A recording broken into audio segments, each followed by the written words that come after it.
Classified information leaked serially to prestige press organizations for the purpose of prosecuting a campaign of political warfare against a sitting president. Reporters rarely, if ever, actually saw the classified documents. They relied on badly spun accounts of the documents fed to them by a circle of intelligence leakers. The classified information was used to advance the narrative that Trump had been compromised by Russian spies. U.S. officials knew not only that they were breaking the law, they also knew they were marketing a lie, and they knew where it originated. According to notes taken by former CIA Director John Brennan, he briefed then-President Barack Obama in late July 2016 that the Hillary Clinton campaign had approved a plan to, quote, vilify Donald Trump by stirring up a scandal, claiming interference by Russian security services, end quote. Knowing the purpose and provenance of the story, Brennan nonetheless pushed it to senior U.S. officials as fact. He briefed then-Senate Minority Leader Harry Reid on information drawn from the notorious dossier paid by the Clinton campaign. Brennan also took it to the FBI. He said that he shared that information regarding Trump aides and Russian officials with the Bureau so that they could take it. In sworn testimony before Congress in May 2017, the former CIA director said the information he gave to federal law enforcement serves as the basis for the FBI investigation. It was to lend more color and weight to the Russia smear targeting Trump that government officials leaked classified information like the Flynn intercept. None have ever been charged. The press itself was honored. The Washington Post and New York Times were awarded a joint Pulitzer Prize for their numerous stories sourced to classified information leaked to advance a fraudulent narrative. Because of its part in pushing Russiagate, American intelligence services and law enforcement authorities are regarded with skepticism, if not contempt, by half of the U.S. public. Programs like Foreign Intelligence Surveillance Act warrants, confidential human sources, and classified intelligence designed to keep citizens safe from terrorism, organized crime, and adversarial states were turned against Americans who were simply practicing their right to participate in our political process. And thus, the Crossfire Hurricane investigation marks a new, even transitional moment in our history. I lived in and reported from the Middle East for more than a decade, and the shape of the FBI and media's joint operation is unmistakable. It signals the marriage of the Ministry of the Interior, responsible for domestic spying, to the Ministry of Information, responsible for manufacturing propaganda, in a combined effort to destroy anyone it perceives as an opponent. With Crossfire Hurricane, major American institutions, the press, and our intelligence community have adopted the practices and ethos of the Third World. It is not clear at present how we might return from that territory. The issue then is not simply that the press and our intelligence services have forfeited the faith of large parts of the U.S. public, but they have injected into our public sphere a conspiracy theory. What they've done is the equivalent of dumping mercury into every American river, lake, and reservoir. Thank you. Thank you, Mr. Brock. I'll start with the questionings. Mr. Smith, I'll start with the questioning to Mr. Brock. This is information we should have had years ago, but it was recently revealed when John Radcliffe released a document that said the U.S. intelligence community reported back on July 26th of 2016 that allegedly approval by Hillary Clinton on July 26th, a proposal from one of her foreign policy advisors to vilify Donald Trump by stirring up a scandal claiming interference by Russian security services. Mr. Brock, in your testimony, you talked about the unequal application or the unequal treatment by the FBI of the Clinton campaign versus the Trump campaign. To me, this is just exhibit A in that unequal treatment. Here you have the intelligence community actually knowing that it's Hillary Clinton approving of a plan to stir up this scandal, tying candidate Trump to Russian collusion. That kind of explains the whole Steele dossier, doesn't it? And the FBI knew that that was bought and paid for by the Hillary Clinton campaign. The FBI knew that the primary subsource of that Steele dossier had been investigated by them in 2009. They knew all of this for sure by the end of January 2017, but some of this information was known in July and in October. So speak a little bit in terms of the unequal treatment of the two campaigns. And also I want you to speak to, I agree with you that this was not an adequate predicate for an investigation, okay? But speak to the FBI guidelines about continuing an investigation when you have all this exculpatory information. Yeah, I think one of the Again, get the microphone closer to your. one of the most puzzling aspects of this whole it really is kind of a national tragedy. It's a tragedy for the FBI, certainly, as we look back and see the thin basis for launching. Some of you are going to see a 2-minute break. We'll continue to listen in on this Senate hearing when you return. The reasons that the FBI stated in their opening communication for starting up a case, and then their comments to the Inspector General later as to why they felt they were compelled to investigate the Trump campaign, they don't add up with a certain logic that should have been applied to the dossier and its connection to the Clinton campaign.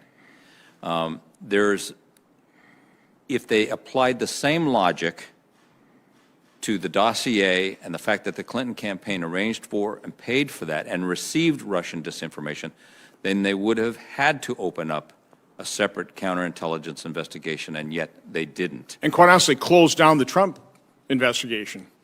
Well, because it was predicated on all that false information. it was predicated not only on thin information of fourth-hand hearsay, it also, the statements that they relied on contained two exculpatory statements that, A, there was no indication that the Trump campaign received or accepted the Russian suggestion that they had information damaging to Hillary Clinton, and B, the Russians were prepared to release it no matter what the Trump campaign did or not.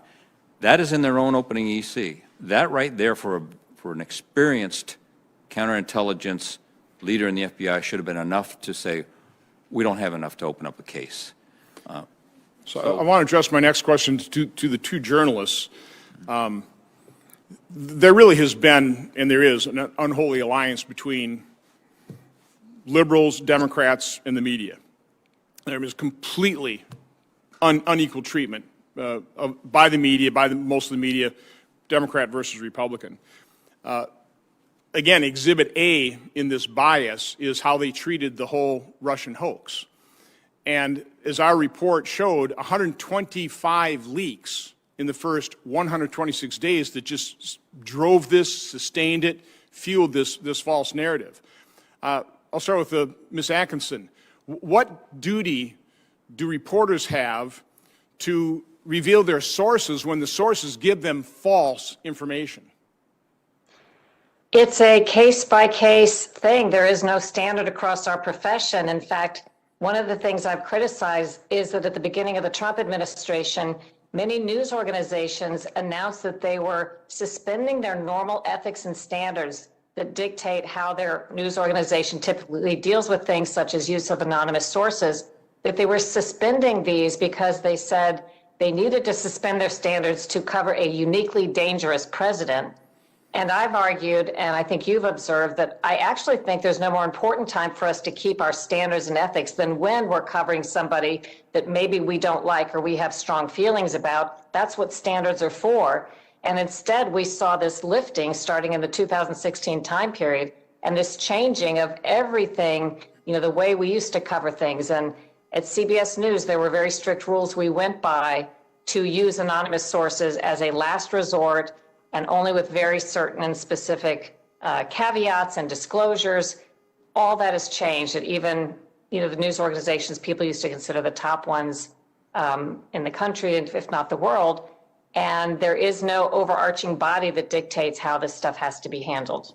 Well, as I've been trying to conduct these investigations over the last 6 years, one of the things I've certainly determined is it's an inquiring press that has access to sources that won't come to Congress because they don't trust Congress to keep their identities secure, confidential.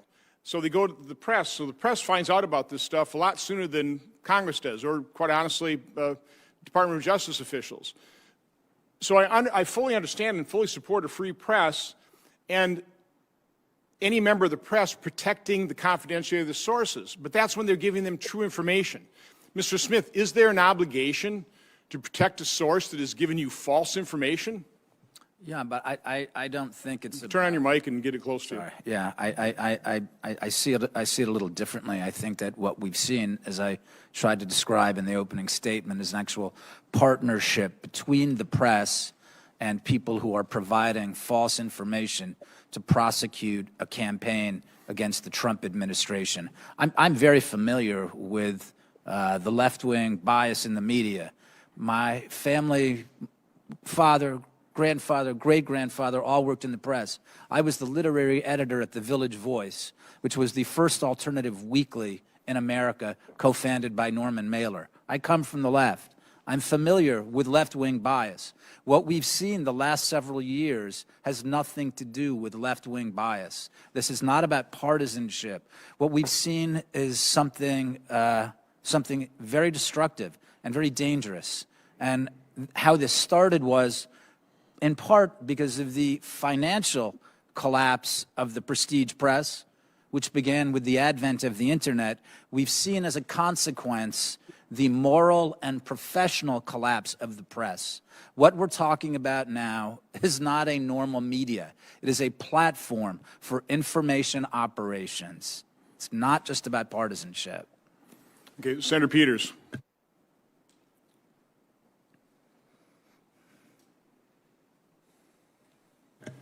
Maybe he has blinked off. So I will go to Senator Langford. Mr. Chairman, thank you. For our witnesses, thank you very much for that. Mr. Smith, I want to go back to that last statement that you made about that journalism and media has become a platform for disinformation in many ways. How does that get turned around in your perspective? You've been around media your whole life. How do we get accurate information out? It's one of the top questions that I get asked by people in my state in Oklahoma is how do I find out the facts? I mean, there are different, for all the different complaints that we rightly have about the internet and even social media, there are different trends that are happening as well. So of course there are different alternative outlets. There are different journalists, there are different sources for people to follow. If we're talking about our national prestige media, like the brands that I talked about in my opening statement, these brand names will continue to exist for as long as they have people who own them who do not care how much money they make. How to make these particular brands responsible and accountable again to an American public that needs sound information, I don't know. But I am telling you, there is real news out there. There are people who gather news and who disseminate news. And I think that those figures need to be encouraged. If you're talking about what people ask you back in Oklahoma, I would say that one of the central things is local news is very important. I'm not sure that anyone needs to be competing entirely with the Post or the Times or CNN. Local news is very important for people to make those decisions right there and to figure out what they're doing, and then the national news will get to them as well. Thank you. Ms. Atkinson, I wanted to be able to ask you a question about what you experienced personally and what was experienced by multiple journalists. There's an AP story in 2018, actually September 2018. I want to just read a clip of this AP story. It was asking this question. It said, Trump may use extraordinary rhetoric to undermine trust in the press, but Obama arguably went farther, using extraordinary actions to block the flow of information to the public. The Obama administration used the 1917 Espionage Act with unprecedented vigor, prosecuting more people under that law for leaking sensitive information to the public than all previous administrations combined. The Obama Justice Department dug into confidential communications between news organizations and their sources. As part of that effort, went through and discusses the 20 Associated Press office phone lines and reporters' home phones, cell phones, seizing them without notice as a part of an investigation, and then went into what actually happened to James Rosen as well at Fox News. You experienced this as well at CBS. So my question to you is, what should be done to an entity or an agency to hold them to account, because they were never held to account for literally intimidating the press and for Before we hit the top of the hour, some of you are going to see a 2-minute commercial break. We'll continue to listen in on this Senate hearing when you return. Situation to be able to hold an administration to account. Well, at a minimum, one would think there would be an apology, and the people who took part in these actions would no longer be in a position that they could ever work in the government again and do these types of things. But people see that nothing happened to them. You know, why should anybody change the way they operate? In my case, this was illegal actions, so obviously they should be prosecuted. But who's the prosecutorial authority? The Department of Justice and FBI, who are the ones implicated. And since they're not going to do the job, you have somebody like me, just a citizen, trying to bring a case in court to force what the Department of Justice is supposed to do criminally, because they're not. And then they spend all this taxpayer money just dragging it out, fighting it, trying to get the court to dismiss the case.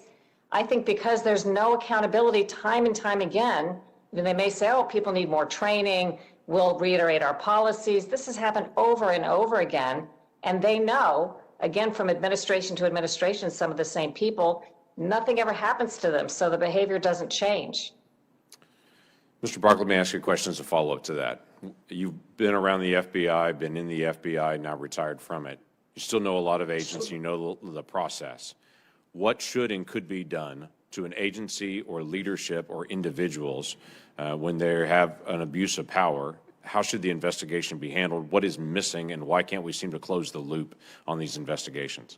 Some of what we're talking about today may not rise to criminal activity, certainly violations of policy, departmental policy, violation of the Attorney General guidelines.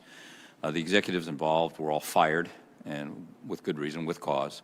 So there was some accountability there. What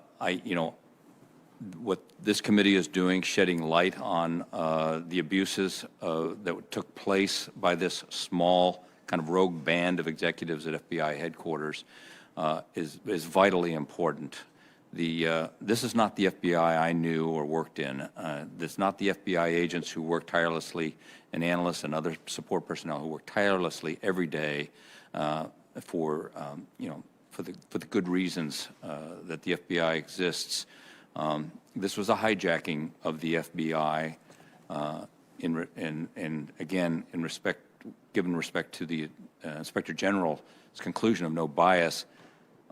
It's clear that there was bias involved by the text messages that were written by Peter Strzok and Lisa Page. It's clear by the statements made by former Director Comey and Deputy Director McCabe that they held a personal animus toward the president. There's no dispute on that. So this investigation was clearly a malicious undertaking. Yeah, the struggle that I have is I know a lot of great FBI agents that they're frustrated, disappointed, and quite frankly embarrassed for how leadership handled some of these investigations. They don't do it this way, and their statement over and over to me is, if I did as a line agent what James did as a leader, I would have been fired and should have been fired. But they seem to be held to a different account than what leadership was being held to account in this. I do want to ask you one quick follow-up statement. I think I know your answer on this, but I want to get clarification. James Comey said in his September 30th testimony before Judiciary that he was proud of the work done by Crossfire Hurricane. That was the investigation on President Trump, at that time Canada Trump. And for the most part, it was done by the book, was his word. And I think for a lot of us, we were most shocked by his two words, proud of it, and it was by the book. Would you agree with either of those statements? Well, I wouldn't be proud of Crossfire Hurricane. I'm proud of FBI agents, but no, this was not done by the book, not even remotely. It was, we keep saying it over and over again. The FBI cannot walk outside the door without articulating adequate predication to be able to interview a U.S. citizen. And we should all be concerned and vigilant that the FBI adheres to those policy guidelines. And in this case, they did not. Thank you. Thank you, Mr. Chairman.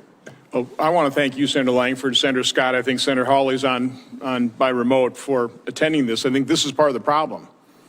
I think you all understand that I've not gotten a great deal of support for these investigations over the last 6 years. I think the attendance of this hearing shows that. And what I tried to point out with the lack of accountability of Eric Holder being held in contempt of Congress. Congress is a paper tiger. The reason these people aren't held accountable is there's no way to hold them accountable. Who investigates the investigator? Who prosecutes the prosecutors? That is an enormous problem. And it's certainly what I've come to understand in the 6 years trying to do this, trying to get this out. Obviously, the bias in the media, the attacks that I've had to put up with. It doesn't bother me personally.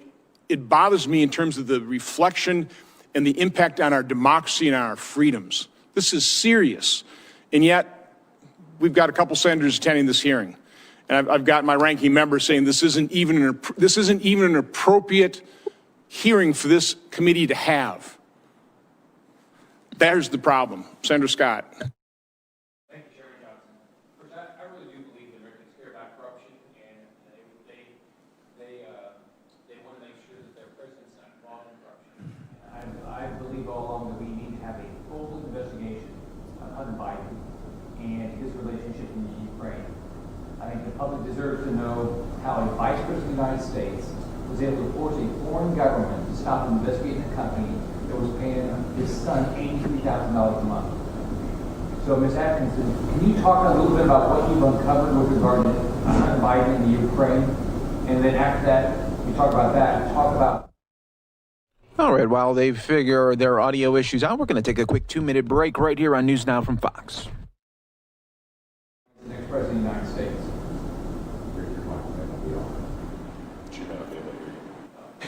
Ms. Atkinson, can you hear me? Now I can. Could you hear me before? Oh, I'm sorry. Okay, I'll just say it again. It wasn't that long. Yeah. I believe Americans care about corruptions, and I believe that Americans do not want to see their president involved in corruption. I believe all along that we need to have a thorough investigation of Hunter Biden and his relationship in the Ukraine. I believe the public needs to know how a Vice President of the United States was able to stop a foreign government from investigating a company that was paying his son $83,000 a month. And I mean, I think this is, whatever the facts are ought to come out. So, Ms. Atkinson, what have you learned about Hunter Biden in the Ukraine? Number one. Number two, why hasn't the mainstream media cared? And assuming that Joe Biden would become the next president of the United States, will they start caring?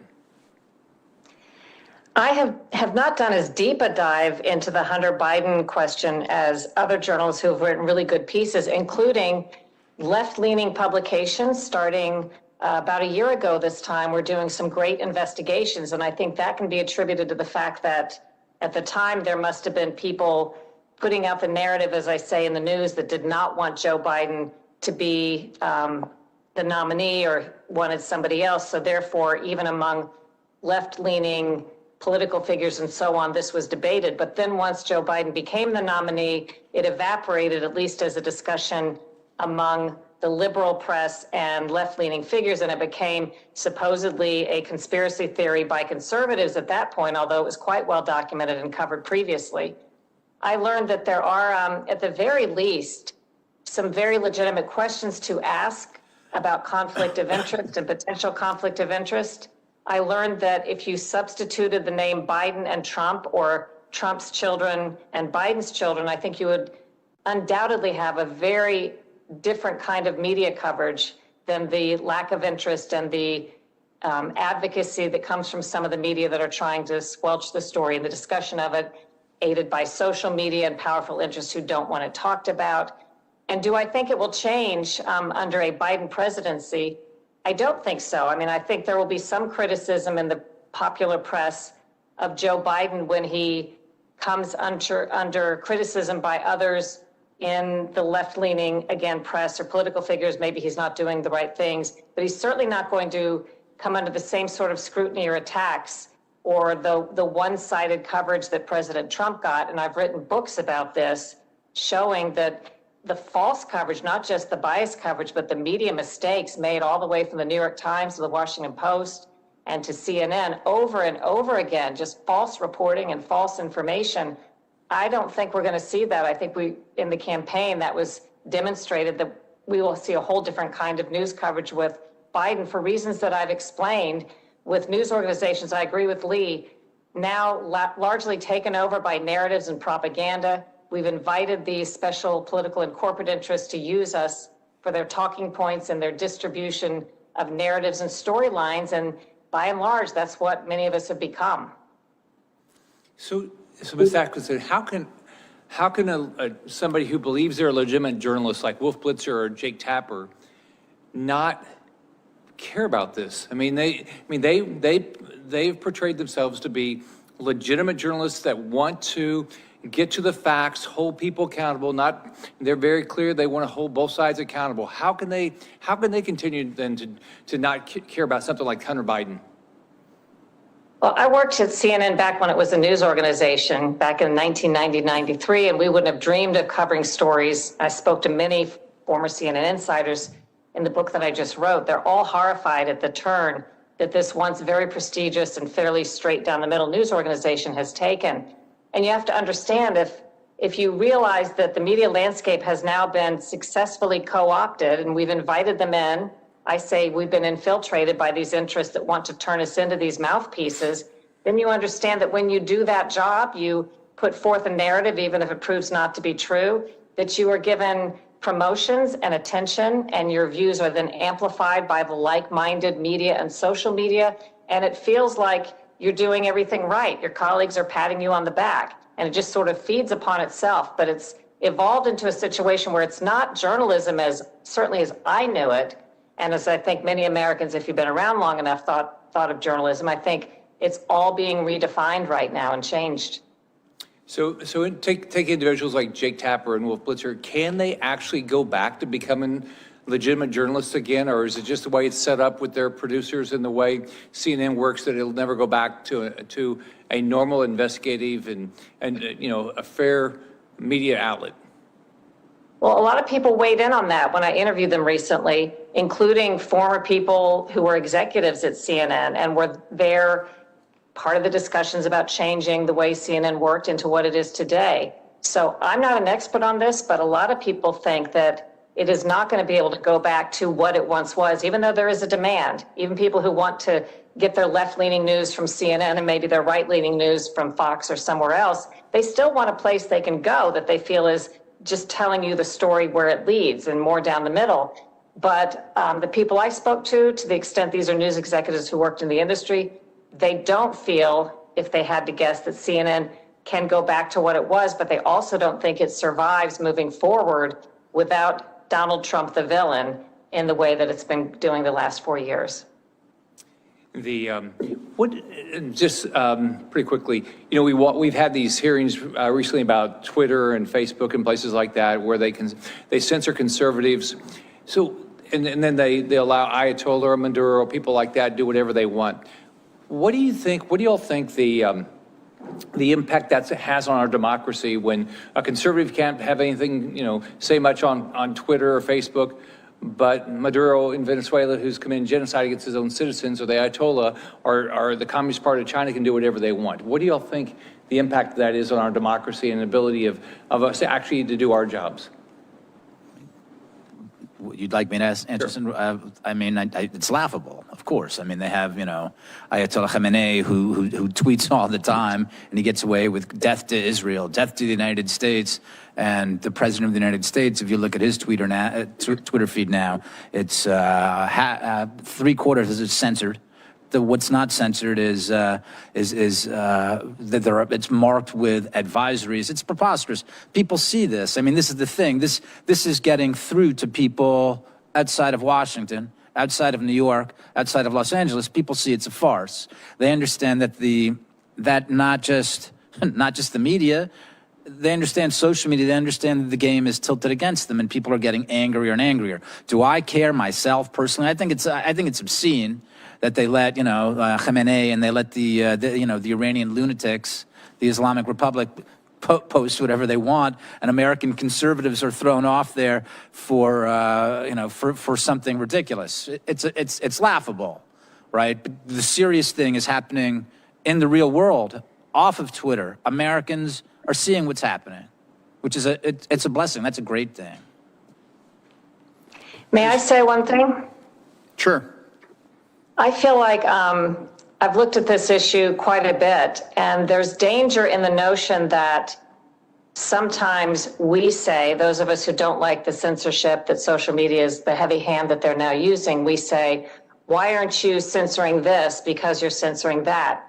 And I personally think as a journalist, the tack ought to be, don't censor anything except that which is illegal. In other words, don't invite them, don't accept that they have that role. They never had that role before 2016 when they were lobbied by political and corporate interests to do what I call our fake fact checks and to curate our information. They created a market or demand to let us invite that in because we weren't asking for it. And now that it's here, I think we have to be careful not to say, well, gee, if you just censor everybody equally, we'll be happy. I think the whole trend is bad for everybody and that the goal ought to be hands off of our information. Yeah, I agree. That makes sense. By the way, I do too. And so if we modify Section 230 from my standpoint, you retain the liability protection for content that's uploaded, and you limit the liability on their ability to censor, on the moderation. They have to publish what those policies are. They have to be completely transparent, and I think people should have a cause of action if they're censored, if they're demonetized, if they're destroyed by them not following their very transparent, very open policies. But with that, I'll turn that over to Senator Hawley, who has potentially other thoughts on that issue. Yeah, I'm glad you raised this issue, Mr. Chairman, and I couldn't agree more with what you just said, or Ms. Atkinson, with what you just said. I think it's absolutely vital, and maybe we'll talk about this more in just a second, that these social media companies not be permitted to be the censors of the nation. I don't want them censoring anybody, unless, as you say, Ms. Atkinson, I think exactly rightly, unless it's illegal. I mean, if it's child pornography, sure. But if it's political speech, no. And why should we entrust Mark Zuckerberg with the power of censorship? And you're right, Mr. Chairman, the way to do this is to give American citizens a private right of action. Let them sue over the content moderation decisions as it relates to citizenship. That would, or as it relates to censorship, rather, that would clear this up, I think, really quickly. And but that's, of course, exactly what the technology companies don't want. They don't want any change to Section 230. Mr. Brock, let me come to you, if I could, to talk just a little bit about the FISA process. This process requires, as I understand it, either the director or the deputy director to certify every FISA application. Now, the Judiciary Committee, on which I also sit, has had Director Comey, former Director Comey, former Deputy Director McCabe up before the committee, and they have testified, in effect, that actually this certification process is just a formality. You know, I mean, they didn't, neither of them, they represented, they didn't really read the applications. They didn't really take it that seriously. Oh, it's just a signature on a page. Is that your understanding of what the certification process amounts to and why it's in the statute?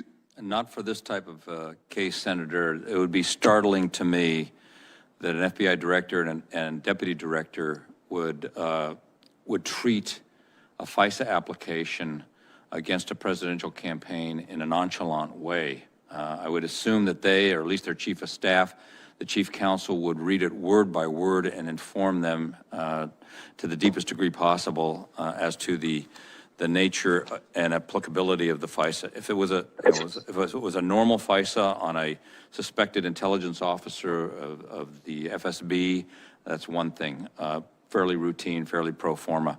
But that's not what we're talking about here. So that it stretches credulity that they would wave it off as well. We just signed off on it as kind of in a rubber stamp manner.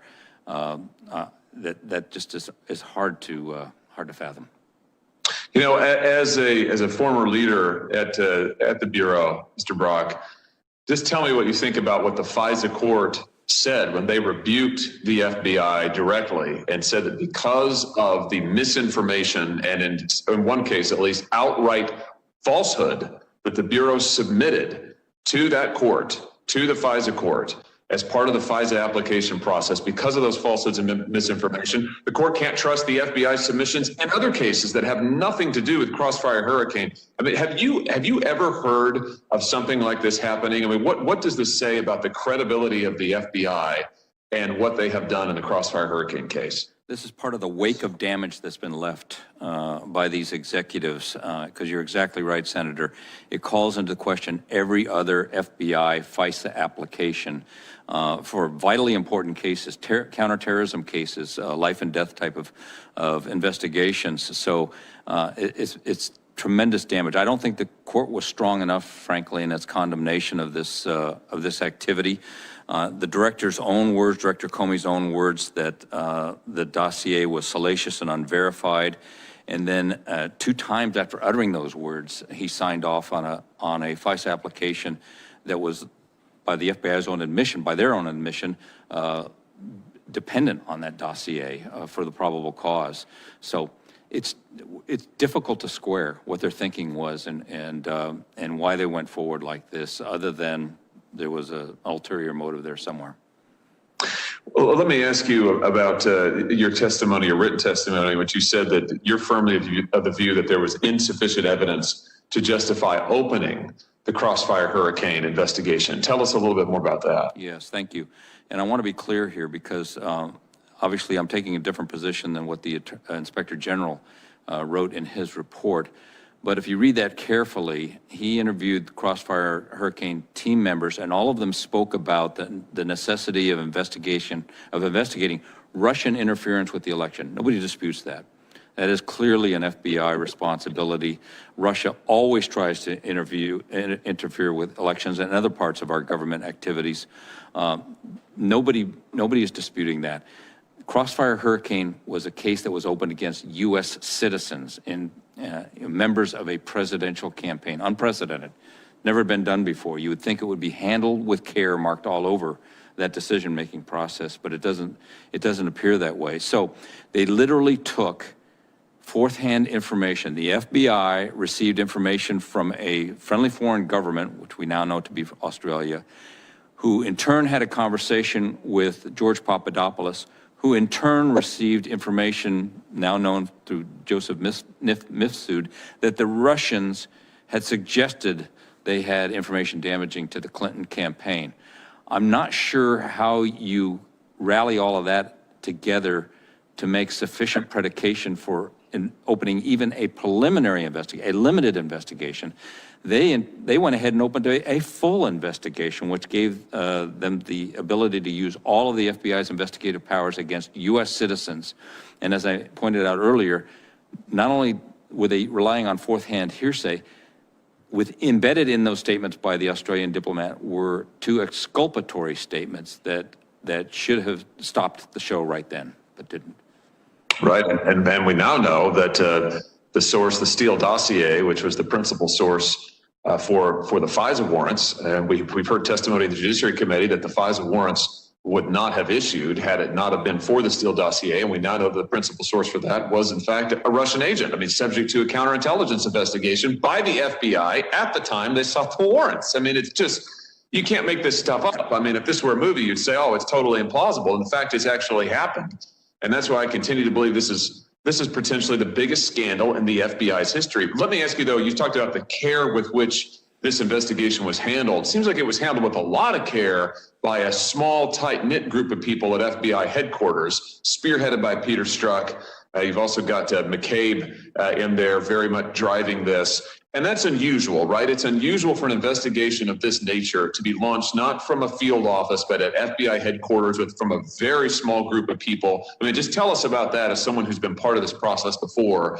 Why was the procedure here and the initiation, why was it unusual? Yeah, it is hard to overstate how anomalous this behavior was, that they would, first of all, open up a counterintelligence investigation into a presidential campaign without incredibly substantial justification, let alone thin. And then secondly, to embargo that investigation onto the 7th floor of the FBI and run it out of headquarters. The reason why the FBI runs its investigations in field offices is not in headquarters, because headquarters is close to the political flame of Washington, D.C. They're there for a different purpose. They're not there for an investigative purpose. The field offices handle investigations. That's where the experience is. That's where the sobriety is in making a judgment about whether there's adequate predication under the Attorney General guidelines exists.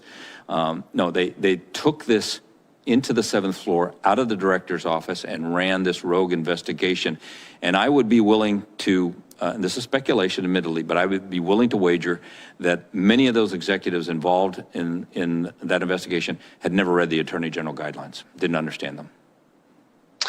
Well, thank you for your service, Mr. Brock, and thank you for your testimony here. And I'll just say, Mr. Chairman, I know my time has expired, but based on the testimony that this committee has collected and the extensive investigation that you and the committee have pursued and the testimony the Judiciary Committee has heard, I think it's pretty clear that there was an enormous amount of care taken in opening this investigation.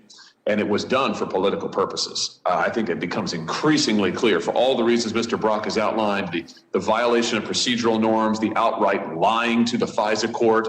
This was done very deliberately. It was done by people who did not want Donald Trump to be president, who did not want the 2016 election results to stand, and they tried to weaponize the FBI to interfere in a presidential election. And sadly, they succeeded.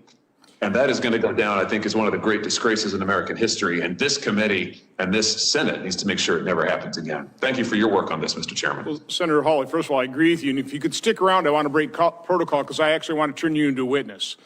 But I want to make a point based on what Mr. Brock said, because Mr. Brock, you said it's completely appropriate for the FBI to investigate Russian interference.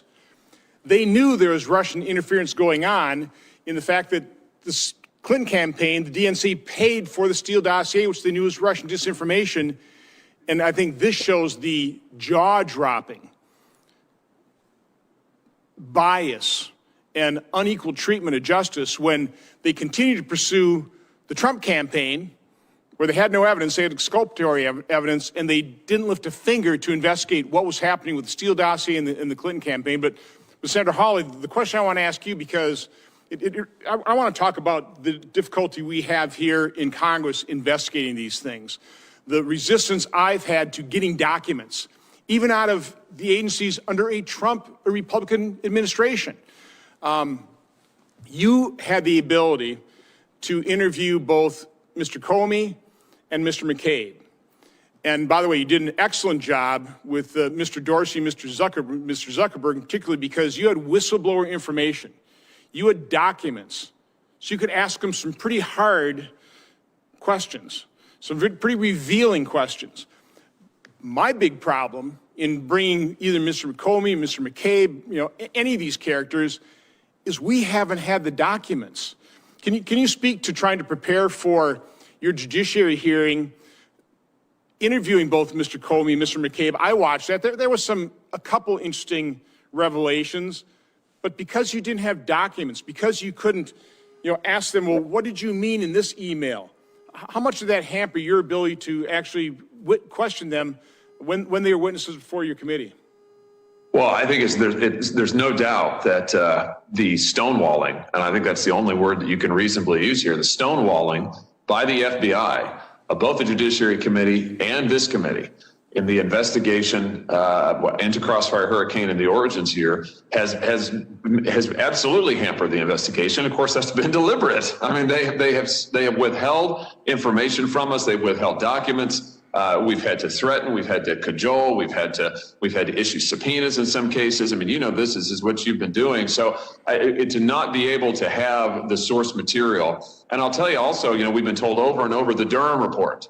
Durham is handling this. Wait for Durham. Well, the Senate has an oversight responsibility of its own, and the public has a right to know. And when a presidential election has been interfered with, and when the FBI has been leveraged by a political party, in this case, the Clinton campaign in 2016, leveraging the FBI, the most powerful law enforcement body in the world, to interfere in a presidential campaign, and they successfully did it.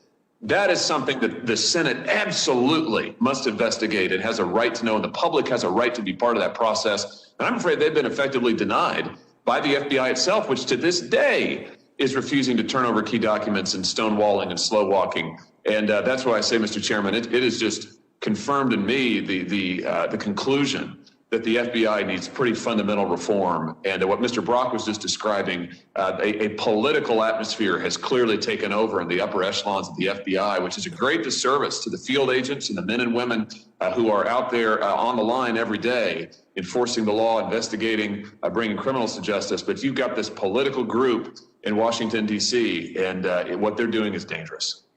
Well, you just set me up for my next question. I appreciate that. And again, I really appreciate you participating in this hearing and caring about it. didn't have a whole lot. Thanks to the thousands of you that continue to watch with us here on News Now from Fox. We're going to be taking a quick 2-minute break for some of you. Stay right here. I've made this comment a number of times. I've made this point that when it comes to investigations about wrongdoing in the political realm, we do it completely backwards.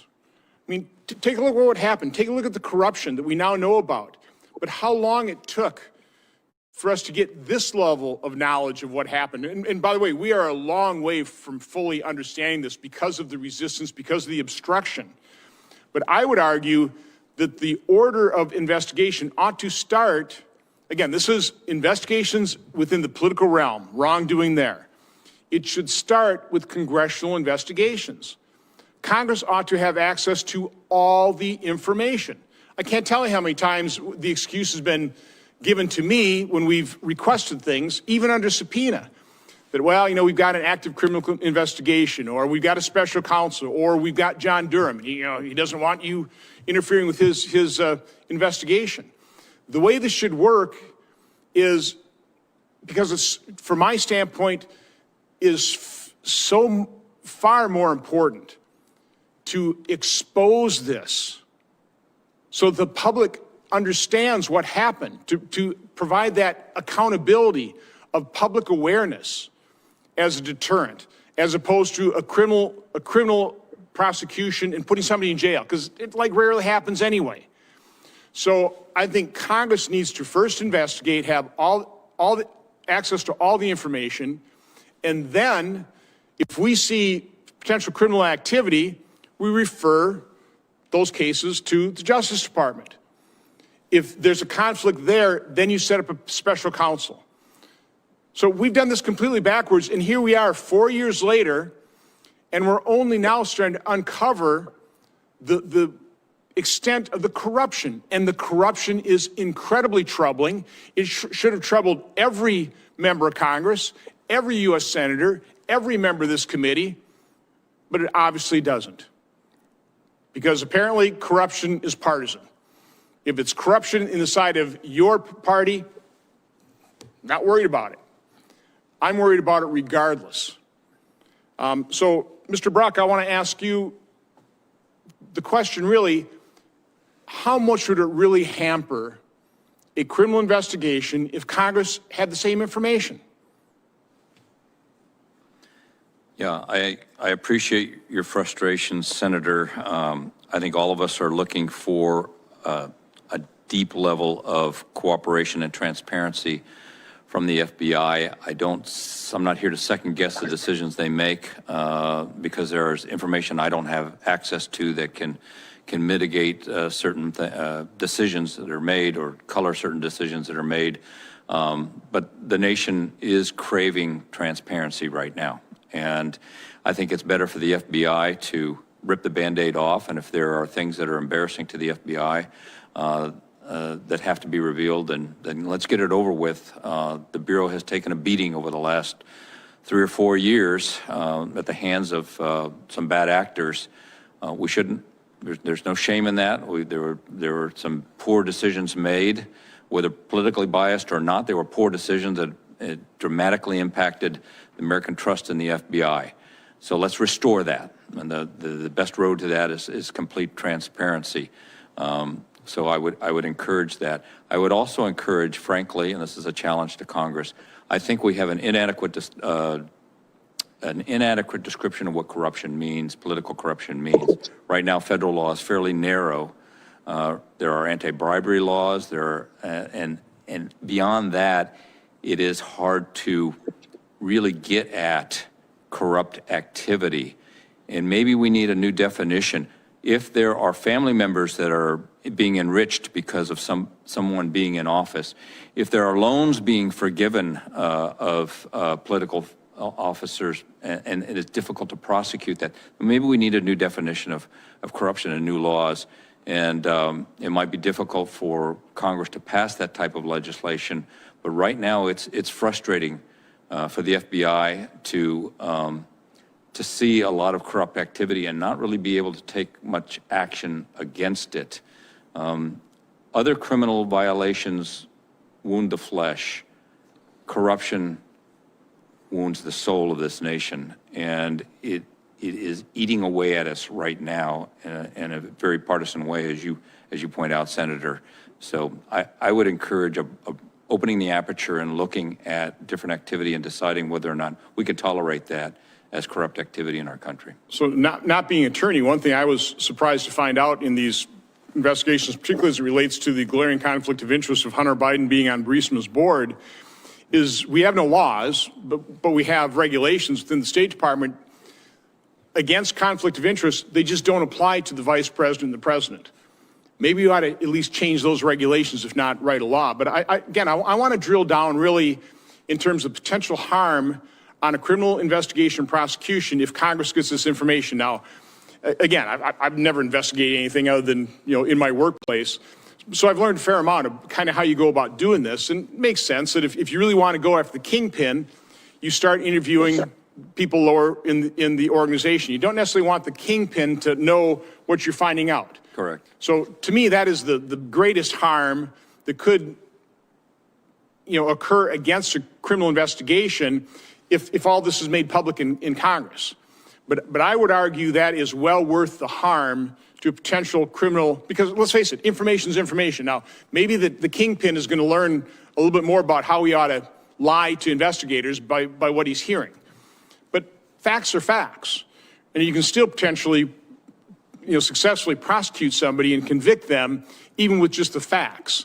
So am I right? Is that the way that having Congress access to this information, having the public aware of this, is that really the main harm that it might cause a criminal investigation? From my standpoint, that's not worth withholding information from the public, certainly not 4 years. Understood, and thank you for that clarification. I understand your question better now. There is a traditional concern, obviously, and a tension that when you're bringing criminal charges against someone, that they have the opportunity for a fair trial, because that person may be acquitted, may be found innocent or not guilty, at least. And so there is a concern that a presumptive or premature release of information where there is a risk that information might be leaked out somehow, that it could bias or impact a potential prosecution and a subject's determination of guilt or innocence.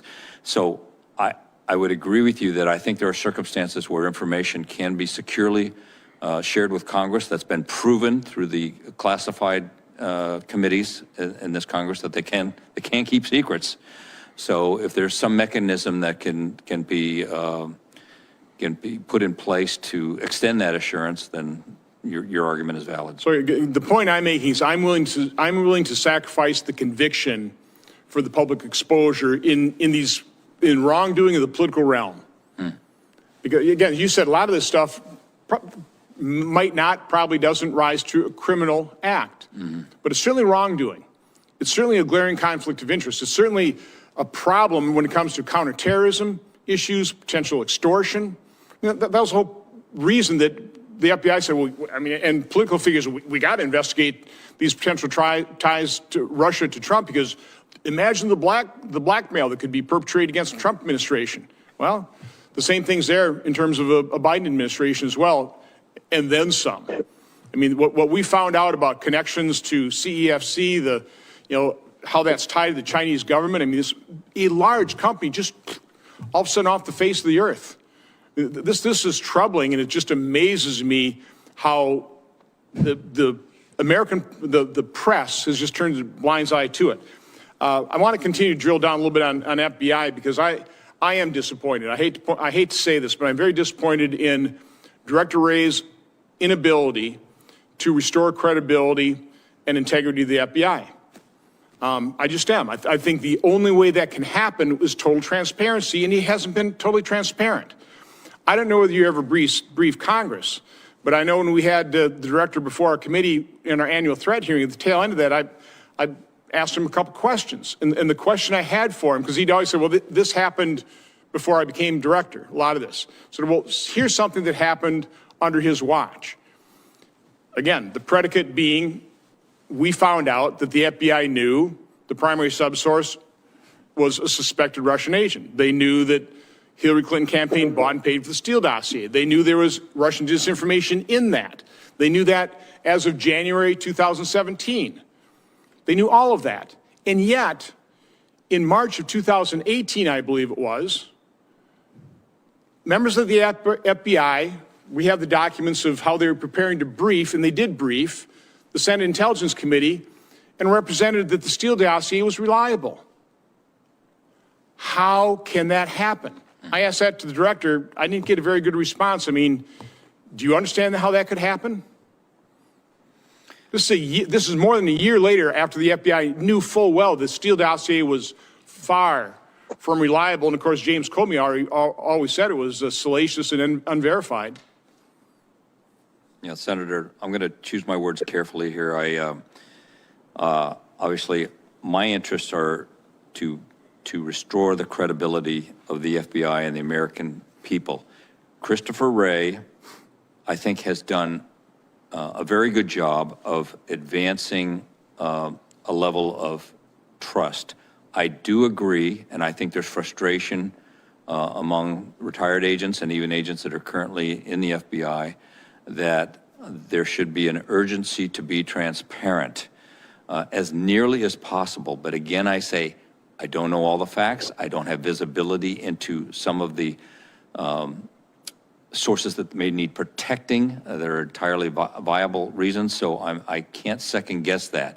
I do think that it is irresponsible to hear calls for Director Wray's removal unless there is specific cause like there was for William Sessions or James Comey. I don't see any of that. There may be frustration with the pace of how the FBI is responding, and pressure should be kept on. The FBI is used to that. They should be held to account. They should be called to testify and explain themselves. But there are factors that can come into play here. Just to show you these again. Yeah. Do you think this is acceptable? No, and I think what you're running into there, Senator, frankly, and this is something that they should be called to account for. You have a unit or a section inside FBI headquarters that is doing that kind of redacting. They're following protocols that are lined out for them, and these are lower level GS employees that are making these decisions. I don't know to what extent that's reviewed by higher ups, but when I see something like that, my first instinct is that is just somebody following the rule book and not giving a lot of thought. Yeah, but that's a convenient excuse for the people at the top to continue to obstruct. I'd be happy, I'd be happy to talk about what I know about Director Wray from my reporting. I would be happy to talk about it. Okay, because I've got kind of one final question for the journalist, but go ahead, Mr. Smith. Yeah, I mean, the Director Wray has been withholding documents since virtually the time he started. I know from my reporting, the plot against the president, that that Director Wray and Rod Rosenstein both went in and they asked the then speaker to not give away any documents. He's doing the same thing. He did the same thing in the spring and summer regarding the Michael Flynn case. Director Wray is anything else but an exemplum of transparency. There's a real problem there. Well, that I know. I guess my final set of questions here, I don't want to keep people any longer than we need to. We have heard just a drumbeat. And as I mentioned in my opening comments, you know, I have been accused, Senator Grassley have been accused falsely, completely falsely, no proof because there is no proof, of accepting, probably soliciting, Russian disinformation, disseminating it through these investigations. I mean, again, nothing could be further from the truth. But that's the weapon they've been using, time and time again. It's worked. It's worked, unfortunately, because the press carries their water and they keep the drumbeat up. In particular, they always talk about Russian interference in the 2016 election, which, by the way, I don't deny. I don't condone. I mean, I was way ahead of the curve here in my subcommittee in Senate Foreign Relations, the European subcommittee. I held hearings on Russian disinformation, Russian interference, attempted coup in Montenegro, in Europe. This is what they do. They're always going to do it. We always have to be on guard. But what I want to ask the two journalists, in putting things in perspective, I don't know how much Russia paid for Facebook ads. I don't know what impact hacking the DNC server and distributing apparently true emails, by the way, accurate emails. I don't know what impact that had, but I would say it pales. The impact of Russian interference in our politics and our elections pales in comparison to the impact that Jack Dorsey denies of Twitter, of his censorship, of Facebook's censorship, of the extreme bias in the media. So I'll start with Ms. Atkinson. Do you agree with that assessment that the interference, the ability of media and social media to impact our politics, impact our elections vastly outperforms anything that Russia or foreign power could potentially do? And again, real quick, Ted Cruz asked Jack Dorsey, do you have the ability to impact our politics? He said, no. I followed up. You all agree that Russia can use your platforms and influence our politics, which is why you're on guard, why you've put these controls in place.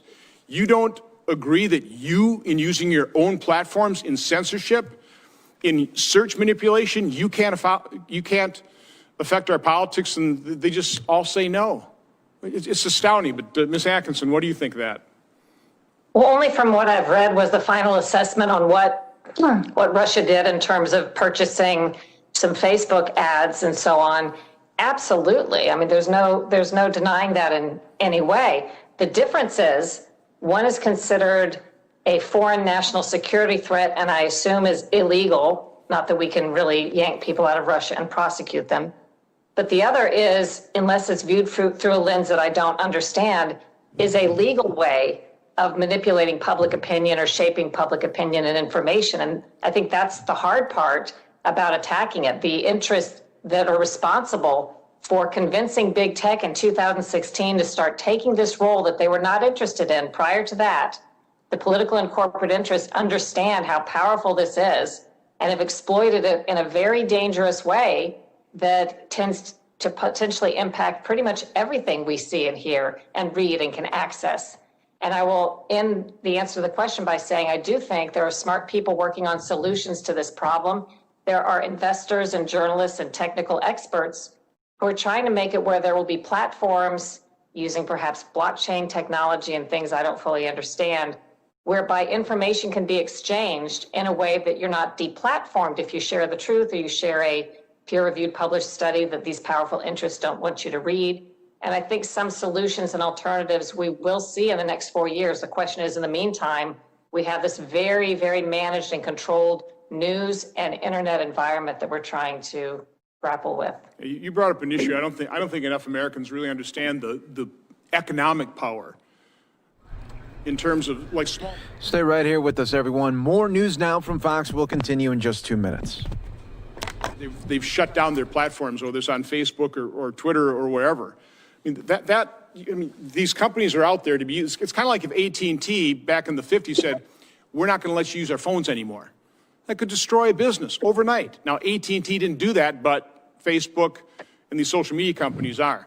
Mr. Smith, do you want to just... May I quickly address how that impacts the news industry? Because I quoted an international news executive, not by name, but who spoke to me for my last book, who gave a very chilling quote. And he said, because of the fear of being deplatformed by these social media companies and the organized interests coming after you on social media, appearing to generate an AstroTurf campaign against you, this guy said, the newsman in me wants to report the truth, but the businessman in me says, pull your punches, because what sort of Pyrrhic victory would it be to be able to publish something only to be deplatformed and have no outlet at all? So if you can imagine news organizations now withholding what they see as the truth or honest reporting for fear of the big tech companies and social media coming after them or deplatforming them, then you get a sense of how effective this is at managing the news that we see. So one thing I just found out, to build on that point, I don't know exactly how this works, but apparently, I found this out from Dr. Robert Epstein, who's been monitoring Google's influence on the campaigns, that For example, the New York Post allows Google to read their Gmail. It's kind of part of the deal, so they don't get delisted, so they can, be up there in the search results. But Mr. Smith, do you want to just speak to the point I made about the impact that social media and media have compared to foreign influence? Well, yes. I mean, Twitter notoriously buried the Hunter Biden story. They buried the New York Post reporting on the Biden family and their relationships with foreign officials in Ukraine and China. So the idea that this is the actual election interference. They are shaping elections. When we talk about 2016, it didn't happen on Facebook with the Russians. The shaping of the election was shaped. The issue is not Russian disinformation. The issue in 2016 was Clinton campaign disinformation. That was the fundamental thing, and that's what they were trying to do. They were trying to shape the election, and then, of course, not just the election, but the transition team and the presidency as well. I just wanted to say two other things, and that is I definitely agree with Cheryl about what's happening. If you see sometimes what appears to be random on Twitter or Facebook or other social media platforms, they will scold someone, they will suspend someone temporarily, and then bring them back. This is meant to draw invisible red lines or disappearing red lines. People don't know exactly what they're not supposed to say. They're effectively being schooled to censor themselves. So this is a very dangerous thing. So I 100% agree with that. The last thing I wanted to say, Chairman, I'm sorry that there is not more general interest. I know that many Americans find this incredibly important. I also want to say, as a journalist, the work that you and this committee have done, everything from putting out the struck page emails to the Hunter Biden conflict of interest document, it's been extremely important. There's lots of researchers out there, lots of serious journalists who are doing real work, and we thank you for the important and vital work that this committee has done, without which there's just different things we wouldn't know. Really, the amount of research that has gone into your products, I commend you for it and thank you for it. I appreciate that.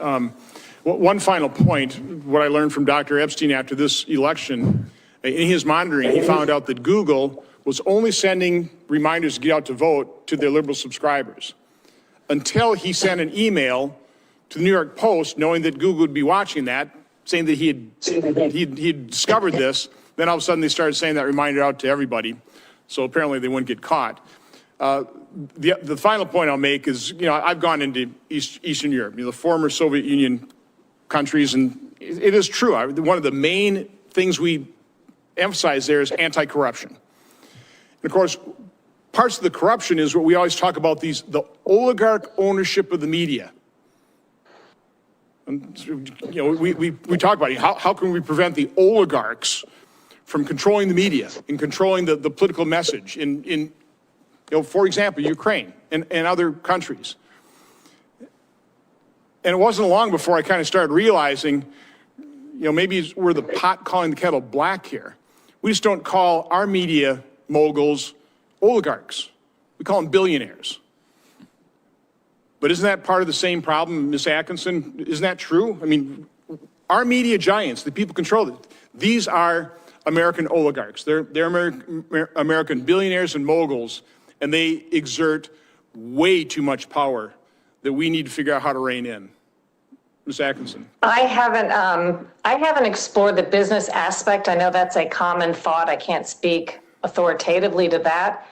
The problems I track have more to do with outside influences, both political and corporate, understanding the first 2 decades of this century, very clever ways to get their nose under the tent at news organizations and get their people hired and use nonprofits and LLCs and crisis management firms and global law firms to shape what we do effectively and shape the terms of what we talk about, the language we use, the stories we don't report. And then in 2016, after, in my view, they had effectively controlled much of the news landscape, they saw we could still get unfettered access to information online. So they set about in a very organized fashion to attack that source of information as well. That's where we are today. Mr. Smith, do you have any final comments? No, I agree 100% with that. And that's why I say that what we're looking at in the media now is not simply about partisanship. They are serving as a platform, as a sword and shield for the oligarchs. You're absolutely correct. And if you look at the major Washington media press organizations, the Washington Post and the Atlantic, this is precisely what's going on. It's not just political partisanship. These are platforms for oligarchs, tech oligarchs. Mr. Brock, do you have any closing comments? That's a little out of my swim lane, but I will say. I'm just saying in general in terms of the hearing.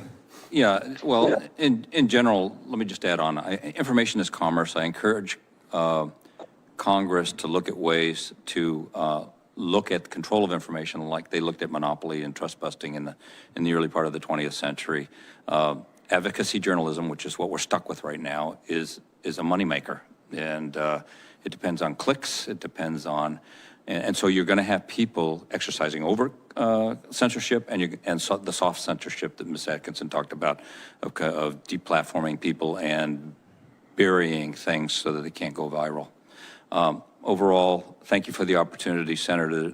Your work here on the committee, as Lee mentioned, is very, very important in exposing the bad actions that were taken by a few individuals in the FBI and the damage that they did as a result to the lives of U.S. citizens. Well, again, I want to thank all the witnesses for just what you do in your careers. You know, what you've contributed to our republic, and as Benjamin Franklin so famously said, it's a republic if we can keep it. Right. And it's a real concern when we see what's happening here. You know, the abuse of power. I'm highly concerned.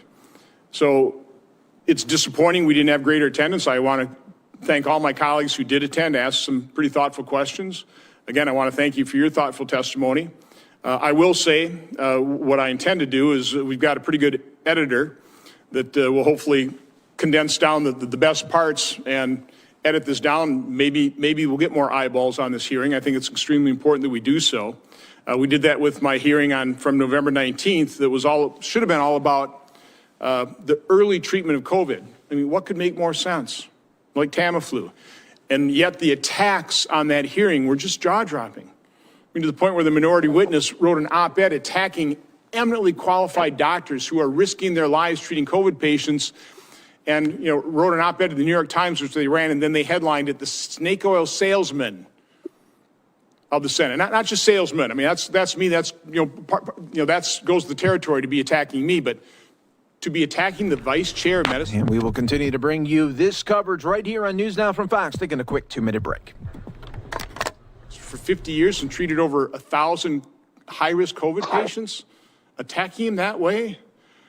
I hope all of you don't get attacked for participating in what I think is an incredibly important hearing. So thank you very much for your patriotism in doing so.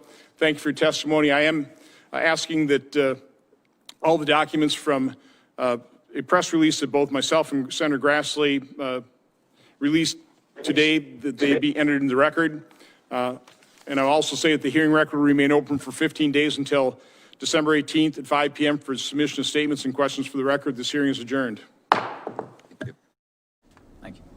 All right, there you go. Wrapping up right there. You were watching that right here on News Now from Fox. Always trying to bring you the hearings as they are happening and really trying our very best to get them always to you in its entirety, live, raw, and unfiltered right here on News Now from Fox. We appreciate the thousands and thousands of you that continue to watch with us every day and really take in our coverage. So we do appreciate that so much. Thank you again for joining us here worldwide on News Now from Fox, everybody. I'm your host, Mike Page. Going to be navigating the news updates with you and live feeds that we get throughout the day right here on News Now from Fox with you as we continue to always bring you the very latest. Let's go out to New York City right now, getting a live COVID-19 update right there. You're watching News Now from Fox.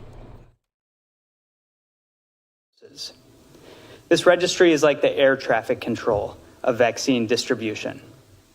Thousands of healthcare providers are already enrolled in the registry and report vaccine doses, such as for the flu shot.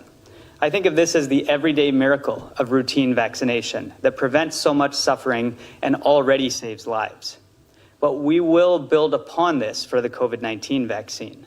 The health department will track in real time communities that may have a low uptake of the vaccine and pivot to ensure that the vaccine is distributed equitably. Our existing public health infrastructure allows us to work closely with healthcare providers, community health centers, and independent pharmacies across the city. We will be providing everything from technical assistance to resources for storing and handling the vaccine. When we anticipate that more access is needed, we will quickly stand up temporary vaccine centers as well. For instance, these centers will be in pre-identified schools across the city and operated by the health department.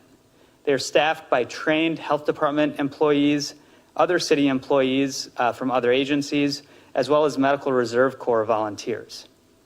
These sites would serve essential workers initially, but could be expanded to serve members of the general public, getting vaccine to people rapidly and safely.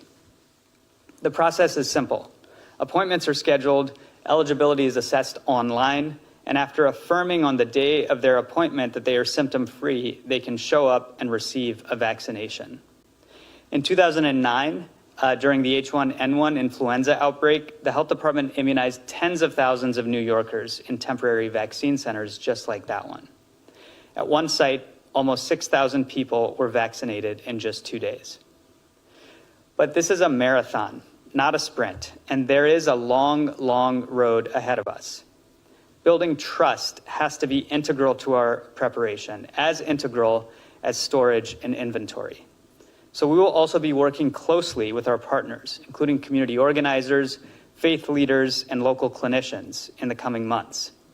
As we get more details, we will be sharing information widely with community partners and the general public through public forums, media availabilities, ad campaigns, and social media. As important as sharing information is, my commitment is also to listen to our community partners, to make sure we're doing everything we can possibly do to be worthy of the public's trust and make it as easy as possible for everyone who wants a vaccine to get one. Public trust in the vaccine is essential. I think about what it takes to earn the trust of the patients I've cared for as a doctor, starting with listening, communicating the science, and following up. We will bring that same approach rooted in humility, evidence, and compassion to our vaccination campaign. One last note. The media has been extremely important in helping to combat misinformation, whether it was dangerous myths about the measles vaccine or more recently, herd immunity and the effectiveness of masks. I want to thank you for the work that you've done and ask for your partnership to report the scientific facts about vaccines and their safety. Together, we can take this step forward into the beginning of the end of this public health emergency. Thank you. Thank you so much, Doctor. And everyone, Dr. Choksi's last point is so important. The trust that we're all going to need to have here, the information that people need and deserve. Again, thanks to our colleagues in the media, you're going to play a crucial role here, getting the information out. And we do want to get the truth out. We know there's been, unfortunately, a lot of misinformation about vaccines, but vaccines are going to be absolutely crucial to ending the coronavirus crisis once and for all. And we're going to need everyone to be a part of this. And we should be thankful, too, to all those who participated in creating these vaccines. This has been an unprecedented effort. So to all the scientists, to all the companies that have been involved, to the healthcare leadership on all levels of government, this is something that took tremendous work in record time, really, and we should be thankful to all involved. Now, vaccination campaign will begin immediately. We're going to be talking about that regularly. It says to us that we will be able to turn the corner on the coronavirus. But in the meantime, we have a tremendous challenge. And we're going to go over our indicators now, which certainly illustrate what we have to deal with right now to get to that point where the vaccine is widely distributed and we turn that bigger corner. So let's go over to indicators. Number one, daily number of people admitted to New York City hospitals for suspected COVID-19. Threshold is 200 patients. Today's report, 174 patients. So we see a serious increase there. Confirmed positivity level of 49.7%. I'm going to talk about all three indicators, and then I want to give a summary. The number two is new reported cases on a 7-day average, threshold 550 cases today, 1,962. And number three, Percentage of people testing citywide positive for COVID-19, threshold 5%.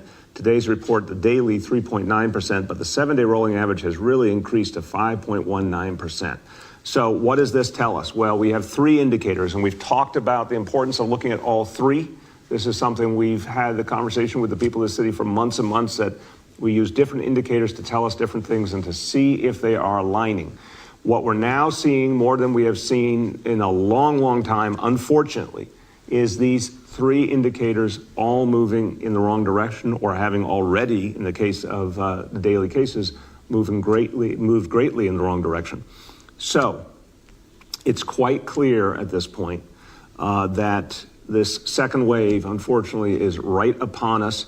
We are seeing a different reality in the hospitals for sure than in the spring. And this is a very, very important point. Even though that number has gone up, it's still a very different reality in our hospitals than what we experienced in the spring. The ability of our hospitals to deal with patients is greatly improved. The ability of patients to survive this disease is greatly improved. We are not seeing the kind of stress on our ICUs anywhere near what we saw in the past. But we're extremely concerned and vigilant to make sure that we protect our hospitals and we can protect people's lives. So this says at this point that these indicators either have been unfortunately met or are on the verge of being met. It's why we're going to come up with new information to help people understand what comes next. But it is clearly a message that everyone needs to take maximum precautions now. And I want to amplify what Dr. Choksi said earlier in the week. If you're over 65, if you're someone with one of those pre-existing conditions like diabetes or heart disease, you need to stay in to the maximum extent possible, except for the most essential needs. And everyone has to do the hard work of continuing to distance and wear masks and take all precautions. This is a very serious situation. We all have to be part of the solution. Okay, let me do a few words in Spanish about the vaccine. Welcome, everybody, here worldwide on News Now from Fox. We are being told in just a little bit we will have a White House event where we will have President Trump speaking, and we will bring that to you here on News Now from Fox. Hi, everybody. Welcome as we continue to roll on here to News Now from Fox. I'm your host, Mike Page. Always great to be here with you as we really try to bring you the feeds as they are happening right here in real time. You don't get to see maybe a soundbite or a couple sound bites. We're showing you the events as they are happening in real time, just like if you were in the building there as well. We got COVID-19 updates. We got the latest on the election 2020. We also have President Trump coming up in just a little bit, where he will be giving a Presidential Medal of Freedom Award to Notre Dame football coach legend Lou Holtz. We'll be bringing that to you coming up in just a little bit. You're not going to want to miss that one there. Such a legend in the football field and really just a motivator as well. So always great to see there Lou Holtz. He'll be getting the highest civilian award that you can get here in this great country. So we'll be bringing that to you in just a little bit on News Now from Fox. But right now, let's go out to New York City with this COVID-19 update where they do provide daily updates, and we're being told from Governor Andrew Cuomo, he said earlier today that he expects New York to get 170,000 vaccine doses by December 15th. So that is some positive news there for the people of New York. Now let's go out to the New York City Mayor, Bill de Blasio, with his updates. On a number of pieces, actually, not just about the summer, but beyond, looking at bigger issues. But I do expect something this month. Go ahead, Matt. On a different matter, what would you say to people in the suburbs who, before the pandemic, used to drive into the city, but now, due to the open restaurants program and open streets program, now find much less parking? Do you expect this situation, the fewer parking spots, to continue once the pandemic ends? Yeah, because we're going to continue open streets and open restaurants. We're going to make it permanent. If that means there's less parking available, I think that's a perfectly fair trade-off, because we know that open streets have been a tremendous boost to the spirits of people in the city and given them a lot of good outdoor options. We know open restaurants have allowed 100,000 or more employees to keep their jobs and kept thousands of businesses going. This needs to be a part of New York City's future. So we will sacrifice some parking to provide all those positive benefits to the people in New York City. The next is Marcia from WCBS. Good morning, Mr. Mayor. I want to wish you well. Thank I you, have some Marcia. questions about the vaccine distribution. I'm sorry, I'm out of breath. I ran to get another pen. Okay. So, That is fully acceptable. so I'm wondering in terms of the distribution, the plan, because the governor has said, excuse me, that nursing home patients and people who work there should be the first ones to get it. And if you add up the total universe, that's 215,000 people, which is more than the 170,000 doses you're going to get. So I wonder if they should take precedence, or the people who are in the front lines, in the first responders, the healthcare workers, the people who work in ICUs should go first, because they're the ones that may be in direct contact with people who are sick. I'll turn to Dr. Choksi, but Marcia, I think the simple answer is we're going to work closely with the state. Both those categories are the highest priority, literally. And remember, the vaccine shipments are going to be coming in weekly, so we're going to be quickly able to get more and more. But we have to get going right away. We'll figure out the top priorities with the state, and we'll get going. Dr. Choksi. Yes, Mr. Mayor, that's exactly right. There's a lot of agreement across the federal government, meaning the CDC, the state government, as well as local government, about what that highest priority group should be. Just as the mayor said, it encompasses high-risk healthcare workers. That includes people who are working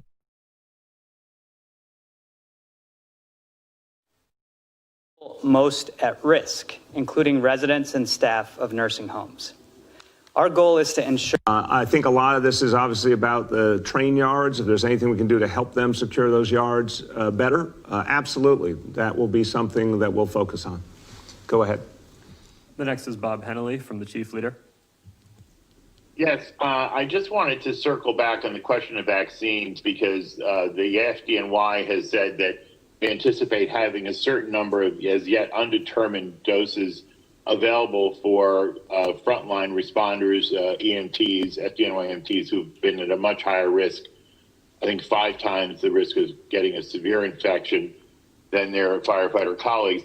There is concern. Early on, we talked about this. You mentioned that there would be some, as did the governor, some independent vetting by the considerable deep scientific bench in New York and New York City related to the vaccine. We have a Reuters report that Moderna investigators, 5 investigators working on the Moderna trial, said in interviews that commercial site investigators quickly filled a large portion of the 30,000 person study used to study their vaccine with white volunteers. If your experts could address the longstanding issues that we have when it comes to big pharma in terms of the engagement of communities of color, and there's a certain irony here that there could be a legacy issue here that it was developed without incorporating these communities.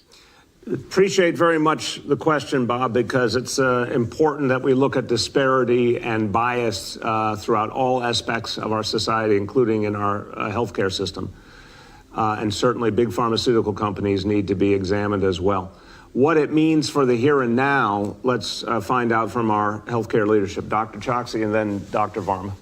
Yes, sir. And thank you very much. I agree. It's a fundamentally important question that places equity really at the center of what we're trying to do in our response, and that includes vaccine distribution. Specifically related to the concerns that you're raising about the Moderna vaccine as well as the Pfizer vaccine, we do have to see all of the data as it's shared. Right now, we have some preliminary indications from what the companies have shared thus far, but there are reams and reams of scientific analysis that are undergoing extensive review, first within the FDA, then by an independent advisory committee associated with the FDA. That will give us some very important information with respect to the specifics of what they've seen in the 2 large trials for these vaccines.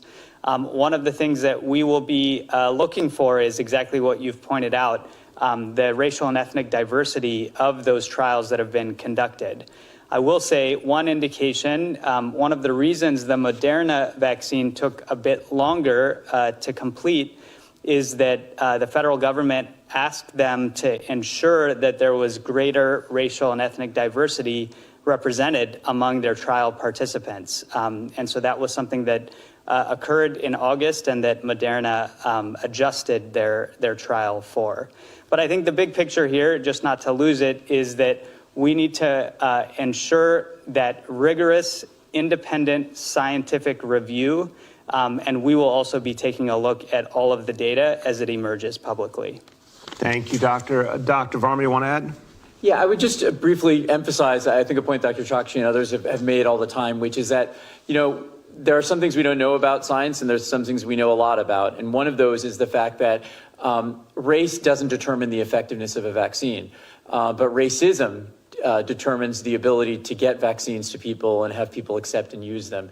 So it's going to be very important for the FDA and the independent review committees to review the data in detail to show the effectiveness across populations. But our focus has to be making sure that we really earn the trust of communities, which have a very real reason to distrust medical interventions. And we feel strongly that once those scientific reviews are complete, our engagement with the community will help us make sure that vaccines get to those that need them most. Thank you very much. Go ahead, Bob. Yeah, so I guess also just in terms of managing collective expectations, because I think that that's very important, because we're hearing this idea of turning the corner on coronavirus because of the vaccines. And from my reading of a lot of literature on this, it appears that we're still many, many months of having to have this discipline related to this consciousness about how we conduct ourselves and how our individual actions could have all kinds of ramifications for those around us. And aren't you concerned that in our kind of 10 months into this, that we're being a little simplistic here and not really giving the public an accurate picture of the struggle we're going to be in for a while?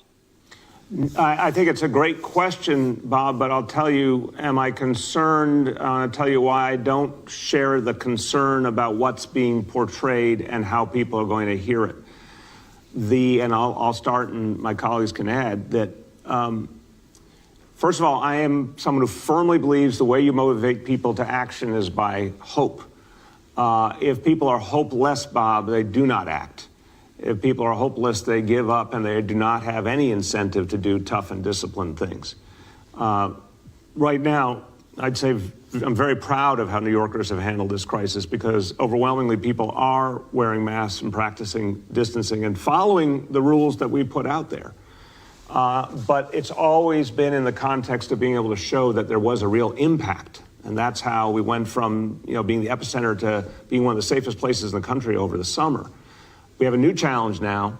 I think it's really important for folks who have gone through so much, who are understandably feeling fatigued, to see that there is light at the end of the tunnel. I think that sustains people and energizes people.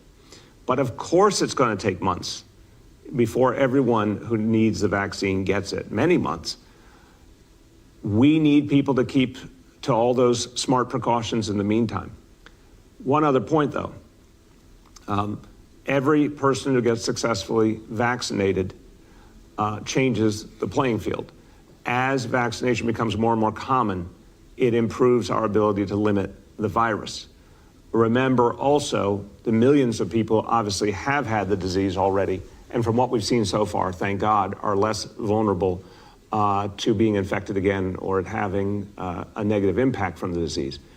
So we do have to put in context those realities and all the advances that have occurred in terms of the hospital approach, et cetera, and let people understand. More work to do, stay disciplined, stay focused, but the situation can and will improve with each month. I truly believe that. Dr. Varma, Dr. Chokshi, you want to add? Yeah, just to emphasize what the mayor has said, there are lots of analogies to think about, but. Stay right here with us, everybody. More news now from Fox. We'll continue in just 2 minutes.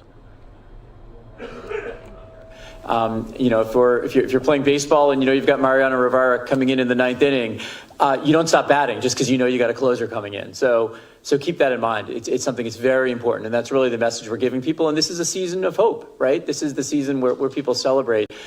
This time celebrations will be different. They need to be safe, but there is hope coming very, very soon. Dr. Varma does not even understand the full implication of his analogy. I only will say the year 2004. We can talk about it later. But Dr. Choksi, you want to add? Sir, I'll start with my own analogy, actually, which is, we've talked about the cavalry coming with respect to the vaccine, and that is true. Although, as the mayor has said, it will take some time. But just because the cavalry is coming doesn't mean you put down your gun and stop shooting, right? So this is actually the most urgent time that we've faced in weeks or months with respect to fighting back the pandemic. It is critically important given the spread that we're seeing, given what we talked about earlier this week in terms of hospitalizations increasing as well, that we maintain our vigilance. So even as we do look ahead and we see that light at the end of the tunnel, now is the time to actually redouble our efforts and make sure that we do everything that we can to prevent as much suffering as possible before we're entering into that new reality. Go ahead. The next is Paul Berger from the Wall Street Journal. Morning, Mr. Mayor. Can you hear me? Yeah, Paul, how you doing? Good, thank you. How are you? Good. I just wanted to ask, actually, continuing the theme that you were discussing just now, earlier on you talked about this second wave that was pretty much upon the city and how everyone has to be a part of the solution. Just made me wonder, it seems like there isn't a day that goes by where we don't see examples of people flouting the rules. And only last night we had these significant protests on Staten Island. I wonder, what does that tell you about people's willingness to comply with these rules in the coming months, given the gravity of the situation the city faces? It's a very important question, Paul. Look, I want to separate when there's some ideological motivation, and we do see that in some parts of the city. That's notable, and that's a challenge, and we really need local voices in communities where some are calling for folks not to wear masks or follow the rules. We need local voices to really step up and help us. But that is not most communities in New York City. The vast majority of communities in New York City are really honoring the rules. This is just fact. I mean, we've seen it in so many ways. The vast majority of New Yorkers are really honoring distancing and mask wearing in so many profound ways. And in the organized parts of the city, if you will, we've seen just tremendous adherence to safety rules, whether it's healthcare facilities, schools, businesses. So I don't want to get lost in what a few folks do when I see the vast majority really paying attention and buckling down. I also want to remind you that even though there was a protest, there was a particular bar in question, and that bar is now closed because it was violating the rules. So clearly the rules are ultimately what matter here, and they're being enforced. Fatigue is real. Of course it's real. We're humans. But it's not stopping most New Yorkers from doing what they have to do, and that's what matters. Go ahead, Paul. I just wanted to turn actually to the Research Institute. Could you just give us a few more details about it? And in particular, I mean, how much money, given the budget crisis that you're facing, does the city intend to invest in this? Paul, we think this is a very important part of our future. It's going to be part of the leading edge of New York City becoming the public health capital of the world. It's going to be absolutely shoulder to shoulder with a bigger strategy to grow our life sciences sector in this city, which has the potential to create hundreds of thousands of more jobs. So this is a very big deal to us. And we're going to determine the level of investment needed to help support it. But I want to emphasize, and I'll turn to Dr. Varma to add, that there's a lot of resources out there in the private sector and in terms of research grants, et cetera, that are going to be following this exact subject matter. There's a lot of money that's going to flow in this direction. We need to be one of the places that receives those resources because we're best positioned to act on the matter at hand. Dr. Varma. Yeah, I would just, following up on what the mayor's point is just now, there are a number of institutions around the world that have set models for how an organization like this can focus. Many of them are focused on very narrow areas. As the mayor mentioned, there's almost certainly going to be more investment from governments in understanding the importance of health security and funding it. There's increasing interest from foundations, philanthropic organizations. And then we know, of course, business and industry. They're seeing this as an economic opportunity as well. Whoever thought before that, investing in making face shields or building a new laboratory in a place that already has a lot of health capacity would actually be a profitable venture. So there's really an incredible opportunity where I think the public interest and the private interest all align around this issue. Excellent. Go ahead. The next is Candace Choi from the AP. Hi, thanks for taking the question. I have a two-part question. Has the city identified where its first Pfizer shipments would go? And if so, can you give us a breakdown of how many are hospitals, nursing homes, or other locations? And then the second part. Okay, go ahead. The second part of the question is, if the uptake isn't as high as expected at those places, is there a contingency plan for what to do with any leftover doses?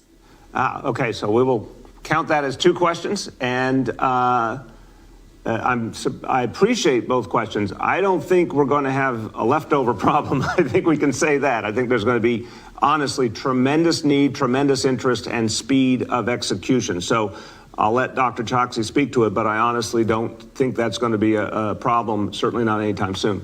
But if you could speak to both points, Doctor. Yes, sir. I'll take the second one first, just to build on that. So the answer is yes, there is such a contingency plan. The citywide immunization registry that I described will be monitoring in real time exactly how doses are being distributed, as well as the actual uptake of the vaccine.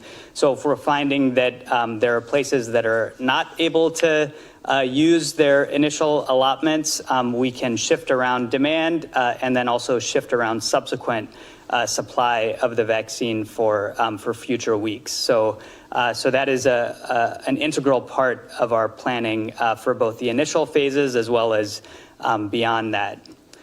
With respect to the first point about where the initial tranche of Pfizer vaccine will go, there are some contingencies that that I should be upfront about with respect to the prioritization that the federal government, the state government, and our local government are aligning around. Once that final prioritization is determined, then we can be much more precise in terms of sharing, where that initial allotment will go. But what I can tell you today is that we've been in constant contact with the 55 acute care and specialty hospitals that are in New York City. We understand the populations of high-risk healthcare workers at each of those hospitals. They have started placing orders within the citywide immunization registry, and that's how the allotment will be determined. With respect to long-term care facilities, that's something that requires additional coordination because the federal government through the CDC will also be rolling out what it's calling the long-term care facility pharmacy program. This is in coordination with CVS and Walgreens. And that will be part of the way in which vaccine is distributed to nursing homes and other long-term care facilities. We will have visibility into that distribution as well through the citywide immunization registry. And so the same way of monitoring supply and demand that I described before applies to those as well. Thank you. Go ahead. The next is Christina Vega from Chalkbeat. Hi, Mayor. Thanks for taking my question. I am wondering where or when you think teachers, public school teachers, will be able to receive the vaccine. Christina, really, really good question. And what we're doing right now is we're working through the prioritization schema.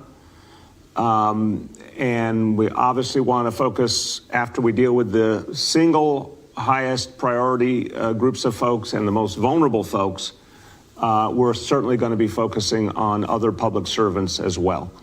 Of course, thank God, we know our schools are tremendously safe. That is proven. And educators who had pre-existing conditions were given medical exemptions, so we know they are protected. So we'll follow the priority schema that the federal government and state government put together, make sure we're always focusing on addressing disparities, but certainly our public servants are going to be important in our priorities as we get more and more vaccine. Go ahead, Christina. Thanks. And my second question is about testing. We know that ramped up COVID testing in schools is going to be really important for reopening. However, those in Learning Bridges sites, I believe, are not being tested. CBOs, universal pre-K providers and CBOs are not doing random testing of staff. And I believe the DOE's own pre-K center staff, not the students, but the staff, are also not being tested. So I'm wondering why they've been left out and if there are plans to include them now in the next phase of reopening. Oh, look, we are trying to expand testing across the board.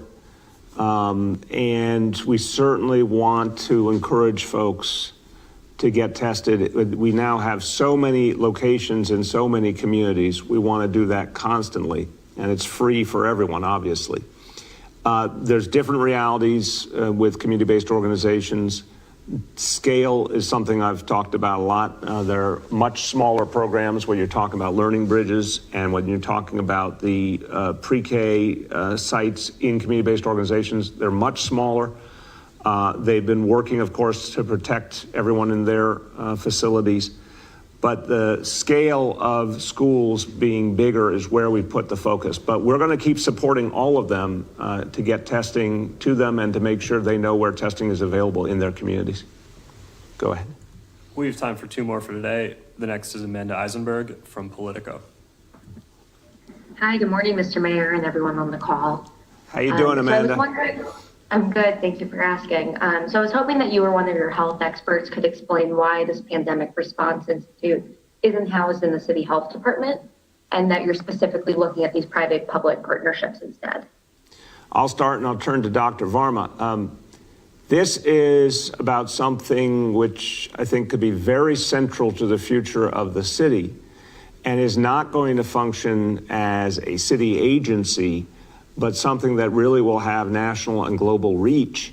And we want investment from the private sector. We want companies to be deeply involved, universities, hospital systems. This is a whole different type of endeavor. And it is meant to maximize the energies of all those sectors and also to spur on the creation of a lot of jobs in this city in the private sector. So it's not built to be a city agency. It's built to be something that I think is going to have a really big ramification for the future of our ability to protect people and our economy.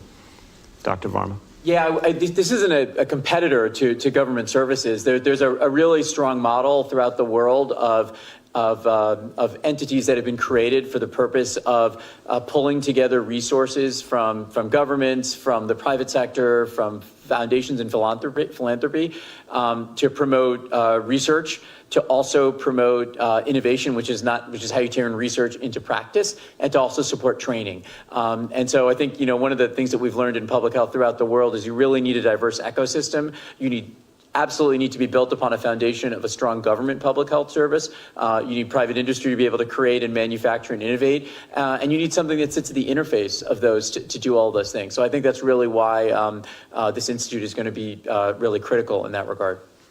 Thank you. Go ahead, Amanda.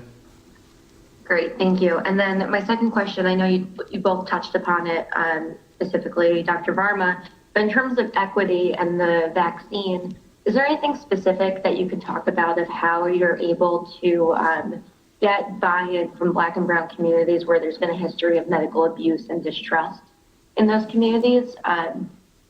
Obviously, those neighborhoods have been hit really bad by the pandemic, but I think there is still some sort of historical distrust with government with vaccines, especially for Black and Brown New Yorkers. So I wanted to know what strategies you're looking at to ensure that people are getting vaccinated and that they feel comfortable about it. Yeah.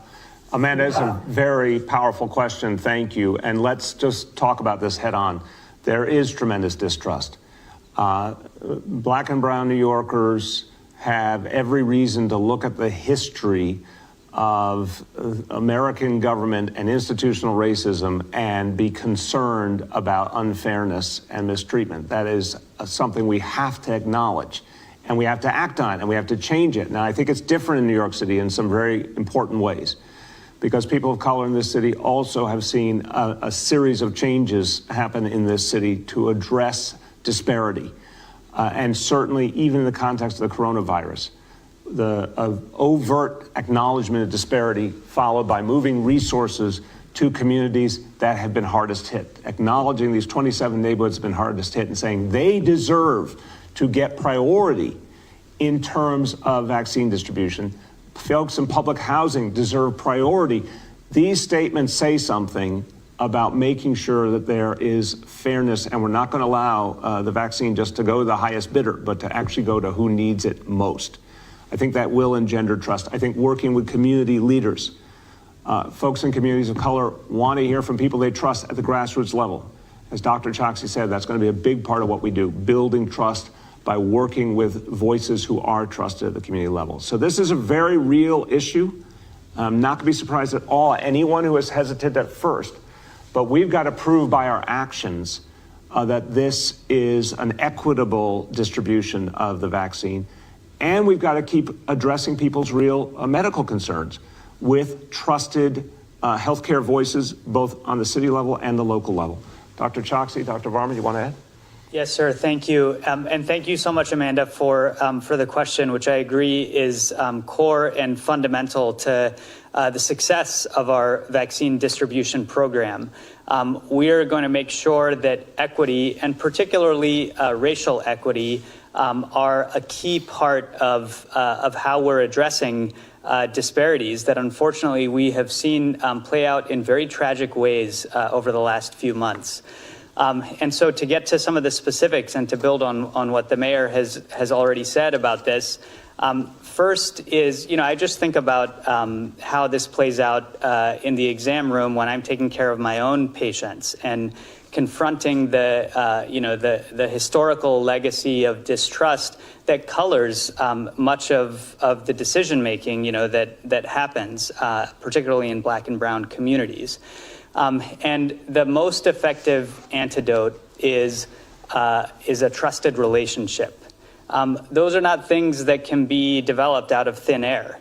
And so as a government agency, as the health department, our approach is to make sure that we're relying upon the relationships that already exist in communities, community-based organizations, faith leaders, people who are looked to as trusted messengers, and partnering with them, having the humility to say it's not just about the message that we deliver, but about the messenger, and sometimes that's about passing the baton to someone else with respect to delivering the message.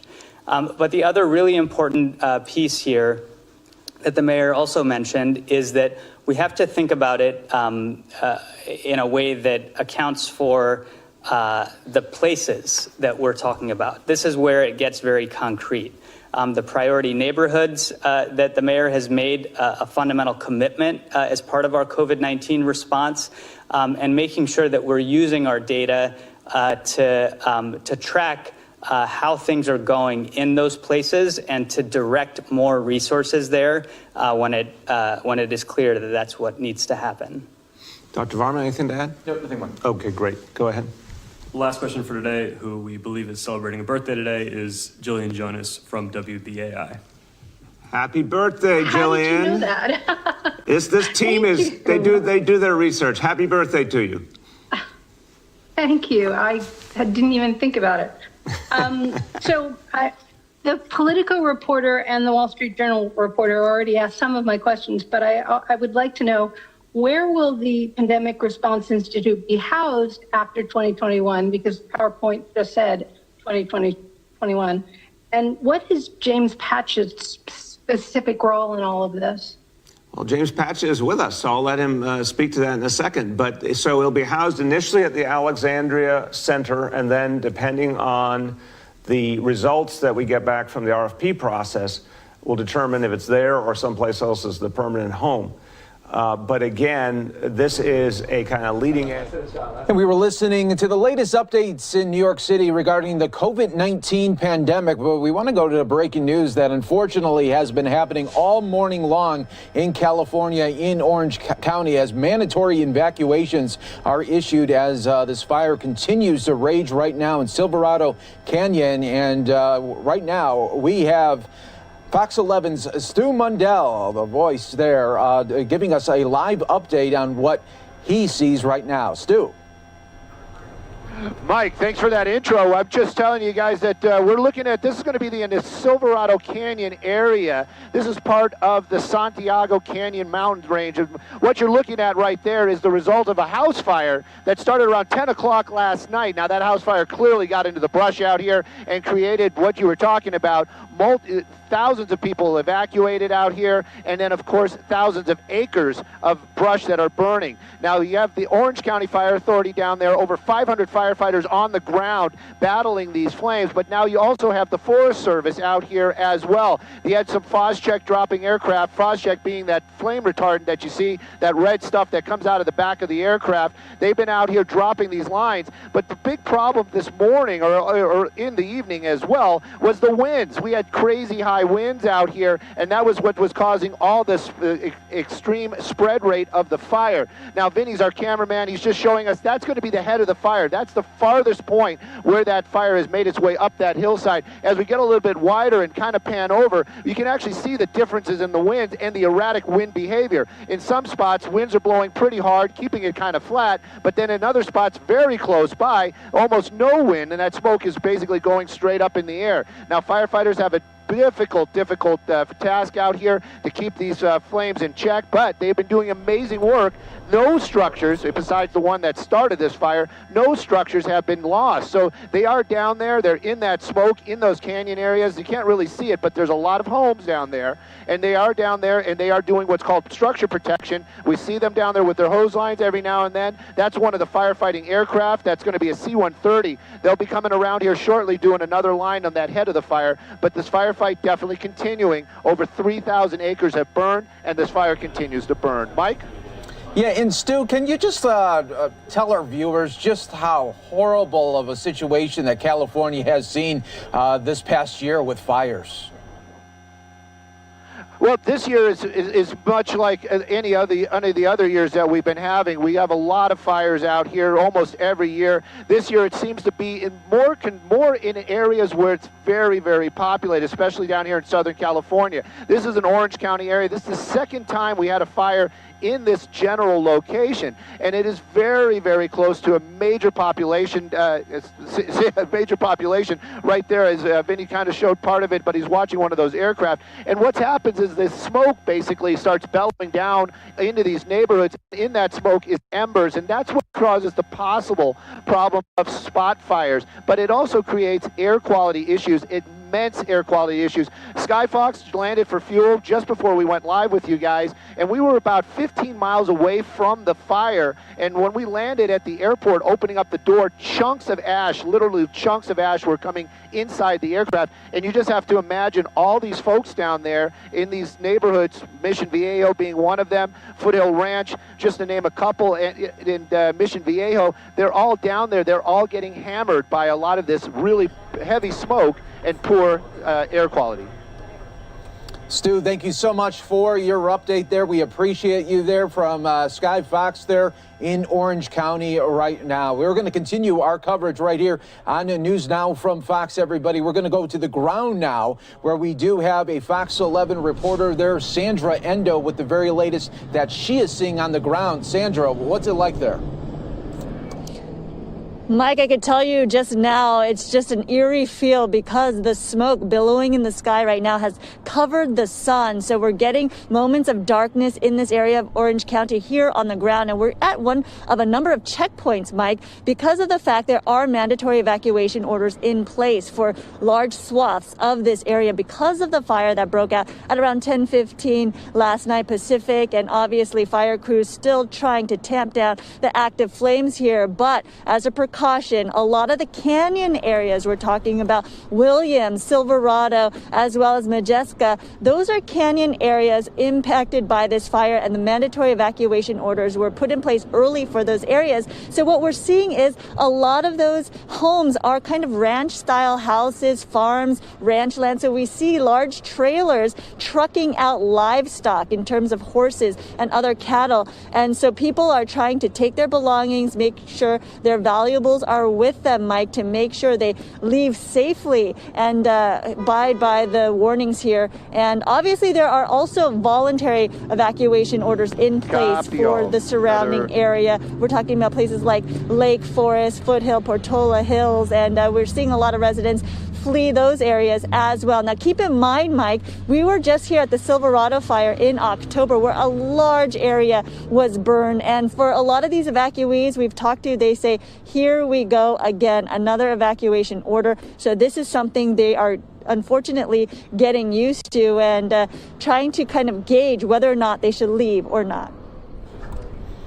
Yeah, unfortunately, there's Sandra. They're no stranger to this there. And what are you seeing there? I'm seeing some cars passing in the background there, but not too many. What are you seeing as far as traffic around the area that when you came and rolled up to your shot?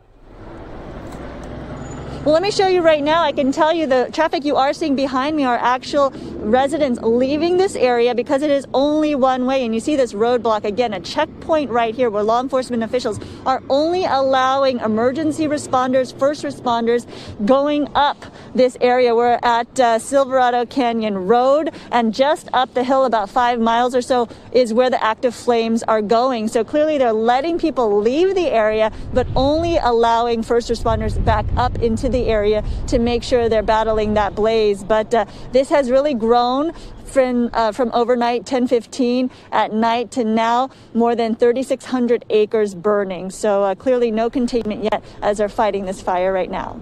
No, not at all there, Sandra. Thank you so much for that live update there. And we're hoping for the very best that everybody that has to evacuate so close to Christmas. We're hoping for the very best there. Sandra, thank you again for your time. We appreciate it. And that's what we do right here on News Now from Fox, bring you the live feeds as they are coming in, and really live reporters that are on the ground and even up in the air as well. So we really appreciate Fox 11 there, our sister station, giving us those live updates as they were seeing it right there from the ground and up in the air. What we're going to do, everybody, is take a quick commercial break for some of you here on News Now from Fox. When we come back, we will be featuring a White House event, President Trump honoring an American legend. You're going to have that for you coming up next here in the next 2 minutes, everyone. And News Now from Fox, we're just getting started.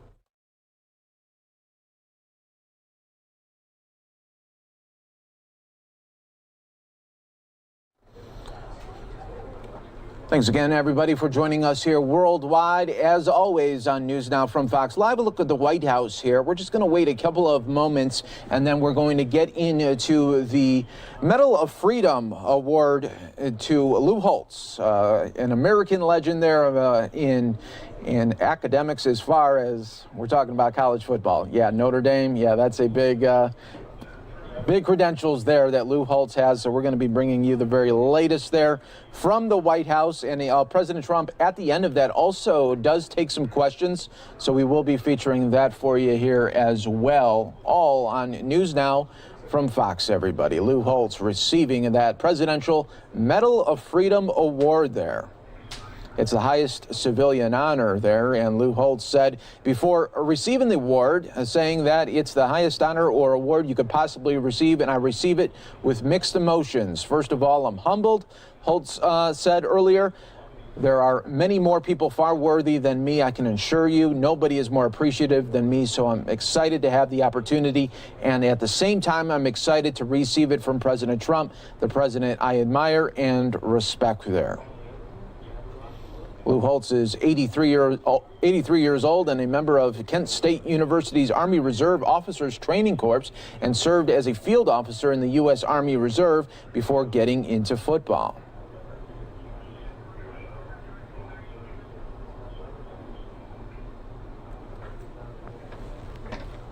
We're going to be with you here in just moments, everyone. News Now from Fox, bringing you that event from the White House. We try to bring you all the events as they're happening worldwide.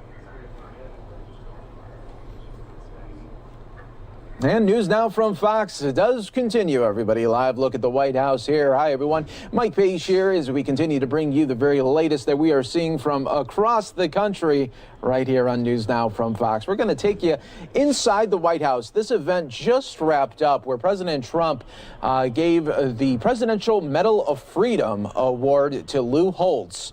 This is the highest civilian award that you can receive, and this just happened where Lou Holtz, a former national championship head coach at Arkansas and of course Notre Dame, Holtz coached college football for 33 years. He was the head coach of the Fighting Irish for 11 seasons from 1986 to 1996, where he finished with a 110-30 and also 2 ties record. In 1988, Notre Dame finished with a perfect 12-0 record and claimed the Fiesta Bowl, their last national championship. So let's get right into it here on News Now from Fox. Thank you. Nice to see you, Mr. President. Thank you very much.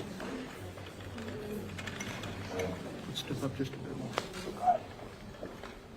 You all set? Everyone? Well, thank you very much. Today it's my privilege to present our nation's highest civilian honor, the Presidential Medal of Freedom, to one of the greatest coaches in American history. The legendary Lou Holtz, a friend of mine, great gentleman, great man. We're delighted to be joined this afternoon by members of Lou's wonderful family, along with the Director of National Intelligence, John Ratcliffe. John, thank you for being here. And Senator Lindsey Graham, who I think most people know. I would say they know you for the most part. And Pat Cipollone, a big fan of Notre Dame, right? Thank you, Pat, for being here. Lou was born during the Great Depression in the steel town of Follansbee, West Virginia. We love West Virginia. He grew up in poverty in a 2-room cellar. But as Lou says, I knew God and my family loved me, and their love was all the wealth I needed. That's everything I needed. That's all I wanted. As a child, Lou sat in his uncle and grandfather's lap and listened to Notre Dame football games on the radio. They were big fans of Notre Dame, I guess, even before you. That wasn't too long ago, was it? They were big fans, and so he learned at an early age about Notre Dame. At the age of 9, he took the field in his first game. He then played throughout high school, and Lou went on to attend Kent State, where he did very well on an ROTC scholarship. After graduation, Lou served as an officer in the United States Army and then pursued his dream of coaching. He wanted to be a coach right from the beginning because he knew he was a leader. He didn't have to say it. He knew he was a leader. In 1961, Lou made what he described as the smartest decision of my life. And I knew your wife, and I will tell you that was your smartest decision, right? We got to know her well. She was strong and good. He married his wife of 59 years. Beth passed away just a short while ago, and it was a very tough time. I will tell you, it was a very tough time for Lou and the family, but we know that she's looking down from heaven right now with incredible pride. She's so proud of this man. I got to know her over the last few years, and she was a great woman, but she's looking down right now. She's very proud of you, Lou. In 1969, Lou became head coach of William & Mary, and over 3 seasons, he won the Southern Conference and led the Tribe to their first bowl game in 22 years. And by the way, and I have to tell you, when we were researching this out, I knew he was supposed to be a good coach, but I didn't know how good he was because these stats are very amazing. You'll see. And I was really very impressed, John. I will tell you.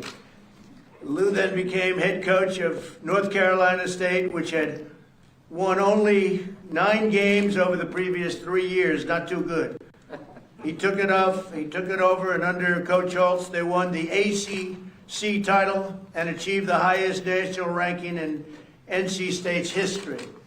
Lou went on to coach, and so I guess you were making a lot of money by this time because they were trying to get him to go to all these different schools. He was a hot coach. Nothing like being hot, right? He had his choice. He had his choice to go into a lot of different places. Lou went on to coach at the University of Arkansas. He built the Razorbacks up from a 5-5 record into a top 5 team in the nation. They won everything. Lou left Arkansas with the best win-loss record ever and a very fat bank account. He then coached at the University of, you were making a lot of money all of a sudden, huh? I know how that works. He then coached at the University of Minnesota, which was ranked dead last in the Big Ten. Before he signed his contract, he prayed, and then he did something that was unprecedented. He inserted a clause with great negotiation talent, which he has, they call today the Notre Dame clause. It stipulated that if Lou did really well and went to a bowl game, he would be free to go to Notre Dame should they ask him to go. So he had something going, right? You great football player, you are some player, I tell you. You are something. You and you weigh about 30 pounds less than you weighed when you played in the NFL, right? I'm very impressed. In just 2 years, he secured a top 20 ranking and propelled the Golden Gophers to victory at the Independence Bowl. So he was on his way to Notre Dame. He knew it, nobody else did. I guess the Notre Dame officials knew it. He was offered a coaching job at Notre Dame immediately. And he also took it immediately, as much as he loved the team that he just left. When he became the head coach a year later, the Fighting Irish were a losing team. They were doing very, very poorly. Lou got to work and quickly returned Notre Dame to the status of a football powerhouse and the legend that they were. At the end of Lou's first season, the team faced off against their arch rivals, the University of Southern California Trojans. The Fighting Irish were down 17 points in the fourth quarter, but they soon pulled off Notre Dame, one of the greatest comebacks in college football history. They scored 2 touchdowns in less than 8 minutes and then kicked a field goal in the final 2 seconds of the game. At that moment, Holtz said he felt the spirit of Notre Dame. He loved Notre Dame. And do you still remember that game? Oh, very well. My son roughed the punter. No, I can't. You weren't too happy about that. Oh, no. I understood why certain species of animals devour their young. So your son has a little of you in him. For the next decade, the Fighting Irish won 80% of their games and went to 9 consecutive New Year's Day bowls. And in 1988, cover of Sports Illustrated said, Notre Dame is back. Notre Dame is back. He was on the cover of Sports Illustrated and many other covers. Notre Dame remained #1 in the country for the longest stretch in the school's history. See, I didn't know all this stuff. I knew you were a great coach. I didn't know you were this good, to be honest with you. This is beyond a great coach. So you had the longest streak in the history of Notre Dame at #1. What do you think about that, Lindsay? Sounds like you in the Senate. Yeah. So we don't. He had an easy race. You know, he had an easy race. The problem was his opponent had $140 million. That was a record, I guess, was that, huh? Guess what? Here's Lindsay. During the 10-year Notre Dame, Lou coached a record number of games, secured 100 victories, and delivered Notre Dame's most recent national championship. So he did some job at Notre Dame. Then Lou became the head coach at the University of South Carolina, which he loves. He loves South Carolina, which had won only 1 bowl game in 108 years. He was going to take it easy, and then he gets another offer. Man, oh man, I'm watching that money just pile up. He was going to go and just relax now. He did his thing at Notre Dame. He won national championships, the longest streak. Then he goes to the University of South Carolina, and I can imagine why. You do like money a little bit, don't you? He was offered a big deal. Lou tripled that number and secured a top 20 ranking immediately. Over the course of his career, Lou won nearly 250 games and is one of the highest ever, by the way, and is the only coach in NCAA history to take 6 different teams to a bowl game. Think of that. Wherever Lou went, football glory followed. He was inducted into the College Football Hall of Fame in 2008. And I will say this about Lou, everybody loves him. Everybody respects him. He's tough as hell, and yet they all respect Lou. They just, it's amazing. They love him and they respect him. Sometimes it's a combination that doesn't come together. You know, they respect, but you are something. I never coached football. I coached life, he said, and it's true. His players really always loved him. He's turned his inspirational story and motivational message into 3 best-selling books. He's also been an exceptional philanthropist. That's all that stuff that he collected. He's opened educational opportunities for students, provided insulin pumps to diabetic children, and we've just brought down the price and the cost of insulin, right? You're shaking your head. It's amazing what we did, right? Insulin, you couldn't buy it. It was destroying families. People were going without it. Now it's $35, right? You can't believe it. I see you're an insulin pro. You're involved, right? Family. That's great. Now it's we've done a great job with costs, but insulin, maybe Lindsay, is one of the best. $35. They were paying 10 times that amount. You couldn't get it. So we changed that around, Lou. And supported cancer research and has traveled to 13 countries to visit the American troops. Lou's leadership and his faith and kindness have inspired and uplifted millions of fellow citizens. He's one of the greatest titans in American football history, and his towering reputation will endure forever in the chronicles of athletics, but more importantly, in the chronicles of life, because he's really a life teacher. That's what he is. He's a life teacher. He teaches people how to live and how to live properly and how to live with dignity. So I'd like to now ask the military aide to come forward and prepare for me to give our highest medal. We have the Congressional Medal of Honor and we have the Presidential Medal of Freedom.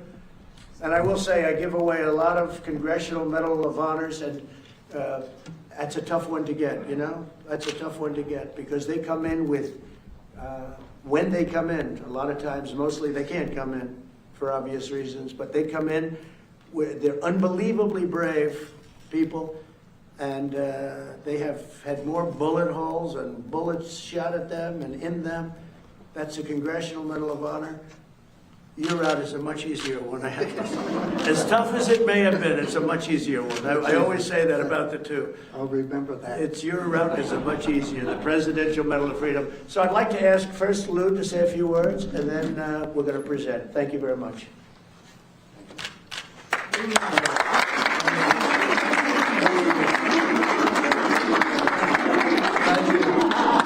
Thank you, Mr. President. I'm humbled by the various comments and the opportunity to receive this award.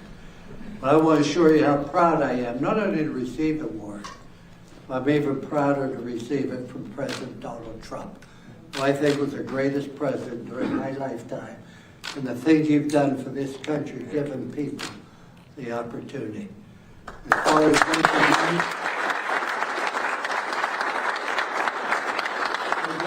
correct one thing, Mr. President, you talk about making money. When I went to Notre Dame, they had a policy, the head football coach was not allowed to make more than the president of Notre Dame. The president of Notre Dame was a priest that took a vow of poverty. I made $95,000. I get this award, I accept it humbly. And you don't go in life saying, I want to win this award. You just wake up one day and it happens. But this award, as great as it is, does not define who Lou Holtz is. My beautiful family, my precious wife, my friends, you have determined who I am, and I just try to be a solid person. As I think it was said, the two most important days of your life, one's the day you're born, the other's the day you discover why you're born. When we discover we're born basically to help other people and overcome problems and difficulties that are going to come our way. And I just could not be prouder to be part of this country. I could not be prouder to receive this award from an individual I respect and admire as much as President Trump. Thank you. Thank you, sir. That's so nice. Thank you.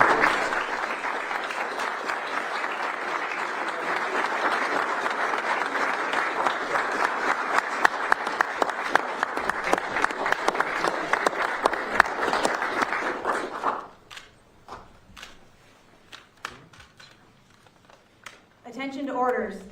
Louis L. Holtz, an American sports legend, is awarded the Medal of Freedom. A member of the College Football Hall of Fame, Coach Holtz's achievements include 249 wins, 12 bowl game victories, and a national championship. He is the only football coach to lead 6 different programs to bowl games. His tenure at Notre Dame was historic, securing 10 straight winning seasons and the 1988 National Championship. Off the field, he's a staple of sports television, a powerful motivational speaker, a devout Catholic, and a dedicated philanthropist. The United States proudly honors Louis L. Holtz for his contributions to our nation. Signed, Donald J. Trump, the President of the United States of America.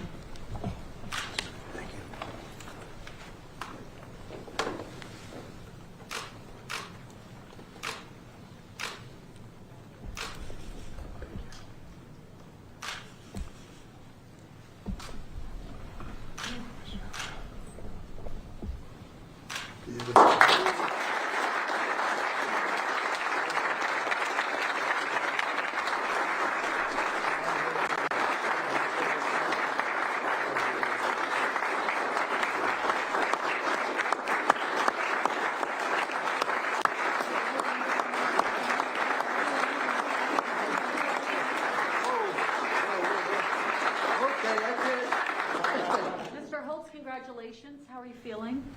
I feel so indebted to so many people in my life that had such a positive influence on it. For a guy that graduated in the lower third of his high school class, I feel fortunate to be able to be here, but also to be part of this great country and to be next to an individual that I respect as much as him. So I say that you've honored a lot of people. You go look at all the people in Tiger Woods and Jack Nicklaus. They recognized for what they did.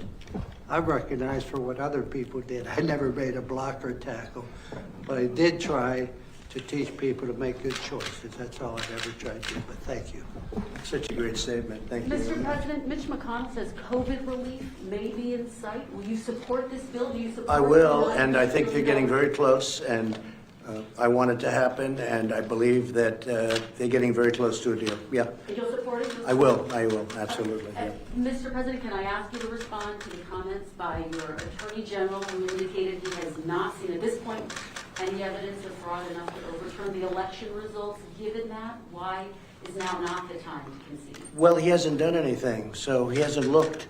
When he looks, he'll see the kind of evidence that right now you're seeing in the Georgia Senate. You know, they're going through hearings right now in Georgia, and they're finding tremendous volumes. So they haven't looked very hard, which is a disappointment, to be honest with you, because it's massive fraud. Whether you go to Wisconsin, where we just filed a case, or Michigan, or if you look at what's happening in Georgia, as an example, or Pennsylvania, if you look at Nevada, which is moving along very rapidly, or Arizona, you saw those numbers come out yesterday. We found massive fraud, and in other states also. This is probably the most fraudulent election that anyone's ever seen. Do you still have confidence in Bill Barr? Ask me that in a number of weeks from now. They should be looking at all of this fraud. This is not civil. He thought it was civil. This is not civil. This is criminal stuff. This is very bad criminal stuff. So I just say this. We went through an election. At 10 o'clock, everybody said that was an easy victory for Trump. All of a sudden, the votes started disappearing, miraculously disappearing. We found much of it, but we found far more votes than we need in almost all of these states. And I think I can say in all of these states, far more votes than we need to win every one of them. And I want to just thank my team, because my team is doing an unbelievable job. And more importantly, I want to thank the 74 million plus people that voted, which, Lou, is the largest amount of people that a sitting president has ever had, 74 million plus.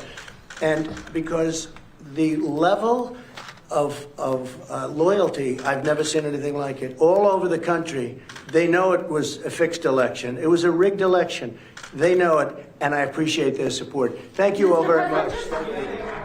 President Trump there with those comments as he continues to be at large with his own DOJ. President Trump says that there was massive fraud in the election there, but the Department of Justice, including the Attorney General William Barr, earlier this week saying that there was no, at this point, widespread election fraud that they are seeing on their area there. So we will continue to follow the latest developments there from the White House, but that was the Lou Holtz Presidential Medal of Freedom announcement there, and then also the ceremony there honoring that American legend Lou Holtz there. All right, everyone, we are going to continue to bring you the very latest here on News Now from Fox, always trying to bring you the feeds that are coming in. And in just a little bit, we are expecting a Michigan update on COVID-19 there from the governor. So we'll be bringing that to you in about a half an hour, everybody. While we're speaking of COVID-19, let's go to what we try to get this segment in every day here for you. The latest that Dr. Mike is seeing with the COVID-19 pandemic. Let's bring that to you right here on News Now from Fox. Hello, everyone. Thank you for watching News Now from Fox. I'm Regina Gonzalez, joined by Dr. Mike Sirigliano of Penn Medicine. Good morning, Dr. Mike. How are you? Oh, I'm quite well today. Regina, how are you? I am good. We have a lot to talk about, like always. I do want to get started discussing how on Wednesday, December 2nd, the U.S. did hit a new record for single-day COVID-19 related deaths. What can you say about that? Well, it's really the darkest time throughout this pandemic. This is not good. What we're seeing is an increase in numbers throughout the country, and that leads to increased hospitalizations. Many hospital systems are being overwhelmed, which was our big fear from the very beginning, and subsequent deaths. And so even though the cavalry is coming, we have vaccines coming very soon, we are seeing record numbers of deaths. This has to be mitigated. Now, how do we do that, Regina? As from the beginning, what we need to do is limit the numbers of people that get together. You have to wear a mask. It's not a political thing. Wearing a mask protects not only your loved ones and the people around you, but the studies show it also protects you. You need to make sure that you stay socially distant. You need to stay 6 feet away. And Regina, in my own practice, I'm seeing drastic increases in the numbers of cases. And I predict, and many experts predict, that it's going to get worse before it gets better because of Thanksgiving. And we have to remember that the holidays are not going to be the same as they have been in the past. Now, going off what you said about hospitalizations, yesterday there was also a record number of hospitalizations. What can you say about how this takes such a toll on the medical and healthcare workers that are taking care of these patients and dealing with this hospitalization influx? Well, Regina, to be honest with you, we talk about second waves. For people like us, I literally had 4 days off since last Christmas because I generally take a week or so off every 3 months, and this all started last March. And so for many people in the front lines, it has been a tremendous burden. It has caused depression, post-traumatic stress disorder, and a lot of us are really experiencing symptoms of burnout. And so it is really a strain on everyone. And remember, Regina, in the beginning of this, there were both coasts of the United States were having surges, and there was a lot of resources available from other parts of the country. What's different now is that this outbreak, this pandemic, is now everywhere in the United States. So you can't find one state, except for a very, very few, that isn't having the same surge. And so that's taking not only an emotional toll, but also a physical toll on healthcare providers. And it is going to get a little worse before it gets better. Well, Dr. Mike, the CDC director, Robert Redfield, did address the state of the pandemic on Wednesday. What did he say, and how are these quarantine rules now changing? Basically, number one, to get more compliance, the quarantine rules have changed. And let's break this down. If you were exposed to someone, and I've had this happen a bunch of times in my practice in the last week, someone went and had Thanksgiving dinner. They didn't wear masks because they were eating, and you get a call that one of the people at the dinner table is now positive. So traditionally what we have done is we would say, well, sir, you were at the dinner table with someone who was positive. That's close contact. You need to quarantine for 14 days. Well, that's rather onerous. So now what they're saying is that, look, you should quarantine if you don't have any symptoms for 10 days, or you could quarantine for 7 days if you get a negative test 7 days after that exposure. So that cuts down dramatically the amount of time that you need to quarantine. And let me just talk a little bit about tests, because this keeps coming up a lot in my practice as well.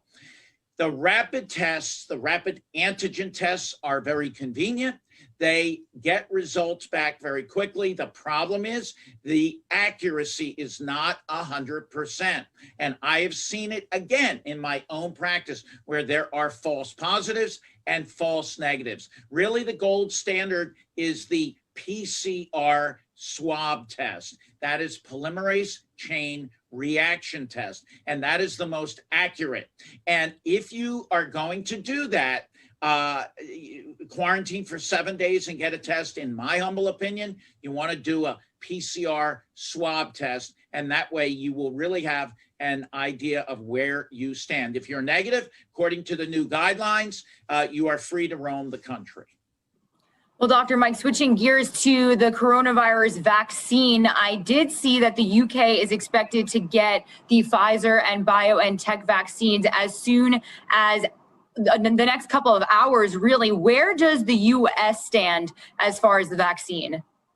So the way we have handled it here is, and I think it's a smart, prudent way, we are really, really looking at the raw data. We're looking at the hardcore data, and that takes some time. That's why we are probably not going to see the vaccine available until maybe December 15th, something like that. Now, people might say, well, why are we waiting?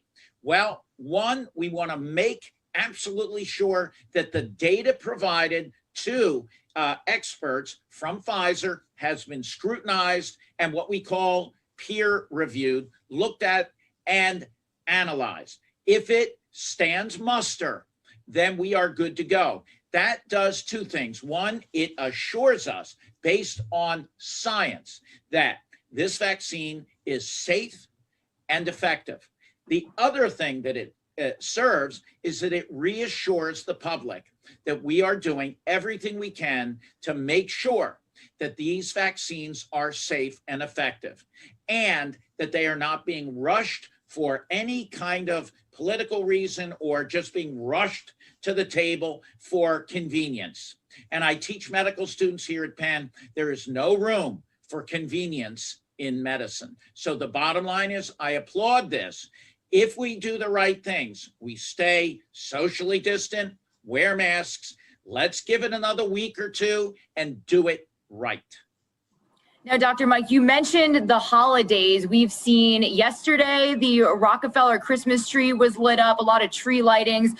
Mayor de Blasio did say that you have a 5-minute limit if you want to see the Rockefeller Christmas tree to take a picture. What are your recommendations for people who want to get out and do some sort of holiday activities with their families? I think, Regina, the safest thing to do is if you are in a family pod, you get your pod, maybe you get in the car, you drive around and look at lights, you Zoom meetings with folks. This holiday season is not going to be like it normally is. It's just not the time to be getting together with friends with the mistletoe. You can do the eggnog and the mistletoe into your own pod, but not going somewhere else. I'm sorry to be the Grinch, but it's just the way it is. And just remember, Regina, next year, after we get through this, we will have a lot to celebrate. We will have gotten through one of the most unprecedented events in our history since 1918. And so we have to remember that we've got to get through this dark period of time. And it reminds me of Winston Churchill and the darkest hours. What we need to do is get together as a nation. do the right thing, get through these darkest hours, and we will see light at the end of the tunnel. So when it comes to the holidays, no social gatherings, unfortunately. Let's not travel unless you absolutely have to, and make sure to keep everyone safe. Grandma, we don't want grandma to get run over by a reindeer, and we also don't want grandma to get COVID, Regina. So remember these points. All right, Dr. Mike, is there anything else you'd like to add? Well, I think I talked about grandma and the reindeer, Winston Churchill, and everything else. I don't think I have anything else to say in addition to those great leaders and the writers of that song. So I think that's about it for me, Regina. Well, thank you always for your insight. You have a great day. You too, Regina. You have a wonderful, safe day. And we continue to roll on right here on News Now from Fox. Thank you to Dr. Mike there and our very own Regina Gonzalez on that update for today. Now let's take a look at how the Dow is performing. There you can see it is up more than 151 points. And yes, it has reclaimed that 30,000 marker there as U.S. equity markets rose today to reclaim the 30,000 level after weekly jobless claims declined and as Congress grapples over COVID-19 aid and investors await details on the distribution of a vaccine there. So we'll keep an eye on this here for you on News Now from Fox. We're going to take a quick 2-minute break. When we come back, everyone, we're going to go out to our sister station, Fox 2 in Detroit. They're going to be talking about how to knock down those COVID-19 pounds. All right, here's a question for the group. Did you eat way too much on Thanksgiving, or maybe you've been overindulging since the pandemic began? This morning, the Doctor's In, we're going to talk about how to get your weight gain under control. Where do we begin, especially as we enter a rather hectic holiday season, at least hectic when it comes to eating. Dr. Suki Singh, an expert in obesity medicine at Henry Ford Health System, joining us this morning. Good morning, doctor. Good morning. Thank you for having me. We're so happy to have you. We got a lot of questions. Let me start by just asking you, how did the pandemic affect our weight? We joke a lot about it, but 10 months into it, what have you seen? Since the pandemic has begun, we're actually noticing a lot of weight gain in our patients. We're learning that because most of us are stuck at home, we're baking more at home, may not be the healthiest options. We're leading to, higher numbers in our diabetic patients, higher blood pressures, higher salt intake, more eating out. So this pandemic is leading to more weight gain than we anticipated. And is there a risk between, we know that there has been studies about obesity and what that does to your risk of COVID-19. Can you put that into context for us? If you gain 5, 10, 20 pounds, does that raise your risk for, the COVID-19 or anything else? Mm-hmm. Over time, studies have shown that approximately 5 to 10% weight gain has led to a higher risk of high blood pressure, diabetes, higher risk of cholesterol. Obesity, unfortunately, is now being brought to light that it is a disease. It's not just a weight myth anymore. And there is a higher risk of COVID infection because it is considered a pro-inflammatory state in patients that have obesity. Yeah, can you explain that, doctor, as so that we can understand why does excess weight raise your risk of complications with COVID-19 or other issues? What is it doing to your body? Well, basically, our immune system are not functioning to its maximum capacity, which leads to a suppressed immune system. Your inflammation rates are much higher, and with COVID, we've learned that it is a inflammatory process that goes on with the body. So being already overweight or obese, you're not the healthiest to begin with. I recently talked about a new study that said age, it's kind of a myth that the older you are, the harder it is to lose weight. Doctor, what do you say about that? You know, it's called a myth for a reason. There are factors that change in your body as you age, and most of those are environmental factors.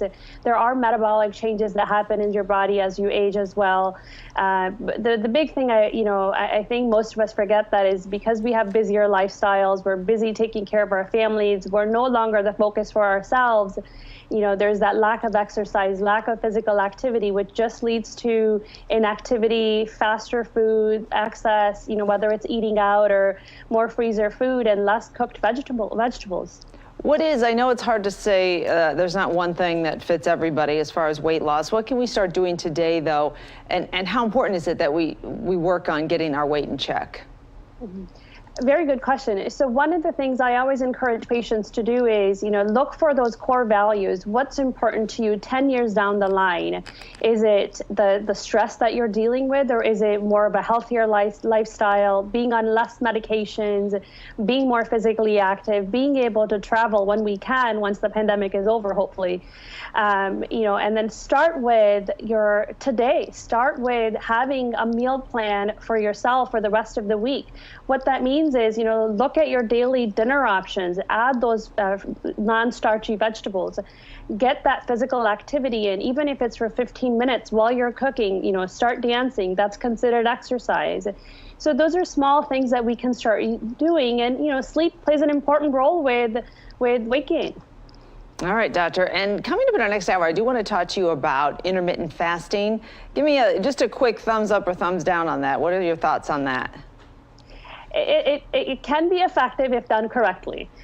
Intermittent fasting is a way to regulate your internal hormones, but what that means is if you are doing the intermittent fasting, you want to make sure you're taking advantage of the times you're eating. In simple terms, don't eat the same foods you would eat on fasting days. Right, you can't eat a bunch of junk in your time of eating. All right, yeah. I hear you, doctor. I feel like you're talking to me right now. All right, we'll talk to you in our next hour. And by the way, you can ask the doctor any questions you have. I got in my questions. So tweet us, use #the9, and the doctor will answer your questions. I'll put a tweet out for you to respond to, too, if you have questions for the doctor. Thank you, Dr. Singh. We'll see you next hour. Maybe you're thinking, I need to get myself back on track after a year of stress eating, overindulging, not leaving the house a lot, not moving around a lot. Joining us now is Dr. Suki Singh from the Henry Ford Health System, weight loss expert. Doctor, thank you for being with us. Thank you for having me again. So the first question for you, doctor, what can we start doing today to make a difference?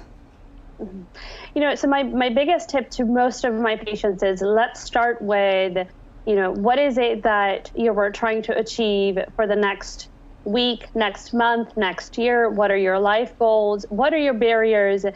Have you had a medical evaluation to make sure there are not any deficiencies, metabolic diseases that are undiagnosed that are contributing to your weight gain? So, you know, stress management, meal planning, how can you incorporate physical activity to your daily routine? Does that include a simple walk? Does that include being more physically active with your children? A walk during lunch, you know, utilizing the extra time that we have not driving to work. Those are the times that we want to take advantage of while we have, access to this extra time during the pandemic. Couple things, doctor. First of all, I feel like when I work at home, I get much less activity, even if it's just the simple thing of walking to the car, driving to work, walking down the hallway at work. When you're at home, you're not doing any of that. And I feel like that makes the difference as far as our activity levels are just plummeting. But also, shouldn't we start by just keeping track of what we're eating? I feel like most of us don't even know how many calories we're eating in a day. A great point. There was a study done that showed that even when patients start logging in their caloric intake, they underestimate their daily calorie intake by about 30%. So, you know, it's really not a calorie in, calorie out phenomena anymore. It's more of a when you're eating, what you're eating, how often you're eating, how can you modify what you're eating, how can you change your cooking habit. Man, that's a lot, doctor. All right, let's bring in the fellas. Ryan has an interesting story to share about his experience on the scale that we were kind of amazed by. Go ahead, Ryan. So on Monday morning, I woke up after a long weekend of eating, overindulging is a good word for it, and I weighed 229 pounds. 3 days later, after one meal a day, I weighed 221.8 pounds. I lost about 7.5 pounds in a 3-day period. Just, you know, I don't know if it was, you know, what is that, doctor? How's that work? You know, so that happens often when we go from a more of a feasting meal to more into a starvation mode. Fortunately, men have more lean mass, they have higher levels of testosterone, which even at rest, they tend to burn more calories. In return, women tend to have more estrogen. And one of the common roles with estrogen is to actually store and preserve fat. So, it just really depends on what he ate during the time when he was feasting and then how he cut back to one meal a day. And that led to the quick weight loss. That's water, isn't it, doctor? We always think that that's water loss. It is water as well as, again, going into more of a starvation mode, cutting back from large meals to a smaller portion. Probably, other things we want to keep in mind is if he went from more of a high carb diet to eating more protein over the next few days, that's all going to play a role into your metabolism. Yeah, there's no doubt about that. I went from that to filet, salmon, chicken breast. That was the 3-day meal. And a few vegetables, right? Vegetables, of course. All right. Lee Thomas, you always have a good kind of clock when it comes to your eating habits. Yeah, I have a regime that Dina knows I'm always trying different things, doctor. But my question to you is about the timing of eating. I'm trying something now. I think they call it intermittent fasting, but I try to eat between 10 a.m. and 6 p.m. and only have food during those hours. And you talked about the fasting response. First of all, is that healthy? Because I read it online, because everything online is true. So is that healthy, and does that really work with staying in shape? Because I'm not really trying to lose weight. So what you're trying to do is intermittent fasting, and there's different ways to do it. There's different window periods that you can use, and basically you're using the 8-hour eating window rule.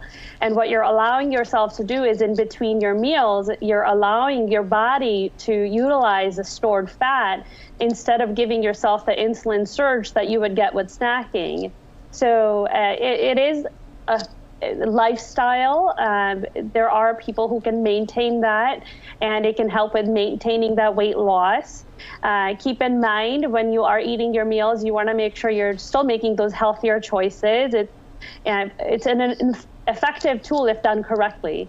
So, after 6 p.m., basically what you're doing is letting your body metabolize what you have and going into more of a parasympathetic response, which is slowing down your metabolism and actually going into less stress, decreased cortisol levels, decreased ghrelin, decreased insulin, which are all hormones that play a role into our weight gain.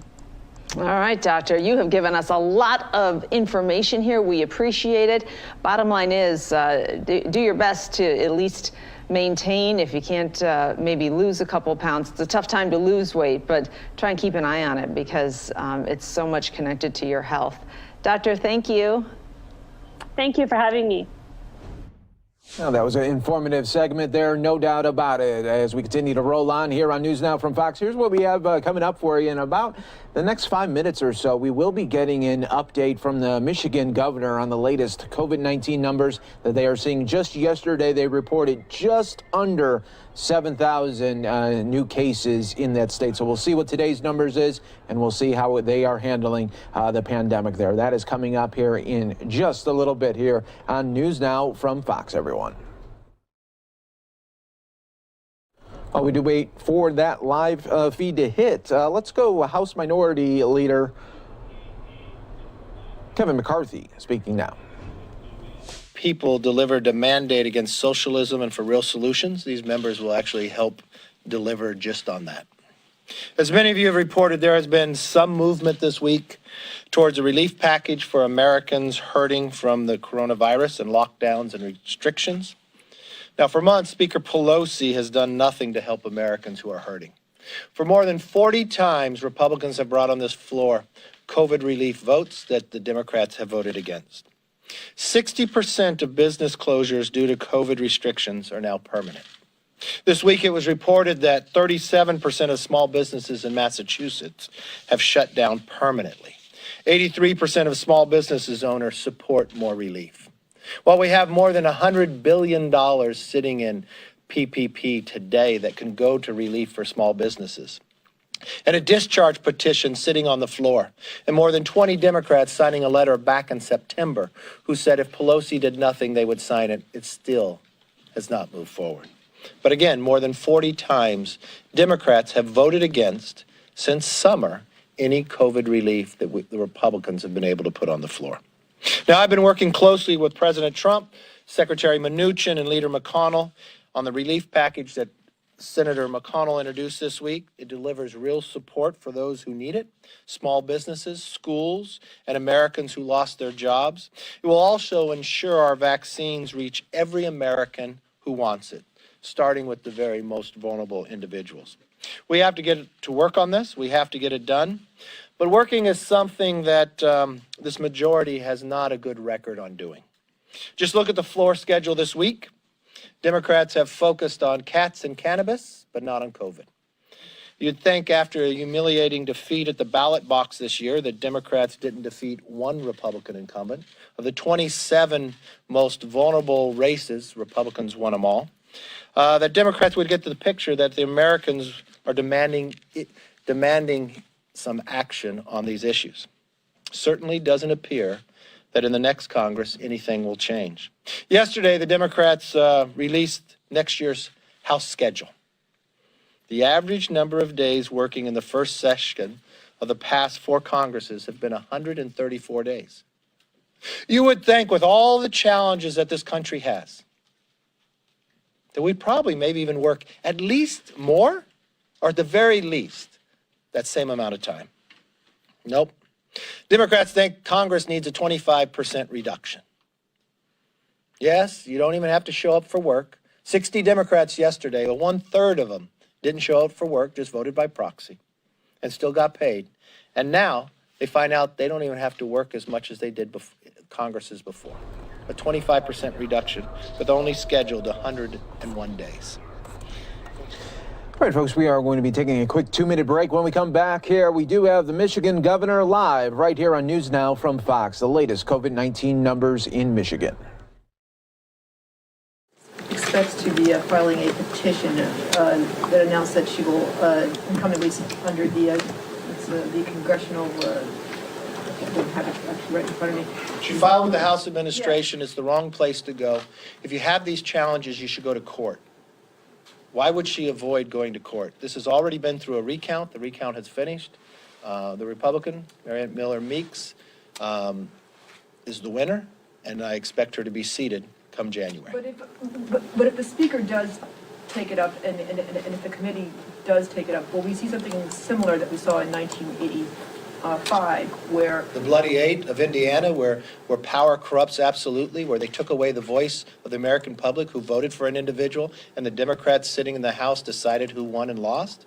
Let's hope it does not come to that. That should never return. And right here, like we promised you, live, raw, and unfiltered. Now we have the update, COVID-19 update from Michigan. This is the governor speaking now. 6.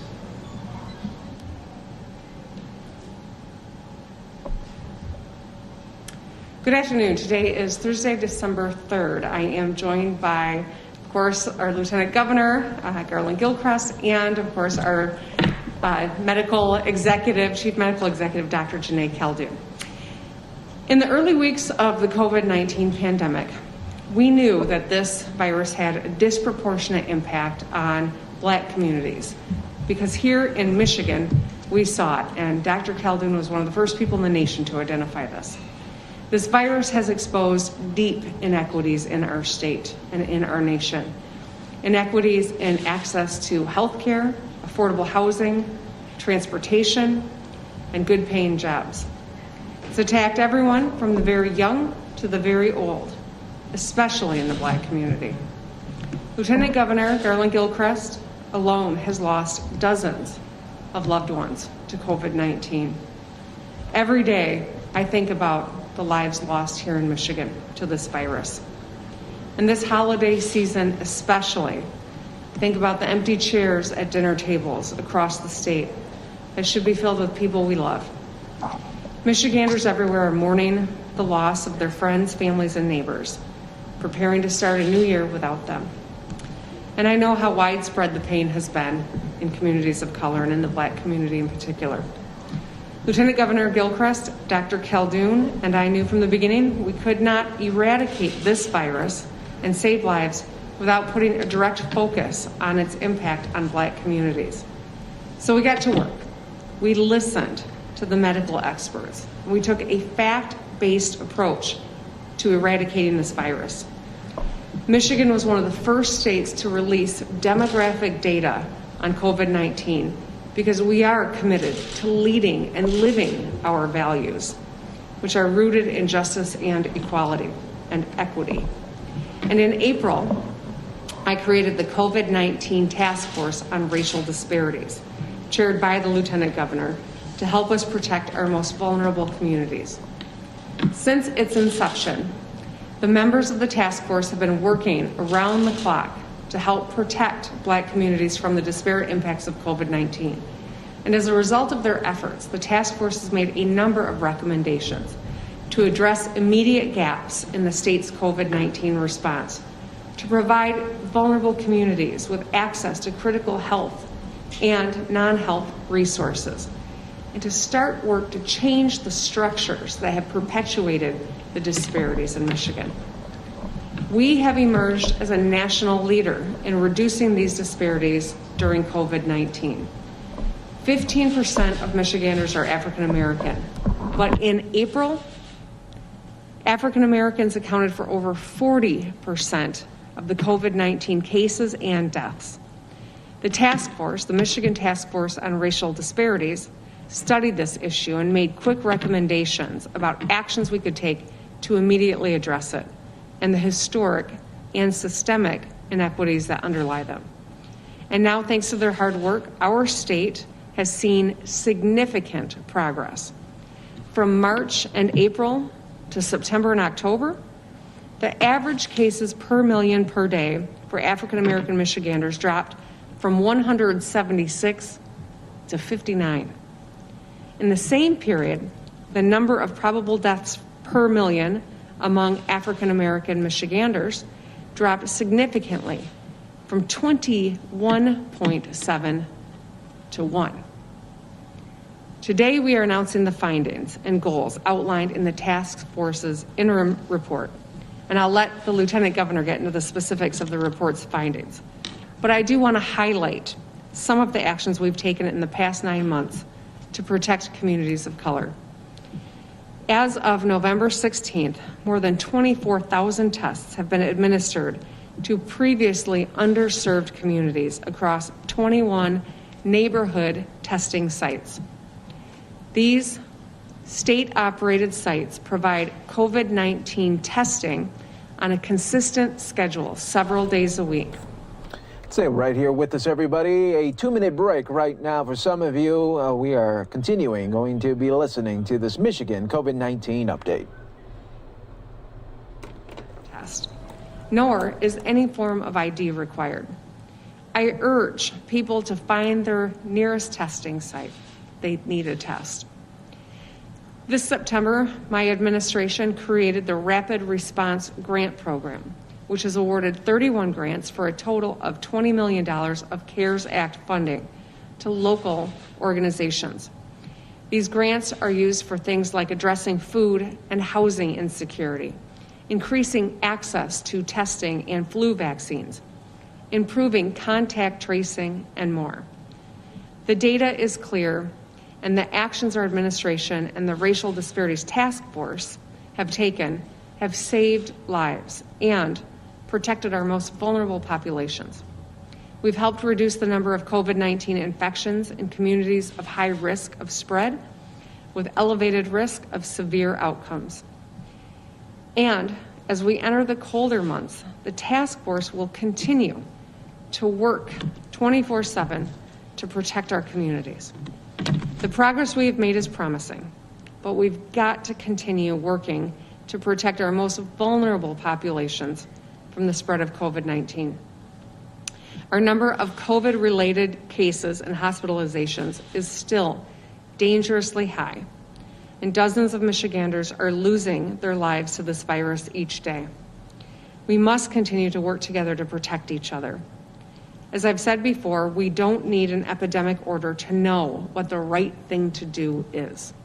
We just need to do it. Because the science is settled.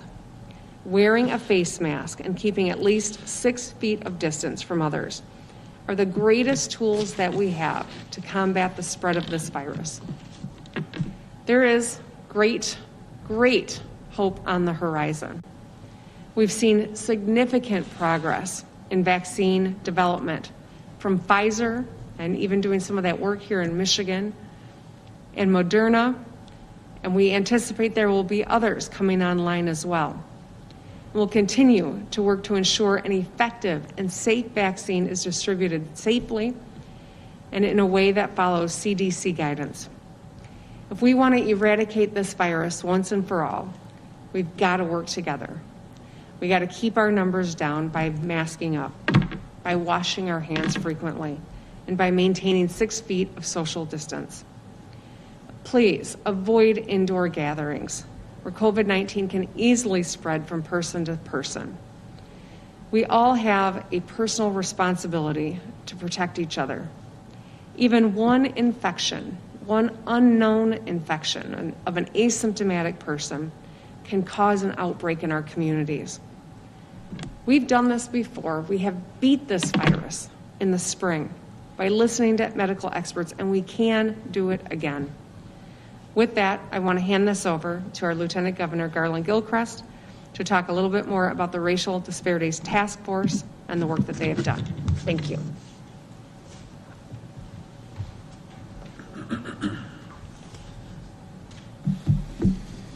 Thank you, Governor. And I also want to thank and acknowledge Dr. Jonae Caldoun, our Chief Medical Executive, and say good afternoon to everyone.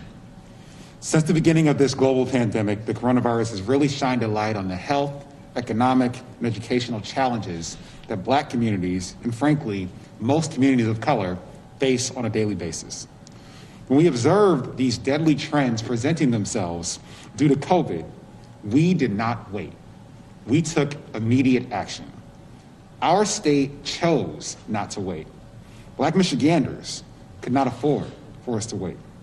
So that is why, under Governor Whitmer's leadership, 6 months ago, the Michigan Coronavirus Task Force on Racial Disparities was established. I am proud and honored to serve as the chairperson of this task force. This work is really deeply personal to me. I have lost 24 people in my life to COVID-19. That's, as the governor alluded to, that's 24 empty seats at the dinner table. 24 people who will not have the opportunity to spend another holiday with their loved ones. This is a reality for more and more Michiganders every single day across our state. And with these cases continuously and precipitously rising across the state, it is more important than ever that we continue the work of the Task Force on Racial Disparities. This task force is dedicated to combating COVID-19 with a fact-based approach to eliminating the virus. Today, the task force is releasing an interim report. This report details the progress that we have made as a state on understanding and addressing racial disparities since the start of the COVID-19 pandemic. I first and foremost want to thank the members of the task force and the state employees from literally every state department and agency for the care and commitment that they have shown daily to flattening racial disparities during this pandemic and beyond. I also want to stress that this is an interim report. The work is not done. This report recognizes the many continued challenges that vulnerable communities in our state face and provides direction for even more action. The task force was established to prioritize our communities of color's short-term needs without losing sight of the genuine need to reverse generations of racism and inequity that has wrought harm and built barriers that people of color must overcome to lead happier and healthier lives. This report shows that the work that has taken place over the last 6 months and looks ahead at what is to come. It's clear that we've made progress. Michigan has been recognized nationally for our broader pandemic response, and we have shown that it is possible to reduce the disparities. We were pleased to report significant progress has been made toward our first goal to reduce COVID-19 disparities for communities of color, and specifically for Black communities over the last 6 months. In the early stages of the pandemic, the virus was killing Black people in Michigan at a rate 5 times higher than that of white Michiganders. In the most recent available data, however, we've seen significant progress with Black people accounting for only 9.1% of the cases and 5.7% of the deaths. To put that in perspective, Black people made up just under 14% of the population in the state of Michigan. Stay right here with us, everybody. More news now after this 2-minute break.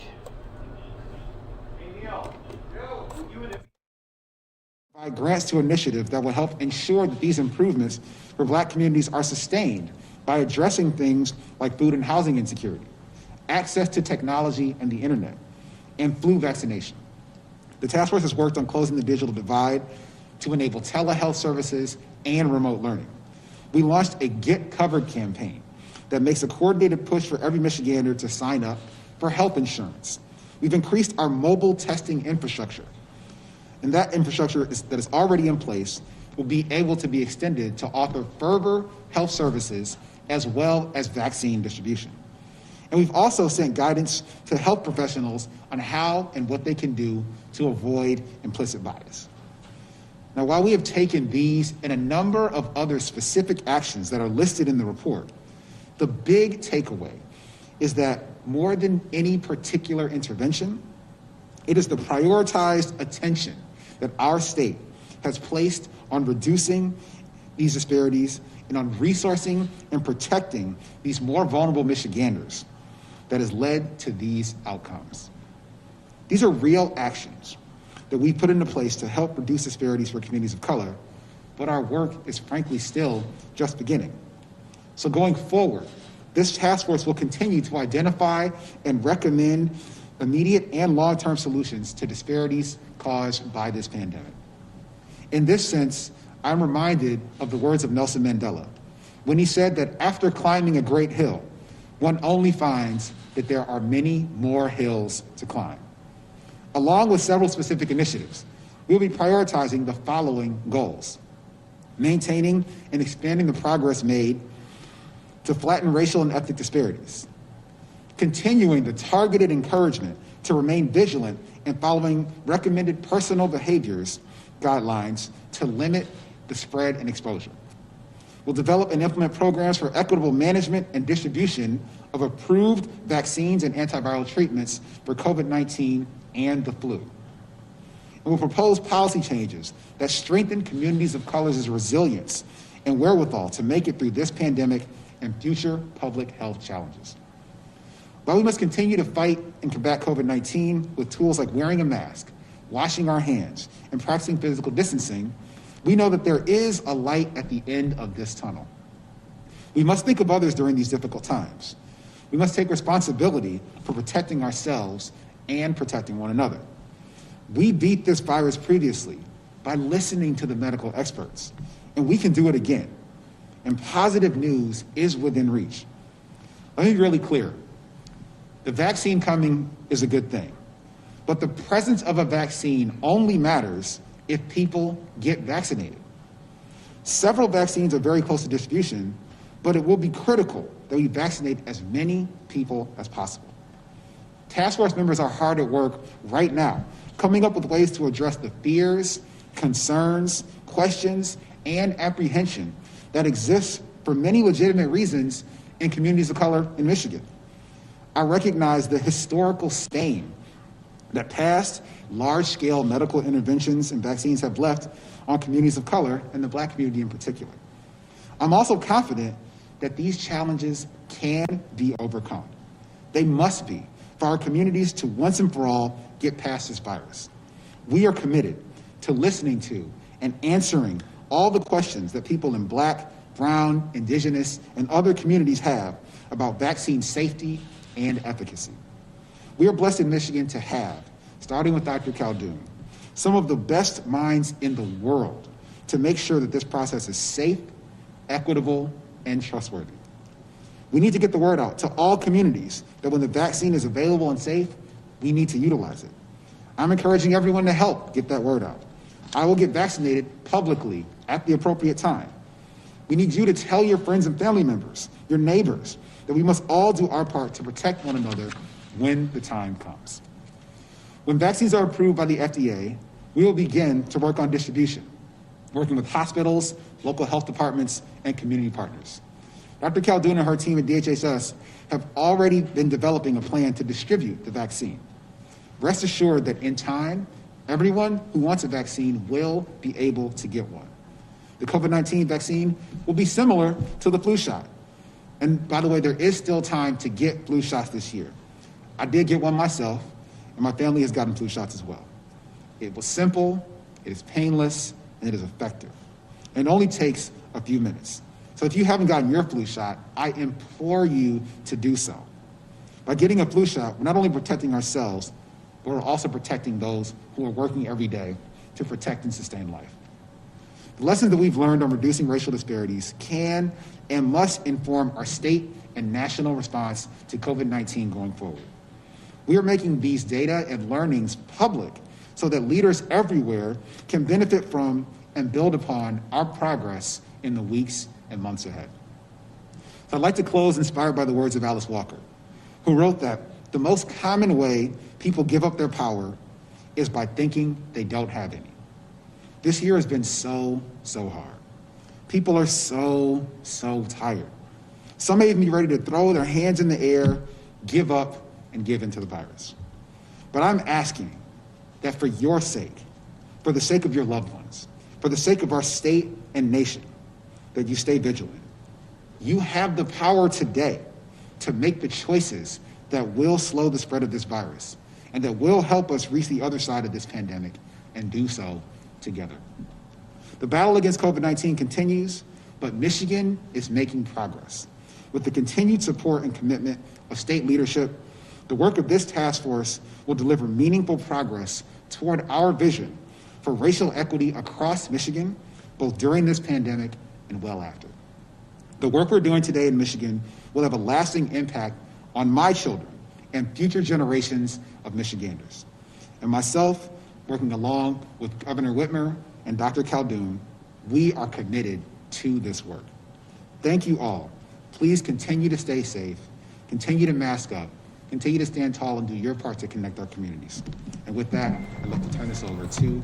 All right, folks, we're going to take another 2-minute break right here on News Now from Fox, always bringing you the live events as they're happening worldwide.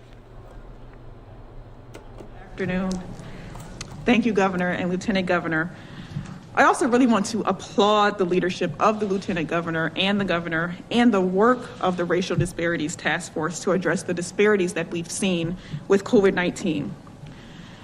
As of yesterday, we had 373,197 cases due to COVID-19 in the state and 9,405 deaths.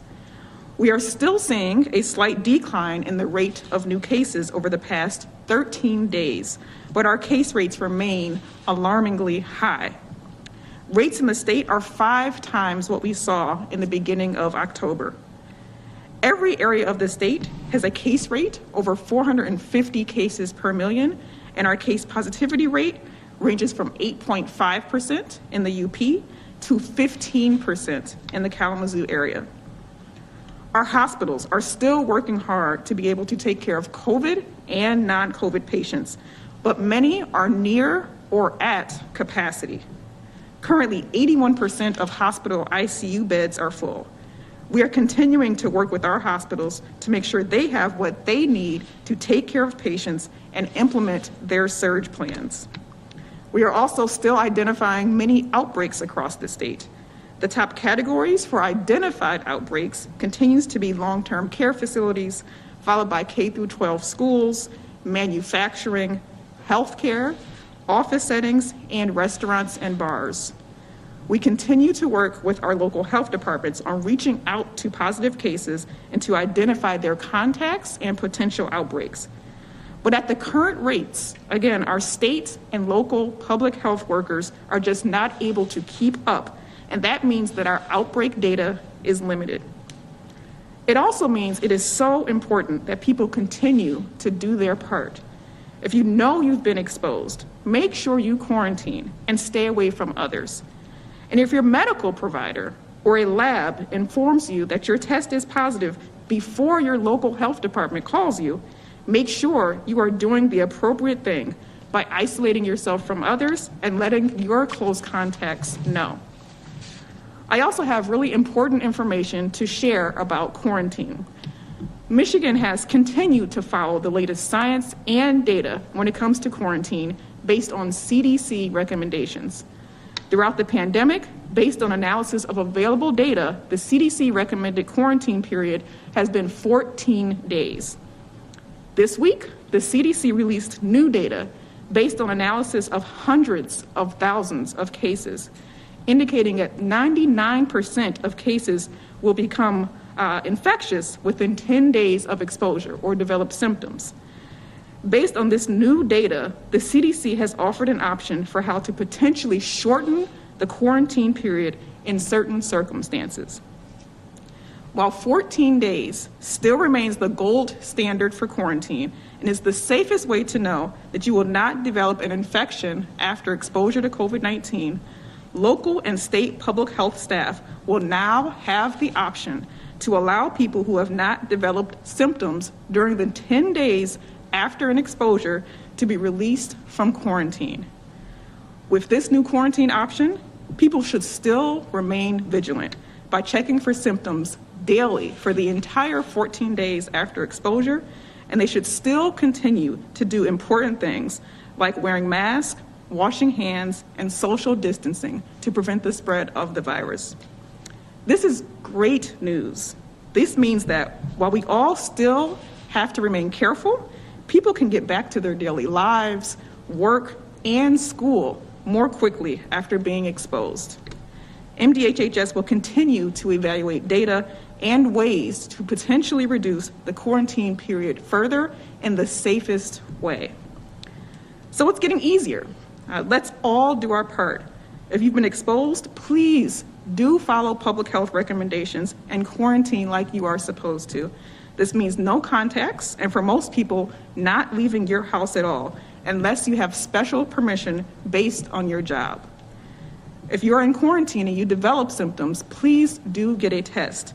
There are hundreds of testing sites across the entire state, and you can go to our website, www.michigan.gov/coronavirus test, to find the one nearest you.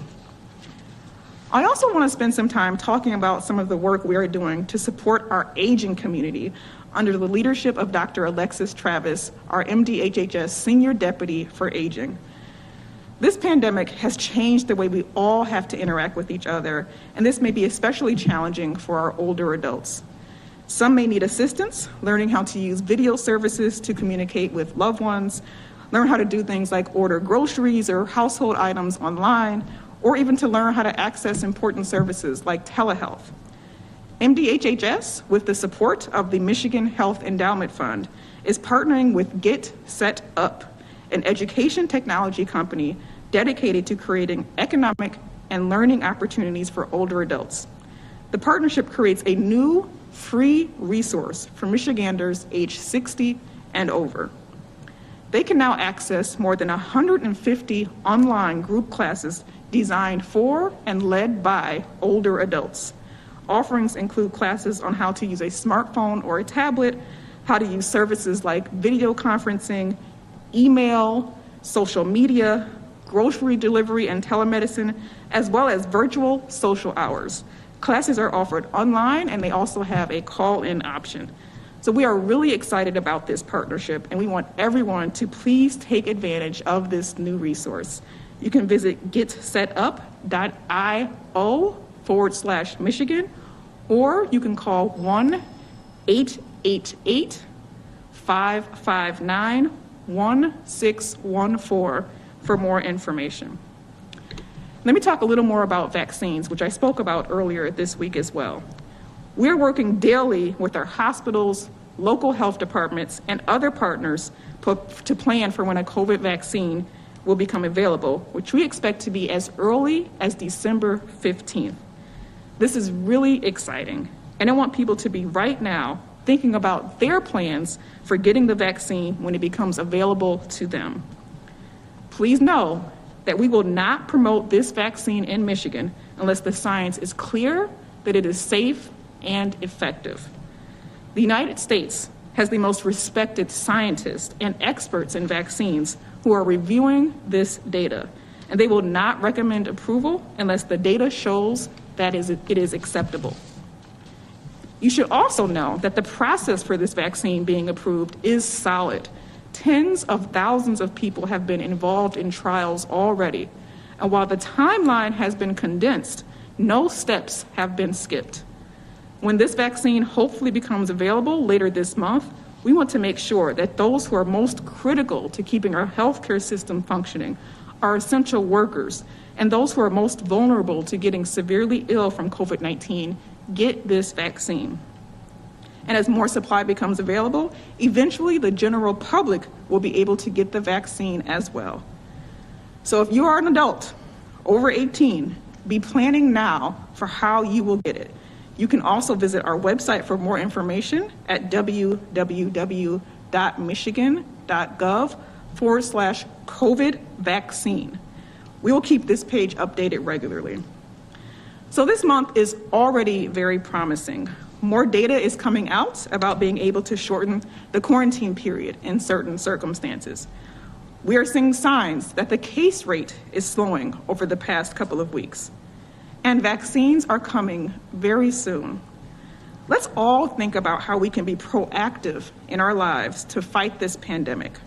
Wear your mask, wash your hands, do the right thing by socially distancing and not gathering in crowded places.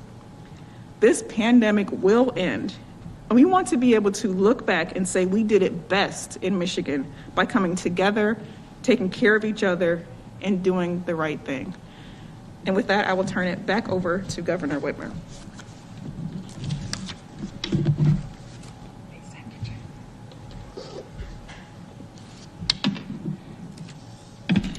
Okay, with that, happy to open it up for a few questions. Hey, Governor, the first question will come from Kim Craig with TV7. Hi, folks. Two quick questions. Can you briefly explain why the Black community is at increased risk? And then also, how do you qualify the earlier statement that Michigan beat the virus before? I'll answer the first question, then I'll hand it over to Dr. Caldoun. In the spring, it seems like a lifetime ago, I know. For some, it seems like yesterday for others. But we saw such exponential growth and community spread. And we took action, and the vast majority of people did what needed to do to push the numbers down. We saved our healthcare systems from being overwhelmed. We saved thousands of lives because of that action, that collective action. Of course, we had to make a lot of hard decisions here in state government, but it was the people of Michigan that rose to the challenge. We really pushed our curve down. And that's what I meant when I said that, we have beaten this virus back before. We can do this. We know how to do it. And if everyone does their part, we will do that. With regard to the unique exposure with the African American community to COVID-19, I will ask, of course, Dr. Caldoun to answer that part of the question. And so I think when we talk about why we've seen these disparities, it's important to understand that it has nothing to do with skin color. It's really about exposure and what jobs people are doing and what resources they have. So if you think about early in the pandemic, when we said most individuals needed to stay at home, there were still essential workers who had to come out of their homes. Maybe they didn't have a car and they needed to share rides. Maybe they still had to go out to the grocery store and couldn't have delivery service. Or maybe they were frontline workers who sometimes tend to not make as much money, so they had to work in our grocery stores or drive our buses. So it's really about exposure and equity when it comes to why we've seen these disparities.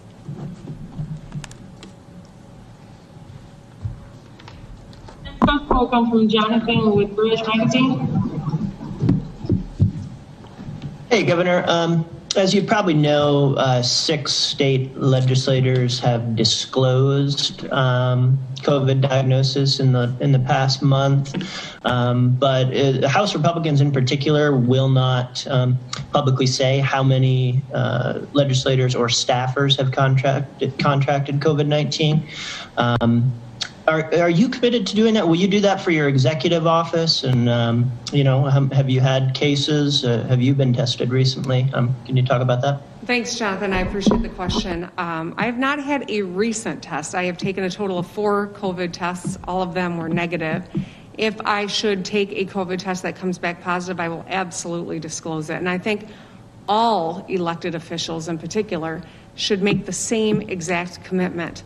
Especially in the legislature that is continuing to meet and has a variety of staff people as well as press people as well as the general public who are in and out of this building. And so I feel very strongly that anyone in these positions who has a positive test should make a commitment to disclose that so that they can keep others safe, educate the public on how prevalent this virus is, and I believe that's the right thing to do, and I think that they should all do that. I'm hearing much similar to what you're hearing, is that there are quite a few people who have COVID. However, it should be a policy, I think, of the legislature to share that information affirmatively. Thank you, Governor. The next question will come from Rod with TV4 in Detroit. Yeah, good afternoon, Governor. We are curious about the extension of the 3 weeks. Is that on the table? Are you looking at an extension? And if so, when might you make that announcement? So, Rod, I think at this juncture, everyone has to know that, of course, we are looking at the data every single day, trying to make decisions with the best information that we have.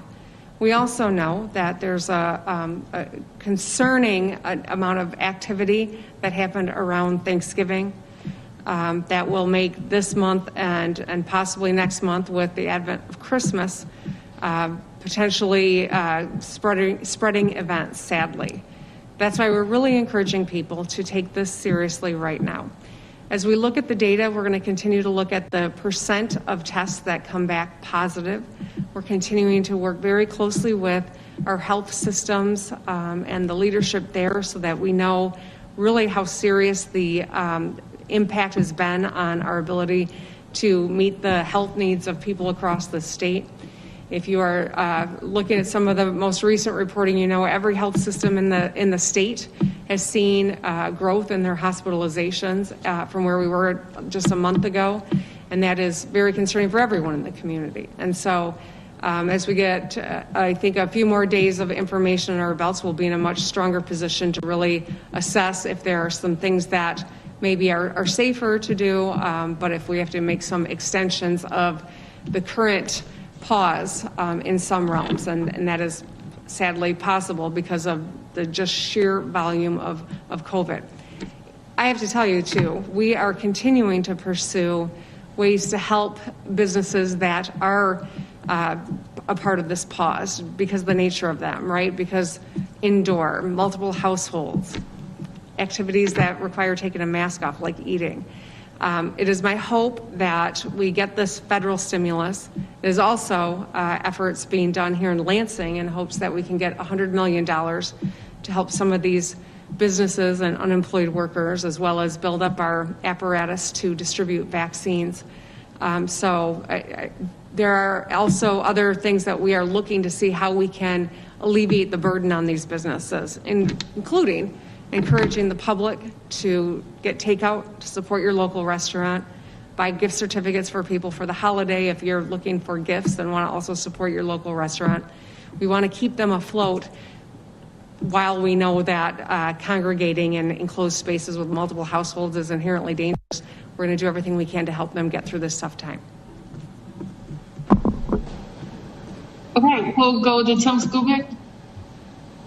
Governor, to be frank with the people in Michigan, we're going to take an incredible turnaround in these numbers for you to lift the restrictions on December the 8th. Fair statement?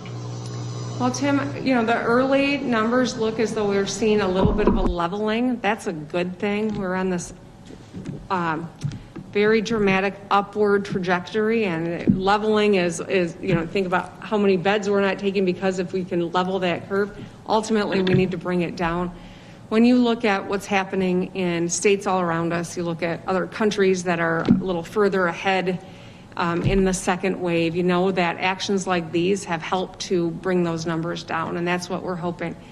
The bottom line really is, do the masses, do the people do their part, right? It comes down to individuals, all of us doing our part and taking this seriously. We said 8-9 months ago that if everyone could just stay in place for 3 weeks, this virus would be gone.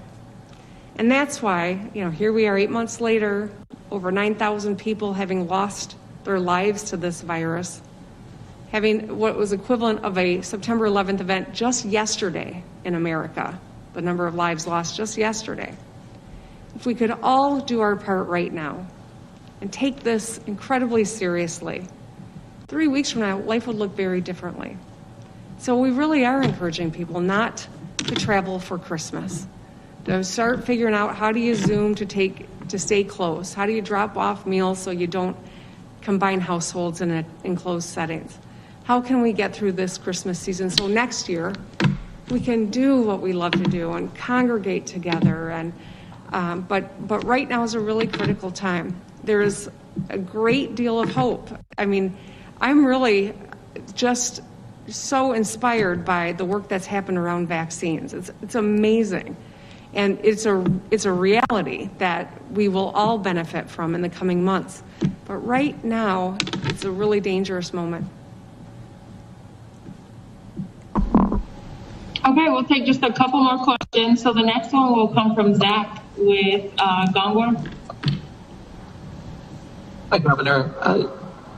On the subject of Michigan's prisons, a number of advocates for Michigan's prisoners are beseeching you to take action to release some prisoners who are past their earliest release dates, given the skyrocketing numbers of COVID cases and escalating numbers of deaths in MDOC facilities. Safe and Just Michigan had a number of tweets yesterday. I want to read one of them to you. It says, "One of the reasons Governor Whitmer supporters like her is that she listens to science, so why does she shut her ears to the science that says cutting prison populations is key to stopping COVID-19 spread?"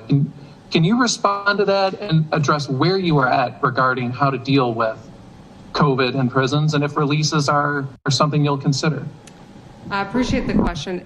Zach, I'm not going to get in the habit of responding to every single tweet, or this would be a press conference that never ended. But I will acknowledge that this is a concern that we share as an administration. And I know that families across the state are worried about the safety of their loved ones who are serving time in our prisons or jails. I want to tell you that this is an issue that my administration takes very seriously, and so does the leadership of the Department of Corrections. We are following CDC guidance and implementing strict safety measures to protect staff and people serving time. They are all required to wear masks and to practice social distancing and to utilize proper hygienic protocols. The MDOC is also conducting mandatory testing on all prisoners and prisoner staff every week right now. The department is doing roughly 40,000 tests every week and has conducted almost 400,000 COVID tests since the beginning of this pandemic. You know, we are one of the only states in the nation that is conducting this type of testing and making this the priority that we have and taking it as seriously as we do. The department has suspended in-person visits since March. They have heavily reduced transfers. They clean each prison with bleach, each prison cell with bleach every day. And the department has a strong relationship with Wayne State University, which provides doctors to the Michigan Department of Corrections that serve as the head of their clinical COVID response. So the MDOC leadership has regular meetings with MDHHS and Dr. Caldoun and have taken incredible actions to keep prisoners safe. I will also say that we have paroled a lot of people in the last 10 months, people that were eligible, but I know that our parole board has worked diligently to ensure communities stay safe, but that we are able to get people who are close to have completed their time through the system as quickly as possible, and that has alleviated some of the population question that I think you're raising as well. Hey, Governor, the last question will come from Jacob with MERS. Hey, Governor. I'm going to go ahead and squeeze two questions in here. Number one is the other day you mentioned that the data shows, or you were told that there was too much travel over Thanksgiving, and I wanted to see if you had some Michigan-specific data for that. Number two, I noticed that Dr. Caldoun did not also mention that the new quarantine guidelines also include a 7-day option with a negative test, and I wanted to see if Michigan is echoing that guideline as well to local officials here. I am going to ask Dr. Caldoun to answer that second part of the question, and she might want to add a little bit to my response to the first part of the question. With regard to national mobility statistics, we know that millions of Americans traveled around Thanksgiving. We know that there were a lot of people traveling in Michigan through our assessment of mobility and the data that has been shared. I don't have something that I can cite for you right now, but certainly Tiffany would be happy to follow up with you on that. As we chatted with the national experts last Sunday, the Sunday before this one that just passed a few days ago, whether it was Ashish Jha or Scott Gottlieb or Zeke Emanuel or Josh Sharfstein, each of them cited the Thanksgiving activities and mobility and travel and congregation as a factor that they are very alarmed about as we think about what our COVID numbers look like with as much community spread as we have now and what we anticipate COVID numbers looking like in a couple of weeks or in another week. Acknowledging that 4 weeks out is when you typically see the heightened hospitalizations and hospitals that are already getting close to the brink. You add all of those things together, and that's why they're telling us that the next 8 weeks are going to be really difficult, December and January, because of the lag of this type of a virus.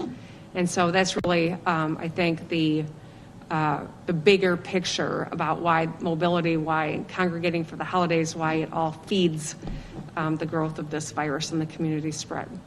With that, Dr. J can add to that if she'd like, and then also focus on the second part of your question. She might need you to repeat it. I'm not sure.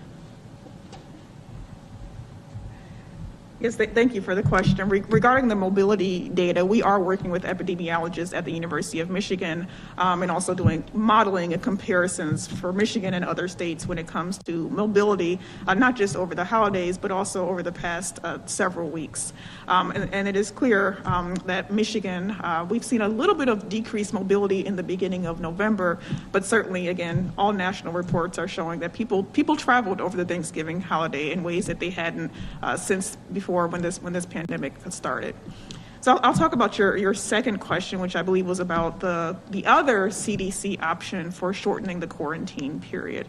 And so the one I talked about was 10 days. So if you've had no symptoms after exposure for 10 days, then you can be removed from quarantine, even if you do not have a test, and you still check yourself daily for symptoms for the entire 14-day, still gold standard quarantine period. The CDC has also offered an additional option for people in certain circumstances to, if they've not had symptoms for 7 days after exposure, to be able to get a test within the last 2 days of that 7 days to be able to remove themselves from quarantine and still, of course, needing to check for symptoms. That aspect we are still communicating about with our local health departments. Obviously, the shorter the time frame of that quarantine, the more risk there is for someone to still have the disease and spread it to others. And we also have to make sure if that strategy is implemented, people can get access to tests in an appropriate manner, and those negative test results are also shared with local health departments so that they understand if that person actually can be removed from quarantine. And so those are logistics that we are still talking through and working through with our local health departments. Okay, great. Thank you, Dr. Cardone. Thank you, Governor. Thank you, Lieutenant Governor. Have a great day, everybody. Thank you. And that was your full update there in Michigan on the latest there on COVID-19 pandemic. Here's what we're going to do for you now. We're going to go to a quick 2-minute break for some of you. When we come back here on News Now from Fox, we're going to take you out to North Carolina. We're getting a COVID-19 update there. The state seeing 5,600 new cases today and 44 additional deaths. We'll bring you that update next here on News Now from Fox. To make sure our hospitals are there for those who need them and to save lives. If you are with someone you don't live with, wear a mask and keep your distance. Better yet, limit your social actions as much as possible. We need to stay strong and strong together. If you attended a Thanksgiving gathering, please go get tested. Social gatherings can quickly become virus-spreading events, putting those who attended and the larger community at risk. We are so close to having the means to control this virus with a safe and effective vaccine. The Food and Drug Administration and their external advisory committee will review 2 vaccines this month. I'm going to take some time today to provide more details about vaccines, both how we got here and what will likely happen in the coming weeks. Although vaccines were developed quickly over the course of this year, corners were not cut. The vaccines were built upon years of work in developing vaccines for similar viruses, such as SARS. In addition, billions of dollars have been invested to allow clinical trials to proceed without delay and ensure manufacturing of those millions of doses of vaccines were happening at the same time. All of this allowed for our scientific community to shorten the time in getting us a safe and effective vaccine, so no corners cut. For the Pfizer and Moderna vaccine, more than 70,000 people combined participated in clinical trials to see if the vaccines are safe and if they can effectively prevent someone from getting COVID-19. Both companies worked to recruit people from historically marginalized populations to participate in those trials. For the Pfizer trial, 41% of their participants were non-white, including 26% who were Hispanic Latinx and 10% who were Black. For the Moderna vaccine, 37% of the participants were non-white, including 29% who were Hispanic Latinx and 10% who were Black. The people who make the decisions about whether or not to authorize the use of these new vaccines are FDA scientists, and they're career scientists, not political appointees. The data is also reviewed by another independent body. They're called the Vaccine and Related Products Advisory Committee. This committee works with the FDA to determine safety and effectiveness. The process is independent and it's transparent.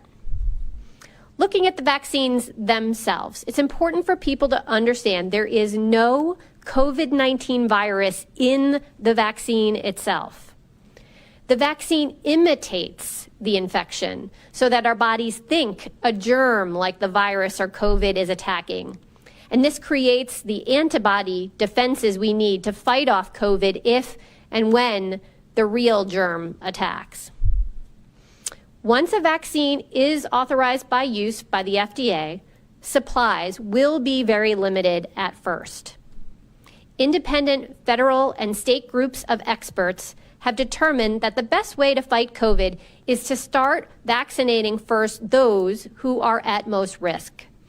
Therefore, the initial supply of vaccines will go to a limited number of hospitals to vaccinate healthcare workers at high risk of exposure to COVID-19, those who are directly caring for or cleaning areas used by patients with COVID-19. Because of the limited initial vaccine supply, not all hospitals are going to even receive vaccine initially. But as more vaccine becomes available, it will be distributed to more of our state's hospitals and then to our local health departments to focus on vaccinating high-risk healthcare workers. Long-term care staff and residents will also be in the first group to receive the vaccine.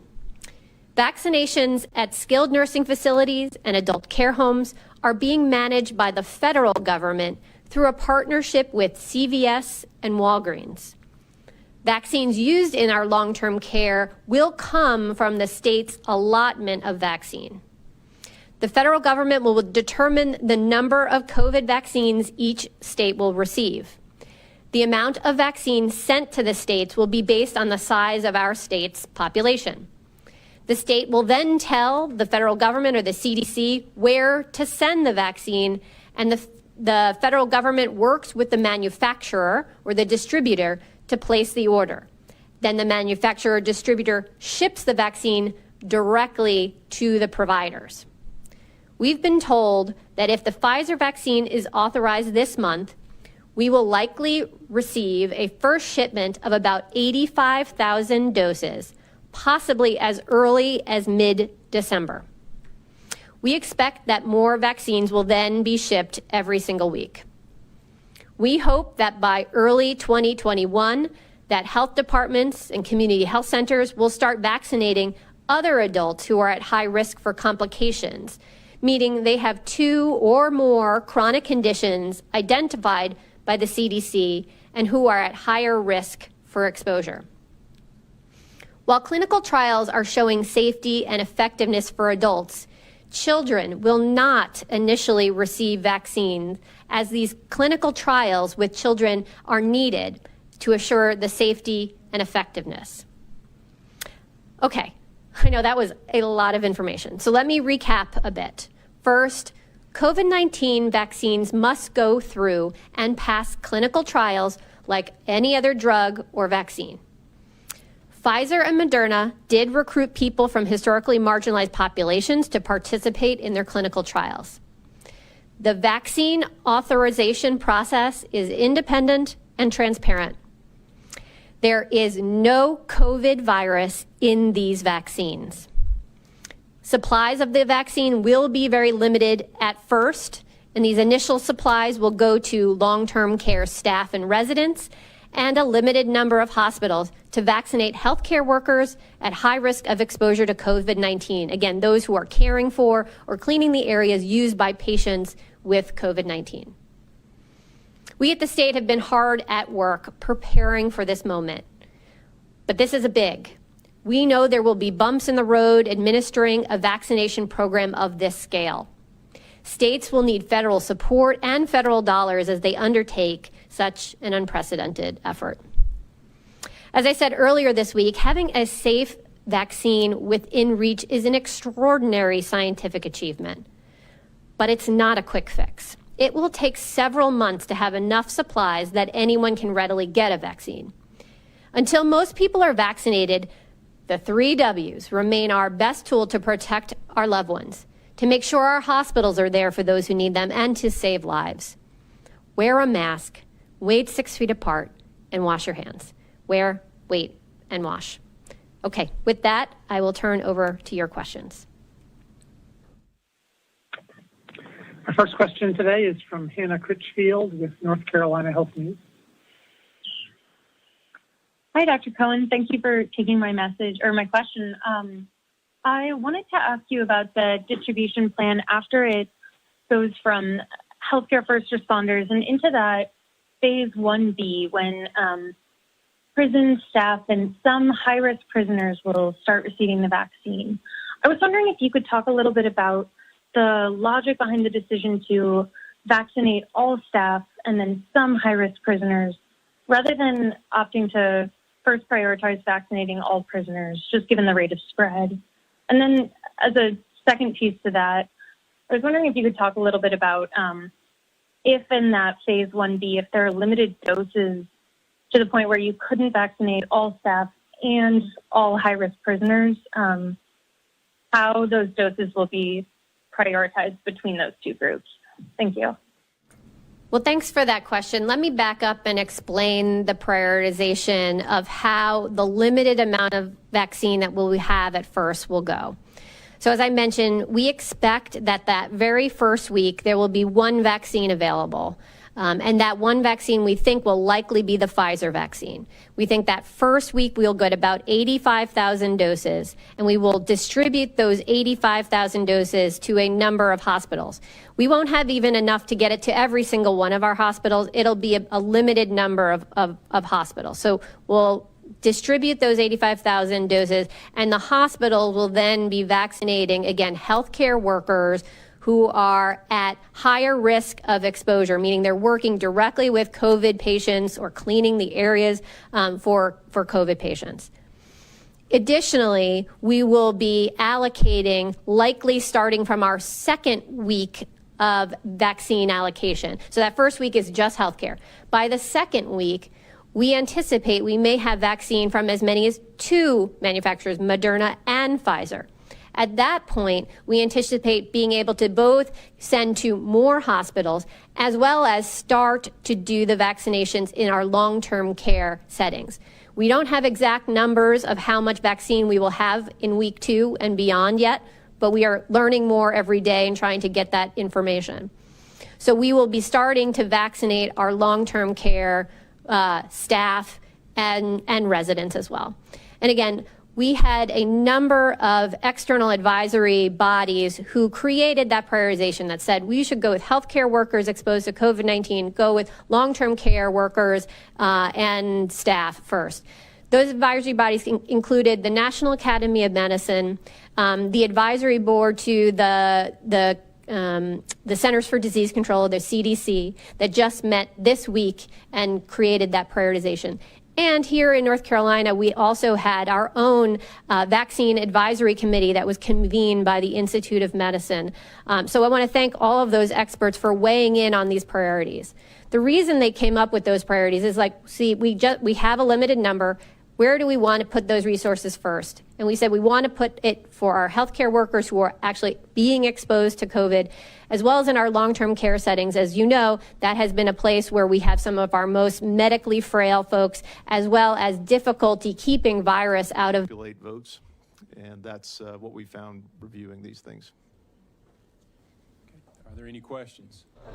That was the update there in North Carolina. We'll be getting you another update here in just a little bit on News Now from Fox. A live look right now of Memphis, Tennessee, where Vice President Mike Pence will be doing a roundtable discussion focusing on the work to combat the coronavirus pandemic, the vaccine distribution program led by Operation Warp Speed, and the CDC and Tennessee's plan there. So, of course, we will be featuring that for you in full as soon as that gets going here on News Now from Fox. Let's take a quick 2-minute break. Right now, it's a good time as we continue on this Thursday, or like I like to call it, Friday Eve, Friday Junior.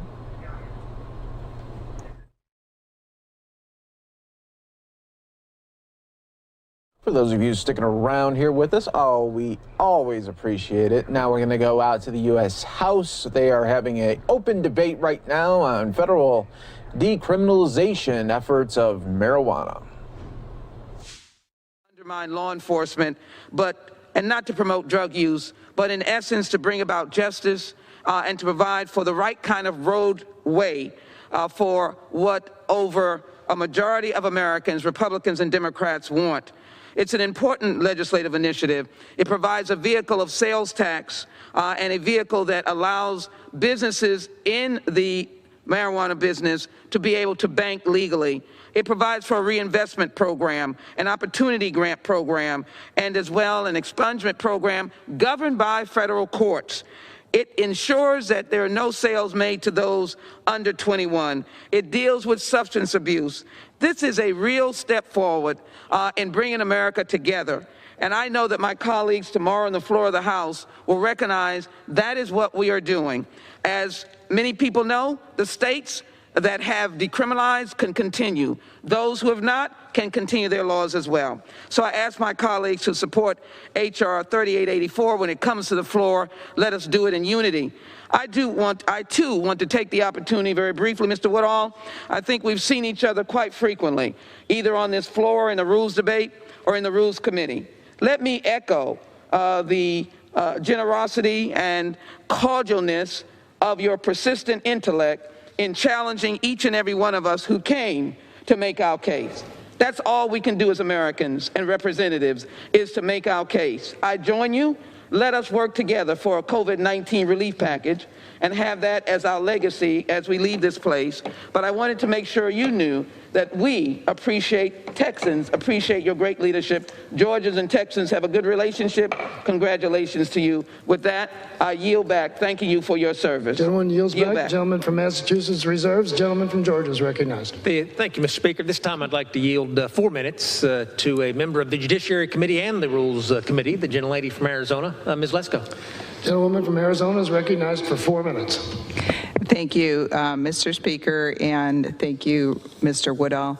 First, before I talk about the bill at hand, I want to say just what an honor it has been serving with you on Rules Committee, Rob. You know, I didn't know Mr. Woodall really before I served on Rules Committee with him, and I found him to be very witty, a very good debater as well, and you do it in such a nice way. So you really like win the debates, but you do it with a smile, and you do it very friendly, in a friendly way. And I really, really appreciate the way you conduct yourself and how you actually win arguments, but you're very friendly about it. And I don't know what your future holds, but I wish you all of the best. You're extremely talented, and it really is an honor to serve with you.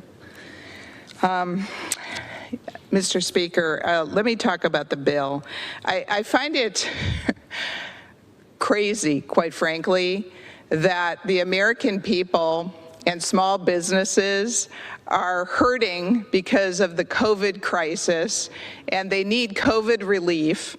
And we're not concentrating on a bipartisan COVID relief stimulus package right now that will actually be signed into law. I find it just incredulous that instead my Democratic colleagues are focusing on legalizing marijuana nationwide. Sometimes I think that the world is turned upside down when you have a state, I think it's Oregon, that bans plastic straws but legalizes cocaine and heroin.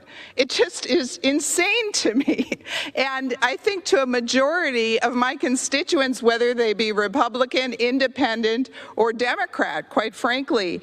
And the thing that is interesting to me is I sit on Rules Committee and Judiciary Committee, and on a lot of these tobacco bills that the Democrats have been promoting, it says, okay, we don't want flavored tobacco, but yet on marijuana, they don't seem to care about that. They don't care. In this bill, there's nothing about we shouldn't have flavored edibles or candies or brownies that would be enticing to children.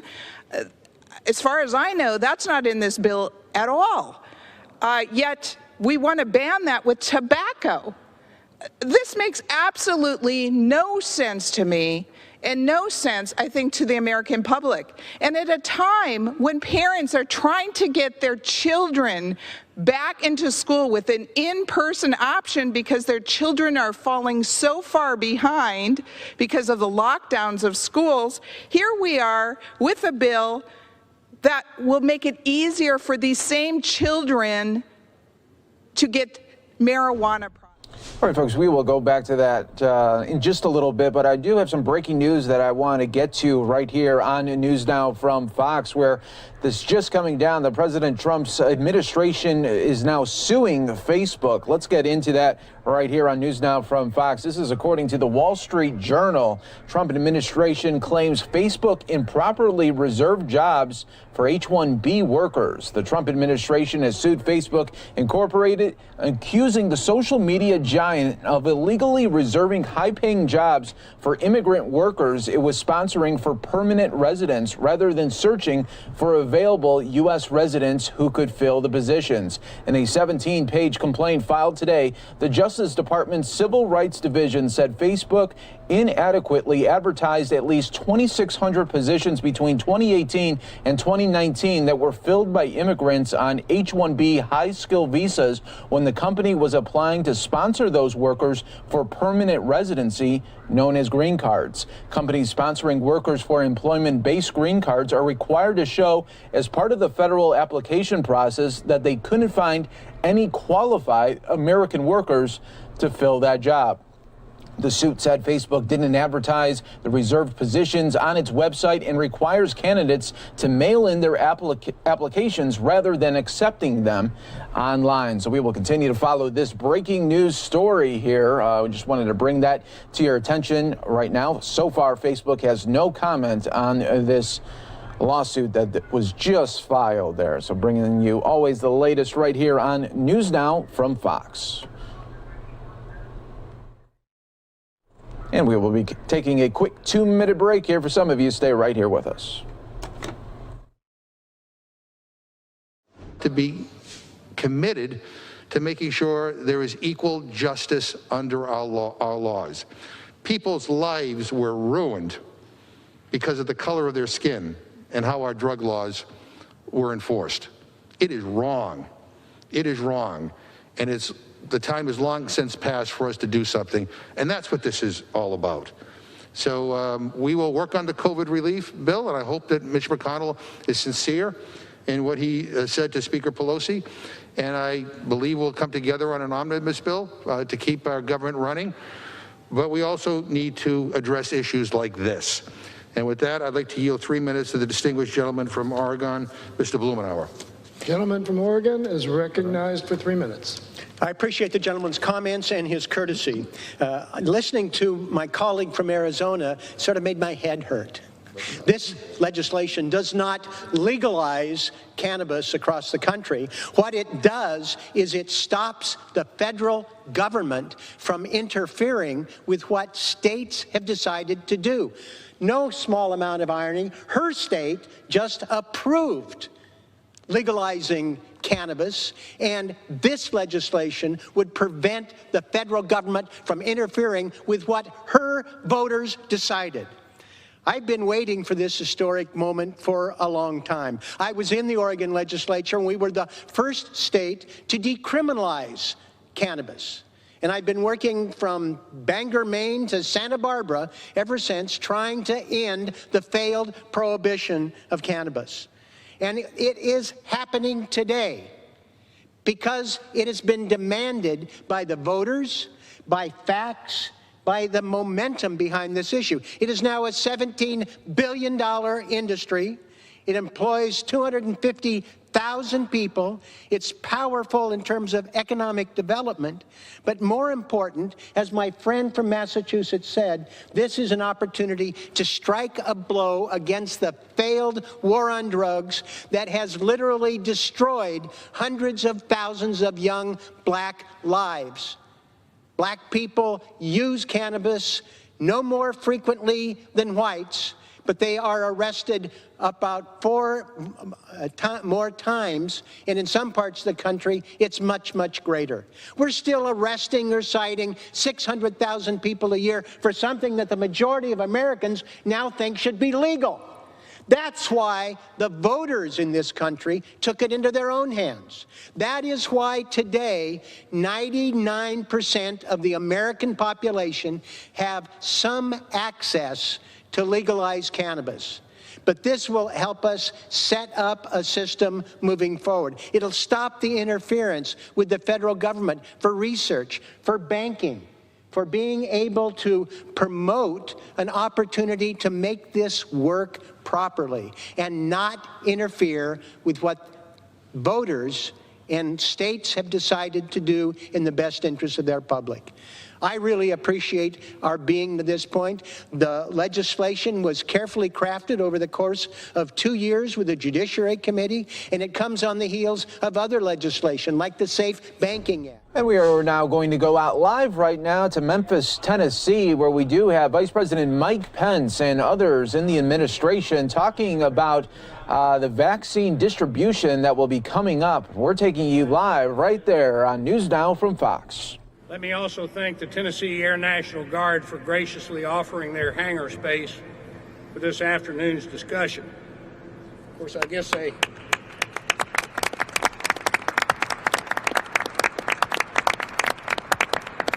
they couldn't have said no to either you or the governor in that regard. But at any rate, it's a very busy time of the year over at the FedEx Super Hub. In addition to our vaccine shipment preparations, which we'll cover in more detail shortly, our FedEx team members are focused on the delivery of personal protective equipment and other items essential to COVID-19 response efforts. We're also in the midst of peak holiday shipping season, where we're expecting record volumes. We're so proud and grateful to our FedEx team members, 600,000 strong, and to the Guard, as I mentioned, for allowing this important work to continue uninterrupted.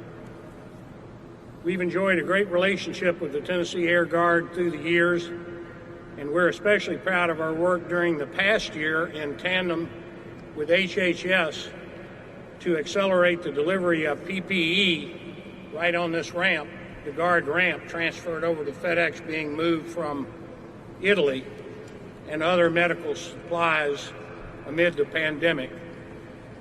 Mr. Vice President, let me introduce my partner and our President and Chief Operating Officer, Raj Subramanian, who will make a couple of remarks. Thank you, Fred. And I echo the Chairman's welcome to our federal and state leaders, and our thanks also to Tennessee National Guard. The scale of FedEx network that Fred highlighted is truly incredible, comprised of more than 670 aircraft, 180,000 vehicles, and most importantly, our 600,000 dedicated team members around the world.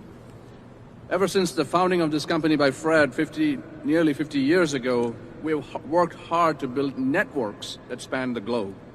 And FedEx Corporation is comprised of multiple operating companies: FedEx Express, FedEx Ground, FedEx Freight, FedEx Logistics, FedEx Office, and FedEx Services, each with unique strengths. And the power of our networks is such that FedEx can pick up a shipment in most any part of the world and deliver it to most any other part in a matter of days. And we operate in more than 220 countries and territories, allowing us to move critical supplies where and when they're needed the most. And it's precisely this power that'll come in handy in delivering our very important mission at hand, the mission to distribute COVID-19 vaccines. And at FedEx, there's a sense of purpose about this mission, a true recognition of how important this work is. In fact, around this company, we are operating with the sentiment that this is indeed who we are and what we do. Time-definite express transportation of critical shipments like COVID-19 vaccines is exactly what our FedEx Express air network was built to do. And our FedEx Ground network is our ground parcel network that transports day-definite packages, both for businesses and increasingly for residences. In fact, the network is perfect for your holiday shopping. We've been preparing for the Shipathon. We're handling unprecedented and record-breaking levels of volume for customers during this season. We are very much in the midst of Cyber Week, and which is shaping up to be the busiest week in our company's history. So this distinction between our networks means that each will have the dedicated resources they need to deliver quickly and safely. Simply put, a global health crisis of this scale requires a network of our scale to address. I will now turn it over to Don Colleran. Raj, you know, I was supposed to actually introduce Governor Lee. Sorry there, Governor, it's your state here, so why don't you take it over before Don talks. I thought that was great. You know what? Actually, that was perfectly appropriate, Raj. And thank you, Fred. And all of the FedEx team members, we're honored to be in this spot. A great global logistics company. Proud to call Memphis, Tennessee home. You've made all Tennesseans proud because of the pivotal role that you play in delivering life-saving vaccines to all of America. And we're proud of the work. We're glad to be here today. Mr. Vice President, Secretary Azar, Dr. Redfield, thank you, not just for being here, we're honored by that, but we thank you for your service to this country, navigating us through a crisis this year. In some ways, 2020 has been swallowed up by COVID and the shock waves that it has sent through all of our lives and our healthcare system and our economy. And we're all too familiar with the tragedies of this pandemic. But today is a day of hope. It is a hopeful reminder of the power of American innovation, of the power of the private sector, the power of a healthcare system. In our state, the healthcare system is global. It is a major contributor to the global healthcare system. We're proud that Tennessee's healthcare system is second to none. We have institutions like Hospital Corporation of America and other great healthcare companies, or Vanderbilt University, great research institutions that have been a part of this. And we're proud that Tennessee's industry, healthcare industry, has been an integral part of fighting this virus and of developing and implementing a strategy to distribute a vaccine. And not only our healthcare industry, but all of Tennesseans. Our researchers and frontline healthcare workers, our doctors, our teachers, our small business owners, our famous Tennesseans like my friend Dolly Parton, who contributed major financial gift to the development of Moderna vaccine. Tennesseans have stepped up, and this all hands-on approach has been one that we've been proud of. And in the midst of this pandemic, there is a new challenge every day. But in our state, we decided early on to develop a regimented approach. We know that you can't mandate your way out of a pandemic, but you can master infrastructure. And as an engineer, I was committed to develop the best infrastructure possible. And that's what we've tried to do here in Tennessee. Three components of that, primarily making sure every Tennessean can test free, regardless of their symptoms, making sure that we at the state are partnered in a strong, good faith partnership with our healthcare providers, and then developing a strategic and effective way to deliver this vaccine. If we do those three things, then our healthcare providers can have capacity. Tennesseans can get treatment for a car wreck or COVID-19. Our schools can stay open, our businesses can stay open, our prosperity can be preserved, and at the highest level and the most important thing, we can save lives. And that has been our strategy and our commitment. I've brought with us today to speak our members of our Unified Command Group, Dr. Lisa Piercy, head of our Department of Health, Patrick Sheehan, our TEMA Emergency Management Director, to talk about our distribution plan. I've also brought along Dr. Wendy Long, who's the head of the Tennessee Hospital Association, which has been a tremendous partner for us throughout this pandemic to give a provider perspective. Our country is at a monumental moment, we believe, and we're staring down a virus that doesn't discriminate, and it certainly doesn't care about disruption, but we believe that we are set for the task. And Mr. Vice President, we are grateful. I'm thankful for your relentless work by way of the Coronavirus Task Force. You and I have interacted many times over the last several months, as you have with governors all across America. And your approach has allowed governors to have a nimble response. And that's made all the difference in Tennessee, and we're grateful for that. We also, sir, are grateful for your leadership and for your service to this country for these past 4 years.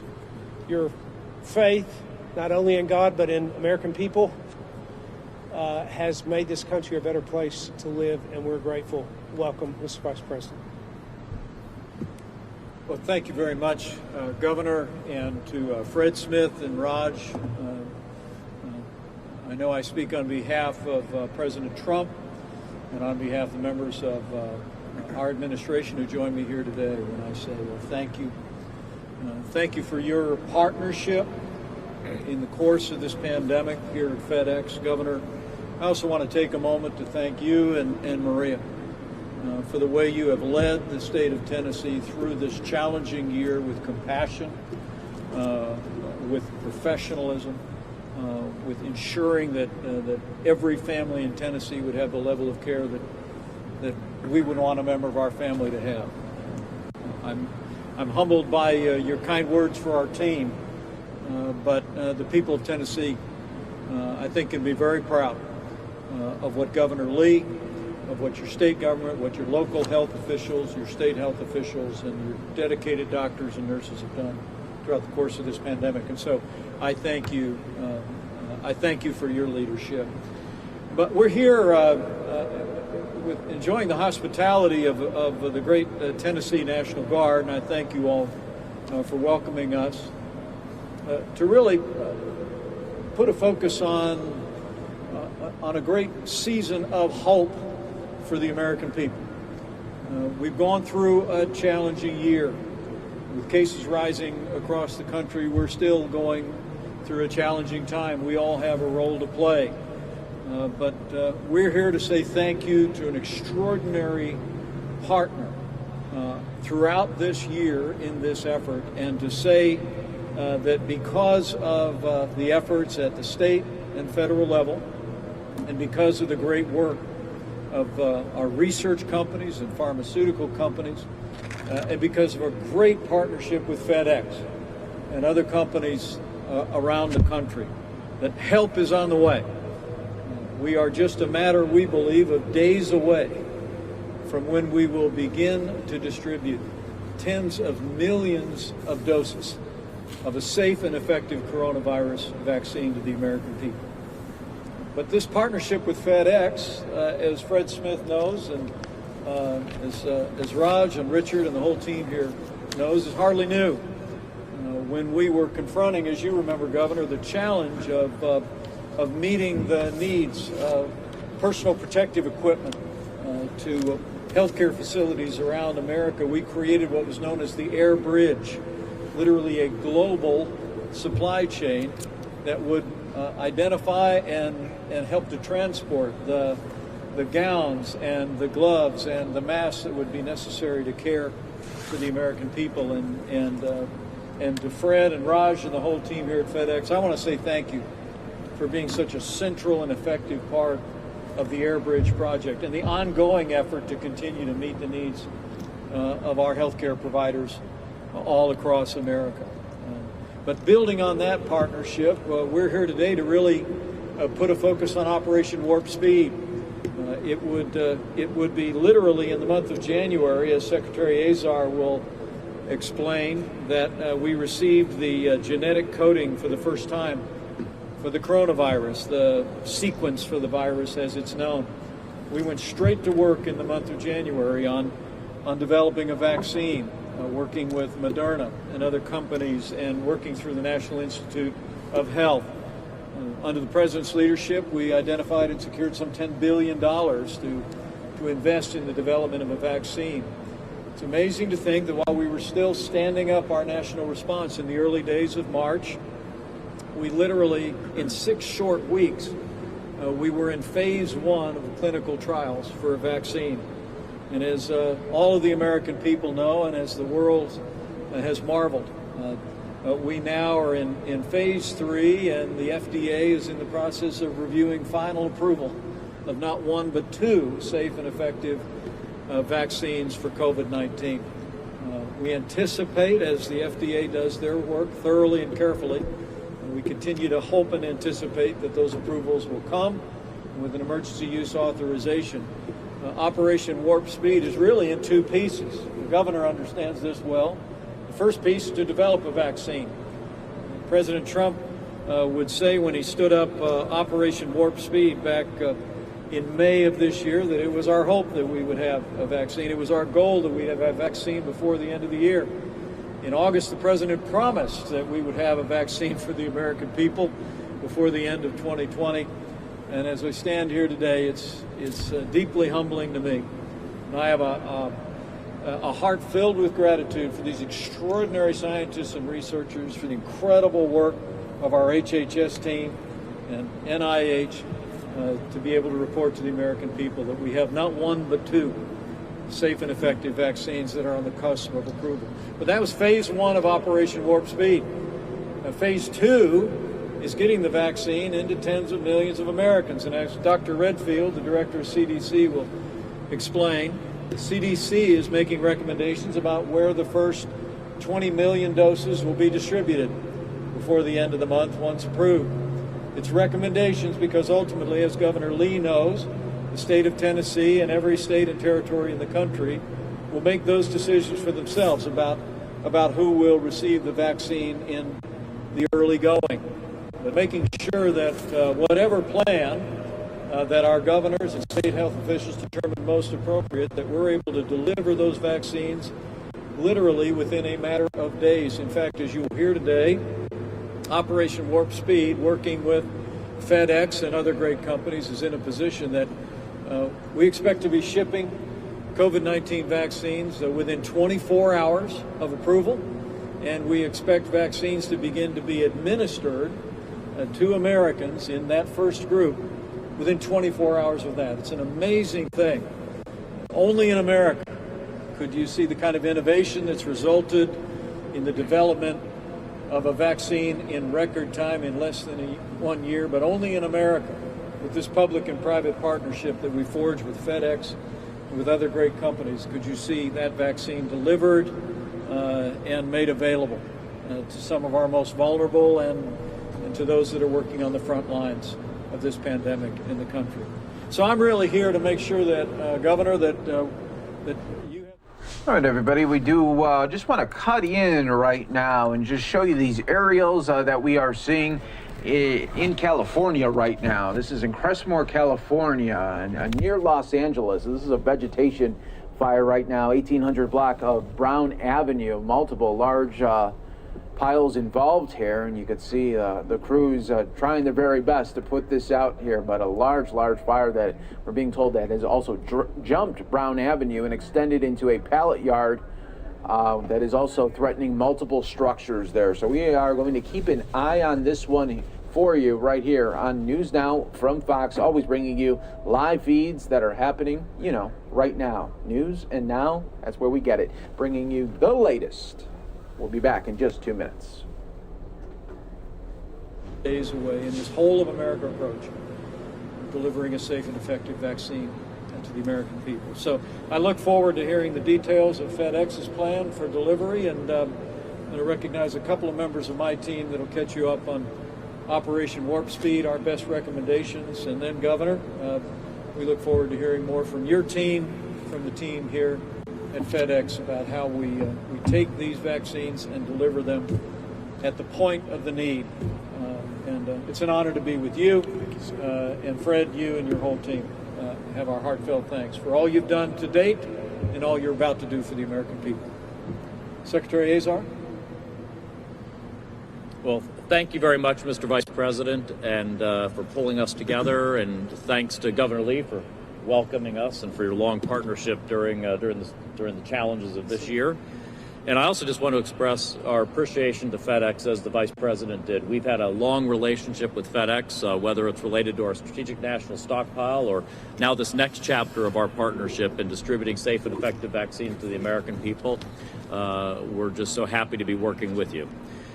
And thanks to President Trump's leadership and his complete support for Operation Warp Speed, that's exactly what we're about now, which is the likelihood that we will soon be distributing safe and effective vaccines to the American people. And I wanted to give an overview of how that distribution and administration will work. You know, when we reviewed the early contracts for vaccine development and we began planning out how we could deliver on the president's goal, his unprecedented goal of having a safe and effective vaccine by the end of this year, it was clear we needed a modern-day Apollo project or Manhattan Project that mobilized the full resources of the U.S. government, but also leveraged the private sector. We had to solve three challenges, as the Vice President mentioned: distribution, development, manufacturing. So we worked to set up three critical partnerships. First was a partnership across departments, especially with the Defense Department, which brings just tremendous logistics, operations, and procurement capabilities. The second was a partnership of the federal and state governments, because the solutions have to be locally led. And third, it had to be a public-private partnership, as every great initiative like the Apollo project or the Manhattan Project were before it. The federal government had to do its part, state and local governments needed to do their part, and the private sector needed to do its part. As our great business leaders here know, people is policy. So one of my first tasks was to find the right people to run this complex partnership, and we just are so privileged that we have Dr. Moncef Slaoui, who could work to combine the efforts of public researchers and private developers, and then the Defense Department contributed General Gus Perna, who could help oversee the incredibly complex logistical operation of manufacturing, distribution, and administering vaccines. I'm so grateful for all their work and the work of their incredible teams, and it's a tremendous honor to get to work with each of them every single day. We made it a priority to enlist the military because while HHS has a great deal of public health expertise, we have never executed on a logistics, operations, and procurement project on this scale ever before. But the key with bringing in the military wasn't because it meant that we could commandeer Army trucks. Rather, it meant using the military's expertise in working with the private sector and directing supplies where they need to go. The distribution of the physical vaccines from the factory to the front lines will generally be done by the healthcare distributor McKesson, which works with FedEx and other partners who do the actual shipping. In the case of the Pfizer vaccine, Pfizer will ship directly through FedEx, and we will use McKesson to marry their product up with the vaccination administration kits that Operation Warp Speed has procured and assembled, over 100 million assembled already. States are in charge of telling us where those vaccines should be shipped. They've been working on their plans with CDC for several months now, and as Dr. Redfield will explain in more detail, states can use the recommendations of the CDC's Advisory Committee on Immunization Practices, the advice of the National Academies of Science, and their own best judgment to develop the best allocation plan for their own citizens and situations. States have different circumstances and are in different epidemiological situations, and state leaders like Governor Lee are in the best position to take these general national recommendations and translate them into more precise guidance that fits their state and their conditions. In general, states will be giving us information about providers to whom we'll ship vaccines, pharmacy partners, hospitals, community health centers, and the like. We've reached agreements with pharmacy chains and independent pharmacy networks so that states can have products shipped directly to them, where those private partners will handle administration. That includes, for instance, an agreement with CVS and Walgreens to administer vaccinations at our long-term care facilities. Those are our nursing homes. We've paid for the vaccines, we paid for the shipping costs, and the administration costs for these private sector partners will be covered by healthcare payers, private insurance, Medicare, Medicaid, and our program to cover COVID-19 expenses for the uninsured. To give you a sense of numbers, the first week's allocations for the two vaccines with data submitted to the FDA are approximately 6.4 million doses of Pfizer, and 12.5 million doses of Moderna. Those are tentative numbers based on our best assessment of how many doses will be ready to ship when an emergency use authorization could be announced. We'll send half of those doses initially to ensure that the second dose requirements are available 21 and 28 days later. Jurisdictions have received the numbers they'll get from this allocation in the Tiberius platform that we've constructed, which is also where they're going to tell us where to send vaccines.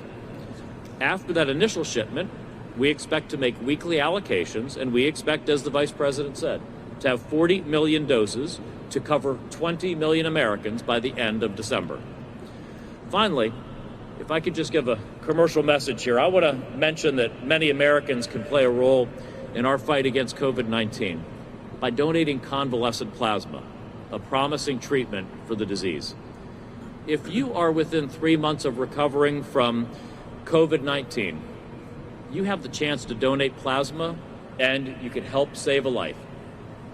Over 250,000 courses of convalescent plasma have been administered to Americans to help prevent severe consequences from COVID-19.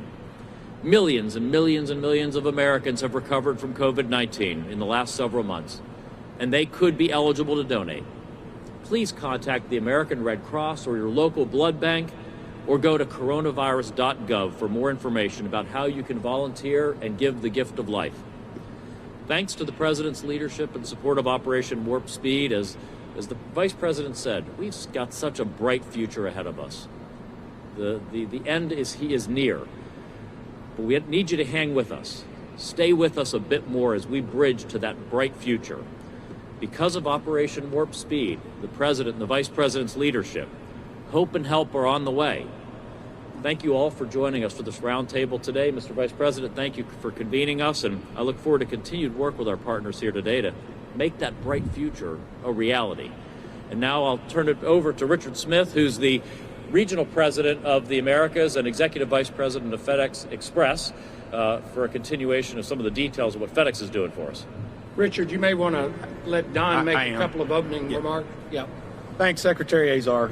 FedEx is honored to work with you and your team on Operation Warp Speed and other initiatives this year to bring PPE and healthcare resources into the United States. We've spent decades building out this incredible feat of industrial engineering that we call the FedEx Express network, which is the key to doing what we do so well and what we will do in this distribution effort to aid the American public. I would like to hand it over to my boss, the CEO of FedEx Express, Don Colleran, to talk a little bit more about that network, and then I'll pick back up from there.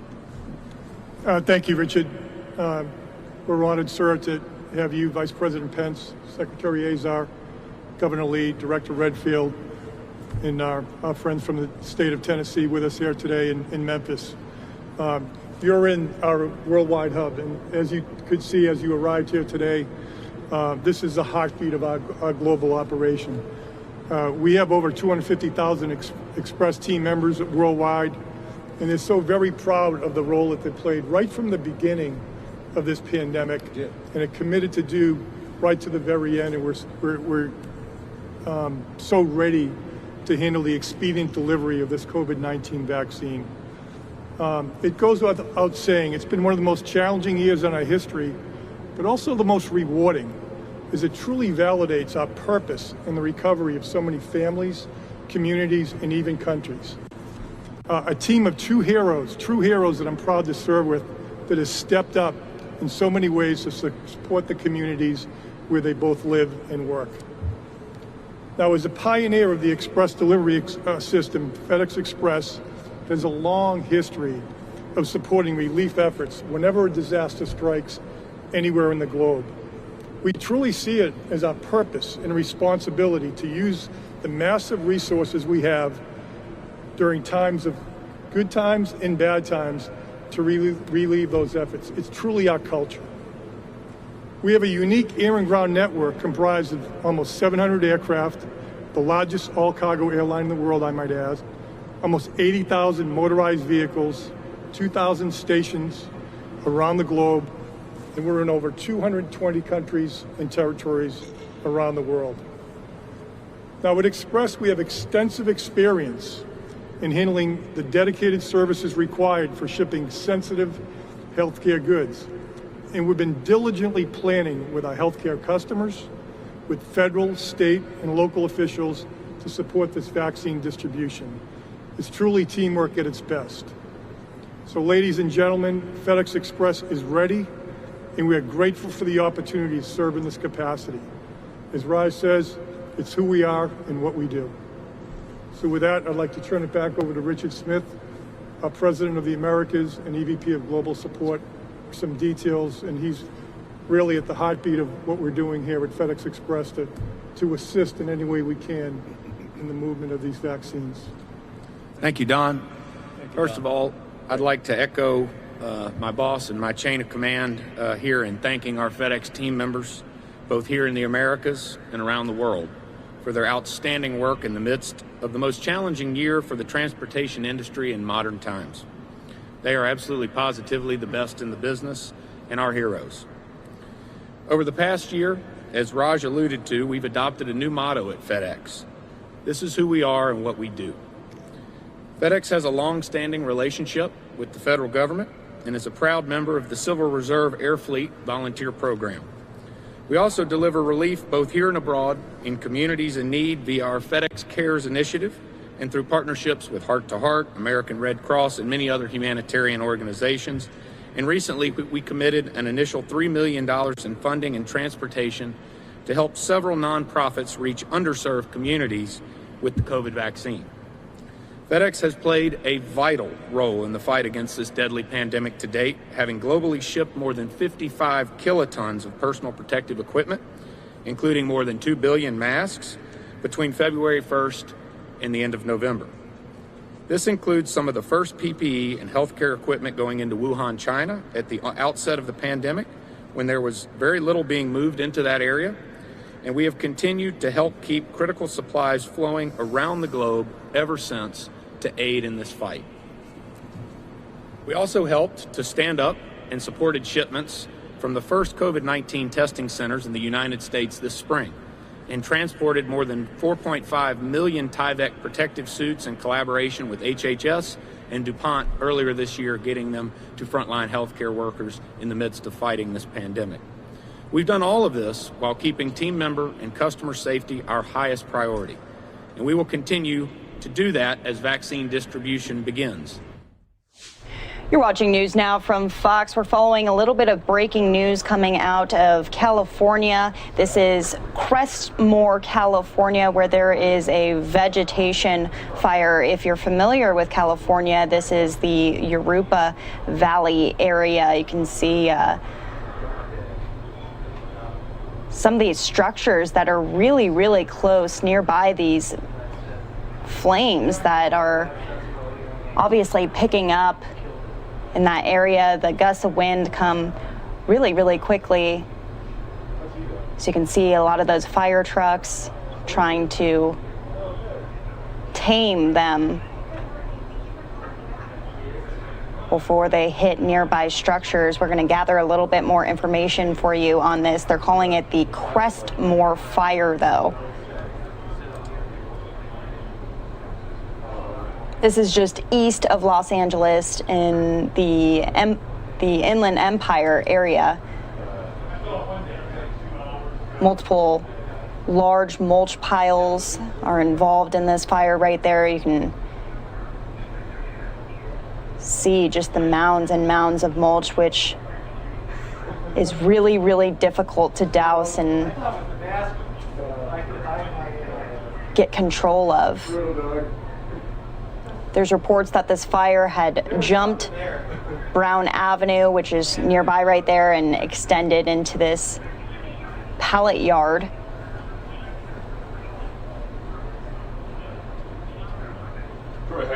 And several other engines have been called to the scene to try to get those flames under control. We're going to continue to follow this here on News Now from Fox.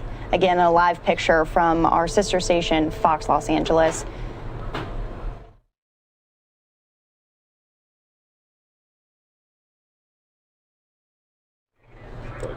We're going to stay on this live picture right now, but it does look like we're getting some audio from Stu, who is operating this chopper right now from Fox 11. Let's listen in.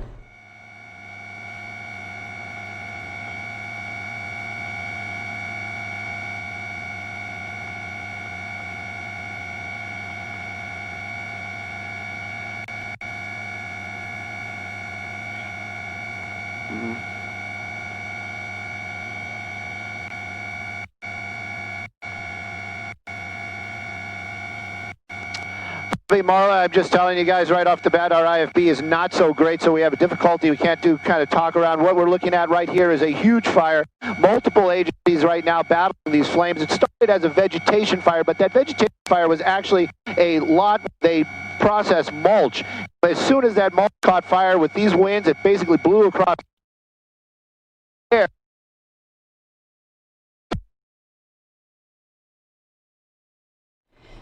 So as you can see right here, you know, this is live, raw, and unfiltered. This is what we do at NewsNOW from Fox. These aerials are coming in and out right now of a vegetation fire in Los Angeles. We're just going to hop out of that really quickly, but I do have some information for you. This is called the Crestmore Fire, and it's coming out of Yurupa Valley. It was a fast-moving vegetation fire that sparked earlier today in San Bernardino County. It eventually burned into a pellet yard in the Crestmore area. Just some crazy live pictures that we were seeing just there. I mean, the fire was reported around 11:45 in California, and it continues to pick up speed. I've covered in the past some of these fires in mulch, what's the word I'm looking for? Like heavy areas, and it's almost impossible for firefighters to get those under control because it just burns and burns and burns, and it's hard for that smoke to go away. It lasts for weeks even. So this is the San Bernardino County Fire Department that is tending to that fire on the scene. We'll continue to follow the Crestmore fire. I want to show you these aerial pictures from our sister station, Fox Los Angeles, but the feed is going in and out, so we'll hit that once we get it. Just to give you a little bit of an update for what we're following here on NewsNOW from Fox, I'm Daytona Everett. If you're new to us, we're bringing you live, raw, unfiltered feeds from all across the country, and we have a lot going on today. I'm just going to take you around to what we're following. Just moments ago, we were showing you, obviously, Mike Pence is talking about vaccine distribution. We also have Andrew Cuomo, who is talking about COVID-19 and their response out there in New York. And then, of course, this fire that we're following, the Crestmore fire. Looks like we do have pictures again of that. So we'll listen in and see if we can get any more audio from that chopper feed.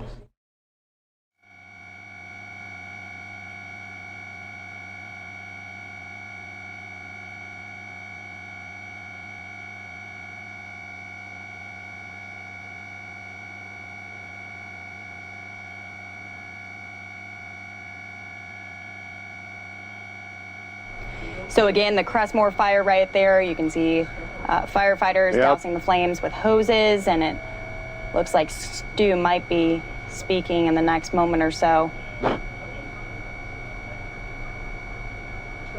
Smoke is visible all throughout the valley area. This is in the Inland Empire of California, as firefighters furiously work to protect those nearby structures.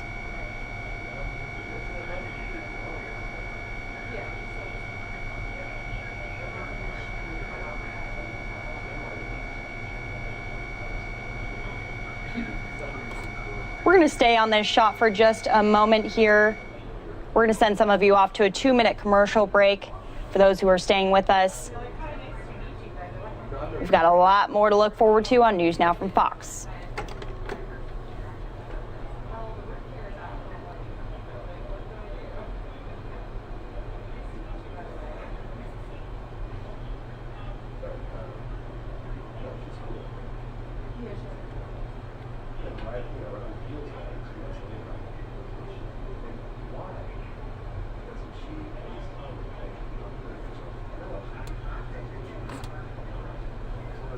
So again, you're watching News Now from Fox. This is the Crestmore fire. No word yet on the exact acreage or percent containment, but we will continue to follow this. We have a live report coming up out of Florida, but for now, we are going to send you back to that update on vaccine distribution with Vice President Mike Pence.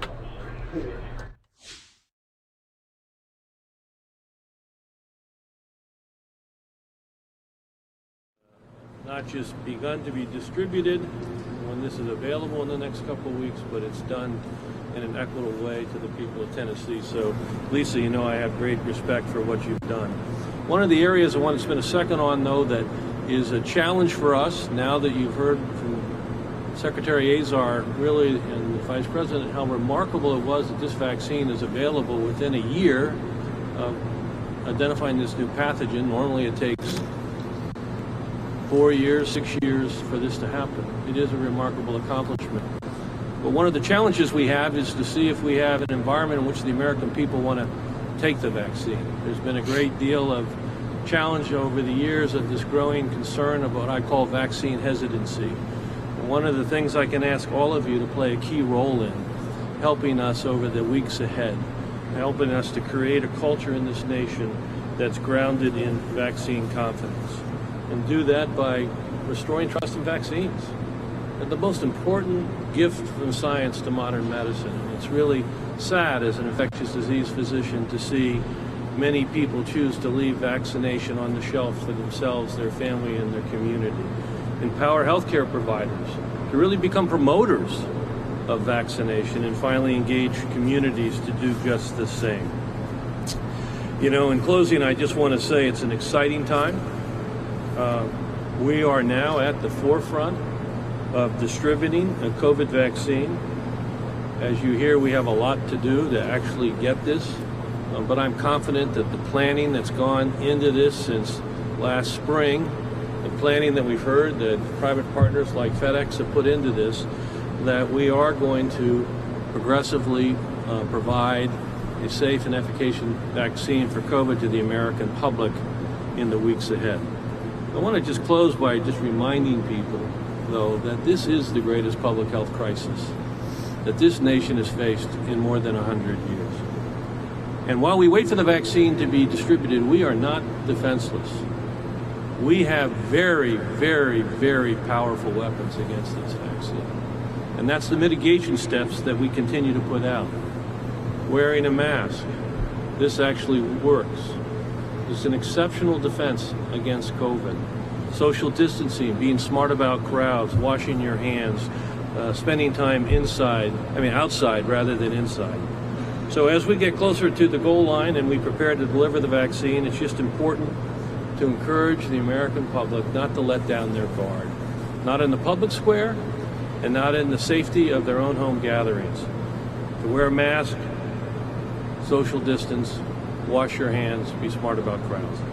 So, thank you very much. Thank you, Director Redfield, Mr. Vice President, Secretary Azar. I'm Lisa Piercy. I'm the Commissioner of Health for the state of Tennessee. I want to tell you a little bit about our preparation efforts, as well as how we're mitigating disparities and promoting equity, as you mentioned, Director. We know that the only way to get our society back to normal is through mass vaccination. We've been reassured by the safety data, and we're encouraged by the efficacy results that we've seen so far. One of our keys to preparation has been robust engagement of a diverse pandemic vaccine stakeholder group. They've been focusing on impactful and equitable allocation, as well as they'll serve a critical role in disseminating communications to their vast networks of stakeholders, so we can ensure a transparent and equitable allocation and distribution process. Let me reassure you, Tennessee has been preparing for this moment for years. We've been doing annual pandemic vaccine exercises every year for the last few years with Fight Flu Tennessee. Our most recent one was just a couple of weeks ago on November 19th. And in addition to delivering the vaccine, we also practice the enhanced documentation requirements that are going to be needed for COVID-19. Our first priority population will follow ACIP recommendations to include frontline healthcare workers, first responders, and long-term care residents and staff. As we continue to face increasing strain on our hospital capacity, much like the rest of the nation, we know that a swift delivery of vaccine will help us maintain capacity as well as reduce demand on hospitalizations.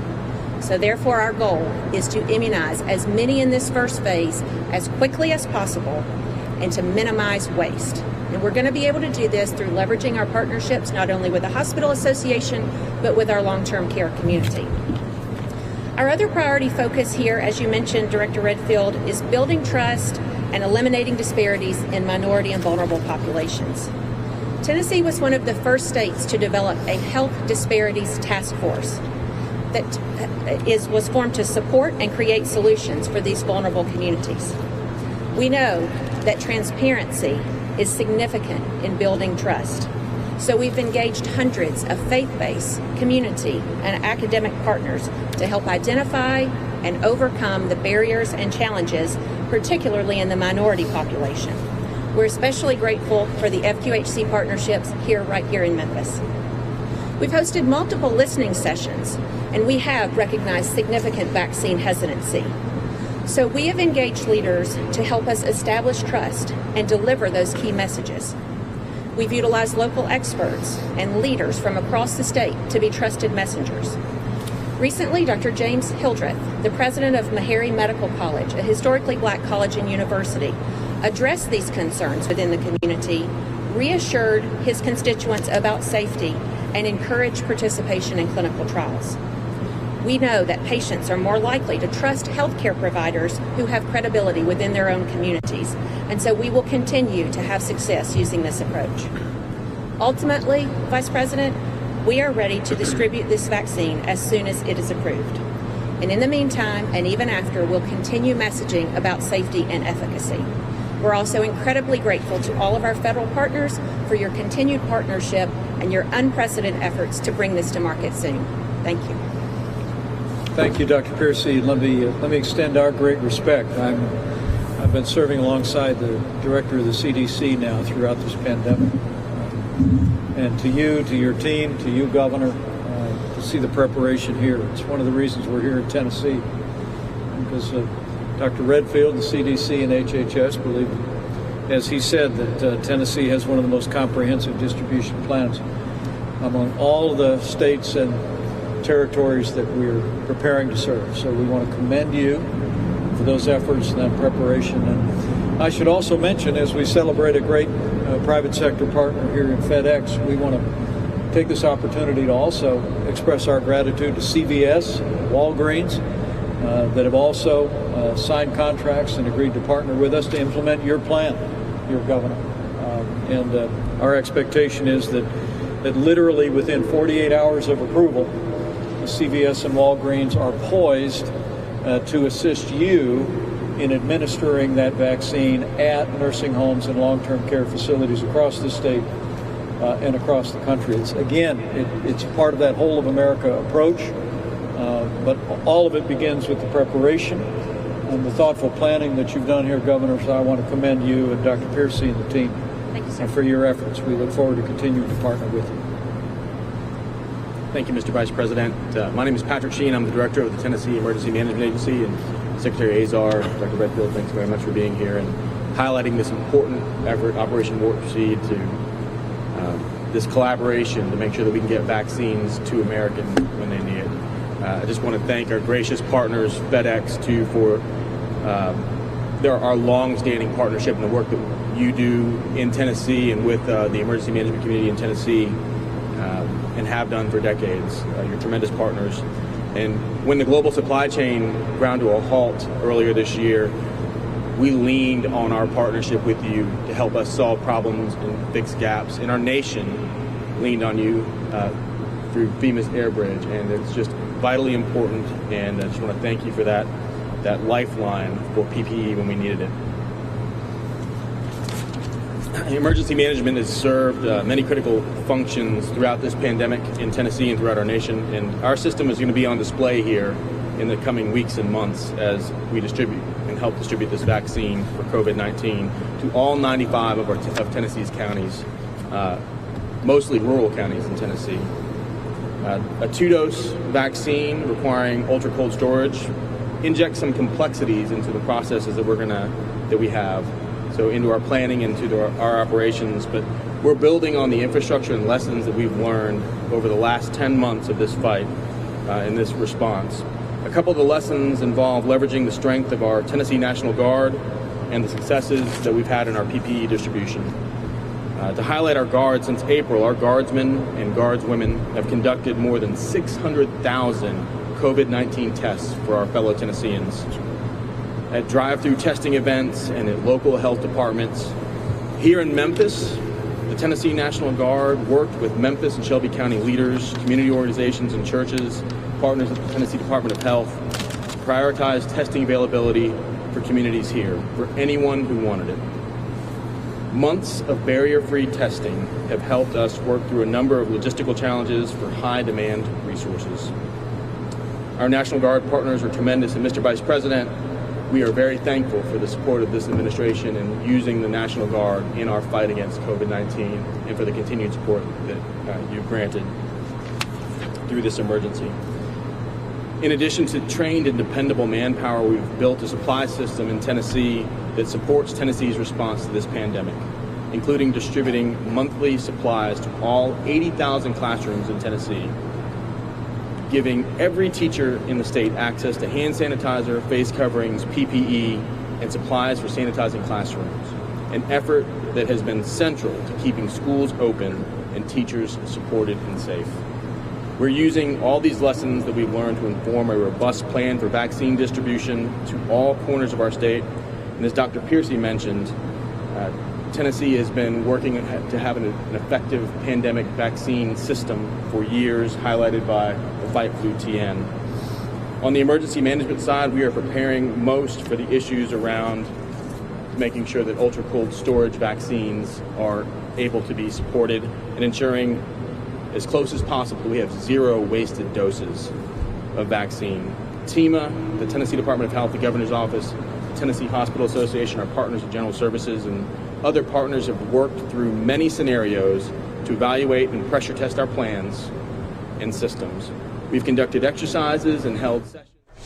You're watching News Now from Fox. I'm Daytona Everett. That was a vaccine distribution update from Vice President Mike Pence, kind of talking about Operation Warp Speed. We're going to step away from that for just a moment. We'll get back to it later. But we do have a live report coming out for you from Florida. I just want to introduce what's going on right now.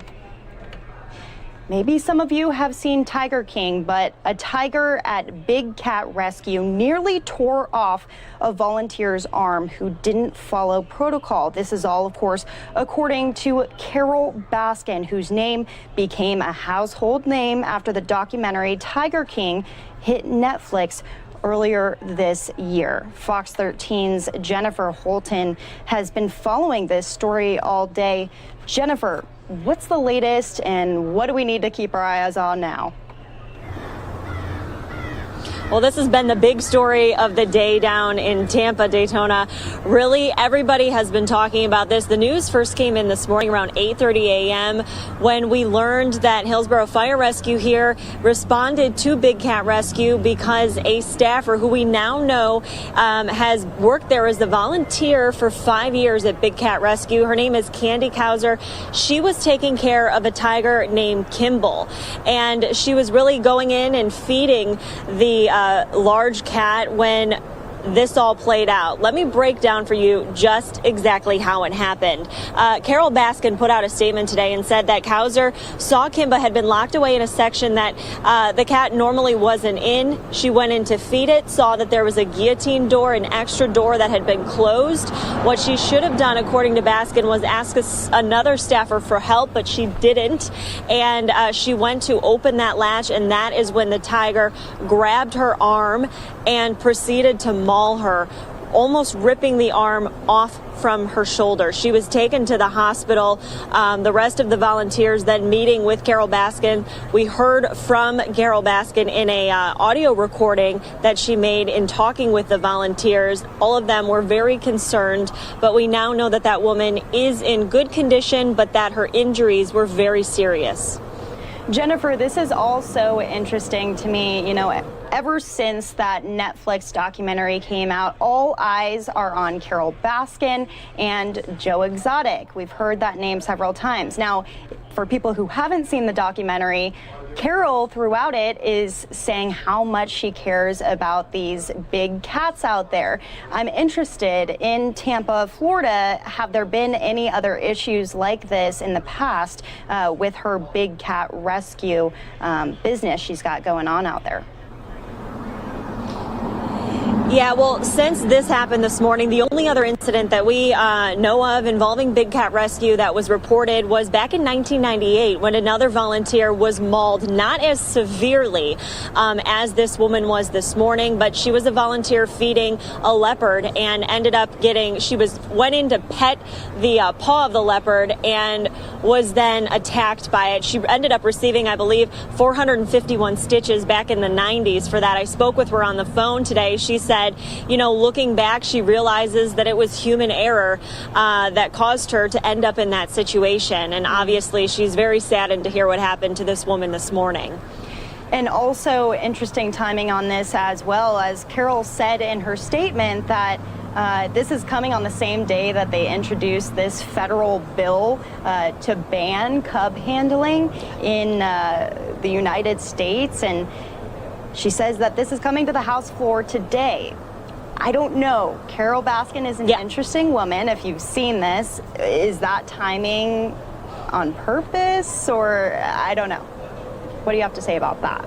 Oh, no, certainly not on purpose, Daytona. This is something that we know Carol Baskin has been legislating or lobbying rather for years. She's been trying to bring this bill to the House floor. And today, ironically of all days, ended up being the day that it was set to be discussed and debated on the House floor.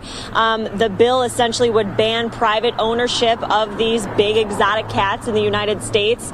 So she is saying, you know, this is a very unfortunate situation that such an incident would happen on the same day. It's really a horrific irony, is the best way to put it. Yeah, I mean, we've been hearing from the volunteer and her family. You said that she's going to be okay, which is quite frankly a miracle considering this injury. But has her family came out and said anything? Her family, you know, we reached out this morning to speak with her husband. We know that he was immediately contacted after the incident, but no one on the family is interested in speaking with press at this time. Understandably, we would like to give them a little bit of privacy, but we do know that she is expected to survive and she is in good condition according to the hospital. Alrighty, and anything to be looking forward to with Carol Baskin and the rest of her crew? Have you heard anything else about this bill that was introduced?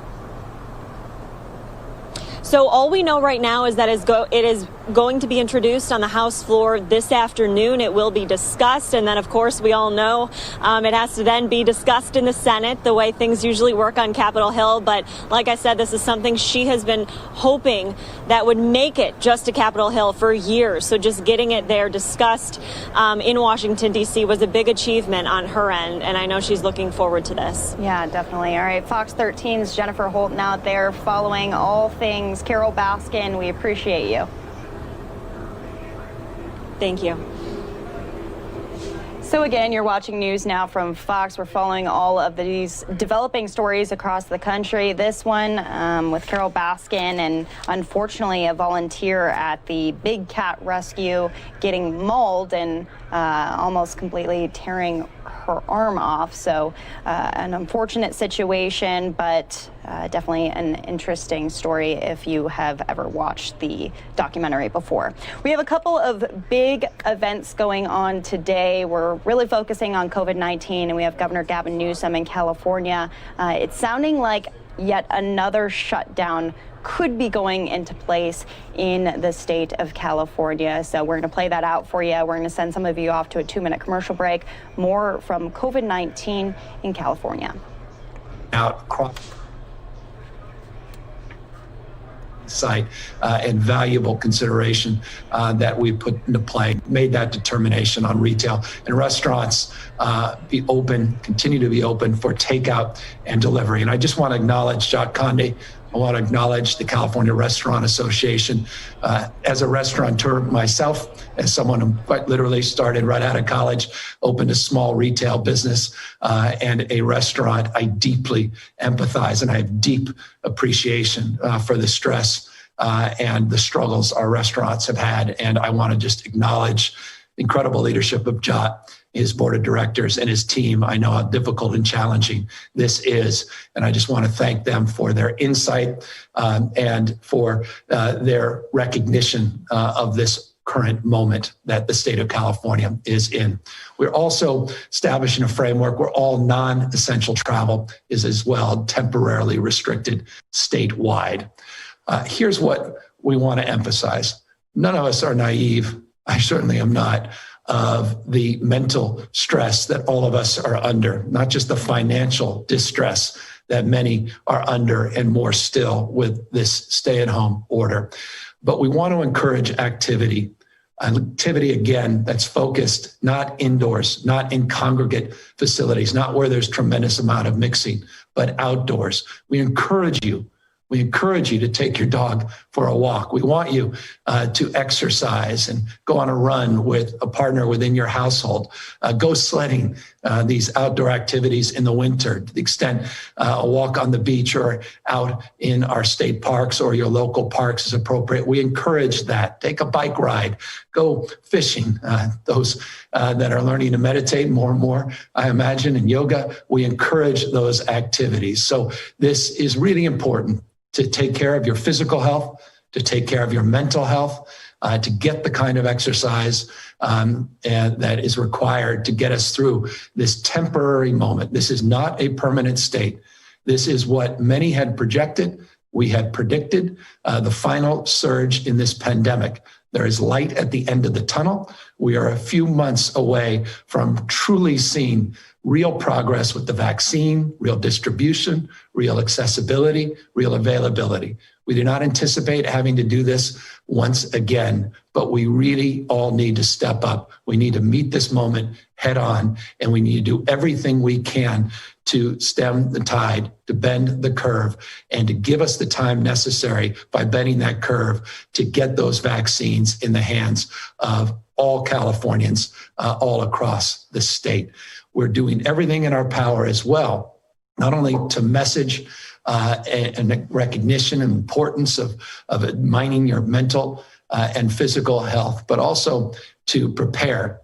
And to prepare, we mean prepare our hospitals, to prepare our capacity, not only within our hospital delivery system, but outside of it, which I'll talk about in a moment, to do what we can to support these small businesses that will not receive this news very favorably, and I can deeply understand and appreciate that, and to make sure that workers that also are impacted, not just businesses, are also getting support. And I just want to remind everybody of what that preparation has been. We have not been sitting by idly. We've not been sitting by passively.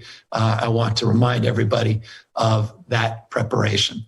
You can see here on this slide, we've talked a lot about the 11 facilities outside our healthcare delivery system that the state has prepared in what we refer to as warm status. Here's an update on 2 of those facilities. One that will be opening on December 9th, just in a number of days, the Arco Sleep Train Arena that could take in over 224 patients. We have the ability now with the current ready-to-receive status in Imperial Valley College. These are the field medical stations that we receive from the federal government, a number of days. The Arco Sleep Train Arena that could take in over 224 patients. We have the ability now with the current ready-to-receive status in Imperial Valley College. These are the field medical stations that we received from the federal government a number of months ago, pre-positioned. These are just 2 examples of facilities that are ready to receive patients and are ready to move from warm status into active capacity in terms of their ability to receive patients. Here is a list of 9 additional facilities. I've referenced a number of these in the past, Fairview, Porterville. Here's a more comprehensive list, and here's a more detailed list where you can see the number of beds that are attached to each of those facilities: Tulare County, Riverside, Contra Costa, San Diego, San Francisco County, of course, Orange County. So these are the 11 pre-positioned surge facilities that are in warm status all up and down the state. And as we move to the stay-at-home, as we see the significant increase in ICUs and hospitalizations and deaths in the state of California, we are moving from warm status to more active status. Accordingly, I'll remind you of our efforts. Over 600 million pieces of PPE have already been distributed. In addition to those 600 million, this is our current status of inventory. I noted on Monday that California, just as one state, has 40 million more masks than the national stockpile, the United States itself. We have been doing a lot to prepare for this moment and to appropriate ourselves to the highest level in terms of accessing the amount of available PPE that we possibly can procure. And that's PPE that runs the spectrum, not just N95 masks and surgical and procedure masks, but as you can see here, gloves, gowns, face shields, and the like. Over 500 million masks, face shields, and the like, all part of our current cash and inventory. And speaking of inventory, I wanted to update all of you on the availability of ventilators. Critical. When we talk about ICUs, we're really talking about personnel and we're talking about ventilators. Of course, space, but at the end of the day, ventilators and healthcare professionals. Ventilators, we've been very, very active. You can see here on this slide, over 21,000 ventilators in the state of California available for use today, close to 7,000 within the hospital system, the healthcare delivery system. But in addition to that, we have been very aggressive in the last 6 months in procuring and purchasing over 14,000 ventilators that are now in our state inventory. So that gives you a sense. We've never been this abundant in terms of available vent resources. And this is profoundly important. As you can recall, back in March and April, the issue of ventilators and the lack of accessibility was so acute that California was actually sending to 5 different states some of our excess inventory in order to help those states during that time of acute crisis in that first wave, in that first surge, which again, California was able to avoid. You were able to avoid because of your astounding work. 40 million of you met that moment, and we bent the curve in the beginning. Let's take that same spirit and that same capacity and make sure that we meet this moment as well in this third and what we hope final surge. As it relates to businesses, I reminded many of you on Monday that this state has been active in providing supports and relief for small businesses and medium-sized businesses. We did so in last year's budget, and we also announced on Monday some new proactive efforts in support and in counsel and cooperation with the California legislature, which has been extraordinarily responsive at this critical moment. I'll remind people of one of the critical things that we are providing for businesses. And I made a note here that 99.6% of businesses qualify for this. Billions of dollars, billions of dollars in sales tax deferrals without interest and penalties. We are extending the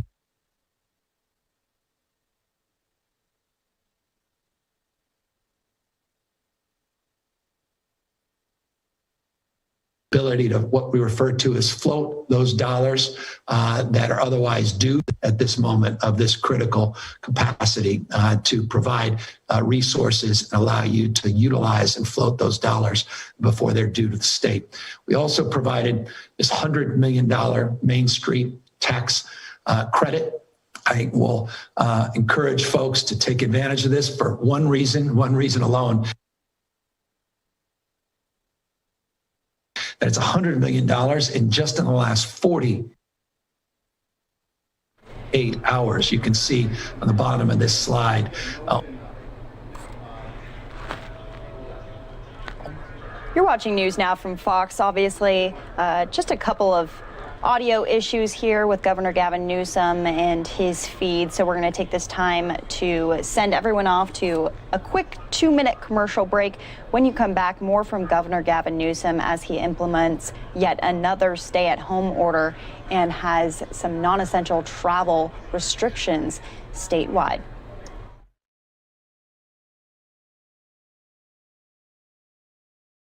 CA.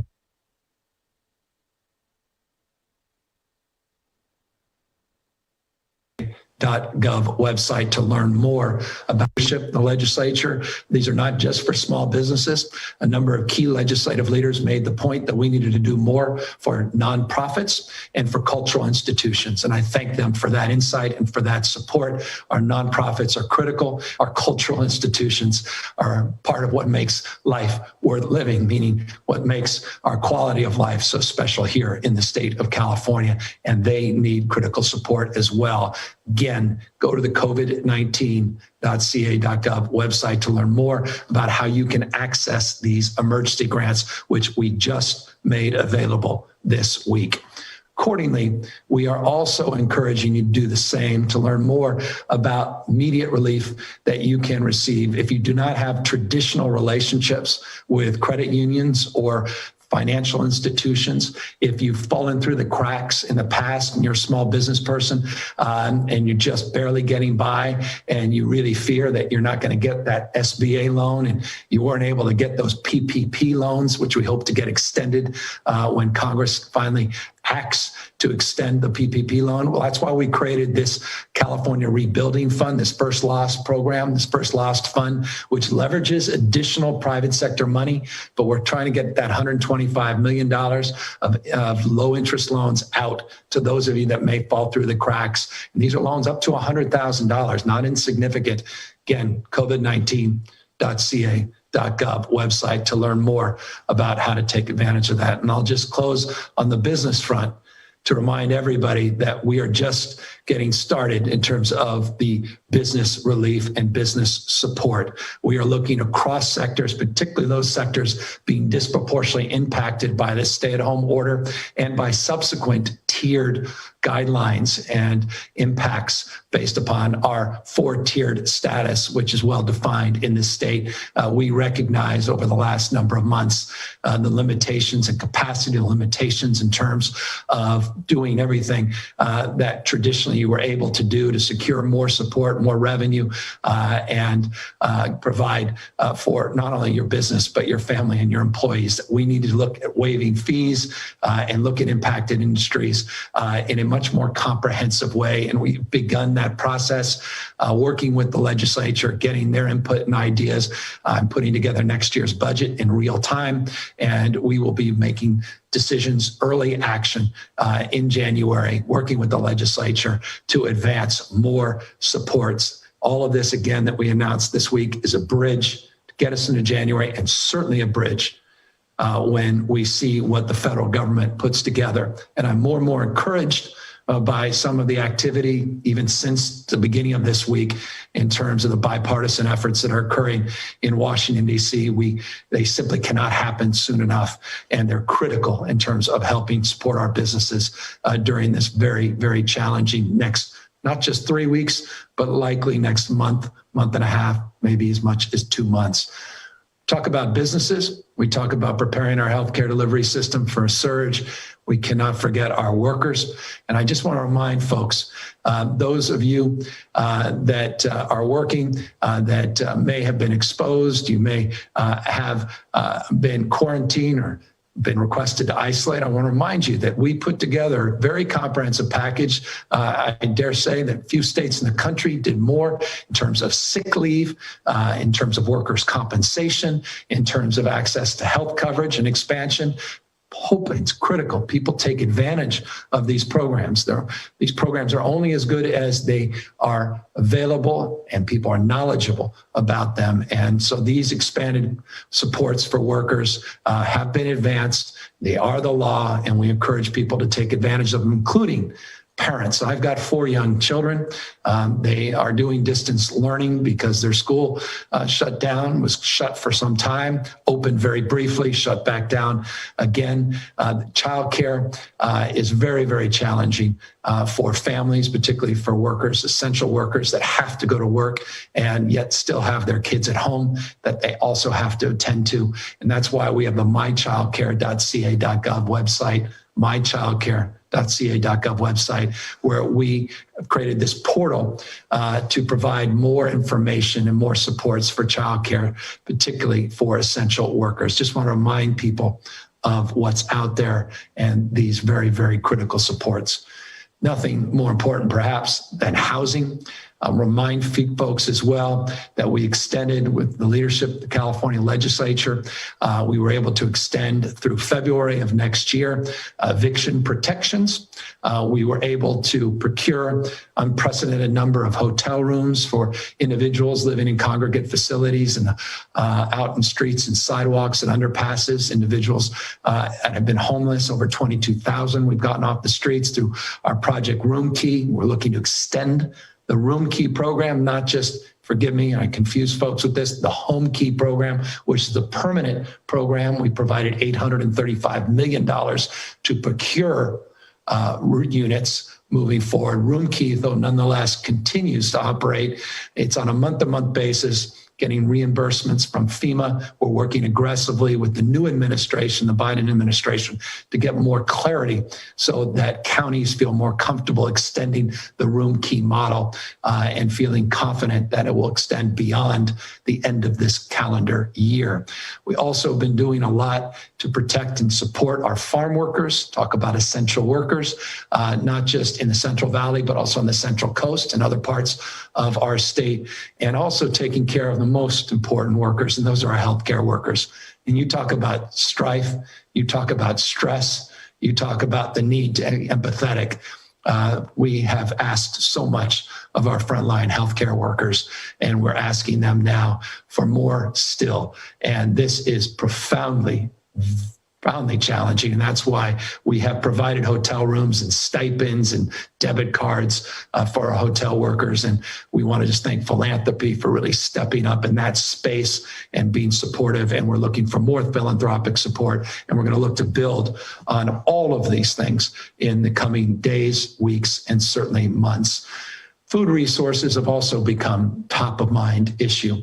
As any holiday, we always focus on those in need around Thanksgiving, holidays. We move into Christmas, Hanukkah, the rest of the year. I just want to remind people of some of the things this state has done with the incredible support, again, of the California legislature. And that was the expansion of our CalFresh program, $1.8 billion of additional food benefits that have already been distributed to most vulnerable Californians. Our pandemic EBT program, 3.7 million children have benefited. It's been very successful in reaching the vast majority of folks across this state in need. And our food banks, the heroic work of our food banks. And I want to thank Josh Friday, Cal Volunteers. I want to thank Holly Mitchell, our budget chair, and Phil Ting, budget chair in respective Senate and Assembly, for their wonderful support. Recently, we did an additional appropriation, their leadership and support, to provide even more money for our food banks beyond what we did in our budget. $110 million. We're going to get diapers out there as well and other reimbursements on food expenses. You can see in that last bullet point in this slide some of that support. We're going to continue to be mindful of the needs of our food banks, but I want folks to know of over $100 million of additional supports we've recently provided. Again, it's never enough, not naive, and across the spectrum of all of these supports, I'm mindful that we must do more, and we are committed to doing so. But I also am mindful of this, and I wanted just to end on an update on the vaccinations. Help is on the way. There is light at the end of this tunnel. We are not in a permanent state. This is a temporary state. This is the third wave of a pandemic with a vaccine that's not under development, a vaccine that's now being distributed, not by one distributor, but by many different distributors, and not just Pfizer, Moderna, not just the Oxford vaccine, AstraZeneca, but others that are in the queue that we've been monitoring through our Scientific Safety Review Committee, through our Drafting Work Groups Committee, and our Community Advisory Committee. It's been working for weeks and weeks, months and months, if you include the Office of Emergency Service Task Force that was organized around our distribution strategy for vaccines. Help is on the way. Vaccines are about to arrive here in the state of California in the next few weeks, and you'll be hearing good news on top of other good news. More and more vaccines will be arriving January, February, March. More and more individuals will be availing themselves the opportunity to take the vaccine. I want to update you on the plan. So I mentioned on Monday that we have 327,000 doses of the vaccine that we anticipate receiving anywhere between December 12th and December 15th.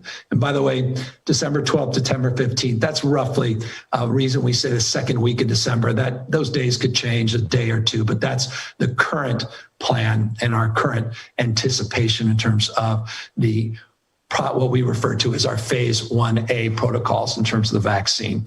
So we have been very publicly been having a drafting guidelines work group meet with our community advisory committee to really talk about the nuances, the subcategories, the sub-prioritizations that are required with a scarce amount of doses. Just 300 is millions and millions of people. When you only have a few 100,000 doses of vaccine, it's doses. You need 2 doses. You can cut that in half in terms of the total number of people that actually will be fully vaccinated. We have to look at sub-prioritization of those doses, and we've done just that. This is our plan, and it is online, and I encourage people to take a look, covid19.ca.gov, and we are going to be updating this online portal, and you are included in these updates. And when I mean you, we will, as we put these plans out, be providing information in detail, in specific terms about where you are in the queue of prioritization for the distribution of these vaccines. The current, what we refer to and what we socialized on Monday, Plan 1A, has 3 tiers. Here they are. Tier 1, the first vaccines, the 327,000 doses of the first vaccines directly being delivered from Pfizer, will go to 3 tiers in 6 regions in the state. I'll get to the regions in a moment. Tier 1, you'll see the list here: acute care, psychiatric and correctional facility hospitals, skilled nursing facilities, assisted living, similar settings, paramedics, EMTs, dialysis centers. So you get a sense of these tiers in terms of our prioritization of distribution based upon the scarcity of the first available doses, 327,000. Here's tier 2.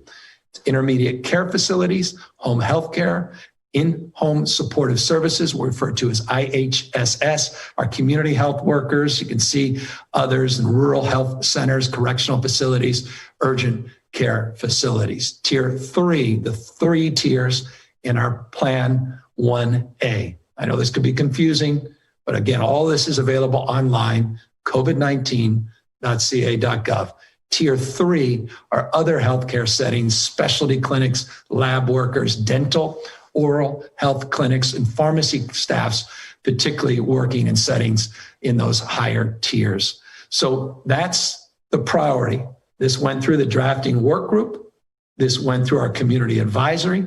These are their recommendations based upon an equity and fairness lens, looking at this holistically, bottom up, not top down, and looking at the nuances and looking at these sub-prioritizations in terms of the priorities. Here are the 6 regions, and here are the number of doses. In fact, I think if I can quickly add up, it's roughly 327,600 doses in the first tranche These are our vaccine regions. I distinguish the 5 areas in our stay-at-home order as distinctive from these vaccination regions, which are defined through our traditional vaccination protocols. But these are the regions, and these are the total number of vaccines that are going out. Here's what you should know. Tomorrow, the regions will be making direct orders based upon the prioritization of these 3 tiers. Tomorrow, they will be making the orders directly to Pfizer. So tomorrow, the orders actually go in. They go in based on these tiers, based on these regional numbers, based upon the sub-prioritization. That's Plan 1A. That's our first phase of distribution. I'll remind you, in the subsequent distributions, we have a unique distribution strategy that distinguishes itself from Pfizer and Moderna. Pfizer will directly distribute those vaccines. Moderna uses an intermediary, McKesson. McKesson, we are working with proactively, and we will go through a similar protocol in terms of their distribution and our regional strategy and subcategory and sub-prioritization strategies. We anticipate in a few weeks to learn more about when those vaccines will be available.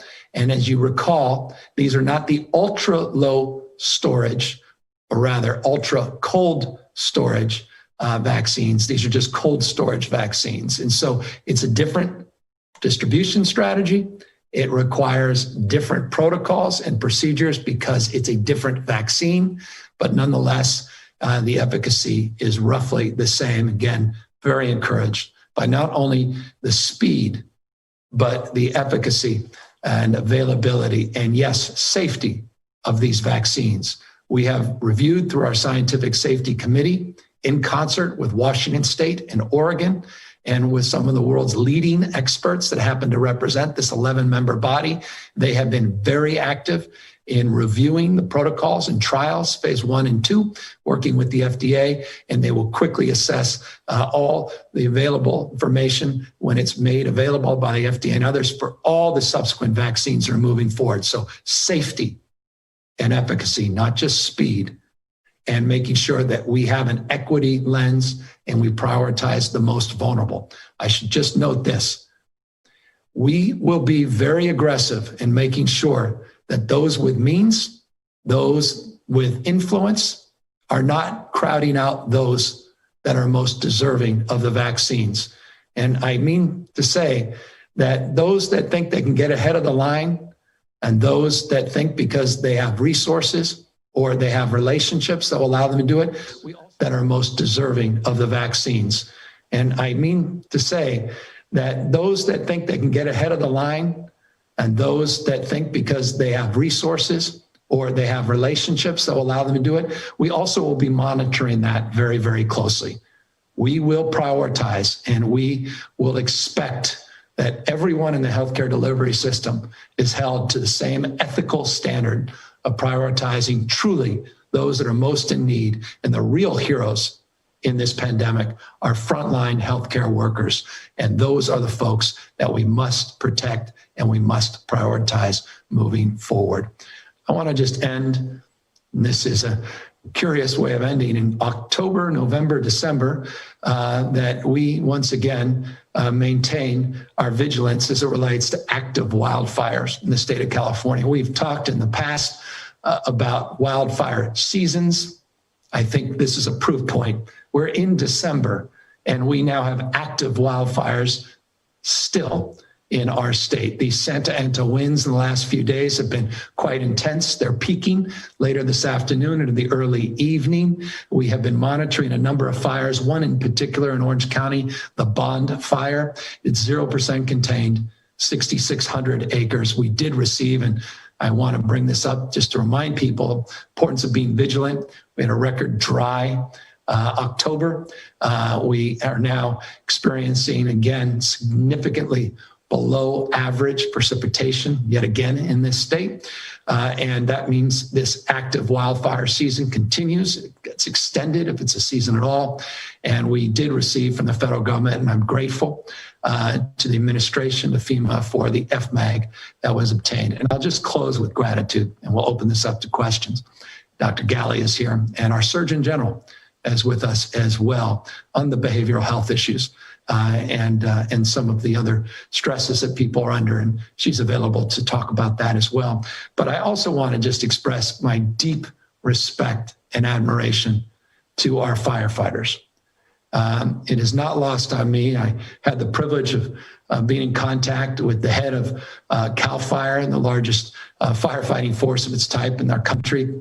Our firefighters, your firefighters, the state firefighters, their union representative was talking about the stress during the holiday season of not being able to see their loved ones and being on because of all of this historic wildfire season, and how they have been under incredible pressure as well. And so again, this is now moving past the Thanksgiving season into the holiday season, and we're still asking more from CAL FIRE and all of our firefighters. Thank you. And we recognize you, and we can't say thank you enough for your heroic work this wildfire season and all we're demanding of you during the holiday season. I know how difficult it is for you and your families as well. Forgive me a point of personal privilege, but again, cannot thank the folks that are being so selfless and sacrificing so much on all of our behalfs during this very, very challenging and difficult time. So that's the overview. That's the update. I just want everyone to know this is time limited. It's based upon the facts. It's based upon what's happening on the ground. It's based upon epidemiology. It's based upon the transmission rates. It's based upon what's happening by regions. It's based upon what's happening within our hospital care delivery system, particularly our ICUs. These are transparent triggers. These are triggers that will impact all of us across this state, but they are limited in scope and time. We will get through this. This is the final surge. We have a light at the end of the tunnel with these vaccines, but we need to take seriously this moment. This is the most challenging moment since the beginning of this pandemic. This is the time, if there was ever any doubt, to put aside your doubt, to put aside your skepticism, to put aside your cynicism, to put aside your ideology, to put aside any consideration except this. Lives are in the balance. Lives will be lost unless we do more than we've ever done. We're being asked, we're being called to do everything in our power to make kind of tough decisions that are required at this moment to get through the next number of weeks, to get through the next few months, and we will enjoy another side of this. We will be resilient, and we will recover as a state, and all of us will be rewarded by knowing we saved lives of loved ones, we saved lives of strangers, and we did our best to mitigate the spread of this virus, to diminish the acute surge that we're currently experiencing, and bending that curve, buying us the time to vaccine. And that's what we're all being called to do. And I'm grateful to all of you, humbled by this responsibility and task. I'm not naive about what's being asked of you. I'm not naive about the pressure and stress that you're under. I'm not naive about the impact this has on your dreams, particularly small businessmen and women. I have deep respect, admiration, appreciation for all of you, and want to do everything in our power to be there and be supportive through these difficult and challenging times. So with that, of course, we're happy now to answer any questions. Kathleen Ronayne, AP. Hi, Governor. You and the state and the counties have been tightening restrictions for weeks now, yet cases are continuing to go up. So how do you ensure that putting in place this order, shutting down more businesses, doesn't just encourage more gathering inside homes? What evidence do you have that shutting down things like barbershops is actually going to achieve what you want? And then secondly, have you considered asking hospitals to suspend elective surgeries to free up space and resources? In the last 72 hours, we've had very detailed, comprehensive, direct conversations with hospitals, large and small, Dignity, Kaiser, Sutter, others by region, all up and down the state. They are already actively, proactively suspending surgeries, elective surgeries, and the like based upon conditions on the ground, based upon trend lines. So that's already occurring. The evidence you ask, very significant evidence, overwhelming evidence. And that's what we did by leading the nation as the first state with a stay-at-home order. And we avoided the surge that many other states experienced, particularly larger states, and that first wave. So we were able to bend the curve by using these same strategies, these same approaches of non-pharmaceutical interventions. So that's the evidence, and it was overwhelming, that data, the facts, and the results of that original effort. And that's what we're being asked to do now. We're taking this to a whole nother level. We're moving past just a curfew conversation. We're looking past just a few sectoral modifiers. We're really looking for people to do their best to restrict the kind of activity, kind of gatherings, which you say may occur. We're encouraging people. We're really imploring people not to have those gatherings. That's the new order. Those are the new guidelines. And avoid the mixing and do our best to mitigate the spread. But with that, let me ask as well, Dr. Galley, to amplify or perhaps provide additional thoughts and insight based upon your very thoughtful question. Yeah, Governor, I think as you said, and I appreciate the question, and I just want to begin by saying we recognize the gravity and the importance of this moment and what is being asked of all Californians. And as we've done before in coming together and reducing transmission through our own actions, not just how to mix safely, as we've been talking about over the last many months, but with nearly 4 times the rate of transmission going on in our state that we had just 6 weeks ago. It's time that we actually limit our movement and really get this transmission down. So that's what this is about. It isn't about single sector by sector and where is that spread happening specifically, but we know that by reducing our overall movement and mixing for a short period of time, we can get the gains that we need to bend this curve, move out some of those distressed moments in our hospitals, and as the governor said, to save lives now.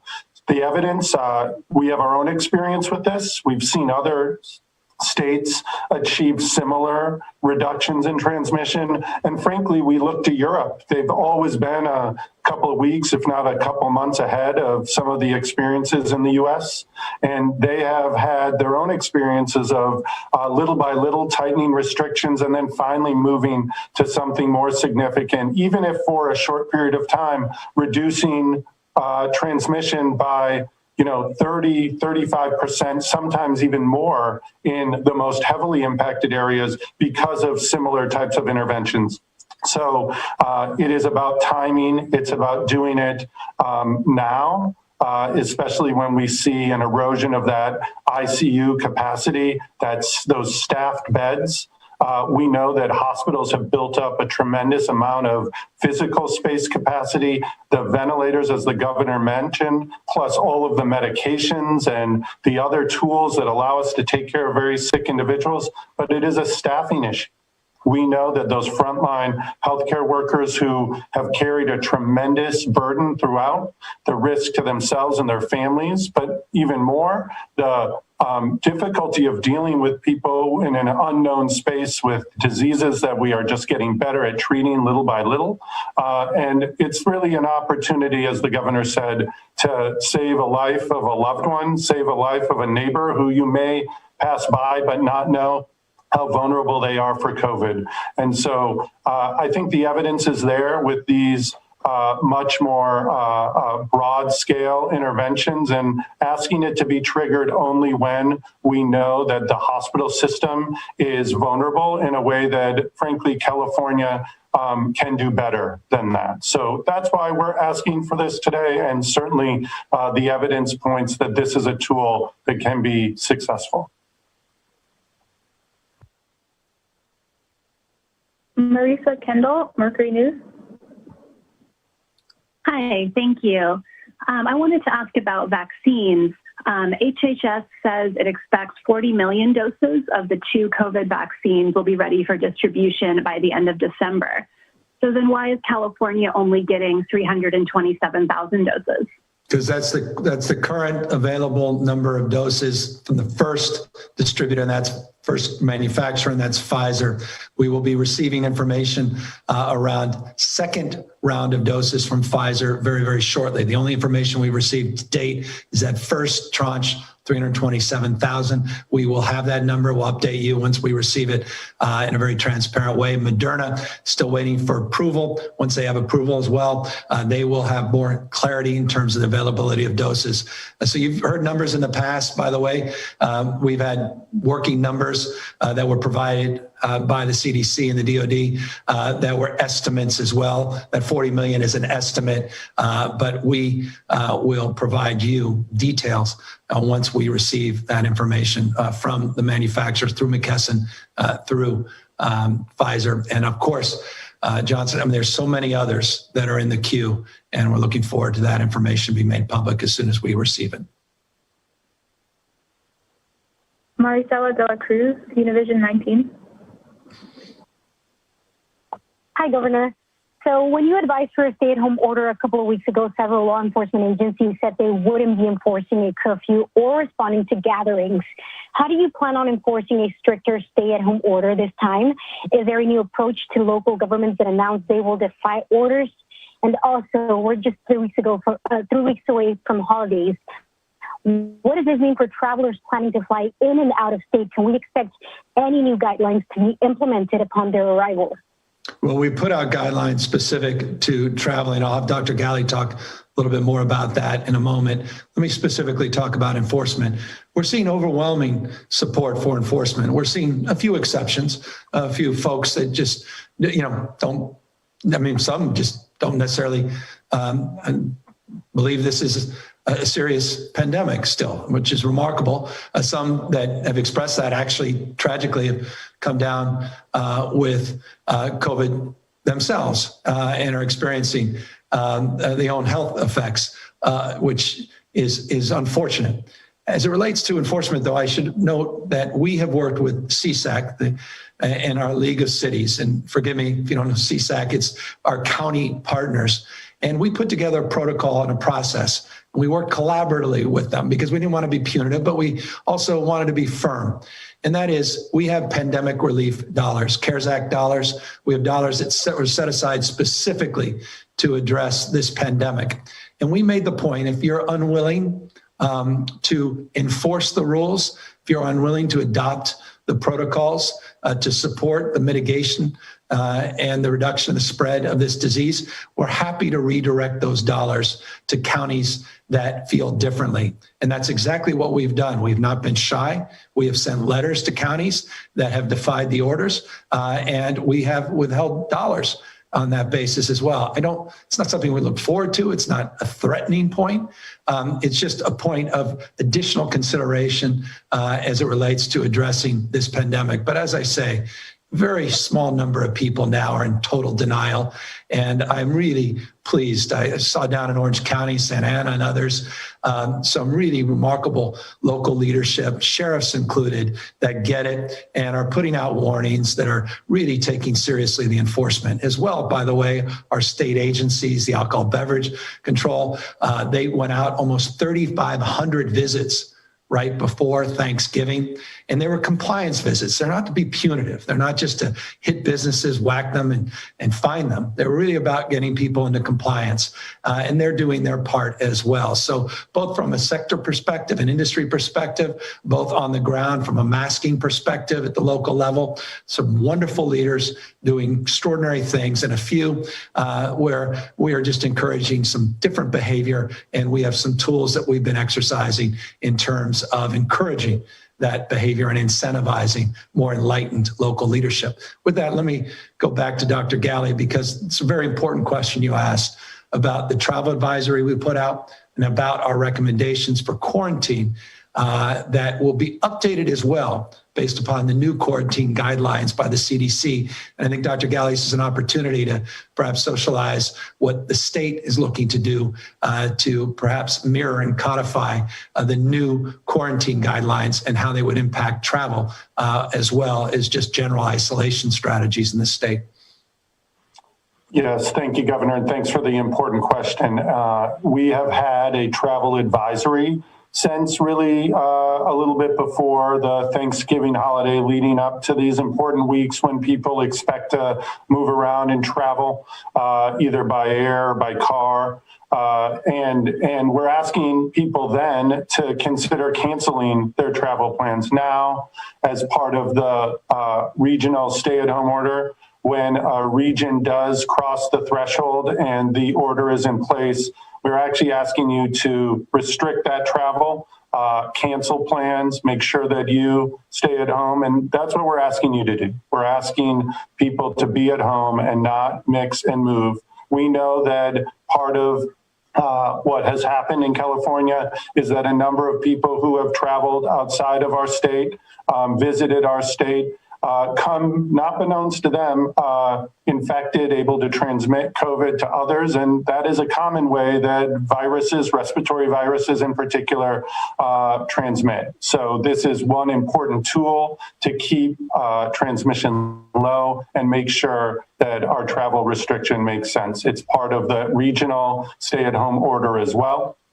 As far as it relates to quarantine, we are asking people who did travel even over the Thanksgiving break or a break now coming back to California, that they do quarantine appropriately based on current guidance. As the governor mentioned, the Center for Disease Control is updating their guidance on quarantine, giving a little bit more flexibility, allowing it to be shorter than it had been originally at 14 days. We are working at the state level with our county partners to determine exactly how that will be implemented in California, and we'll be updating very soon the exact changes to that quarantine instruction so that we can implement it in hopes that by making it shorter, more Californians will consider doing it. We know it's a burden and it's a toll, but this is exactly a tool that helps us reduce transmission. And by shortening it, we hope to increase compliance and make sure that we do use this as an important tool to reduce transmission. So stay tuned on that. A lot of work with our county partners on it. And very soon we'll be updating that. Yeah. And Dr. Galley means the next couple of days, just so people have a sense of preparation in terms of when to expect that announcement. Yeah. John Myers, LA Times.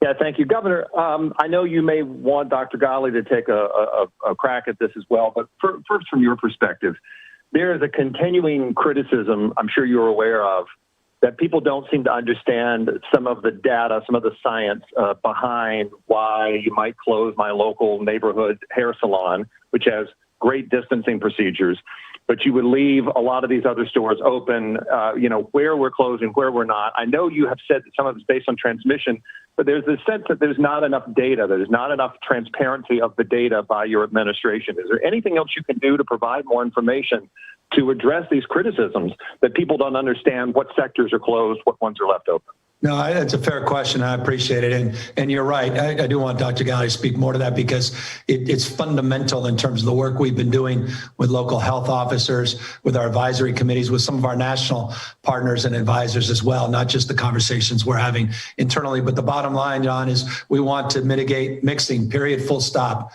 We want to diminish the amount of mixing, and we really need to send that message broadly. And we need to create less opportunities for the kind of contact and extended period and extended time of contact that occurs in many of these establishments. And that's why we are moving forward. We want to encourage activities outdoors, not indoors. And that's the foundational frame. That's the value proposition, so to speak, that we are advancing in terms of these guidelines. It's also very consistent with what you'll see around the world, as Dr. Galley said a moment ago, and as it relates to very effective strategies we've seen previous here in this state as well as across this country. But with that, let me ask Dr. Galley to talk more specifically about the thinking as well. Yeah, so John, thank you for the question and another chance to reiterate what we're doing today. Rather than get into each specific sector and what data we have on each of those, which I'm happy to talk about in a moment, today's message is not about how do we mix safely, it's about how we reduce our mixing altogether. Staying at home unless it's absolutely essential for you to leave your home. We talked about spending some time outdoors. We think that that's a great way to stay healthy, have an emotional relief valve, if you will, and that is consistent with the guidance we've given before. But really the message of the day is as much as you can, be at home, reduce your interactions so that we can really get this transmission rate down and do it swiftly, quickly, have the impact in our hospitals, make sure that they're available not just for COVID care and taking care of individuals who are quite sick with COVID, but for our neighbors and family members who have needs around other emergency care or other important healthcare services. And so that is certainly the message of the day. Many of the industries that you spoke about, John, I think it's simple. What we know is that where you are not able to mask entirely or consistently, where they are indoors rather than outdoors, where physical distance is difficult to maintain, that each of those activities, which we've been talking about for months as relatively lower risk when you can do all of the things that we've discussed, but today, they're all a little more risky than they were a month ago. And that's just because we have more COVID in our communities and it's able to transmit, not necessarily more easily, but because we have more of it circulating in our communities, more people will meet someone who's COVID positive, unbeknownst to them, and then have a high chance for transmission. Ashley Zavala, Nexstar Media Group.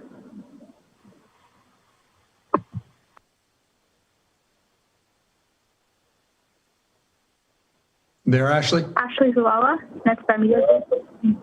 Whoops, sorry, I was on mute. Okay. I just wanted to follow up on Maricella's question about the travel advisory, which I understand is just an advisory for now, but I'm wondering if your administration is considering adding more teeth to that, given that the holidays are coming up. And I know you're really just leaving it up to the public to make the decision to quarantine. Yeah, look, well, Dr. Galley, why don't you speak to that once again?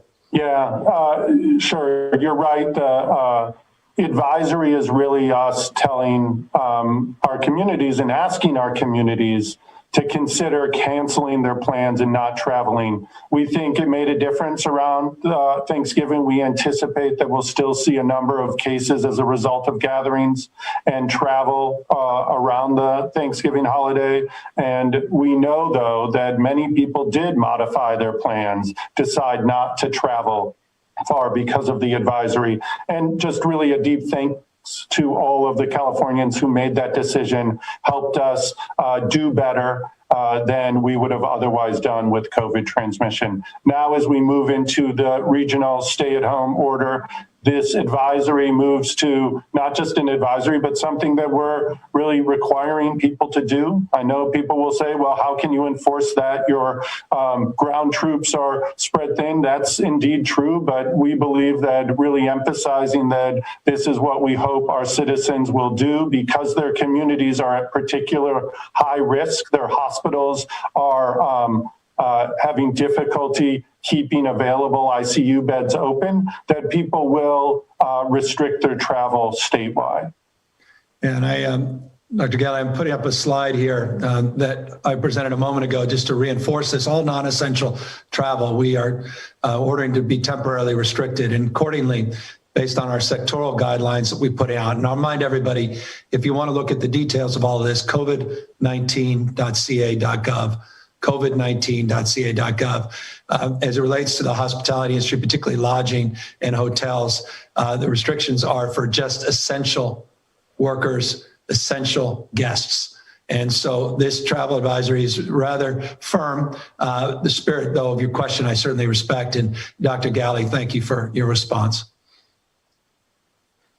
Scott Rod, Capital Public Radio. Hi, Governor Newsom, can you hear me? Perfectly. Great. Thanks for taking questions.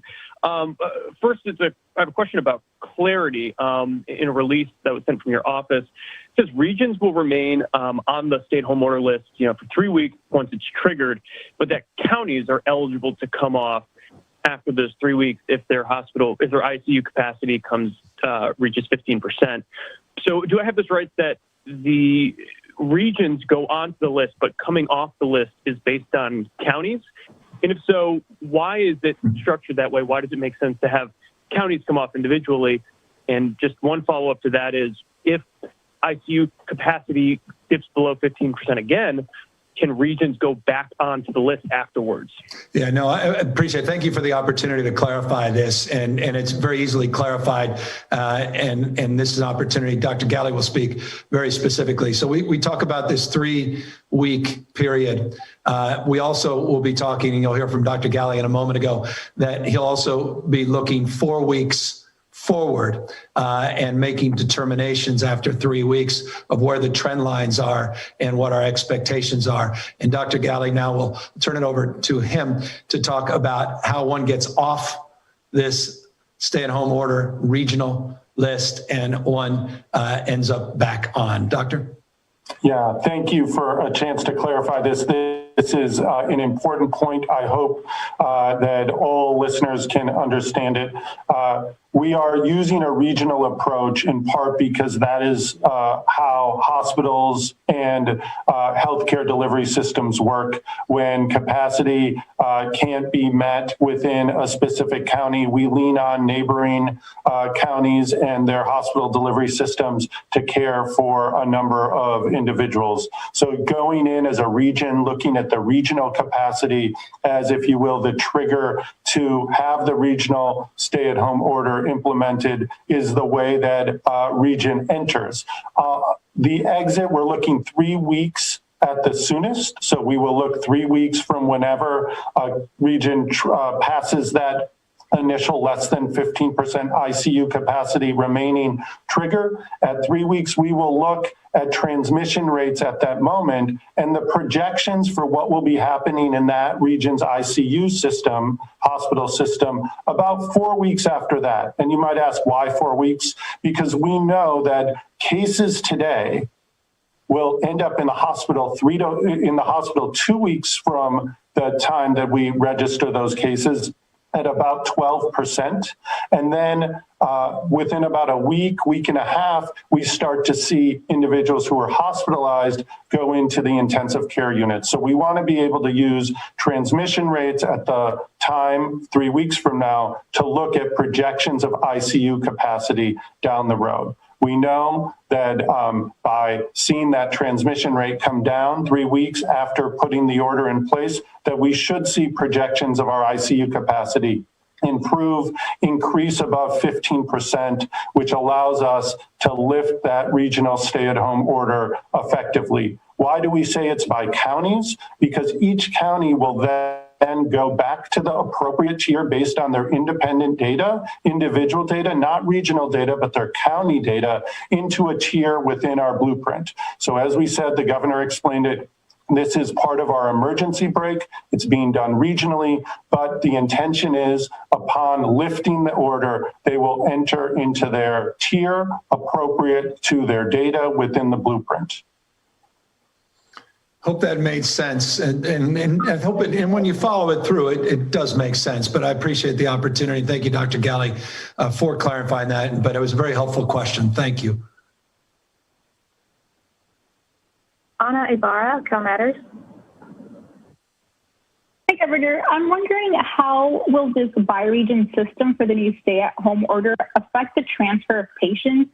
So we know sometimes hospitals transfer patients outside the region. For example, if Imperial County is already transferring patients to Bay Area hospitals, could this make the Bay Area region less likely to take Imperial's or any other county's patients if this means more restrictions for them? Can you talk a bit about that? Love it. Great question. Doctor, this was a perfect one. This is, as they say, a fastball down the middle for Dr. Galley. Yeah. Thanks. So look, we've been working very closely with the California Hospital Association on exactly this, making sure that we have plans to transfer patients and following the rule that we want to keep patients as close as we can to their home, their loved ones. So using the regional approach, looking at regional capacity first. But of course, we behave and work together as a state, and if needed, patients in one region may be asked of another hospital to accept that patient. And as we've done before, we will come together. We are mindful about the impact on the ICU capacity, keeping that into account. But as we said, unlike in the spring and certainly in the summer, when it was really focused counties that were experiencing the highest surge, we're seeing this transmission throughout the state at high levels and anticipate many of the counties, many of the regions having challenges. So we do expect that many patients will be staying closer to their region, and that's why we looked at the regional capacity of ICUs and anticipate, hospitals largely, work together to deal with patient transfer challenges, and we will lean on those same systems to make sure Californians get the care they need in the most immediate and proximate way possible. And just for sort of saying a reminder, if I could just go back to the slide on the facilities ready to receive patients outside of the healthcare delivery system. I just remind you what we're doing sort of additive. You'll see that first slide of the 2 that I presented in the 11 surge facilities outside our traditional healthcare delivery system, the Imperial Valley College FMS site that's already prepared to receive patients. So this is a supplement to that traditional, the second slide here, the 9 facilities in warm status, a supplement that will also provide additional resources by region, by county in this case, but also within these regions to provide additional capacity to take care of patients in need. So forgive me for belaboring that, but just want to remind you of this important additional resource that we are adding. David Baker, Bloomberg News. Governor, I wanted to go back to vaccines for a moment. Dow Jones is reporting this morning that Pfizer is now warning that it may only be able to produce about half as many doses this year as it anticipated.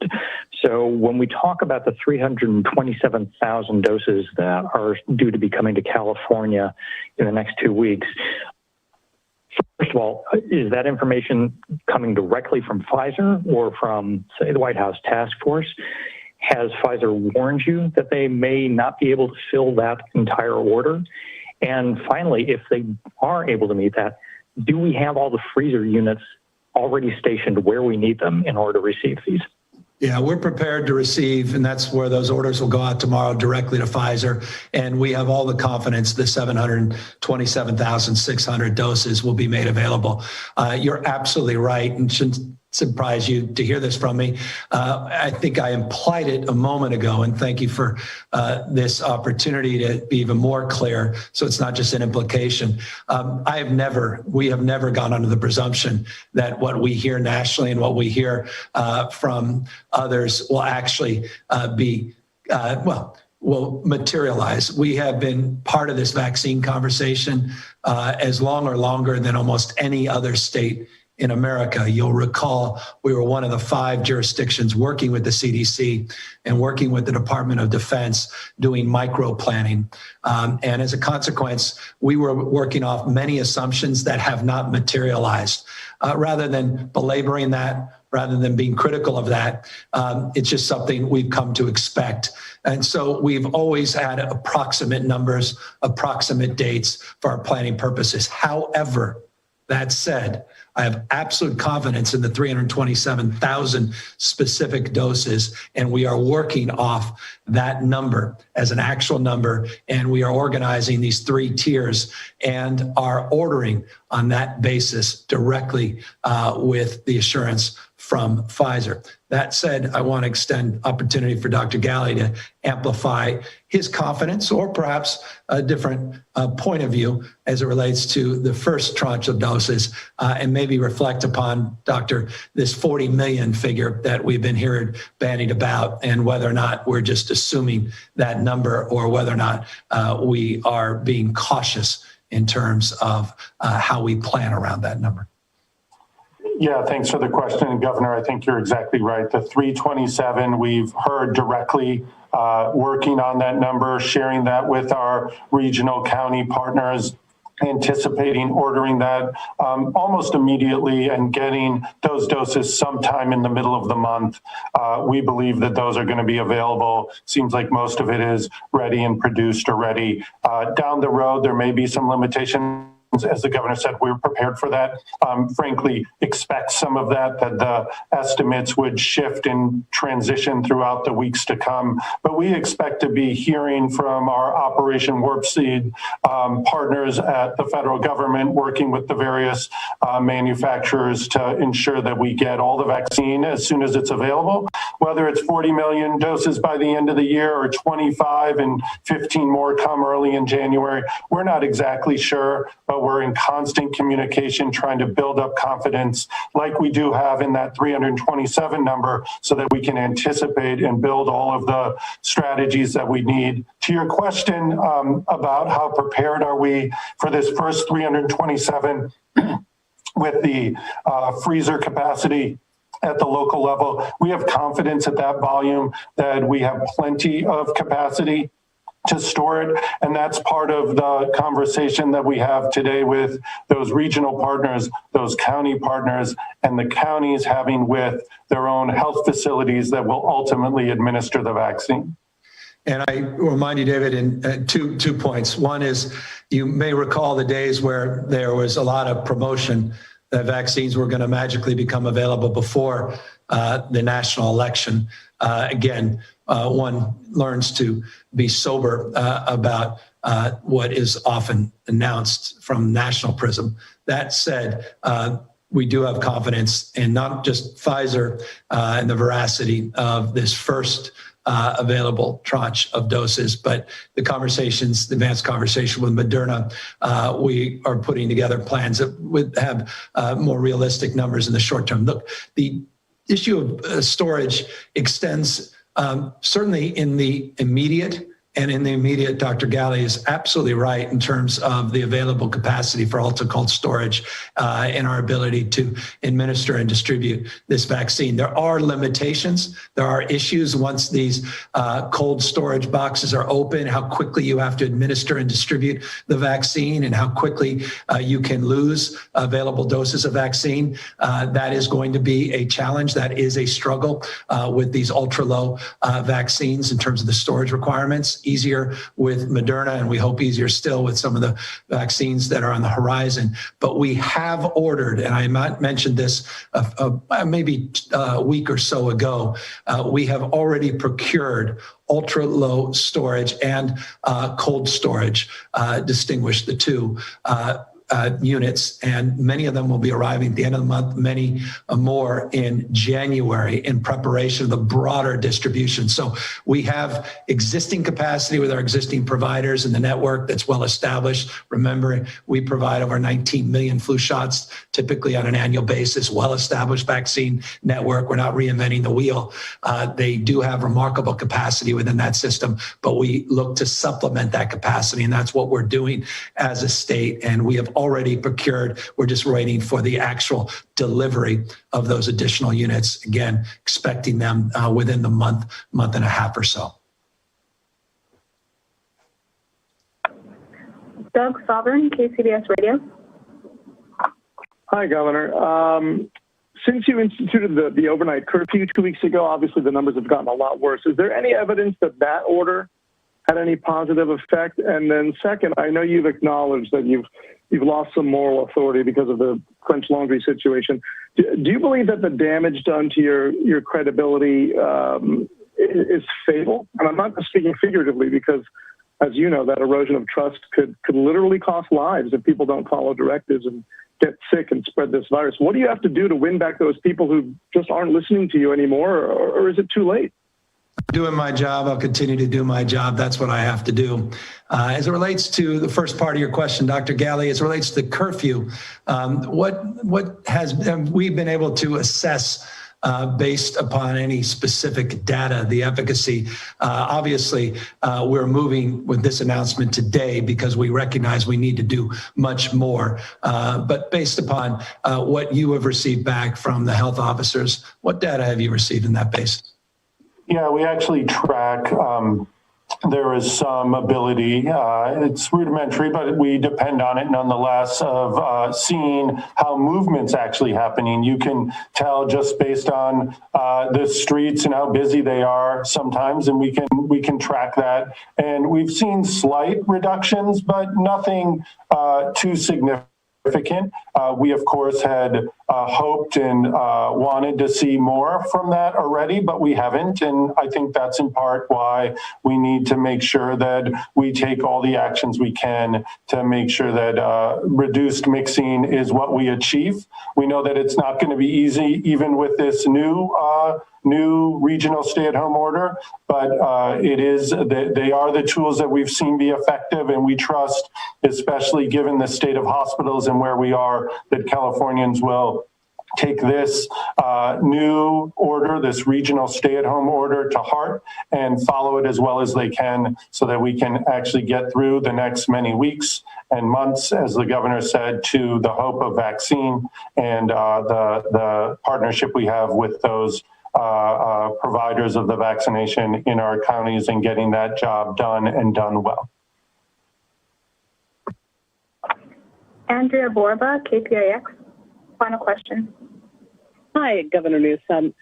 As we approach this new series of regional stay-at-home orders and expect, as you said, 4 of 5 regions to slide into that relatively soon, what is the situation with EDD? Frankly, it's still a bit of a mess.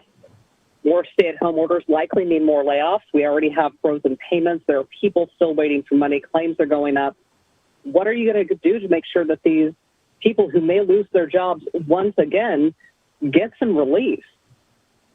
Well, we've made a lot of progress at EDD. We put together a new system, you may recall, in October after a reset, an important reset, so we can address not only the veracity of the claims and address some of the front door issues as it relates to fraud.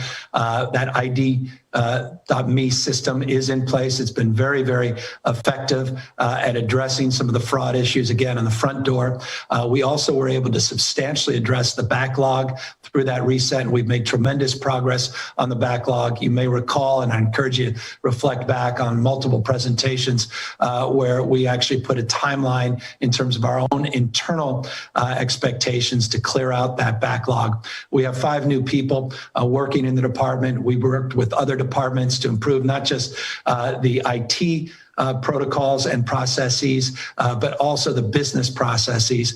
We have a medium and long-term solution, meaning long-term IT strategy to finally address this challenging system. And by the way, we are not unique. This is not an excuse. It's just a fact. We're not unique in this country with these antiquated unemployment insurance systems. They never were designed for the magnitude of a pandemic, and that is a lesson learned, and we are actively pursuing those longer-term strategies. On a medium-term strategy, we'll continue to improve upon the ID.me system. We'll also improve upon the timeliness to distribution, not just of unemployment insurance claims, which I think you're referring to, but also the PUA claims. But the PUA is a stubborn issue because the PUA is where we've seen most of the fraud because there's a presumption of eligibility in that space, and that's the dialectic. And I think that goes to your question.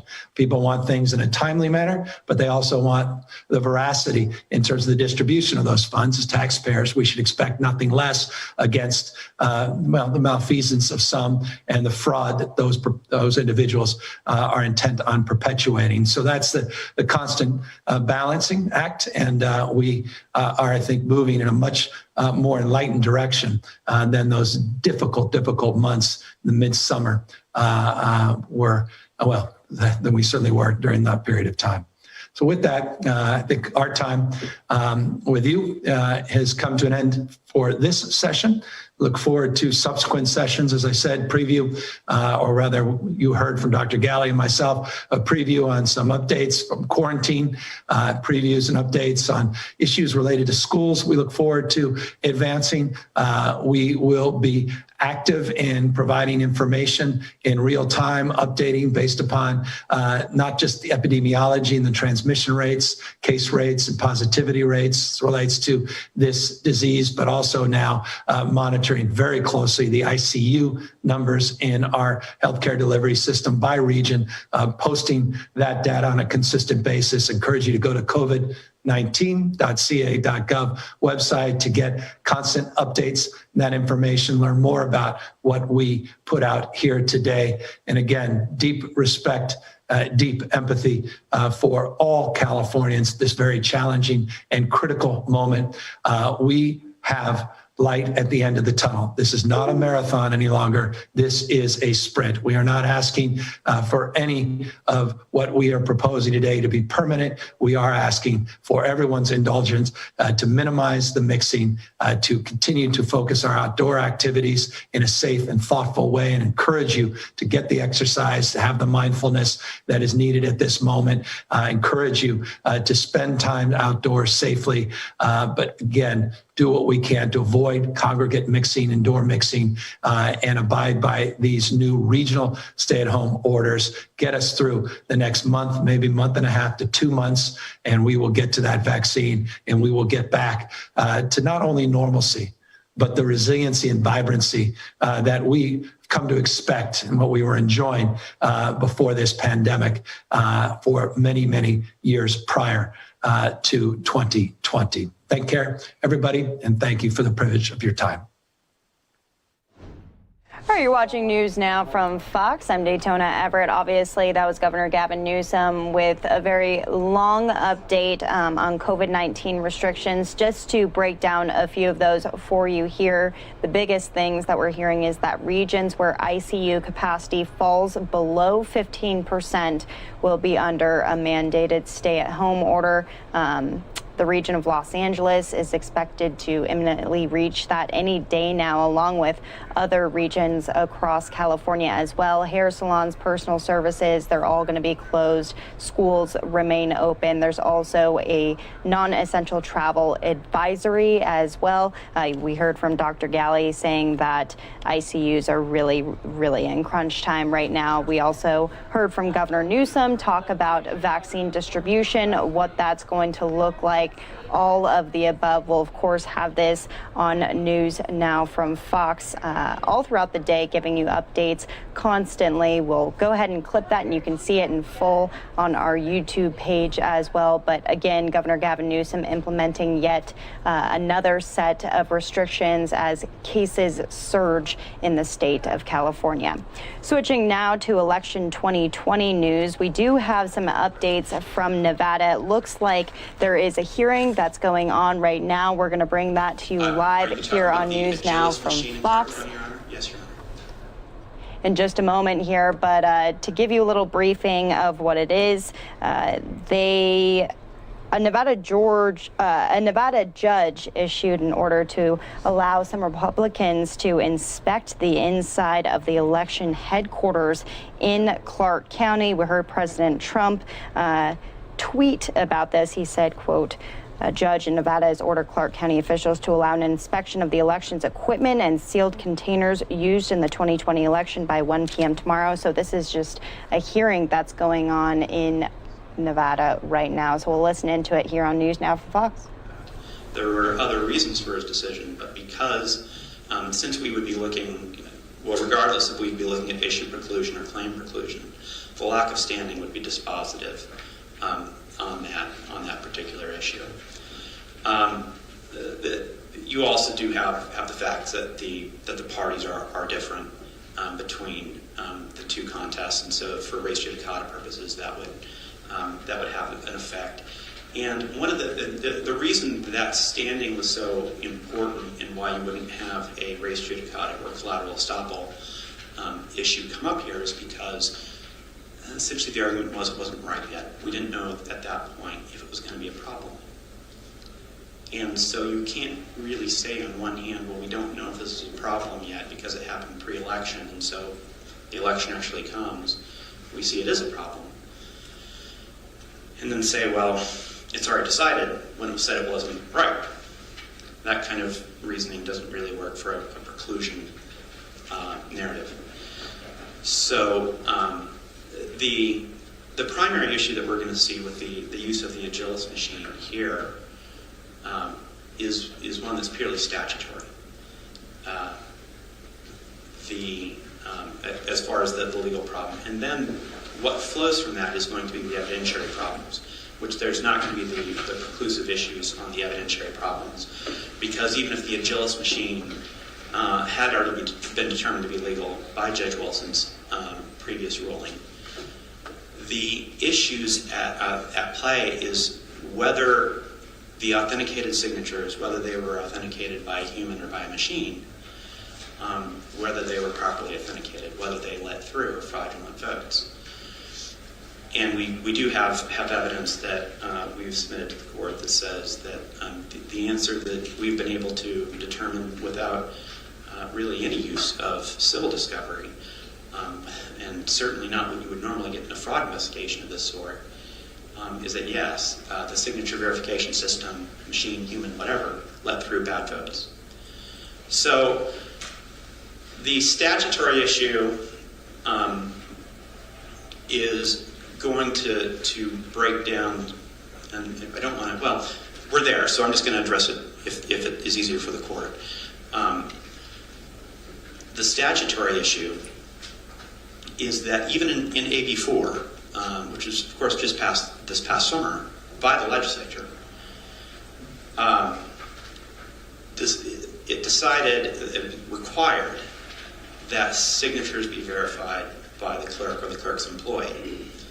Clark County is a little bit different because there's a county statute that specifically says that the role of the clerk is assigned to the registrar when it comes to election matters. And so that statute for Clark County purposes, which is the only places that uses this Agilis machine, means that essentially the registrar of voters or his employee has to verify those signatures. And then it says,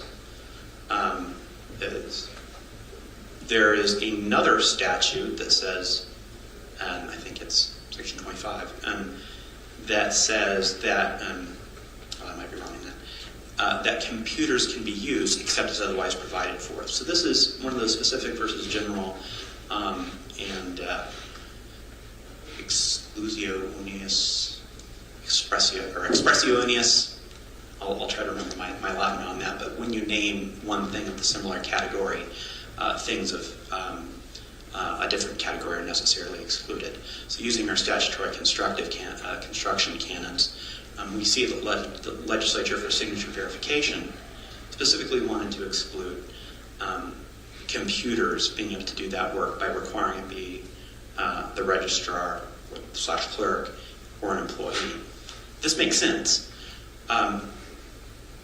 It makes sense that knowing that there would have to be this signature authentication process with universal voting in AB 4, that they would want to have, which ended up not happening, a robust signature verification system and process.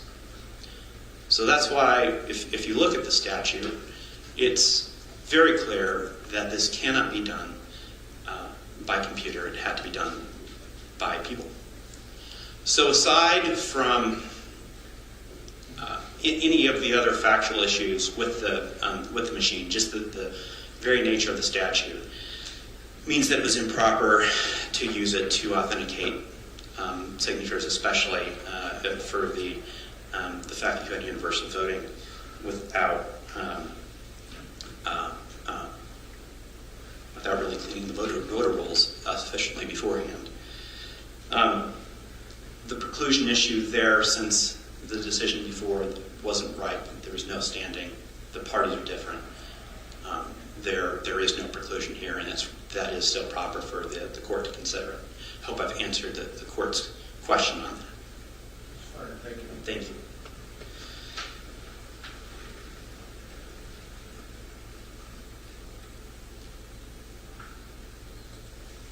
Having that time to clear the voter rolls and implement that plan for election integrity and ballot integrity,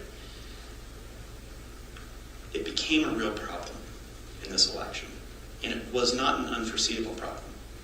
It was a problem that people were making clear all along, that there was going to be issues if we didn't take robust efforts in order to make sure that every voter was only voting once.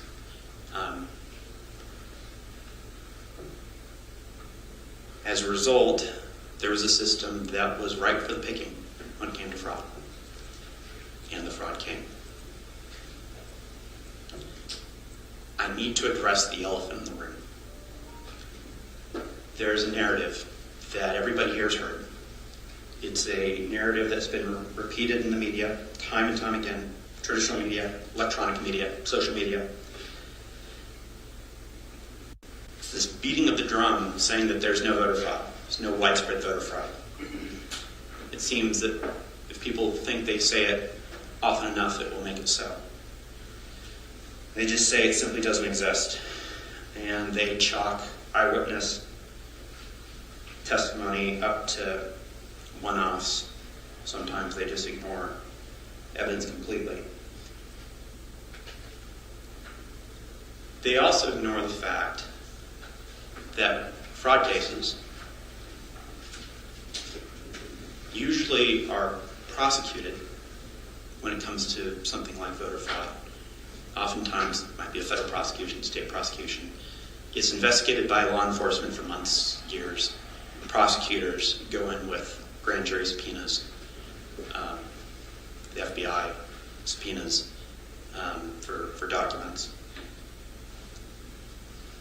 And they are able to have the full availability of almost whatever evidence they want, as long as it's not subject to some privilege.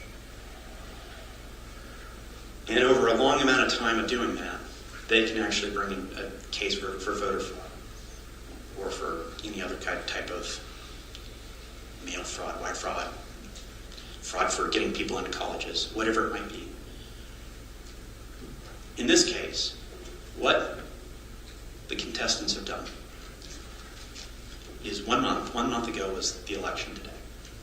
In that short amount of time, using few resources, some very dedicated people, they have put together a robust body of evidence showing the voter fraud that came in this case. They did it without the discovery tools that are normally used in civil cases, without law enforcement support,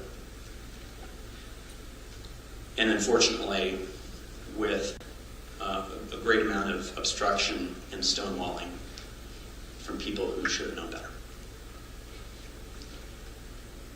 And the contestants developed in that time specific evidence of widespread voter fraud, enough to account for up to about 4 times the deficit between the 2 candidates for president.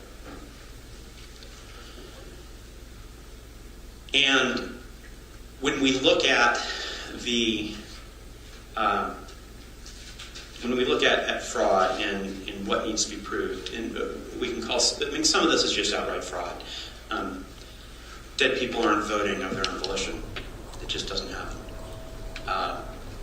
People don't accidentally submit 2 votes.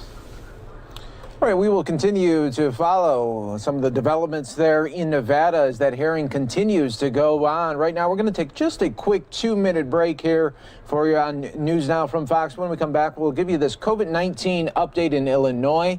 They saw close to 11,000 new cases today. And then a little bit later, could the end credits be coming to movie theaters? That's coming up next here on News Now from Fox.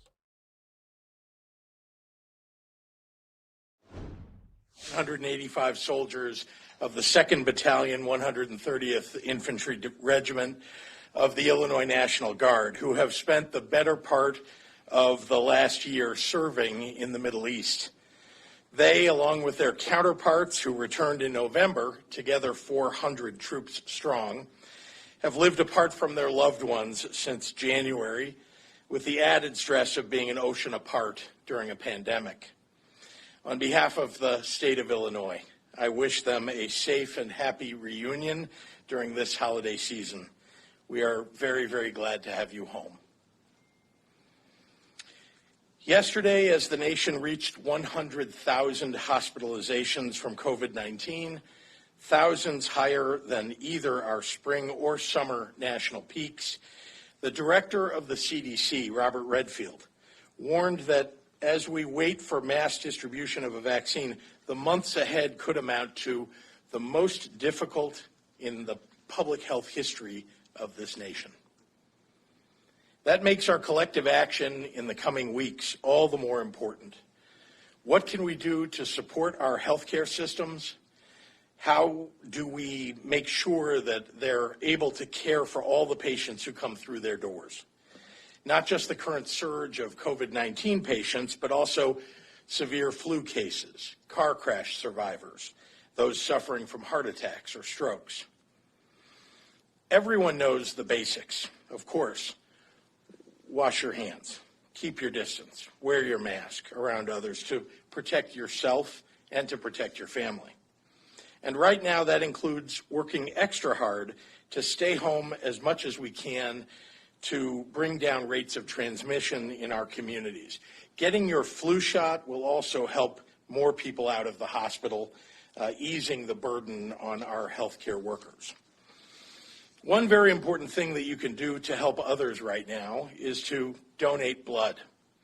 It has no effect on your immune system to do so, and hospitals need blood right now more than ever. It's normally difficult to get blood donations around the holidays, but the pandemic has made it even harder to maintain an adequate blood supply. On top of COVID patients, there are still patients in need of transfusions all across the hospital, including those who need surgery, are undergoing cancer treatments, have chronic conditions such as sickle cell, or for those who experience accidents or trauma. Additionally, many of our blood donation centers, including the Red Cross, are collecting convalescent plasma from people who are healthy and were fully recovered from COVID-19, as their antibodies may help patients who are actively fighting the virus. Research into plasma as a treatment for COVID-19 is ongoing, but since this is a new virus, the more information we have to study, the quicker we can find meaningful answers about its effectiveness. In other words, the more people who have recovered from COVID-19 who donate their antibodies, the better our ability to save lives. Across the state, our blood donation centers and our hospitals are making loud and clear their need for more assistance during this holiday season. So I'm very glad today to be joined by someone who has made a career in this work, making it possible for countless lives to be saved, all because someone took the time out of their day to give back by giving blood. And so I'd like to introduce the CEO of the Red Cross Illinois region, Selena Roldan. Selena?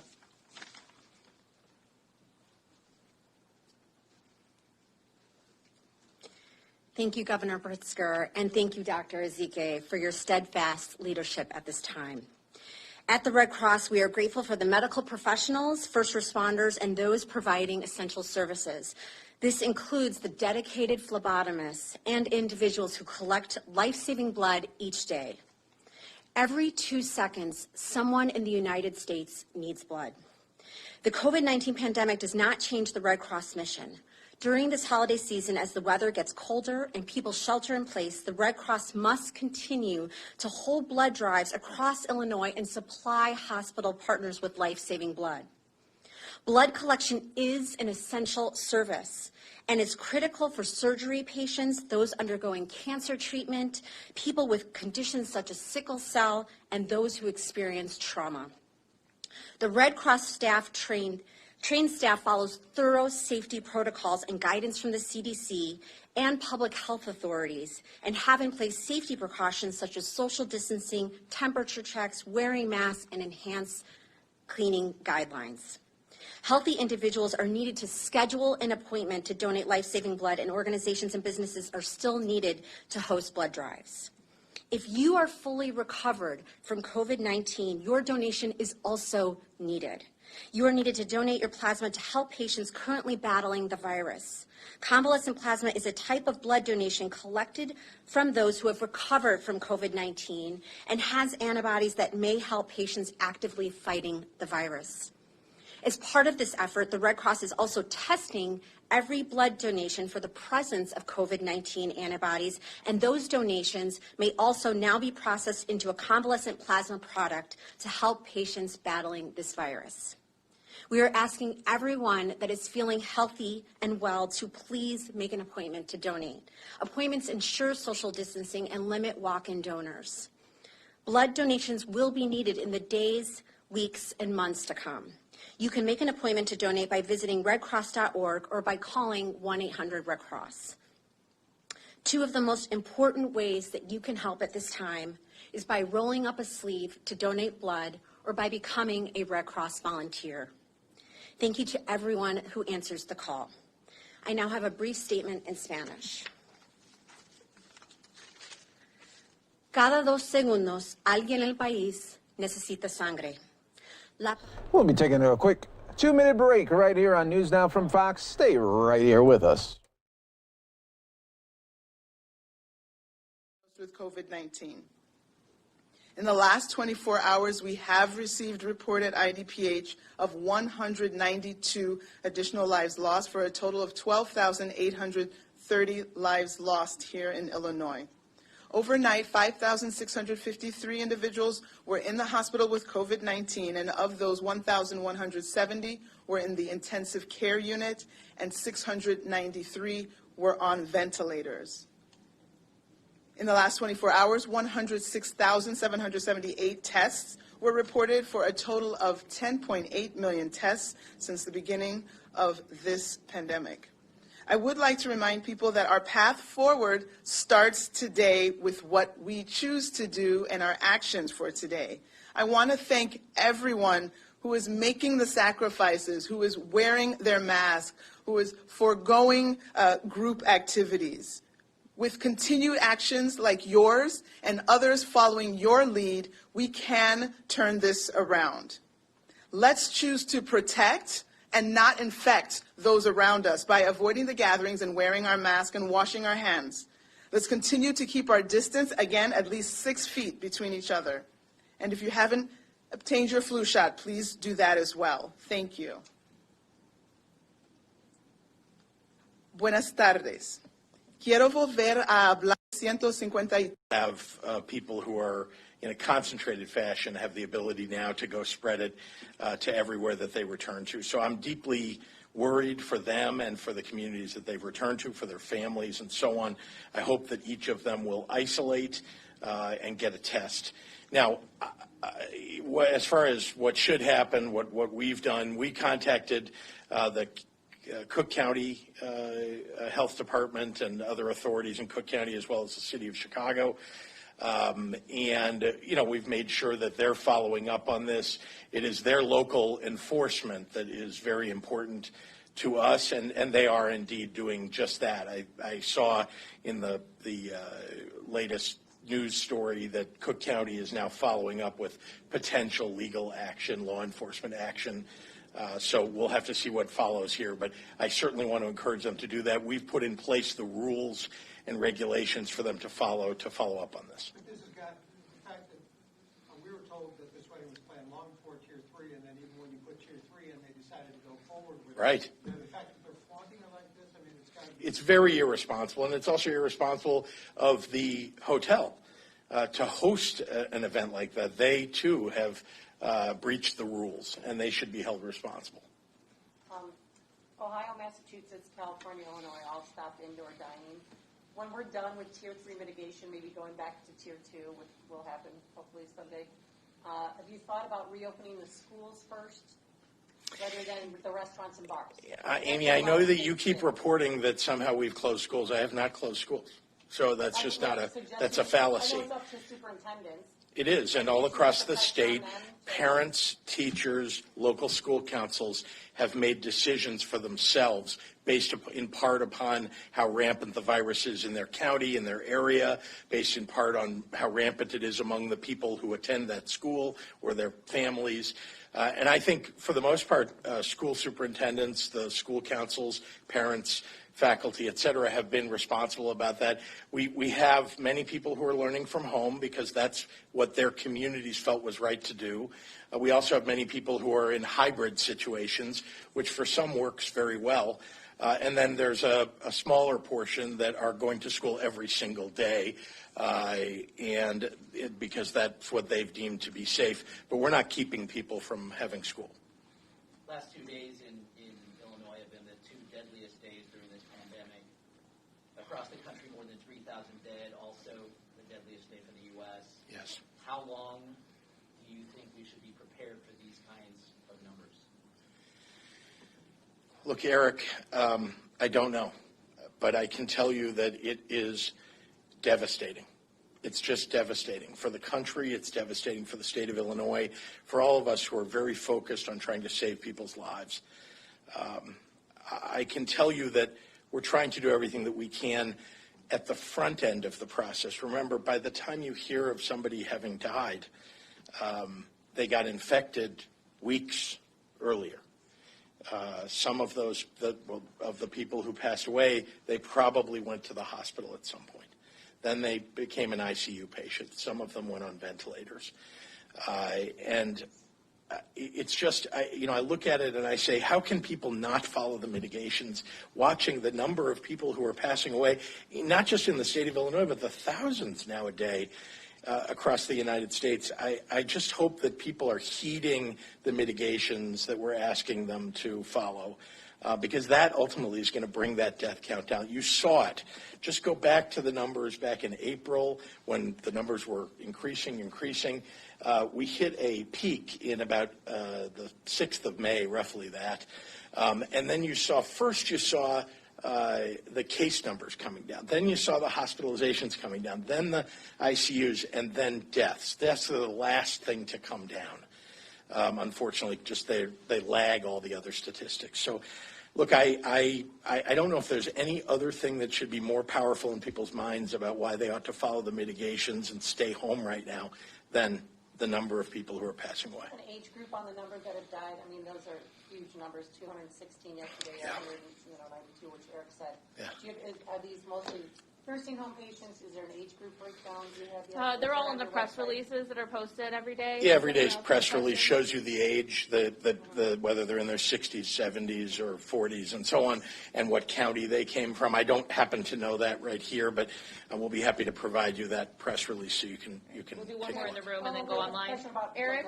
Yeah, just one question about hospitalization. We'll come back to blood donation. Come down a little bit from the peak, maybe a little less than 10%, the number of people in the hospital. Yes. But hospital bed availability has not gotten better. If anything, there are more regions below 20%. Can you explain that paradox? Does it have to do with staffing running thin? It does.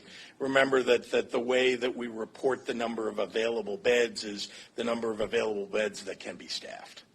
And so, yes, that adjustment gets made based on staffing. And remember, you've got to give some reprieve, even in the height of this, right? When the numbers, you saw 15,000 cases a day and more people going into the hospital, even though we've come down about 10%, in the height of it, people are working double shifts. They're working all week long. We have to give these people a break at some point, right? And so it's a good moment perhaps to take staff off of some beds that aren't filled. And so that's probably what you're seeing in terms of the adjustment of the number of available beds. I don't want to say we have a lot of beds available. I mean, we have beds, but people should not see that as some sort of invitation that we should, reduce mitigations and therefore fill up all the beds because, there's a vacancy somehow. I don't want people to look at it that way. It's not true. I mean, the fact is that we have to bring down the hospitalizations overall because we don't have the staffing. If we do hit that height and hit sort of the full capacity, right now, there isn't any staff really to pull from other states or anywhere else. All right. Wall Street Journal and New York Times are both reporting that 106 of 7,000 blood donations that were collected by the American Red Cross last year, December of 2019, came back positive for the COVID antibodies, which means it's been around here longer than we suspect. So when people donate blood, and I know a lot of people do want to donate blood, is their blood work going to be checked for antibodies? So I don't want to put you on the spot, but Sure. So yes, we are testing all blood at this point for, so if you come in and you donate blood, your blood will be tested for COVID antibodies. All right, we've got to go online for questions. Dean Olson at the SJR. How is the state trying to combat the notion that the state is taking away personal freedoms with a mask mandate? I'm surprised by the question just because this has now been around for quite some time, and I hope people understand that people may have the notion that we're taking their freedoms away, but the reality is there are laws on the books that in the course of a disaster, an emergency in this state, that the job of our government is to step in to try to reduce the disaster, to try to save as many lives as we possibly can.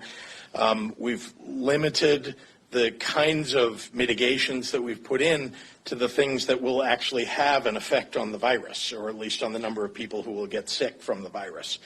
And we've even adjusted them over time to make sure that we're taking into account that certain things we've learned over the last 9 months would tell us that you can keep certain kinds of retail open at a certain capacity and that they're unlikely, or it's less likely, lower risk that people will get the virus from that situation. So, look, it's science and facts. And I hope that when we put the science and facts out there, and we have throughout this, you've seen the doctors standing here, you've seen the studies that we've put out, you can read for yourself online or otherwise why those mitigations have been put in place. And, you know, there are people who don't want to believe them and want to say that we're taking their freedoms away, but that's not at all what we're doing. Jake Griffin at the Daily Herald. Can Dr. Ezike describe children's ability to be inoculated with the current vaccines in the pipeline? Are these vaccines safe for children? And also, where do people over 65 not living in care facilities fit in the vaccination schedule? Okay. You might have to remind me of some of the pieces.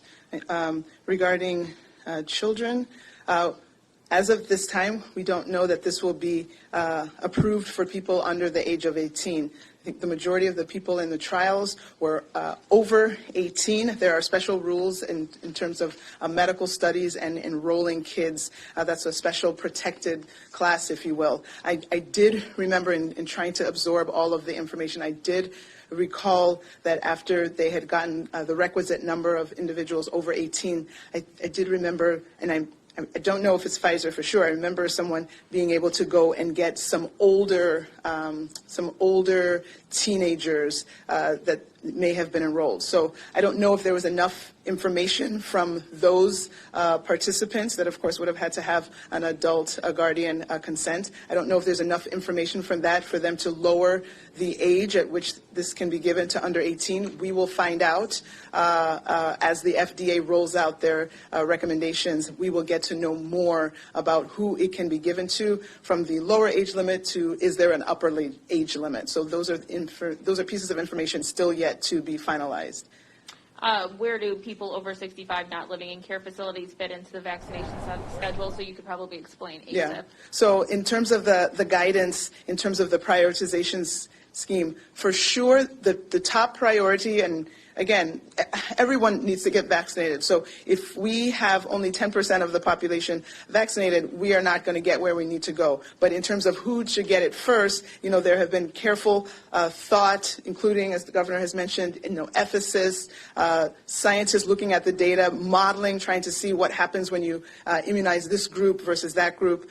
We do know that The first group will be long-term care residents and hospital-related workers. Both of those groups are the number one group to be immunized. Following that, we are waiting to get final word, but what we think is going to come out is that you're going to have people over 65, people with multiple serious comorbid conditions that we know the virus preys upon, and people who form the critical infrastructure of our society that allow us to continue to live our life as we know it, that help us to have food in the grocery stores, that make sure that sanitation is picked up. All of those will also be in that next tier, and if it's going to be that first group, 1A, and then a 1B or a 1C, or if all of that will be in 1B. We're waiting for those final recommendations, but those will be the next people in the next tier.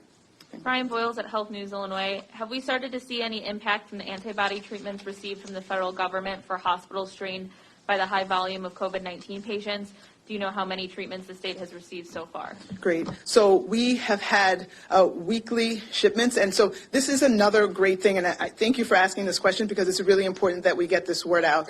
The monoclonal antibody infusions, these are for individuals who have tested positive for COVID and are in a high-risk category, which we think they could have a bad course. Again, these are people over the age of 65 or even in their 50s, but they have these high-risk conditions. Again, heart disease, lung disease, kidney disease, obesity. So we have people that we know are high risk, and so infusing them with these antibodies, and there are two products that are out, one by Eli Lilly and another one by Regeneron. Regeneron is the one made famous by our president, and then the Eli Lilly product, the bamlanivimab, came out first. So these two products work similarly, have the same indications in terms of these high-risk individuals who can get it. You actually can give it to certain pediatric patients that meet certain criteria, that they fall in high risk, that they have sickle cell,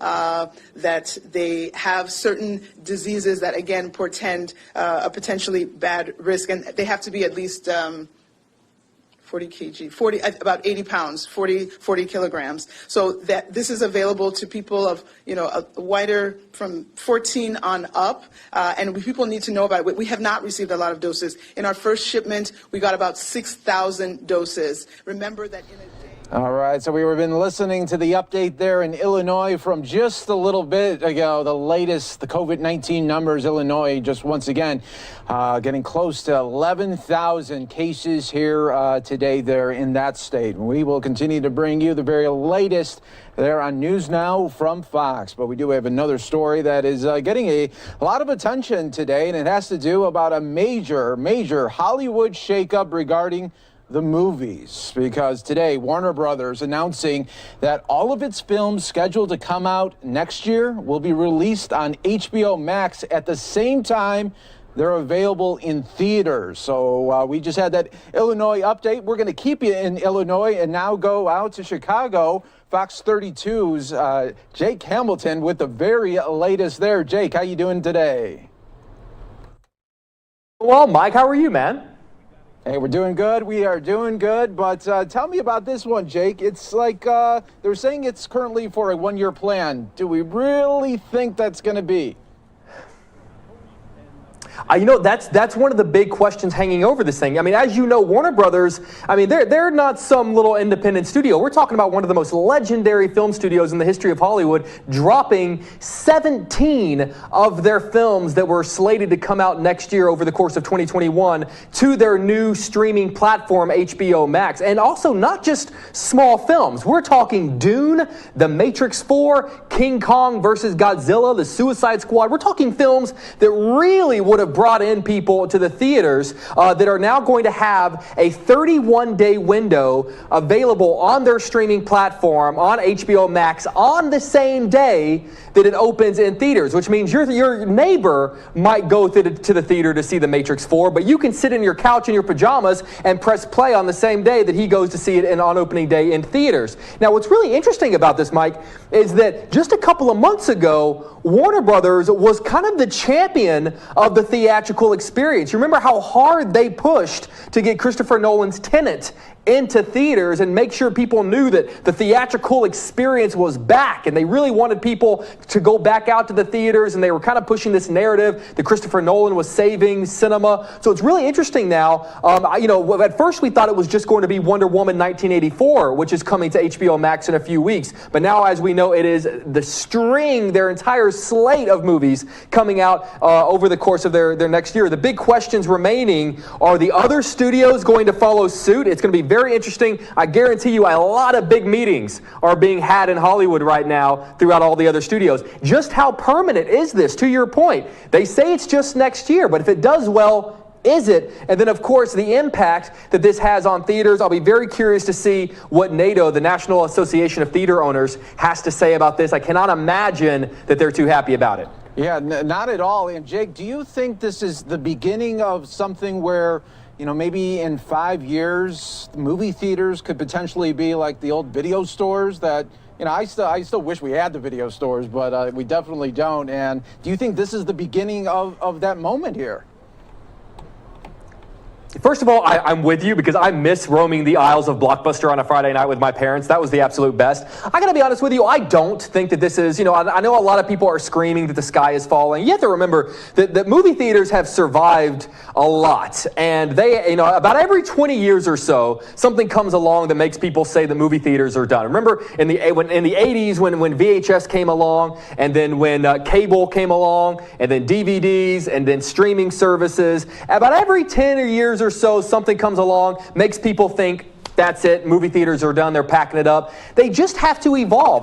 For a long time, I think they've gotten used to being our go-to place for new movies. And, a lot of people have complained about the quality of the theatrical experience deteriorating. People are on their phones. They're not as clean as they used to be. They're kind of gross. They're not maybe. So I think, if anything, it's a wake-up call to movie theaters that they're going to have to kind of step up their game, because they're not the only kid in town anymore. Now, the movie studios are going, hey, we want to give people the option to see movies the way they want to see them.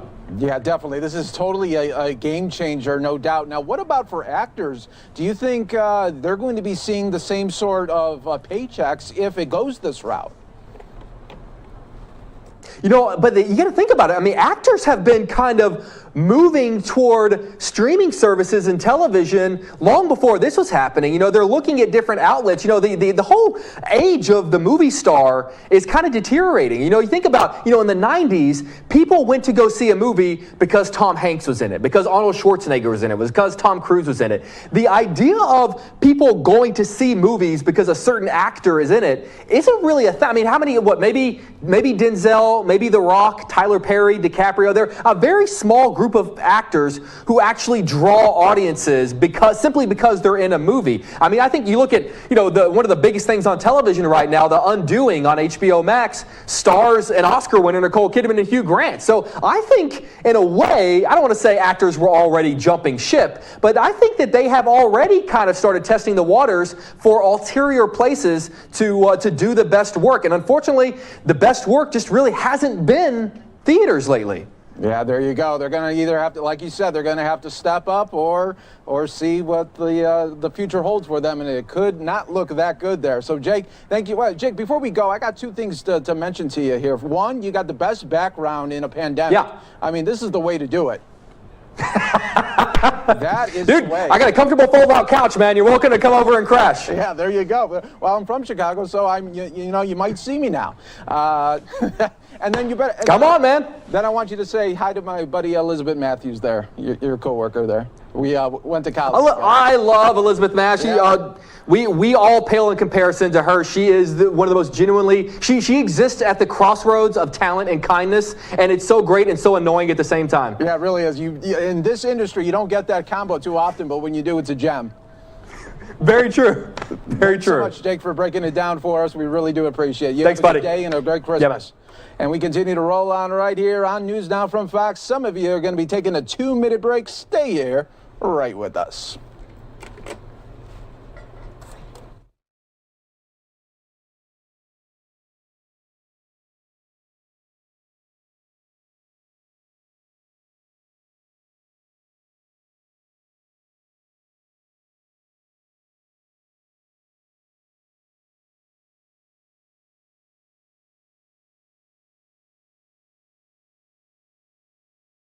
All right, everybody, while we do wait for some more live events to pop up here for you, I just wanted to show you the tail end there of that Illinois COVID update, and then we'll get you some other news from across the country as well, right here on News Now from Fox.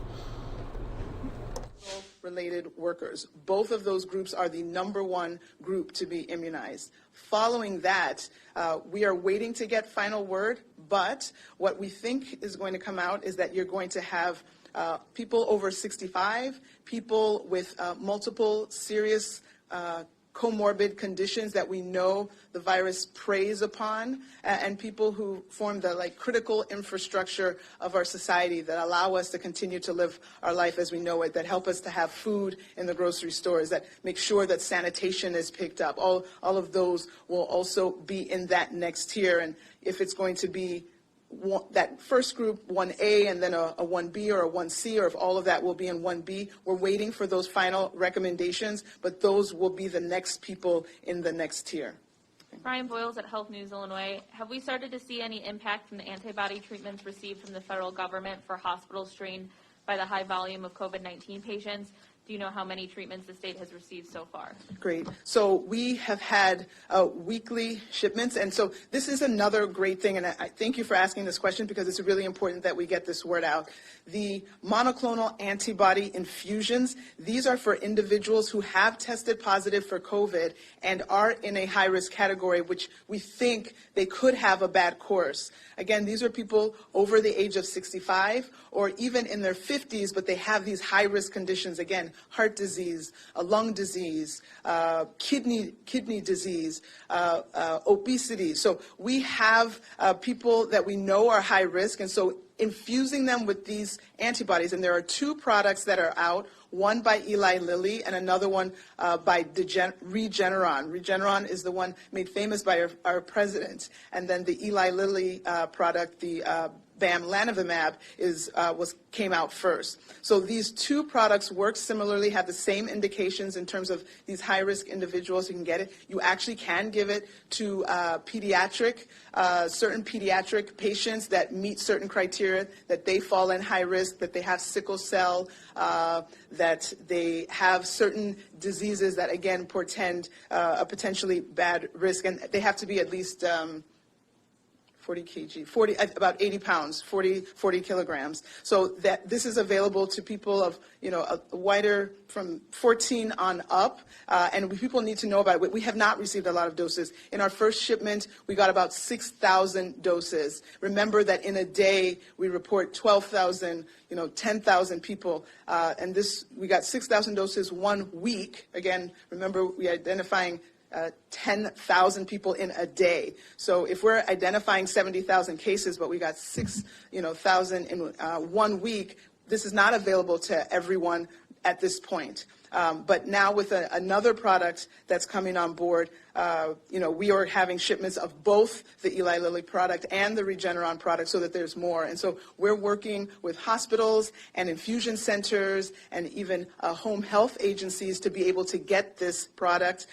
to individuals who'd be at risk, and including our nursing home populations, again, trying to avoid people even going into the hospital. This is supposed to help have a much milder course. Once you're already in the hospital, you can't use this. Once you're already requiring oxygen, you can't use this. If you're more than 10 days out from when you started your illness, you can't use this. So it needs to be used early to get the maximum benefit, and we hope to keep getting more, and when it's available, we'll probably use our resources to buy as much as we can and get this into as many people, and we're working on the partnerships with different hospitals and infusion centers to make sure that this is available in its limited capacity throughout the state.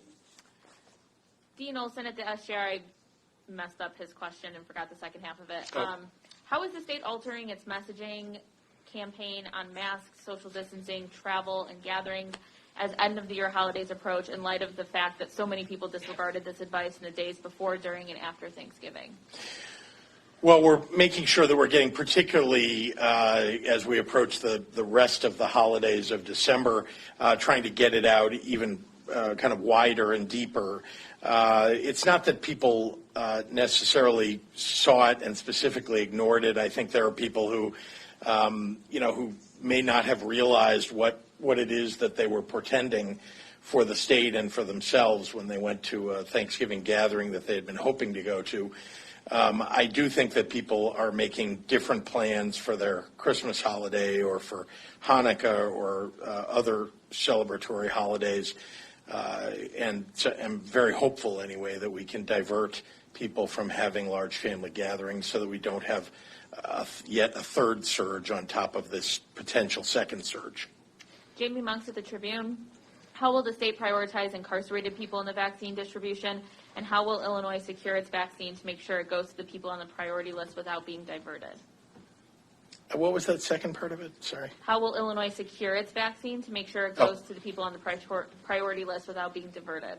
Diverted. Huh. Well, let's start with we're waiting for ACIP to do the rest of its work on the other populations beyond those that will be served by the early delivery of vaccines. We're getting, as you have heard, 109,000. That's the latest number that will arrive perhaps between the 13th and the 19th of December.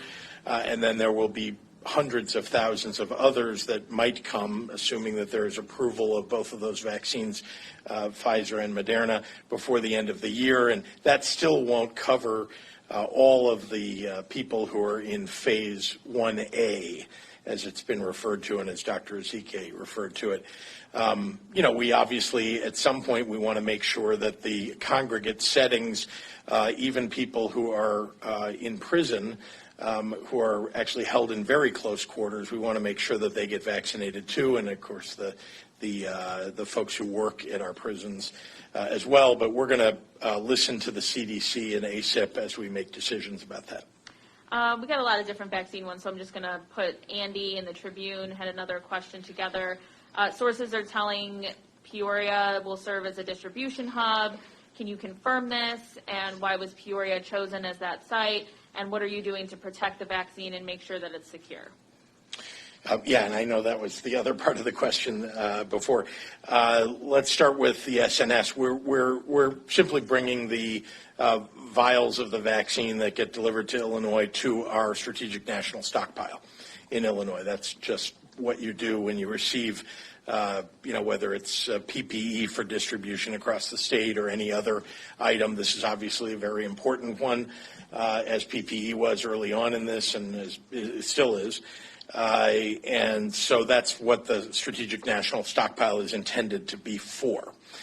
In terms of securing it, I'm not going to talk about what the security plans are here at a press conference or at any press conference, but suffice to say that there are plans for security and, obviously the Emergency Management Agency led by General Alicia Tate Nadeau, working together with state police and other authorities, will make sure that the vaccines get to where they're supposed to get to. Rachel Hinton at the Sun-Times, with Mayor Lightfoot suggesting more or less that Speaker Madigan step down as Speaker, more than a quarter of the Democratic caucus saying they won't vote for him. Is it time for Madigan to step down as Speaker? Well, as I've said, it is the obligation of the leader of the House of Representatives, of anybody who serves in a role that has an impact on the entire state, the way that Speaker, Senate President, Governor, et cetera, have, that answering questions is the very first most important way to be transparent in a job in which integrity is extraordinarily important. And so I have called already for the Speaker to answer those questions or resign. If I can follow up with that, the Speaker has refused to answer questions. He's obviously not heeding your advice, and he wouldn't even put out a new statement the other day. You're stopping short of calling for him to actually step down. I've been very clear about what my views are, and you're going to hear in the next, I think, 4 or so weeks, 6 weeks perhaps, from the members of the House of Representatives who ultimately will make the decision about whether the Speaker will be leaving office. Molly Parker at the Southern Illinoisan. This is for Dr. Ezike. Today, the SIU Board of Trustees voted to grant you an honorary degree, Doctor of Community Health, for your work during the pandemic and beyond. Could you share your thoughts on receiving this honor? Is that news?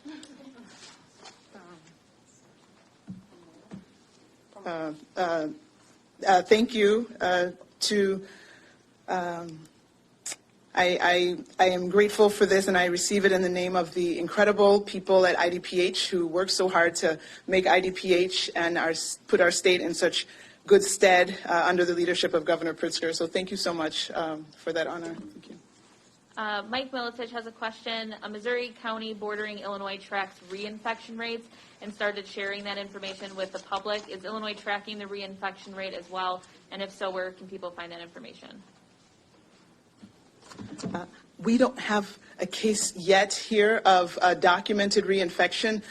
We will be able to know that, and then we will find a way to represent that on our website, because I know that's important information. We have seen reports around the world of increasing numbers of cases of people with clearly documented infection earlier this year and now having a second. So again, what that tells us is that we're not clear on the duration of these antibodies once someone is infected. Again, the duration of the antibodies in one individual might not be the same for another. So for someone, maybe it's longer, and some people it's shorter. So again, please understand, with this novel, meaning new coronavirus, there are questions that have to be answered with the tincture of time. As we go further along, we will know more. So we can't know everything about this new virus the day it hits, the year it hits.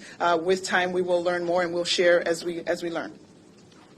Shia from Politico will be our last question today. What is your office doing to prepare for the upcoming legislative session in January in terms of the budget, black agenda, and ethics? Well, we've been preparing for the legislative agendas for the legislature to get together for months now. Our anticipation had been that they would get together in November, as was originally planned. So as you can imagine, having a little more time, I've put out principles for energy legislation. I put out principles for legislation around both criminal justice reform and addressing racial inequality in our state.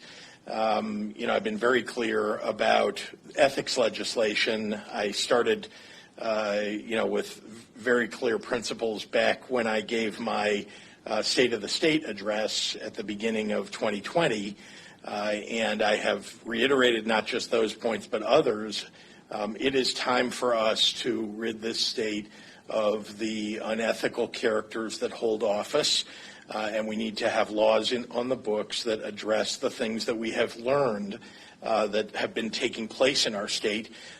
Things like making sure we have lobbyist disclosure, making sure that we have ethics, particularly around any energy legislation that takes place in the state, and that's where a lot of what you've heard about recently has come from, on both sides of the aisle, I might add.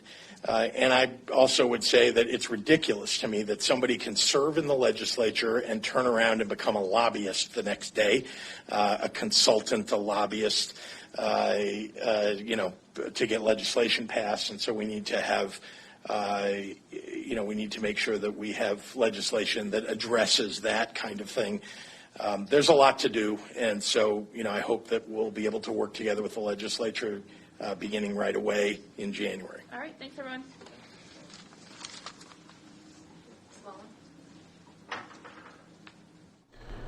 That was the update there in Illinois. We're going to take another quick 2-minute break, but when we come back, we'll show you a COVID-19 update from Pennsylvania.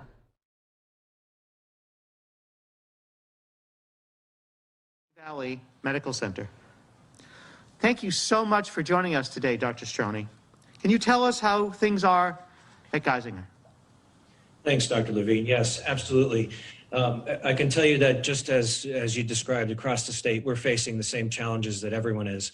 It's clearly an unprecedented time. I mean, we've made preparations back in April when this first came about, and we've put all those preparations and actions into place currently.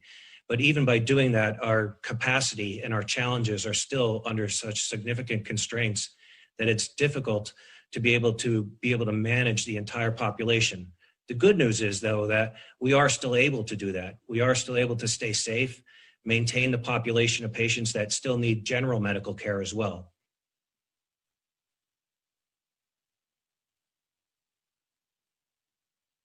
and the work of your teams. We know that your schedule is extremely busy, and we appreciate you joining us. And I would really like to say that we thank you and thank all of the healthcare workers at Geisinger and throughout Pennsylvania for their dedicated work to save lives with patients with COVID-19 and for other general medical and surgical patients, as you said. We certainly owe you a debt of gratitude, and you all are on the front lines, so thank you. I don't think we can reciprocate that enough, and I would echo that statement to all healthcare workers across the state, not just at Geisinger. I think everyone is going through this. It is a very emotional and mentally difficult time for a lot of workers. And what we're doing is we're trying to provide for everyone across the state. So thank you. Thank you. Since the start of this pandemic, we have worked to ensure that our healthcare systems do not become overwhelmed. As you know, last week I issued an order related to hospitals that will require elective procedures to stop if triggers are met. That includes staffing, COVID surge, and bed capacity. To date, no healthcare coalition region has met all three triggers. However, the Southwest PA region and the Keystone region coalitions have met the staffing trigger. As a reminder, this means that a third or more of the hospitals in the region anticipate staffing shortages within the next week. To address this, the coalitions are using our healthcare preparedness structure to ensure regional coordination to address medical surge and resource needs at the regional level. And the Department of State and the Department of Health have issued waivers to allow more healthcare providers to provide care in Pennsylvania's hospital. But it is so important to remember that all of us have to be mindful that we all have a role to play in what is happening in the hospitals right now. You might not need hospital care right now. You might not have a loved one in the hospital right now. But what is happening in our hospitals has a direct impact on you. It has a direct impact on the mitigation steps you have to take in order to contain the spread of the virus. It has a direct impact on your community and the healthcare workers who live right there in your area. And it has a direct impact on other healthcare services that you might need that are not related to COVID-19.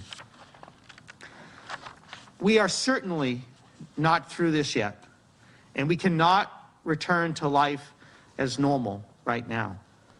Everyone is impacted by COVID-19, everyone. We have to remember that there are not an unlimited number of hospital beds, but even more importantly, there are not an unlimited number of staff, doctors, nurses, support staff, EMTs, healthcare workers in the most general sense. The people who make our healthcare system work are relying on you to do the right thing. We need to stay strong, and we need to stay united and work together for the common good. What this virus has certainly shown us is that we are all interconnected, and we all have a collective responsibility to each other. We are blessed with many freedoms in the United States, but since the founding of our republic, freedoms come with responsibility. Our responsibility to our families, our communities, our state, our nation, a collective responsibility to the common good. And we all must work together and stand united against the spread of this dangerous and contagious virus. And as always, stay calm, stay alert, and stay safe. And now I'm pleased to answer questions. Thank you, Secretary. Our first question is from Aaron McCarthy from the Philadelphia Inquirer. Aaron, go ahead and unmute. Hi, Dr. Levine. Thanks so much again for doing this today. My question is related to that order that you referenced last week and again today related to hospitals and the possibility of state intervention, which would require those elective procedures to be reduced by 50%. Would that directly impact the availability of ICU beds, or would something further need to be done directly related to those ICU beds, which, based on what you're saying and the hospital preparedness dashboard, seem to be the ones that are in the most demand right now compared to regular medical surgical beds? Sure. So it depends upon what the quote-unquote elective procedure or admission might be. If the elective procedures was, for instance, a cardiac bypass surgery, the person would actually be in the intensive care unit. Many other electives would not require that. But it would use up hospital beds, and it would use up staffing, and those procedures do use up PPE. And so it all relates. And so what the hospital has control over are their quote-unquote elective admissions, procedures, et cetera. Some of those are more elective than others. And so we have already asked them to, within their hospital and their hospital system, but also within their healthcare region, to work collaboratively and to be able to adjust those admissions to make sure that not only for their hospital, but regionally, that there are enough staff and enough beds and enough equipment to be able to treat patients with COVID-19 and the acute and emergency patients that don't have COVID-19. And so many hospitals that have had staffing shortages or bed shortages have already adjusted their elective admissions to do that. What this order does is, if a region is challenged for two of those variables, including staffing, which is the one that has been, the one that's been positive in two regions, that then they would decrease it for 50% throughout the region for 1 week as they work collaboratively to make sure there are enough resources. And Doctor, the staffing shortages that you mentioned, particularly in the Southwest and the Keystone regions, are they because staff are getting sick with the virus or quarantining because of contact with someone, or are there other reasons for this shortages right now? Well, all of the above. And so, there are staff that are being diverted to patients who have COVID-19 and in COVID-19 units. So there's in hospitals that have high rates of COVID-19 patients, there's a lot of staff being used for that. But also, as you said, there are staff that have COVID-19 and have to isolate at home, and hopefully they're doing well. And there are staff that have to quarantine. So there are many different reasons why there might be staffing issues. Next up is Jim Millward from KYW News Radio. Jim, go ahead. Hey, good morning, Doctor. Yesterday, Montgomery County Commissioner Val Arkush said that in the spring, when there were concerns about hospital availability, the National Guard was able to come to southeastern PA because it was more regional. But she said that's not really an option now. Wondering if you can elaborate on the strain or the availability of the National Guard and what role they might be able to play, or what role they are playing right now as this unfolds. Sure. Well, we would certainly offer our thanks to our really courageous National Guard members who have been deployed throughout the COVID-19 pandemic and the emergency. Right now, actually, we have multiple teams of National Guard, and they are working with us in the long-term care setting. And so, they're not really available to go into hospitals because they're fully employed and fully deployed to nursing homes and other long-term care facilities that are challenged. And so they can't be in two places at once. And so right now, that's their mission. Thank you. Next up is Tyler Pratt. Tyler, go ahead and unmute. Hi, Dr. Levine. Thank you for holding this conference today. I have a question in two parts, and I will give you the first one. First, it is Dr. Jerry at St. Luke's here said the number of available ICU beds listed on the state's COVID dashboard isn't an accurate representation of what's actually available. So for local regions trying to track hospital beds, what does the data actually reflect? Well, I'll have to talk to Dr. Jarrett in terms of the specific numbers he's referring to. But we have a certain number of licensed intensive care unit beds in the state, and we know that number.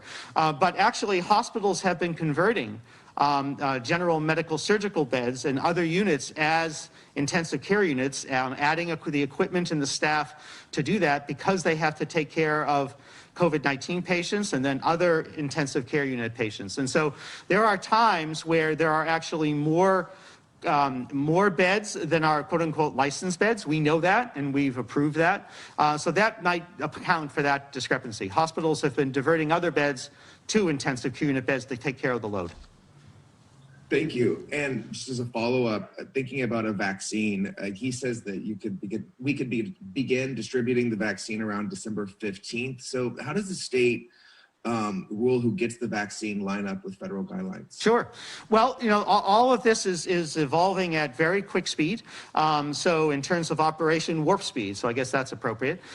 In terms of the priority list, there was a meeting from the Advisory Committee on Immunization Practice, or the ACIP at the CDC earlier this week, and they put forward some recommendations. Their written recommendations will be coming out soon. Now, of course, the Pfizer vaccine will go first to the FDA on the 10th. We will await the FDA's official declaration that this is a safe and effective vaccine to distribute and administer, and then we will be doing that. So Operation Warp Speed will be delivering the vaccine, the Pfizer vaccine, to hospitals and health systems in Pennsylvania that have the capacity for that storage and administration. That's the one that has to be stored at minus 80 degrees centigrade or Celsius. And then we stand ready to work with them on the plan to deploy and administer the vaccine. Those will be going to healthcare workers, and healthcare workers in a broad definition. And then as part of also part of Phase 1A, when the vaccines are available, they'll be going to Walgreens and CVS for distribution to immunize the staff and the patients in nursing homes and then other long-term care facilities. About a week after the Pfizer vaccine goes to the FDA, the Moderna vaccine goes to the FDA, and then we'll hope for that approval, and then we'll work to distribute that also to hospitals, and then through CVS and Walgreens to those long-term care facilities. Next up is Samantha Galvez from Fox 43. Go ahead, Samantha. Hi, Dr. Levine. You said a third or more of the regions could be anticipating staffing shortages next week. How does this impact people who have hospital needs that might not be COVID related? We've been told this whole time to not avoid hospital care if you need it, but could that change? Well, we don't want people to avoid medical care, both outpatient and hospital care, if they need it. So if they need acute care, they should seek it.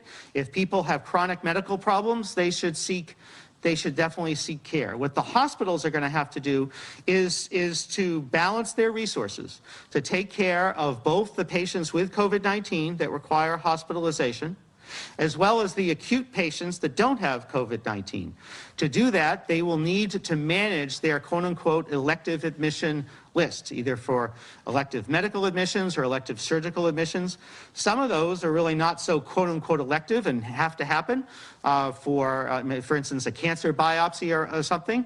Others might be actually less urgent and can be postponed to save resources. So we have called upon over the last number of weeks for the hospitals and the health systems to work within their facilities as well as regionally to make sure that we have the capacity to take care of all the patients that are in need.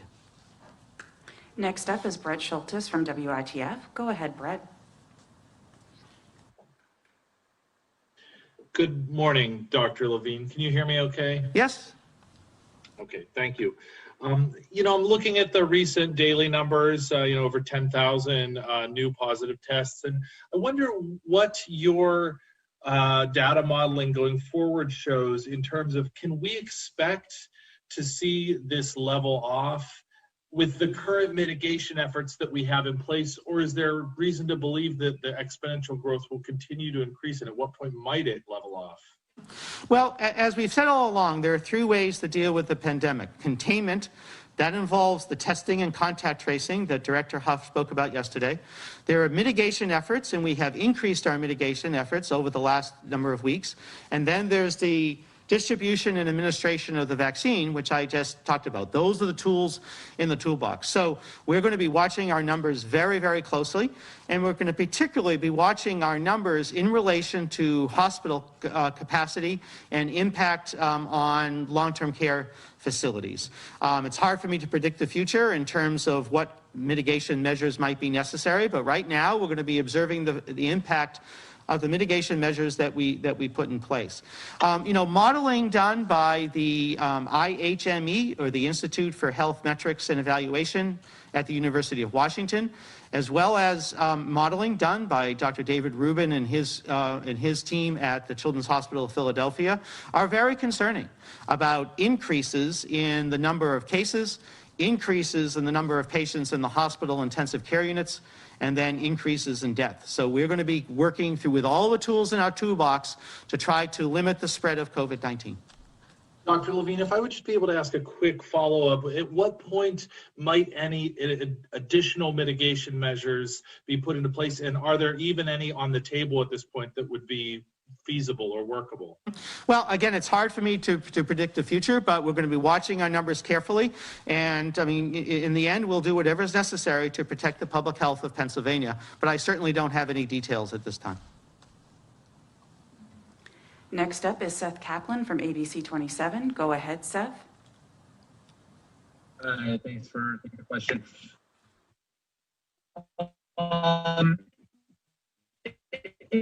Seth, we have some issues with your connection.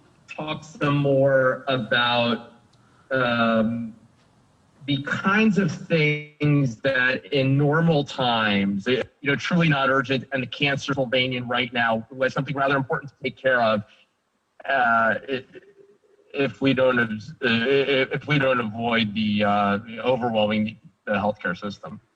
So you were breaking up a bit, but if my understanding correctly is what type of procedures are more urgent and need to be done now, and what type of procedures could wait. That is really up to a patient and their physician and their healthcare team to decide what would be necessary now and what could wait.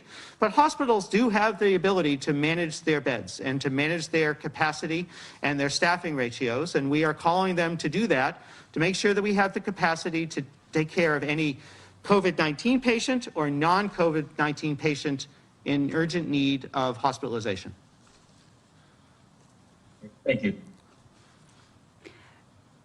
Next up is Sam Rulin from the York Daily Record. Sam, go ahead and unmute yourself. Hello, Dr. Levine. Thank you for taking my question today. Mine is in regards to the vaccine, and it might be a little premature, but when it comes to administering the vaccine to the general population and who it's kind of going to take to administer that, as our healthcare systems are being overwhelmed and as staffing becomes a concern, is there going to be an issue when it comes to hospitals needing to have nurses and staff kind of now administering the vaccine? Will that take away their time that would be kind of direct patient care? And is there kind of an idea of how that's going to be balanced? Sure. Well, you're exactly right. It's going to need to be a balance. Now, at the beginning, of course, we're not talking about the general population. General population is in phase 3. I can't tell you when exactly that would be. We might estimate that might be the end of spring to summer, where the general population will be vaccinated. That would most likely not be hospital personnel. We're going to be working with our pharmacy partners, many pharmacies throughout the state in terms of vaccination, as well as physicians and other providers in their offices, as well as federally qualified health centers, vaccine clinics throughout the state, for the general population. But you're correct, for the phase 1 for healthcare workers, that the vaccine is going to hospitals, and hospitals will be immunizing their staff and staff within their area, and that will require a balancing of resources. Now, Operation Warp Speed will be sending what they call the kitting, which involves the needle, the syringe, the swab, the materials necessary to administer a vaccine. So the key is actually going to be personnel, and the hospitals will need to balance that, and we'll work with them. And then would there be any kind of scenario where we're seeing these 5 strike teams for administering the test? Would there be something similar kind of down that road when it comes to administering the vaccine? Well, we'll see as we get to phase 2 and phase 3, whether we do have mobile capacity to be able to go to rural areas or certain urban areas to be able to administer the vaccine. That's very possible. That will not be how phase 1 is done, as I just described. But as we get to phase 2 and phase 3, that's an option. Next up is Tom Ford from the Borough Newspaper. Tom, go ahead and unmute yourself.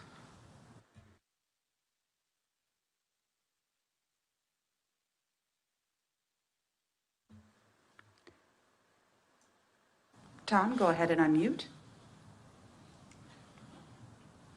Okay, thank you, Tom. Sam Zern from PLS is next. Sam, go ahead and unmute yourself. Hi, Dr. Levine. Just a small question here. The CDC updated their guidance for travel restrictions, saying something between 7 and 10 days would be appropriate post-travel. Is the Department of Health looking to change their guidance at all related to 14 days of quarantine post-travel? So you're talking about the general quarantine guidance. That's not just travel guidance. That's the general quarantine guidance was updated by the CDC, and we will be working to align our recommendations with the CDC's recommendations. So it's not only for travel; it's actually all quarantine. So it would include people that are exposed. There are a lot of nuances to that, and so we're working through all the nuances in terms of the different options that the CDC gives us, and we'll be putting out specific guidance soon. Thank you. Next up is Mike Rubingham from the Associated Press. Mike, go ahead and unmute yourself. Hi, Dr. Levine. Some modeling shows that Pennsylvania is on track to actually run out of ICU beds. Do you see that as a realistic possibility? And what happens then? I see that as a significant concern that we need to work to avoid. And so that's why we have our metrics that we're following closely that are on our dashboard. That's why we have the order in place in terms of elective admissions if 2 out of 3 of those metrics are triggered. So we're going to work to avoid the scenario that any specific region or, of course, the state, quote unquote, runs out of ICU beds. I mean, there's lots of, as I mentioned previously, there's lots of ways to increase ICU beds. You can turn medical surgical beds with the right equipment into ICU beds. More than the bed is often the staffing. And so we're going to need to work with the hospitals and the healthcare regions to balance staffing to make sure that that doesn't happen. But for the public, for you, it is so important. We have a significant, in fact, you might argue, the most important role to play.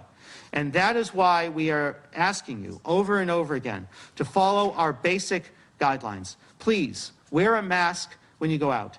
Wash your hands. Social distance. Avoid large and even small gatherings, even during the holidays. And that's why we have our stay-at-home advisory. If you do not have to go out to the grocery store or the pharmacy, please stay home. By staying home within your household, you can help us avoid that scenario where we could potentially run out of beds and staff. Right, and you can't create staff out of thin air. And so if you come to a point where you kind of run out of staff, I mean, could we see rationing of care eventually in a worst case scenario? Well, we're going to do everything we can to avoid that, and you can divert staff. I mean, you're right, you can't create them. We can't just, I mean, staff are in incredible need throughout the entire country, so they would have to be diverted from one area or one hospital to another area or another hospital, which then, you know, potentially puts other care at risk. And so that's why it is within our power, our collective power, and if we stand united and follow the guidelines, we can prevent that from happening. Next is Paul Go from Pittsburgh Business Times. Go ahead, Paul. Thank you, Dr. Levine, for taking my call. I'd like to know a little bit more specific about what's going on in southwestern PA. You talked about the within the next week, the staffing trigger would be pulled. What does that mean? Is that the only one right now that's under watch or close to that 50% elective surgery reduction that you're talking about? So there are two regions that have staffing concerns, the Southwest and the Keystone region, which is South Central. But in both regions, they're the only metric that is close, that is of concern. The other two metrics are stable at this time.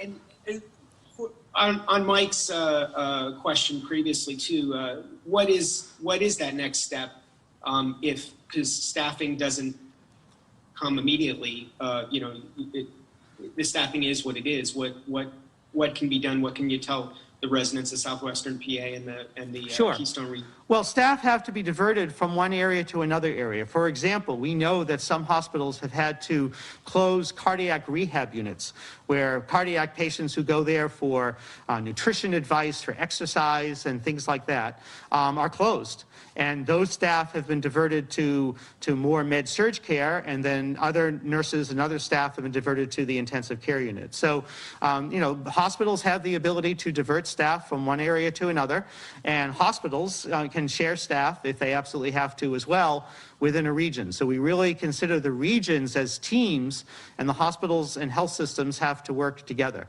But there is a point where that is straining, the healthcare system, and we have to make sure that we don't get to that point, which is why I call upon everyone to stand united and work together to stop the spread of this virus.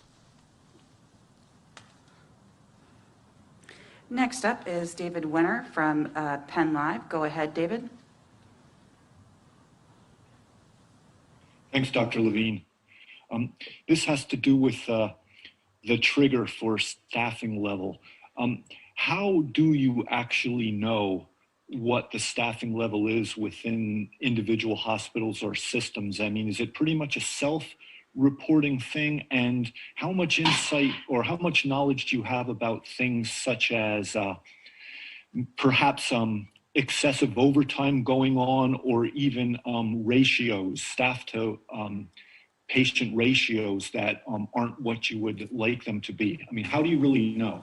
Well, this is a self-report from the hospitals, but we have an excellent relationship with our hospitals, with our healthcare coalitions, with the hospital association. And so, we trust the data that they send us in terms of their staffing. And we get reports from them when they have to do things that are not usual not usual in terms of regulations, like having patients in the hallway, or having a patient has to stay in the ER a longer period of time, and things, and when they have to divert staff. So we get all of those reports from the hospitals, and we follow them all really closely. And we trust the hospitals. I mean, we're all in this together, and we trust their data that they are sending to us. Okay, and if I could, I would just like to ask you about your confidence in the supply of healthcare workers. I ask that from the point of view that the agencies, we know they exist, but I imagine they're under tremendous demand right now, or at least potentially under tremendous demand from everybody. And we also know this is going on virtually in every state. I'm trying to find out how much of a cushion in staff you believe might actually exist, and what your level of concern is that there eventually might not be enough. Well, we have a significant level of concern about the amount of staff, because you're right, it's not infinite, and other contractors that they might work with, are in need. Those staff are in need throughout the country, and so this is a national emergency. And really, we need national leadership to be able to address this. And we need, within our state, all of the hospitals to work together to make sure, especially as we have in our regional coalitions, to balance the staffing needs. And that's why, as I've said before, we all need to stand united and work together to stop the spread of the virus. And so this is a very, very significant issue. And even for people who say that they haven't seen anybody with the virus or they haven't seen anybody very sick, that's wonderful, and I'm glad they're so fortunate. But there are so many people who are not so fortunate. And we hear that the information, for instance, from the doctor from Geisinger all the time. I hear from physicians and from hospital leadership all the time, and our quality assurance staff hear from the nurses and other staff about how strained the hospitals are. And you can see from other states what happened in New York and New Jersey, for example, in the spring, what happened in Florida and Texas and Arizona this summer, what happened in Wisconsin, North Dakota, South Dakota over this fall, how difficult it can get. And so that is why we have these messages that we're putting out so we can all work together. Thank you, Secretary. That concludes our press conference for today. A recording of this will be available on pacast.com.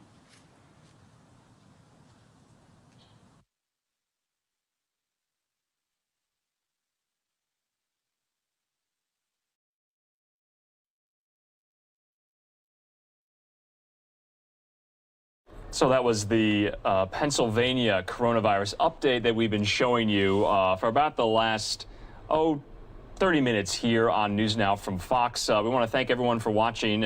It's a little after 4 p.m. here in Phoenix, a little after 6 p.m. on the East Coast. We have a lot of other coronavirus news we want to get to, but we want to thank you for watching. I'm Andrew Kraft, and remember, everything is live, raw, and unfiltered here on NewsNOW from Fox. We're going to take a quick commercial break, and then we're going to go to a briefing out of New York City from Mayor de Blasio from earlier this morning. We did not show that to you in its entirety, so we want to get to that because there's some key updates and details. Mayor de Blasio might even mention, remember, in that protest that was happening last night in Staten Island over COVID restrictions in the state issued by Governor Cuomo. The owners of that bar defied those restrictions and have been serving food and alcohol still. And remember, Staten Island is one of the 5 boroughs that make up New York City, so we'll see if he mentions anything about that in this briefing. But first, that commercial break. We'll see you back here in 2 minutes.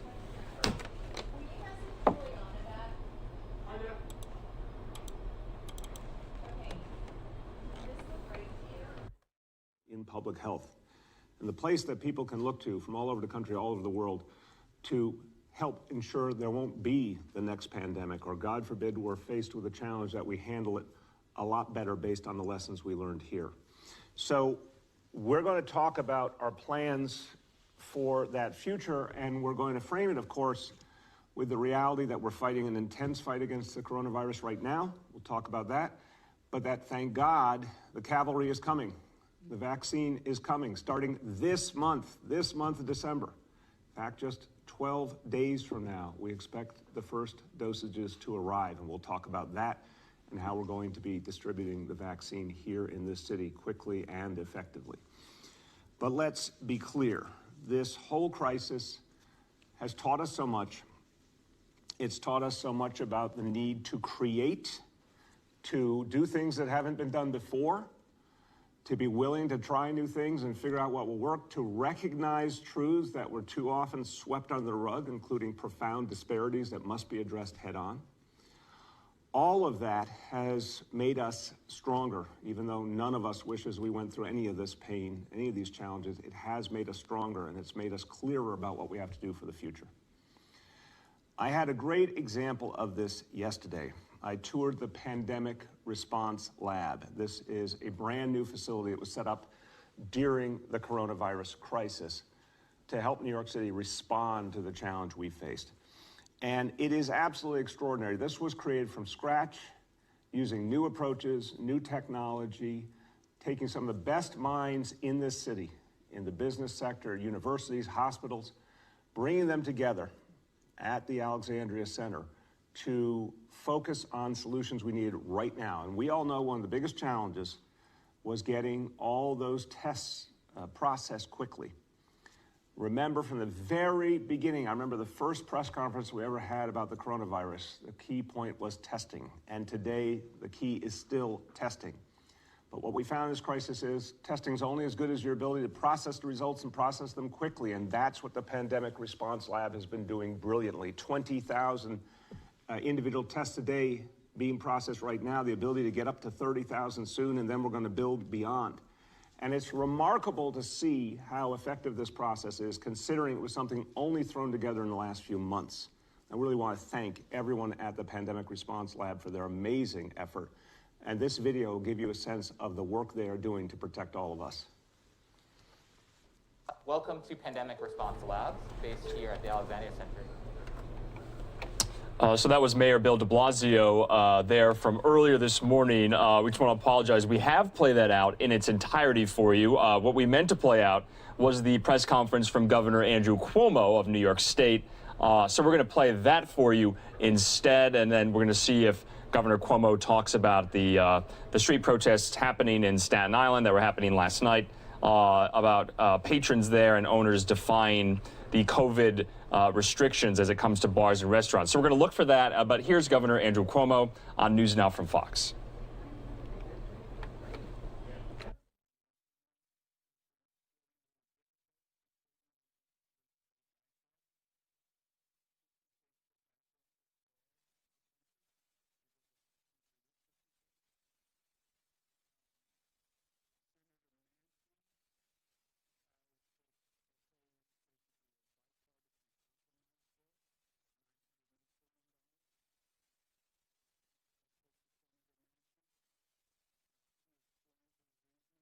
Which I think is sound. I spoke with Speaker Pelosi. I agree that, as governor of New York, that we need help desperately, and something is better than nothing. And as a first down payment, I urge them to get something done before they leave for Christmas. Families will not have a holiday if they don't act and if there isn't some aid. President-elect Biden also urged them to get something done. Senator Manchin, who I have great respect for, by the way, says that he believes this is the best they can get done. Again, it's a first down payment.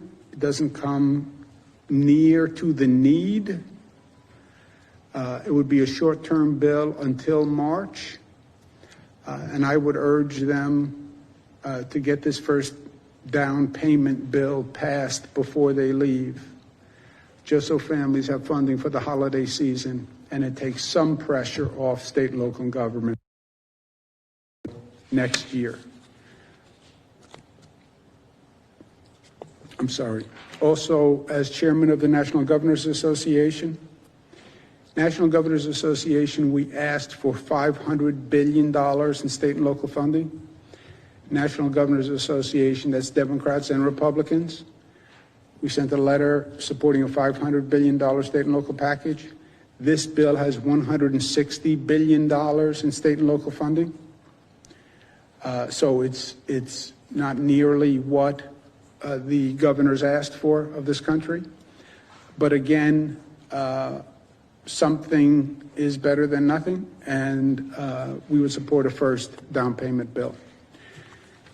The next chapter is going to be vaccine distribution and vaccine acceptance.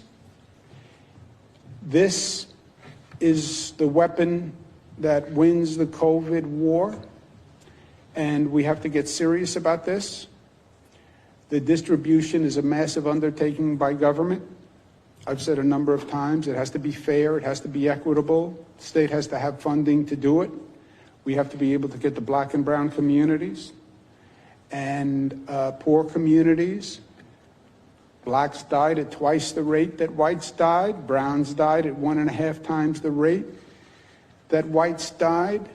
They've had less COVID testing. They have higher infection rates. There is no justification not to have a very aggressive outreach program for the black and brown community. But government is going to have to do its part. People are also going to have to do their part. They're going to have to accept this vaccine. And right now, all the current data suggests people are very skeptical about the vaccine. And the estimates are you need about 75% of the population to be vaccinated for it to be effective. And you have 50% of the population roughly saying they're not going to take the vaccine. Mathematically, that doesn't work. You can't get to 75% if 50% say they aren't going to take it. But this is here and now. This vaccine distribution is going to happen in the next couple of weeks.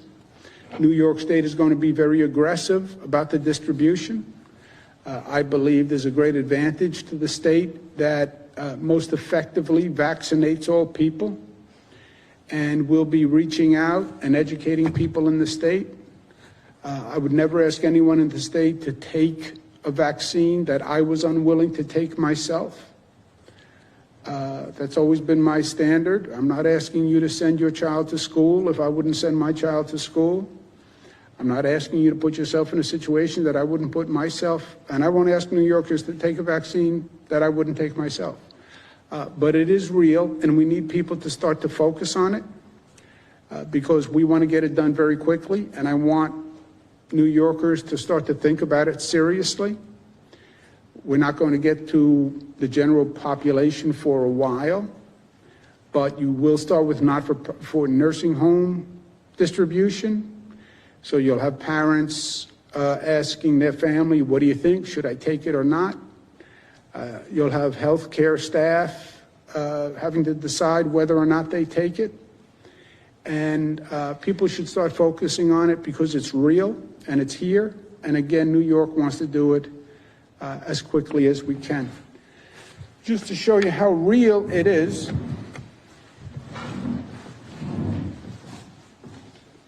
in this box, what is in this box?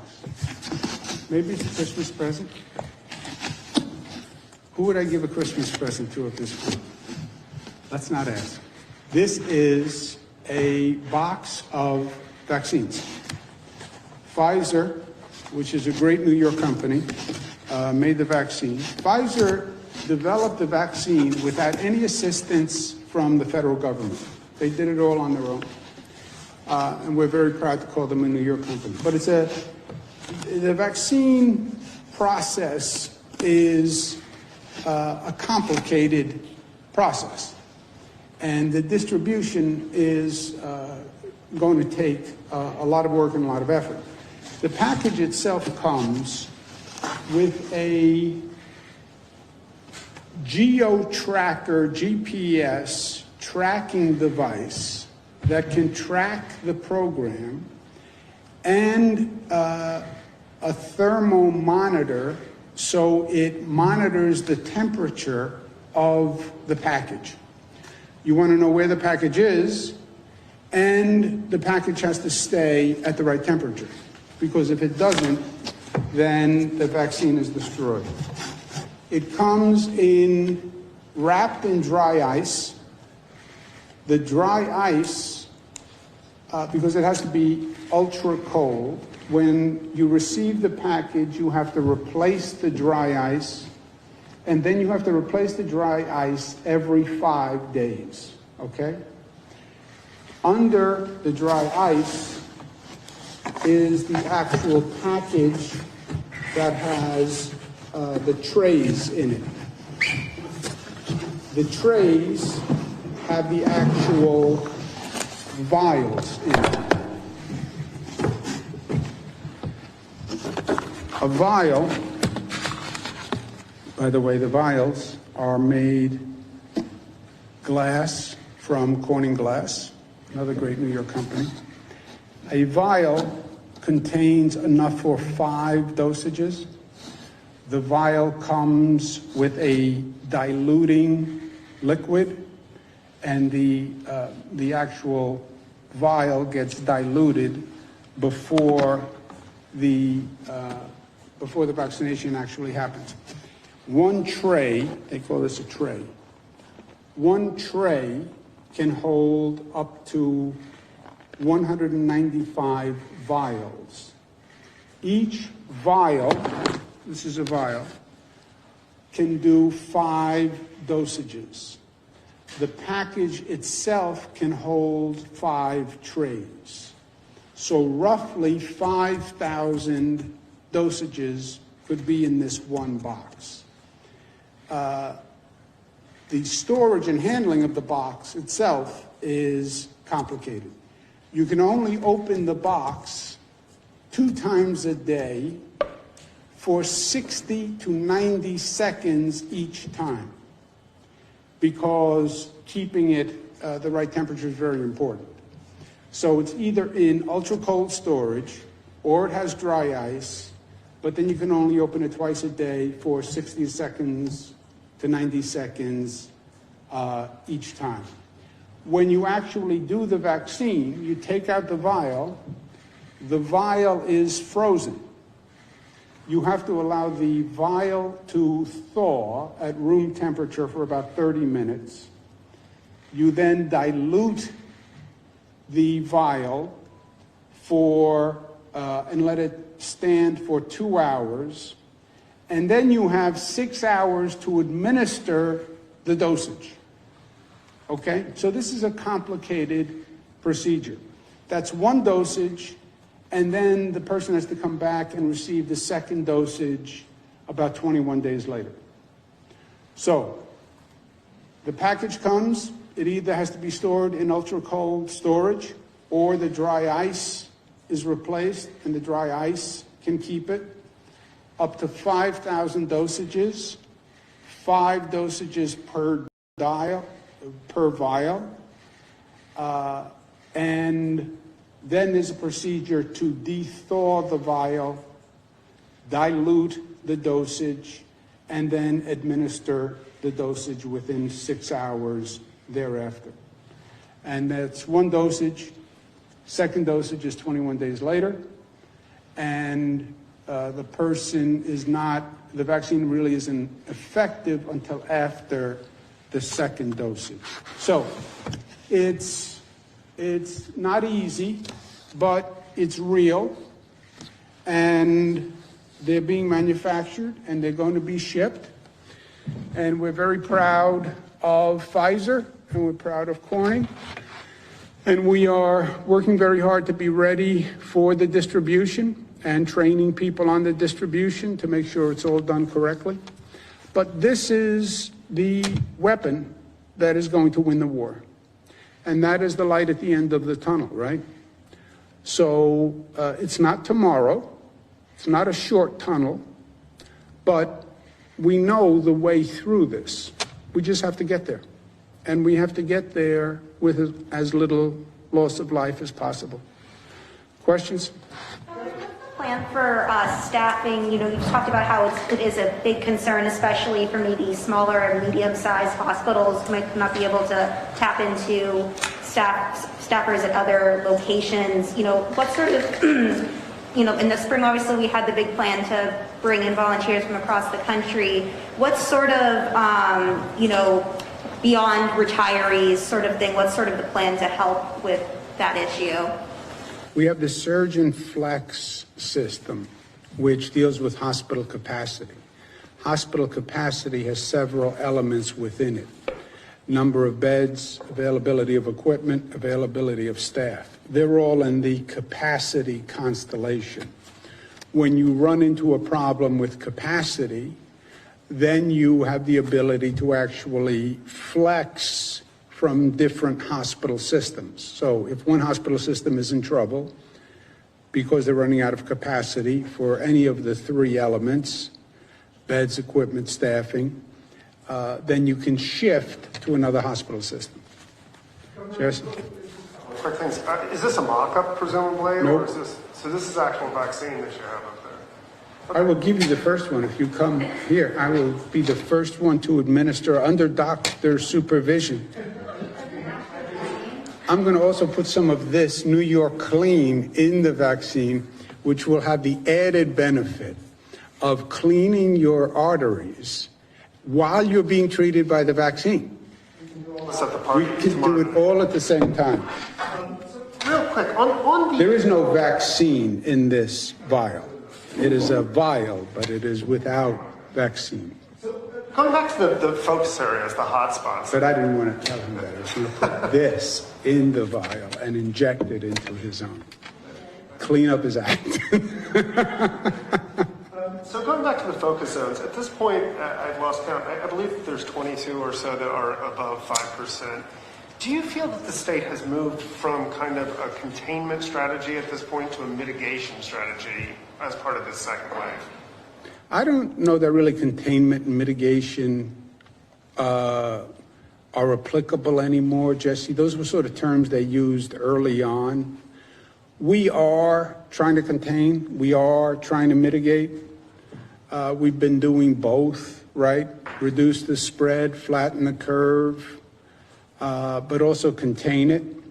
So I think we've been pursuing both strategies now from the get-go. And on that. But you're seeing, there's no doubt, you're seeing a nationwide global increase in the overall numbers.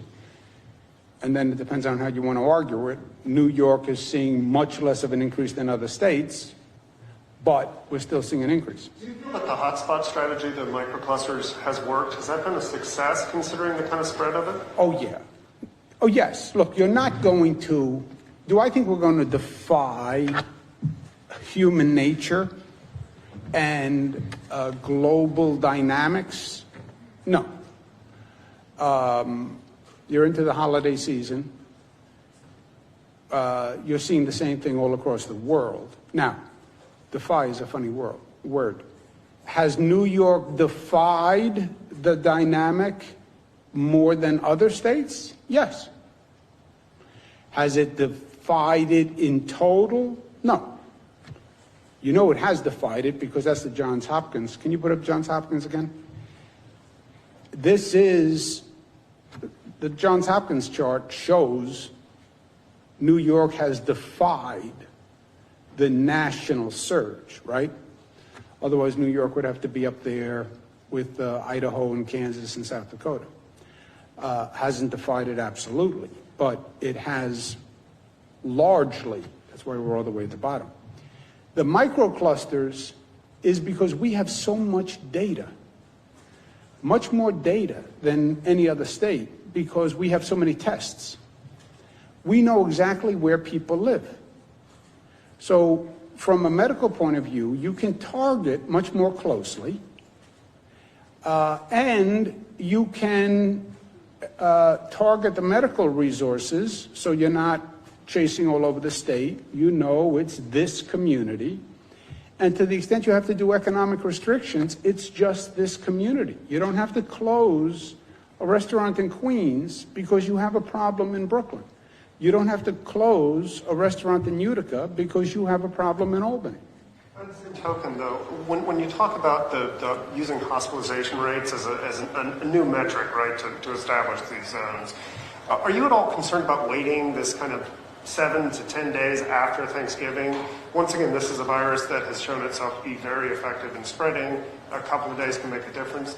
Are you worried about changing those metrics that far, taking that much time to change the metrics? Well, we're adding the hospitalization rate to the factors, right?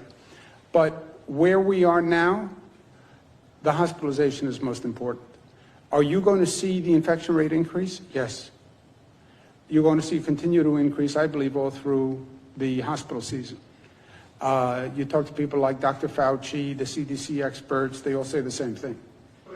I guess the question is, if the restrictions are pegged to orange, red, yellow zones on businesses and things like that, and we're waiting an extra 7 to 10 days to restrict those things while we kind of assemble data post-Thanksgiving, is that waiting too long? Well, we have restricted them, and here's the real problem. The valve analogy and restricting, slowing the spread.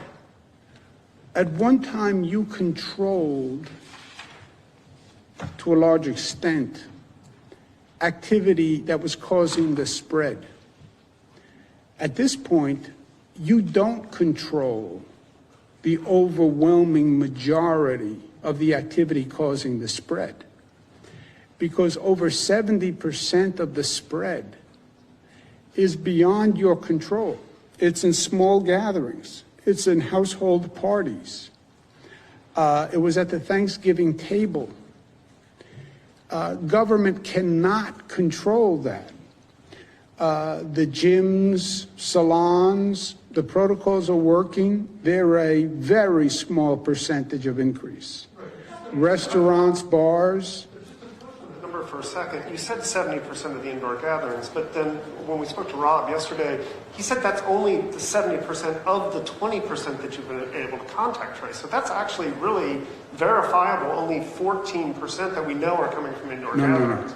You're extrapolating that to the whole. You're extrapolating to the whole. 20% is the 20% of the contact tracing is the database, which is tens of thousands of points of data. How many people is the 20%? Do you remember, what was it, 40? 30,000, you have 30,000 data points. 30,000 data points is a large sample. You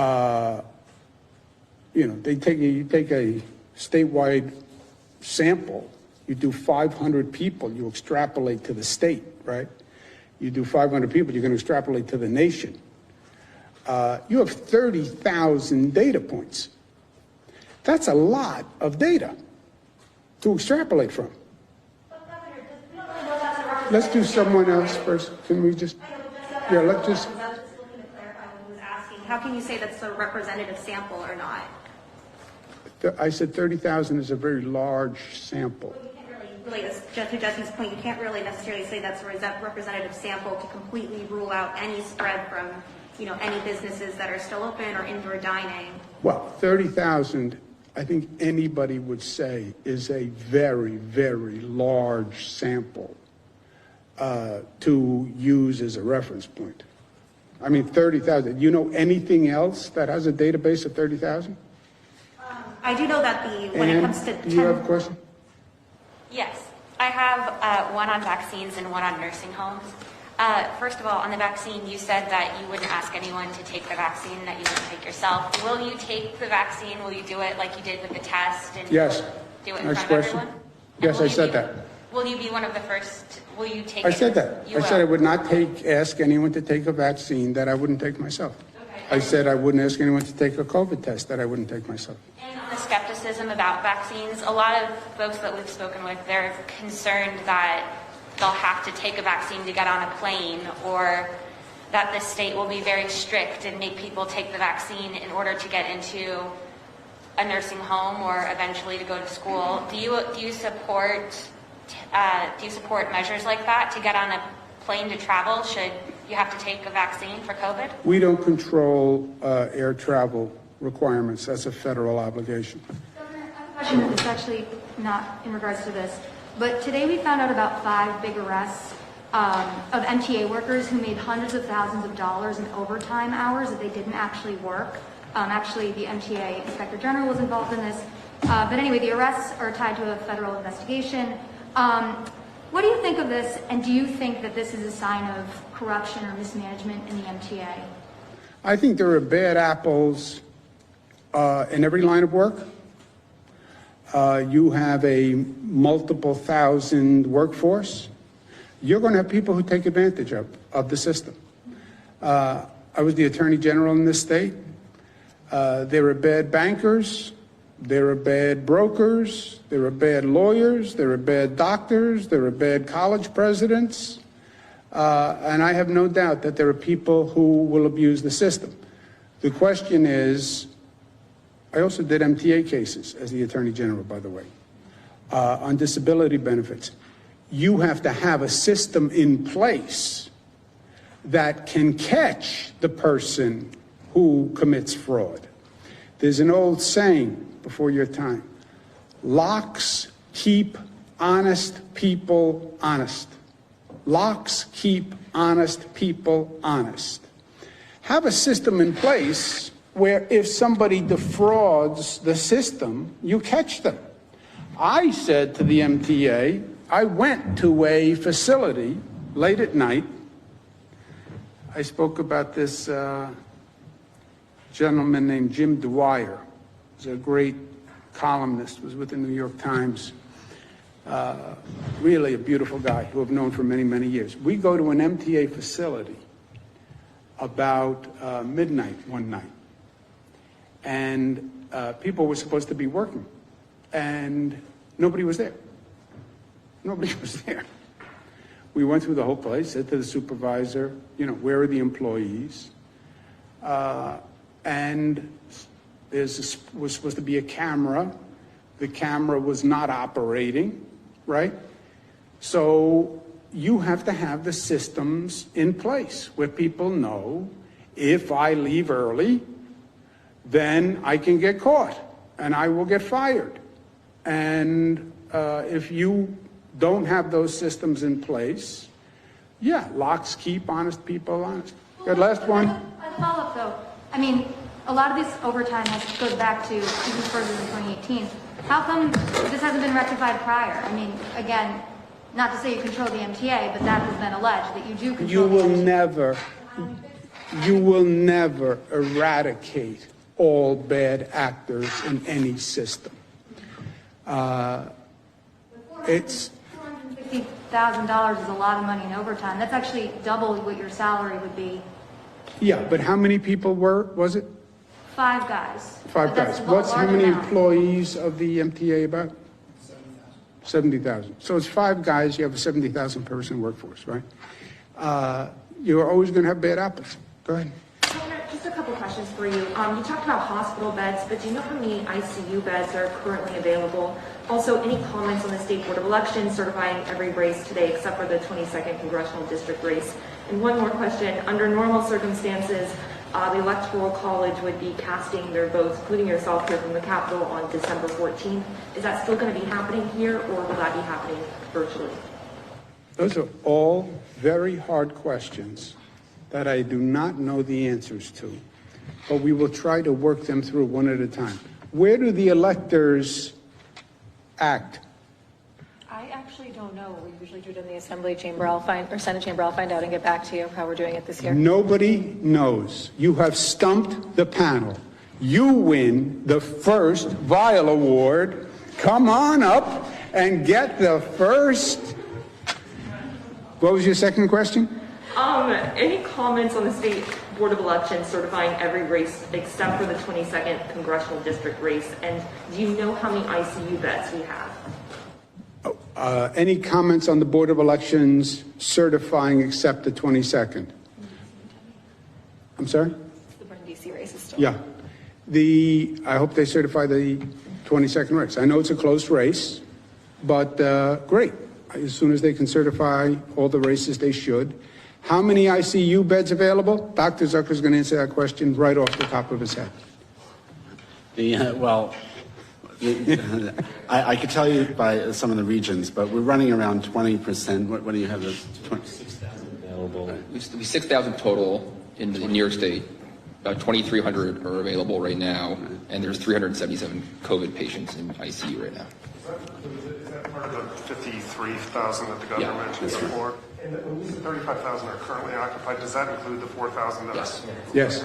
How many If you end elective surgery, the 35,000 comes down, right? That's part of the flex and surge. Of the 35,000, some are trauma, emergency who went in. Many of them are elective surgery. That's why when you end elective surgery, you make more beds available. So you open capacity that way. The 50% mandatory addition to the beds brought you from 50 to 75, right? So that's the flex that you have on the system. Super quick questions. Hold on a second. Did you answer the full question? What did you say? If you could go over, how many will you need if you go into a second wave? Are you guys have a larger estimate? How many ICU beds will the state need in a? 6,000 in the state. How many you estimate you may need? So we have 6,000 right now, total ICU beds in the state. And that's available? Okay. Total ICU beds in the state. Exact number is 5,976. That's total ICU beds in the state. Of those, 2,144 are available. 2,144 are available. How many of the 2,000 people are COVID people? 377. Okay. 377. When you, So how many are you going to need then if you guys? You don't know. I think you should, we've looked at the numbers. Back in March, the percentage of people who were hospitalized for COVID that ended up in the ICU was 25%. And now it's down at 19%. The people who ended up in the ICU who were hospitalized back in March, April, at that time, 85 to 90% ended up intubated. Whereas now it's only about 45 to 50% that were intubated. As a reflection of a better management of patients who have coronavirus, and also people coming in to the hospital probably sooner because they recognize they may be ill. So those numbers have obviously improved from March to now. So that The hospital treatment has changed dramatically. Remember the first time it was, they went into a hospital, we needed a ventilator, they were intubated. The number of intubations is way down. They've changed the medical protocol. The number that go to ICU is down, the number that is intubated is down, and the number that die has, what's the death rate? It's 8% down. It's 8% down from what? 23. Death rate was 23% if you went into the hospital. It's now down to 8%. Okay, I'm going to go to work. Thank you very much. Governor, New York has the highest. Thank you. I'll see you Monday. But So there was Governor Andrew Cuomo of the state of New York giving updates. He even held up a box presumably containing the Pfizer vaccine, how it's packaged, how it's transported. Wasn't entirely sure if that was an actual box from Pfizer, but they were showing the display at the podium or at the press conference there in Albany. So we just wanted to show you some of these great scenes we're getting a few minutes ago from our sister station, our chopper there in the Bay Area. It's a cloudy, overcast day in the Bay, but we're going to take a quick commercial break. So enjoy these, and we'll be back in 2 minutes for another event. We're going to transition away from the coronavirus and hit some of the other top stories that have been going on this Thursday, December 3rd, 2020. So we'll see you back here in 2 minutes.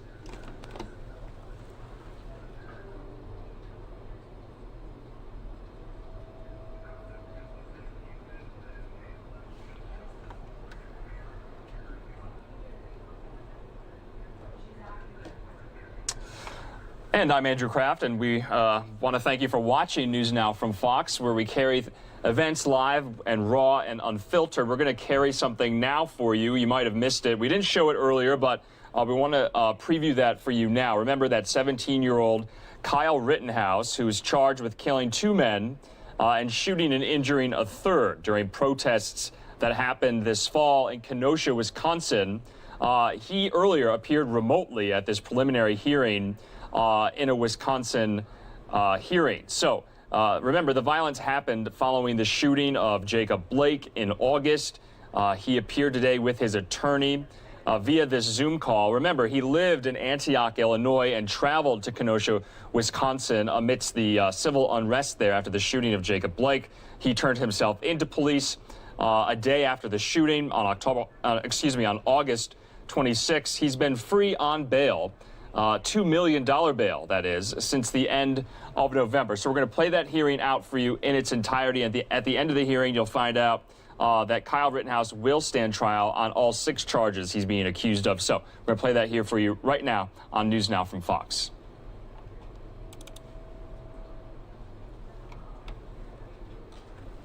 Also present on the call is my investigator. He's in my conference room.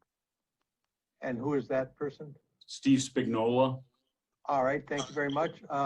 Others who are appearing, please. Apparently, go ahead. Attorney Kimberly Motley is appearing on behalf of Gage Grosskreutz, who's also present, Your Honor. Good afternoon, or good morning. Good morning. Okay. This is Anand Swaminathan from Lowy Law Firm, appearing along with my client, John Huber. All right, thank you. All right, and Detective Antaranian is here, but I assume he's going to be called as a witness at some point, correct? Yes. All right. Well, first off, we have a couple of matters here to address prior to the matters calendar for preliminary hearing. We have a couple of matters here that I wish to address first. First off is the issue of the request for admission, pro hoc vici admission for two attorneys, I believe Mr. Pierce and Mr. Calderon. Now, I see that Judge Schrader on November 22nd of this year signed the order for admission. I do see the state's brief in opposition to that admissions. And then I see that that was filed today, apparently. That is correct. Okay, so I guess how do we reconcile the issue with Judge Schrader had signed the order? Your objection or brief in opposition came a number of days after the order had been signed, unless I missed something. The timing, Your Honor, was that the defense had filed a request or a motion for those attorneys to be admitted. The day after that, our office had written a letter to the court indicating that we would be objecting to it and asking for a hearing. A few days after that, Judge Schrader went ahead and signed the order admitting them, and then apparently noticed that we'd made an objection and contacted us and indicated that this is something that is normally granted in the course of business, and that if the state had specific concerns, we should bring them to his attention. I have now filed a brief with those concerns. My suggestion, Your Honor, is since today's hearing is going to be handled by Attorney Richards and Attorneys Pierce and Calderon are not here, I don't think there's a need for this to be addressed today. Once the preliminary hearing is over, if the defendant is bound over and this is sent to the circuit court, depending on whether it's Judge Schrader or if there's a substitution, then I think it could be addressed at that time. All right, thank you. Mr. Richards? Your Honor, I think the objection is untimely, but I agree with Mr. Binger on just moving this matter forward. We don't need to argue it here. And Judge Schrader, if it's needed, can ultimately decide. I agree. So that's what we'll do. We'll just set that aside. Obviously, as I indicated, your motion's preserved, or rather, the objection is preserved. You may, if you wish, to take it up further with either Judge Schrader or trial court. All right. Next, then, we have the motion filed by Mr. Richards and a memorandum of law regarding the seeking a dismissal of counts 2 and count 6 of the criminal complaint at this point. That was filed on the 1st. Now, I don't have a response from the state. I would be inclined to grant the state time to submit its own memorandum in opposition, I assume, or if it's in support, you can let me know now, but I doubt if that's the case. Nonetheless, this was only filed 2 days ago. Is the state in receipt of a copy? Yes. What's the state's position going forward? Your Honor, I don't feel a need to file a written response. I think we can argue it now if the court would like to hear argument. All right, that's fine. Mr. Richards, I've reviewed your motion and your memorandum, so we'll proceed then at this point if you're all right with that as well. I think that's the way to go. All right. Is there anything you'd like to add to your written memorandum of law? Your Honor, this matter was addressed orally at the first appearance. The court said, file something in writing, you can raise it again, and that's the tact that we took. I think as to count 6, the minor in possession of a firearm, we heard the state's argument at the first appearance. I think the written submission makes it very clear. When Mr. Binger argued it, he was talking about things that are not in the statute. The statutory language states that 948.60 only applies to people armed with a short barrel rifle or shotgun is the first exclusion. I would submit to this court 2 things. 1, there is nothing in the criminal complaint alleging that this is a short-barreled shotgun or a rifle. In fact, it says that the gun is a long gun. But more importantly, when one looks at the laundry list of charges the state came up with against my client, it's clear that if in fact this gun was a short-barreled rifle, he would have been charged with the felony count of possession of a short-barreled rifle, contrary to the statute, with additional penalties. The government talked about, well, this is for hunting and things like this. There are two other prohibitions that are set forth in the statute. Wisconsin Stat 29.304 only applies to people who are under the age of 16. Consequently, it does not apply to Kyle. The criminal complaint lays or sets forth my client's birth date. He was 17 on August 25th, 2020. As to 29593, that has to do with hunter certification. If an individual is out hunting, and that's what Mr. Binger was hanging his hat on. There is no allegation anywhere that my client was hunting on August 25th, 2020. So it does not meet the requirements of statute 948.63. The statute is clear on its face, must be construed strictly to my client's benefit. Additionally, what the government is trying to seek is an impingement of my client's Second Amendment rights, which is not covered by this statute. It's very specific regarding when it's a misdemeanor, what it applies to, and there's basically three prohibitions, none of which are met. The statutory history, which is included in the brief, makes that clear. Count 6 should be dismissed.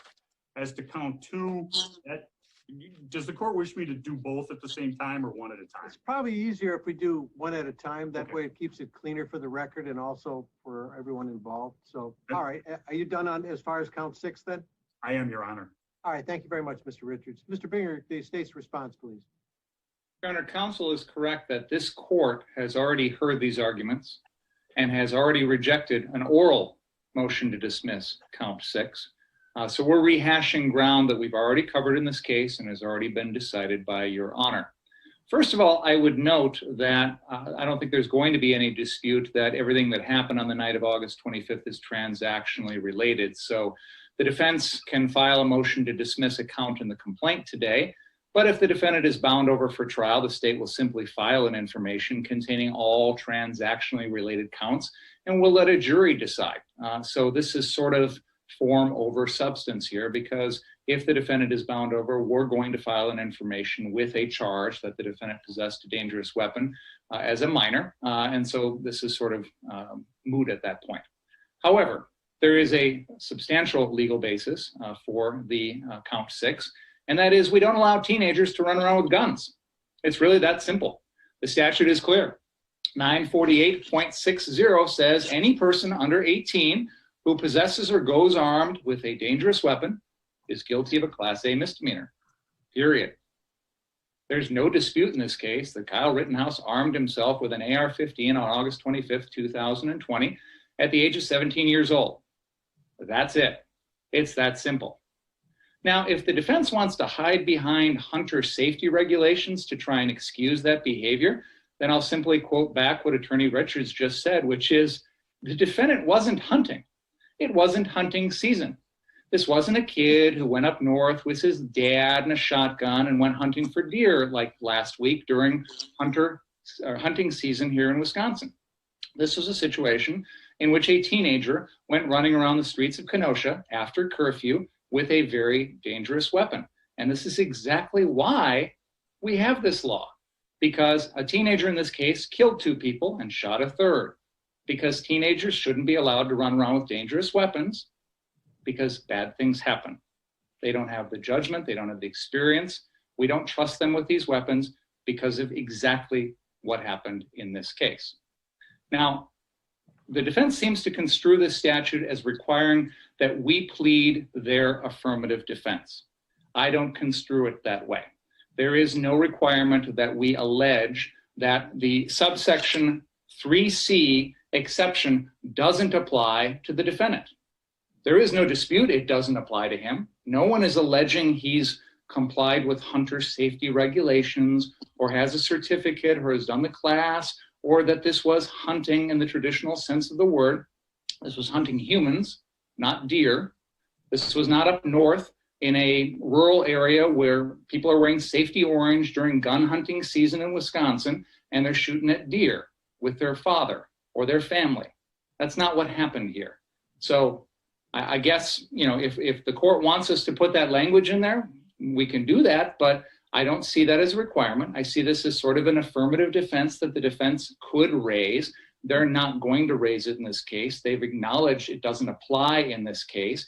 And that would be the only exception that would allow the defendant to run around with this AR-15, and it doesn't apply here. So I think under those circumstances, as the court has already ruled at the initial appearance, count 6 is an appropriate count. It should be maintained at the beginning of the preliminary hearing, and we will certainly be filing an information after bind over to reintroduce that count no matter what. Thank you. Your Honor, just briefly in response. Go ahead, Mr. Richards. Where I went to law school, I was taught one was supposed to read the whole statute.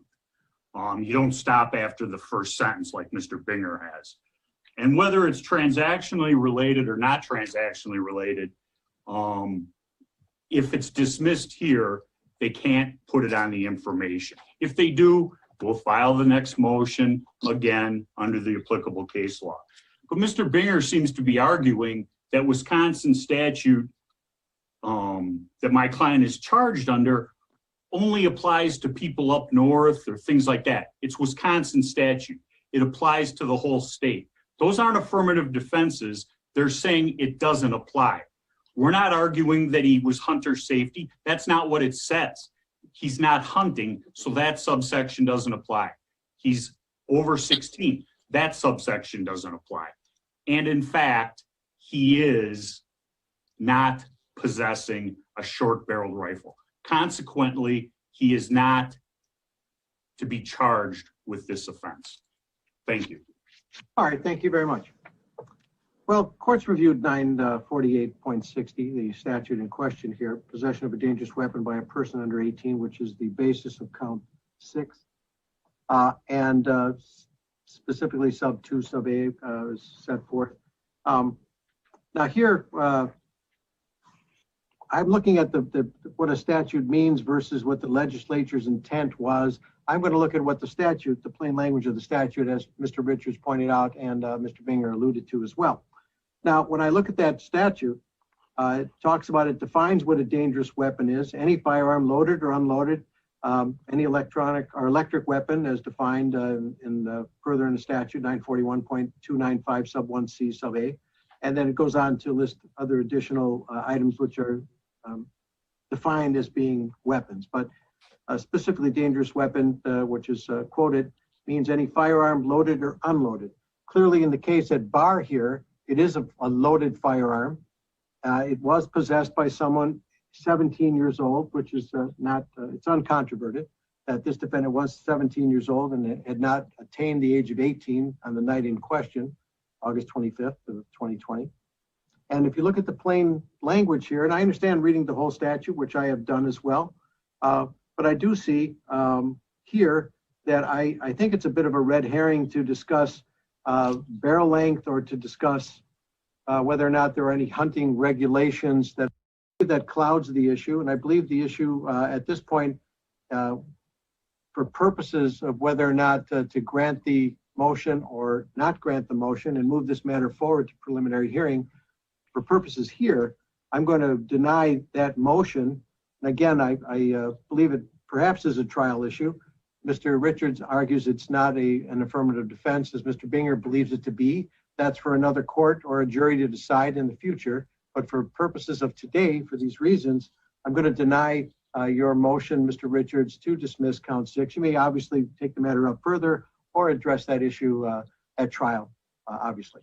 Now, let's discuss then the second part of your motion, I believe is count 2, which is the first degree recklessly endangering safety, use of a dangerous weapon regarding individual with the name of Richard McGinnis. So I'll give you the first, if you will, again, addressing of the issue, Mr. Richards. Your Honor, my brief sets forth the jury instruction, Wisconsin Jury Instruction 1345. Defendant endangered the safety of another human being. The defendant endangered by criminally reckless conduct, and the circumstances of the conduct showed utter disregard for human life. There's nothing in the criminal complaint that says Mr. McGinnis was in the line of fire. There's nothing in the criminal complaint that says he feared for his safety. There's nothing in the complaint that my client recklessly, intentionally, or otherwise pointed the gun at Mr. McGinnis. I believe based upon that, the count 2, as it applies to Mr. McGinnis, should be dismissed. Thank you very much, Mr. Binger. The complaint does explicitly say that Mr. Guinness was in the line of fire. I'll read the relevant portion, which I believe is at the top of page 4 of the complaint. I'll actually begin at the bottom of page 3 and put it in context. I'm going to start by reading the final paragraph on the bottom of page 3. It begins, McGinnis described, and it's a paragraph that continues on to the top of the next page. The paragraph states, McGinnis described the point where the defendant had reached the car. McGinnis described that the defendant had the gun in a low, ready position, meaning that he had the gun raised but pointed downward.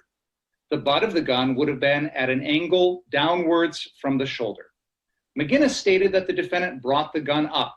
McGinnis stated that he stepped back and he thinks the defendant, this is at the top of page 4, he thinks the defendant fired 3 rounds in rapid succession. McGinnis said that when the first round went off, he thought it hit the pavement. McGinnis felt something on his leg, and his first thought was wondering whether he had gotten shot. McGinnis was behind and slightly to the right of Rosenbaum in the line of fire when the defendant shot. That ends that paragraph. As the paragraph indicates, which is in the complaint, Mr. McGinnis was in the line of fire, felt that he had been shot, and was in close proximity to someone who was shot and killed by the defendant. I believe that that satisfies the statutory requirements, and the motion to dismiss count 2 should be denied. Thank you. Thank you, Your Mr. Honor, just Richards. briefly, he says he was to the side. He doesn't say what touched his leg, what he might have felt touching his leg. It doesn't show that he was endangered. It's a conclusory allegation that isn't based upon the statement. It's not what Mr. McGinnis said. It's what the state says in a conclusion. Thank you.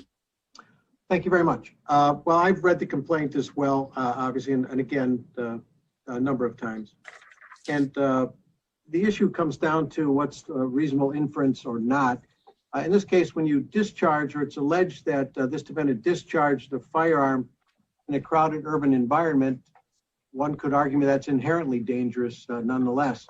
The issue is whether or not that was in self-defense or otherwise are for trial, obviously.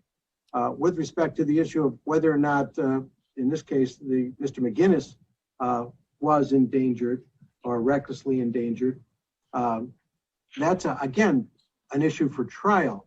When you have in the complaint sets forth reasonable inferences that this defendant discharged a weapon that Mr. McGinnis thought it hit the pavement, okay?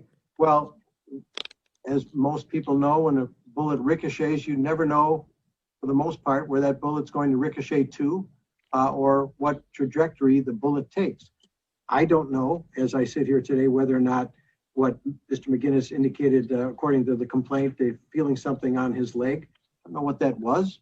That's a trial issue, I believe. And again, a reasonable inference here that Mr. McGinnis is set forth, it says, in the line of fire. That is definitely probably a trial issue in terms of whether or not Mr. McGinnis was had his safety endangered recklessly by this defendant with respect to the alleged discharge of the weapon. So for all of those reasons, again, there are some conclusory statements on both sides here. Those are issues for trial. This court is going to deny your motion for count 2 as well, Mr. Richards, for the reasons I've just stated. And I believe, again, these are reasonable inferences, which at this juncture, we all know are decided in favor of the state. So we're going to move forward now. I've made the ruling. You may take obviously that issue up further as well, or leave it for trial. I'll leave it up to you, Mr. Richards, but there's my decision. So now I want to make sure, have we dealt with all of the issues that I need to deal with prior to conducting the preliminary hearing? Mr. Richards, I believe so, Your Honor. Okay, all right, thank you. Mr. Richards? I believe so. All right, great. So now we're here for a preliminary hearing as well. Now, I assume the hearing is to be conducted. Is that correct, Mr. Richards? Yes. All right. I assume you tell me, Mr. Binger, there's been no offer tendered at this point. Is that correct? That is correct. All right. Is the state prepared to move to hearing today? Yes, we are. How many witnesses does the state anticipate? One. All right. Mr. Richards, is the defense prepared to move to hearing today? It is. And how many witnesses do you anticipate for the defense? It depends on what happens with the government's witness. If that witness is able to answer the questions, I won't need a witness. All right. Well, we'll decide that following, I guess, the witness for the state. All right, then, Mr. Binger, you may call your first witness. The state calls Kenosha Police Detective Benjamin Antaramian. All right. Detective Antaramian, would you raise your right hand? Do you solemnly swear to tell the truth, the whole truth, and nothing but the truth to help you? I do. Great, babe. Put your hand down, please. Would you please state your full name and spell your last name for the record, please? Detective Benjamin Antaramian. Last name is spelled A-N-T as in Tom, A-R-A-M as in Mary, I-A-N as in Nora. Thank you very much. Mr. Binger, your witness. Sir, how are you currently employed? I'm a detective with the City of Kenosha Police Department. How long have you been with the Kenosha Police Department? Just shy of 10 years. How long have you been a detective? 2.5. And are you currently assigned to the investigation with regard to the incidents which occurred on August 25th, 2020 with regard to the defendant, Kyle Rittenhouse? Yes, I am. Do you see that individual here on this Zoom broadcast? All right, let me stop for a second here. I'd like to address the issue there you go. And I guess we're at a bit of a distance, Mr. Richards, from... Your Honor, for the purposes of this hearing, I will stipulate that my client is seated wearing a blue shirt. He just pulled his mask down. He is Kyle Rittenhouse. All right, thank you. Then the record will reflect that pursuant to the stipulation, the defendant in this case has been identified. All right, you may proceed then, Mr. Binger. Detective Antaramian, have you reviewed the criminal complaint in this matter? I have. Okay.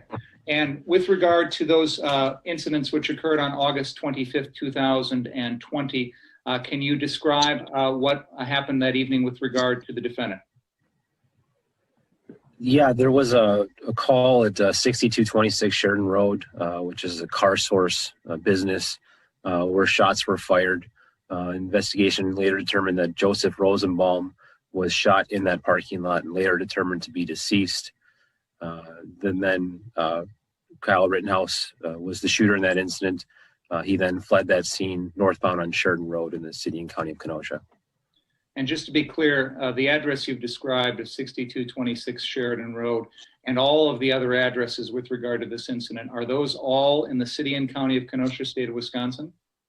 Correct. And can you describe what happened after the defendant left the scene of the Rosenbaum shooting?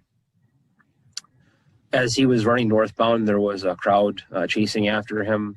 He ends up stumbling in the roadway after being struck in the head. When he's on the ground, a subject attempts to kick him in the head. He then fired 2 rounds in the air towards that subject, missing.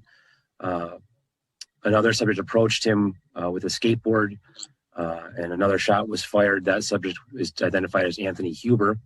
That gunshot subsequently killed him. Excuse me. Another subject approached Kyle, identified as Gage Grosskreutz. They had kind of a moment, at which point Kyle fired 1 time, striking him in the right bicep. Kyle's unable to get up and get away from that scene. You described 3 individuals who approached the defendant. The first one you indicated had attempted to kick the defendant. Is that correct? Correct. Was that individual ever identified? As of now, no. Now, you indicated that the defendant fired 2 shots in the air at about the same time as that first individual approached him. Can you describe the location of those shots vis-a-vis the location of that individual? They were in close proximity to kind of his chin area as he's going over Kyle. Those 2 rounds passed, I'm assuming, relatively close to the front of his face, missing just barely. How are you able to know this information? Were you personally there? No, I've reviewed multiple videos of this incident. Is it fair to say that much of what you've described here was captured on video by numerous sources that evening? Correct. And with regard to that first individual, did the defendant shoot at that individual? You're referring to the one who attempted to kick him? Yes. Yeah, at the individual, absolutely. Was that individual struck? I don't believe so. My office, Attorney Mark Ridge. All right, you're watching News Now from Fox. I'm Daytona Everett. That was obviously a hearing with Kyle Rittenhouse, and there's a second part that we're going to bring to you also here. We'll grab it for you, but just to kind of break down what is going on right now.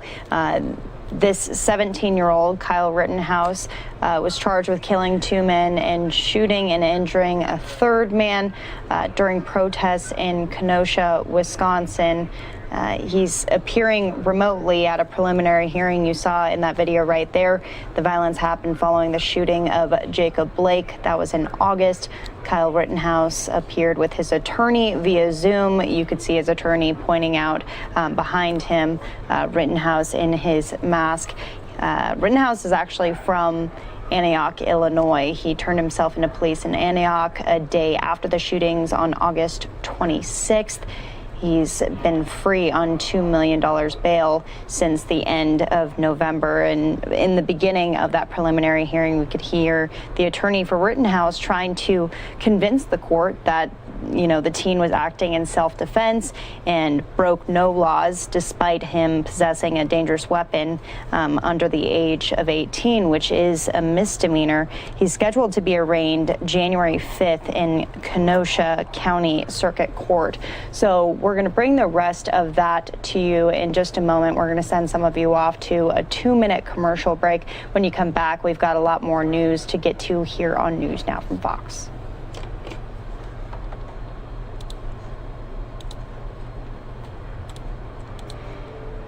And it does look like we have the second part of that hearing for you. After this, we're going to play out an update from Washington, D.C., where unfortunately a 15-month-old child was shot, lost to gun violence again in the nation's capital. The mayor of D.C. is speaking out today about that violence as they continue to find the gunman in this specific case. So we'll play that out for you. But first, the latest from Kyle Rittenhouse and his hearing out there in Kenosha, Wisconsin. My office, Attorney Mark Richards and Attorney Natalie Wisco. Also present on the call is my investigator. He's in my conference room. And who is that person? Steve Spignola. All right, thank you very much. Others who are appearing, please. Apparently, go ahead. Attorney Kimberly Motley is appearing on behalf of Gage Grosskreutz, who's also present, Your Honor. Good afternoon, or good morning. Good morning. Okay. This is Anand Swaminathan from. Your Honor, I believe you have to enable the split screen. Screen sharing. Screen sharing. Well, if you leave it to me, Mr. Richards, good luck to all of us. But, let's see if there's more talented people, let's put it that way. I have my assistant doing that for me, so. Yeah, leave it to me. I'm using crayons, okay? So let's.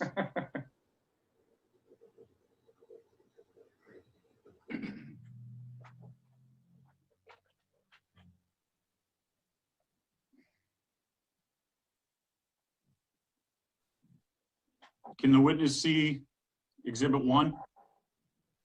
Yeah, just loaded. Okay. Sir, you've testified that you're an investigator and have watched multiple videos and looked at still photographs in this matter? Correct. And showing you Exhibit 1, the individual centered with the bald head, who is that? Joseph Rosenbaum. And the individual who is standing behind him wearing a blue cap, a gray hoodie, and a kind of purplish mask with glasses, who is that? Anthony Huber. And Mr. Rosenbaum, does he have anything on his head at this time? No. I didn't hear that, sir. No, he does not have anything on his head. And what color is his shirt? Pale red. Okay. Showing you what's been marked as Exhibit 2, and I can submit all of these photographs digitally after the hearing. This is a still shot of the events of 8/25/2020 at the Car Source lot at what I'll refer to as 63rd and Sheridan Road. Do you see an individual in full stride running? Yeah, I guess kind of off left center, if you will. Correct. Yep. Who is that based upon your investigation?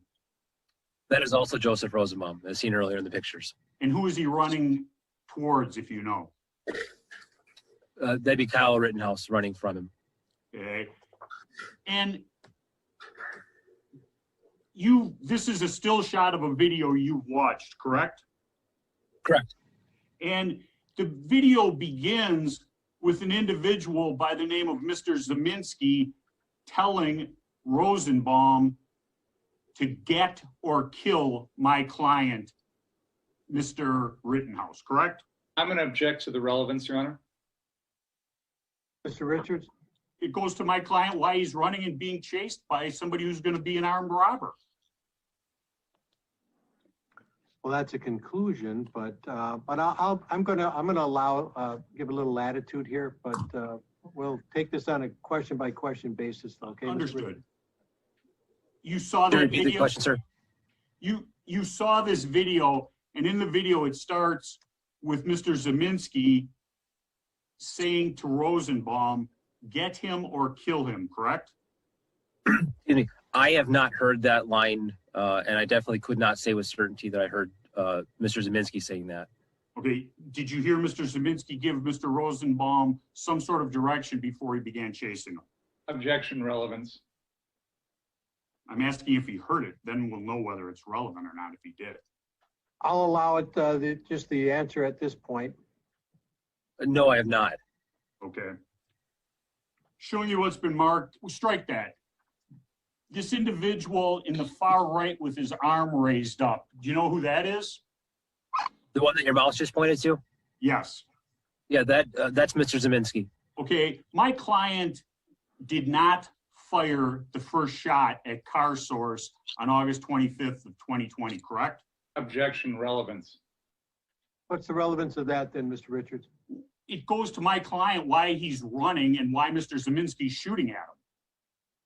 Well, it might, but not with the question that you asked. So I'm going to sustain the objection in terms of who fired whether or not your client fired his shot that time. Mr. Zeminski fired his gun while Mr. Rosenbaum was chasing my client, correct? Objection, relevance. Mr. Richards? It's relevant. It goes to the events in question of how it was Mr. Rosenbaum became shot.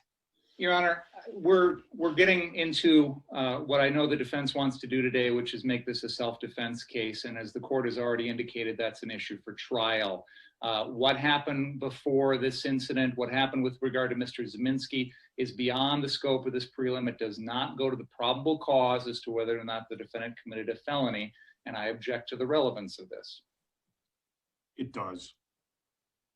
Well, relevance is a low burden. I'll tell you what, I'll overrule on this question, but again, I'm going to keep a tight rein on it, Mr. Richards, as you understand. Understood. All right, go ahead. Detective, you can answer this question if you remember it. Otherwise, we'll have to have the question given again. You could repeat it, please.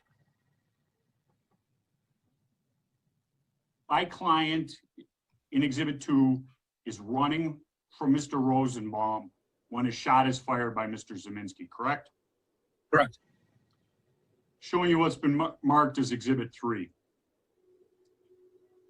That's a picture of Mr. Rosenbaum after he's been shot and he's wearing a mask, correct? Correct.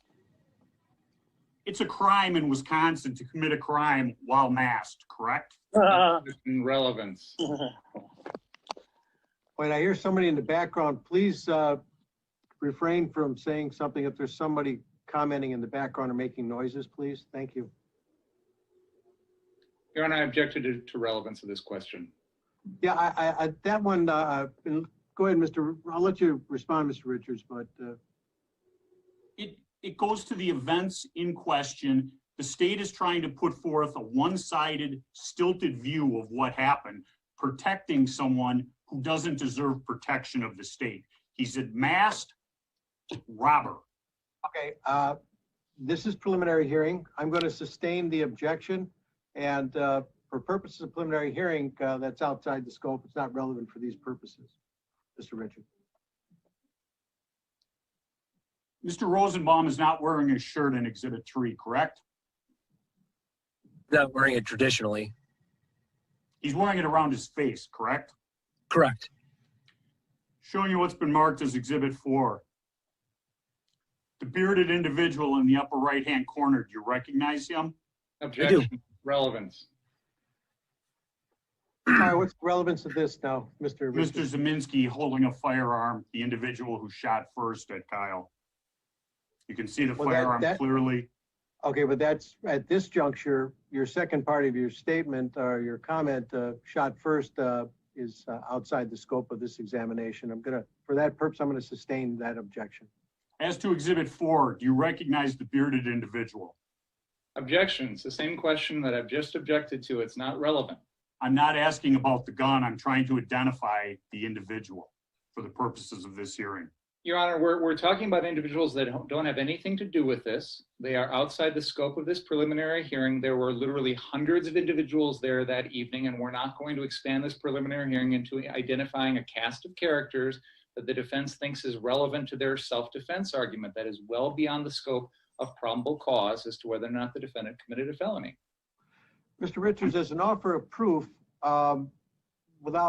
until I rule, with respect to these individuals that how many individuals are you going to, or you anticipate naming? Who is this individual allegedly at this point? It is Mr. Zeminski, the individual who is charged with firing the first shot in 20 CM 1219, who this officer detective, I apologize, who this officer testified is depicted in Exhibit 3. I'm identifying him this is a clear shot of that individual. All right, I'll allow it for that limited purpose. All right, go ahead, detective, if you can answer the question. The individual in the upper right-hand corner is, in fact, Joshua Zeminski. The bearded individual, correct? Just to clarify. Oh, correct. Thank you. Exhibit 5. The individual on the far right of Exhibit 5 is Mr. Huber wearing the hoodie with 2 backpack straps, correct? Correct. Exhibit 6. This is a still photograph of the incident occurring at 61st and approximately 61st and Sheridan Road, correct? Mr. Richards, are you testifying, or are you going to ask this witness to identify something? I understand you're trying to move the matter a bit, but shouldn't you ask cross-examination this witness if he knows what that image is? All right.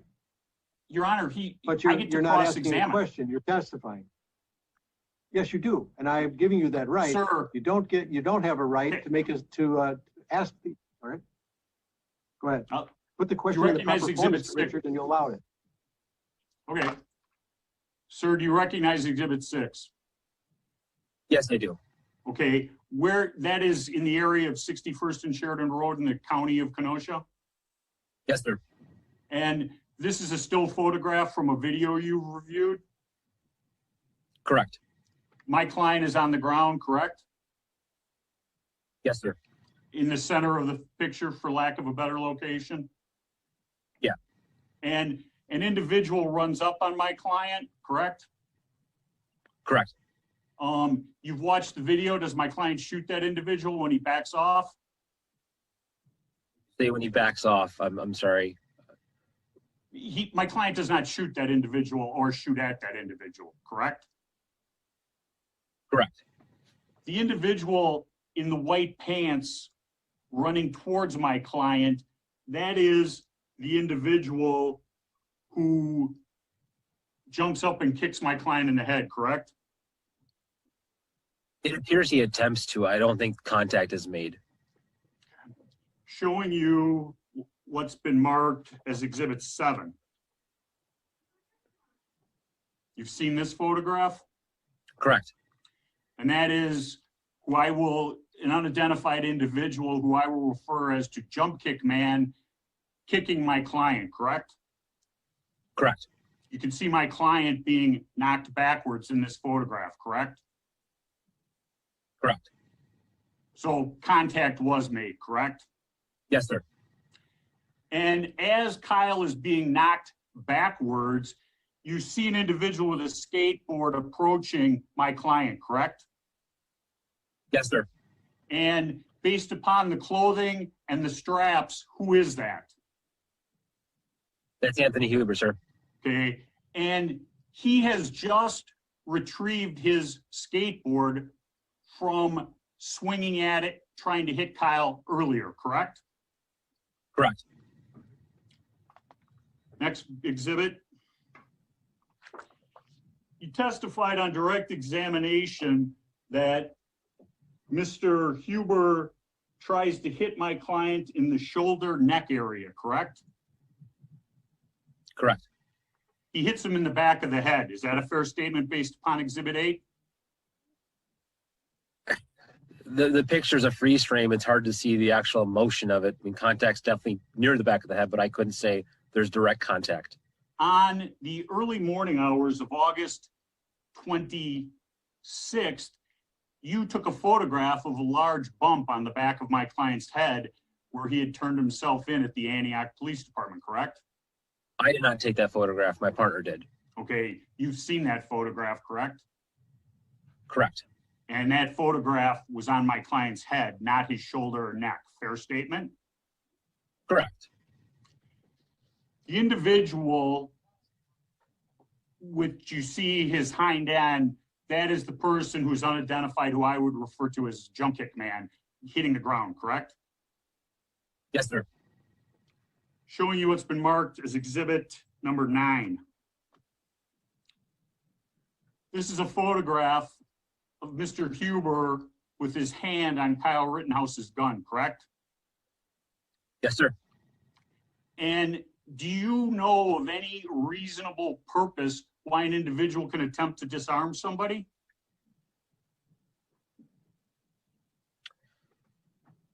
There can be, yes. If the person has committed a crime? That'd be fair to say. Okay.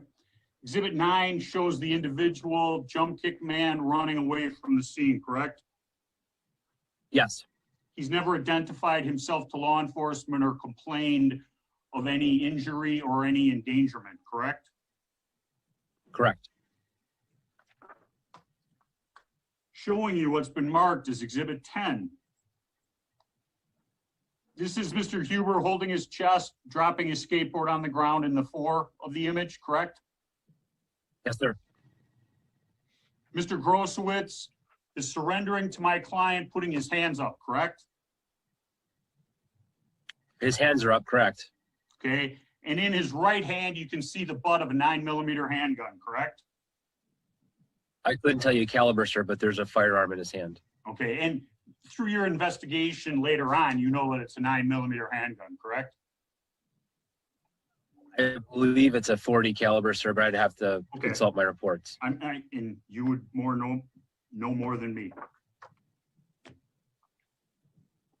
Showing you what's been marked as Exhibit 11.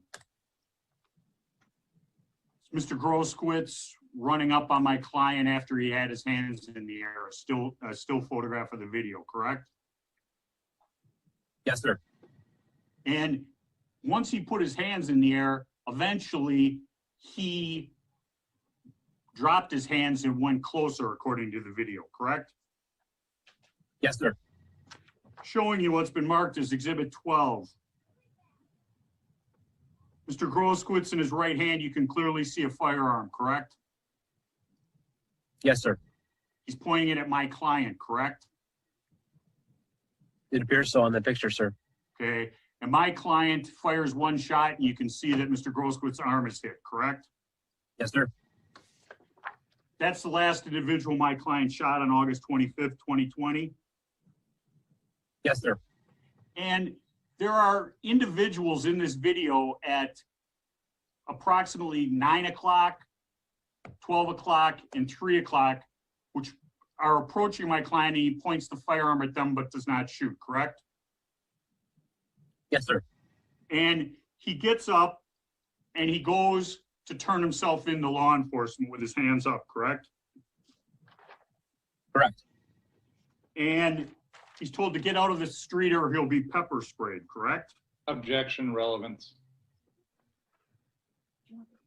I'll sustain that. He goes towards law enforcement with his hands up, not holding his firearm in his arms, correct? Correct. He approaches a police car and gets onto the sidewalk. I'm going to object to the relevance, Your Honor. Mr. Richards? It's relevant. I'm going to sustain the objection. You did not go out and arrest my client. He had turned himself into the Antioch Police Department, correct? Objection, relevance. Again, for purposes of preliminary hearing, I'm going to sustain the objection. All of the events from the shooting of Mr. Rosenbaum to the shooting of Gage Groskowitz took place in a time frame on August 25th of less than 5 minutes, correct? Correct.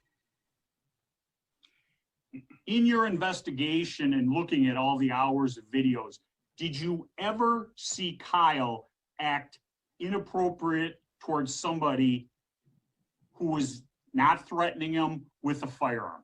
Objection, relevance. Again, I'm going to Relevant. sustain. Government just doesn't want to hear the truth. Mr. Richards, here's the key. You have an opportunity at trial, but we're here at preliminary hearing. I understand perhaps you're frustrated, but perhaps we continue the examination. Okay.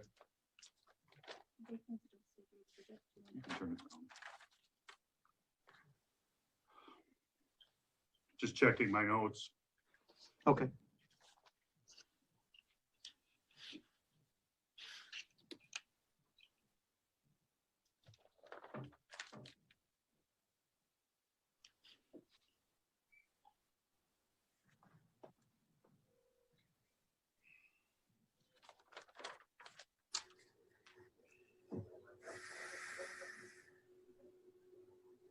You've been contacted by Mr. McGinnis's lawyer telling you that he does not agree with the statements which are contained in the criminal complaint regarding what happened on August 25th, correct, Detective? Objection, relevance. I will sustain that as well for purposes of preliminary hearing.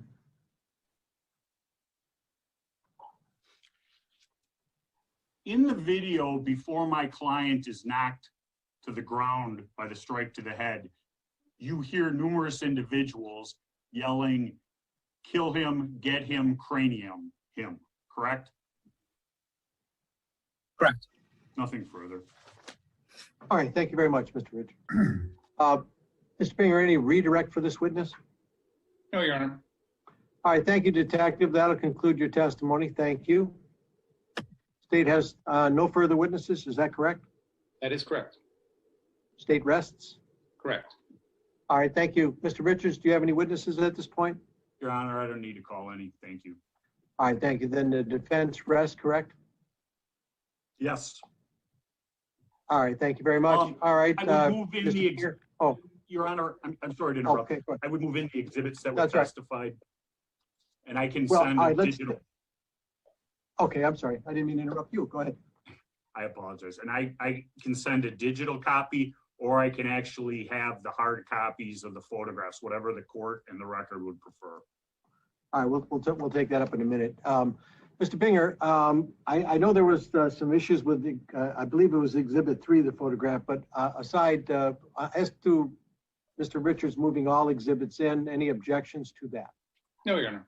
All right, then all exhibits shall be received. And now as far as, I assume if you want to upload those, that might be easier to allow all parties to receive those rather than physically having to bring those down to the courthouse.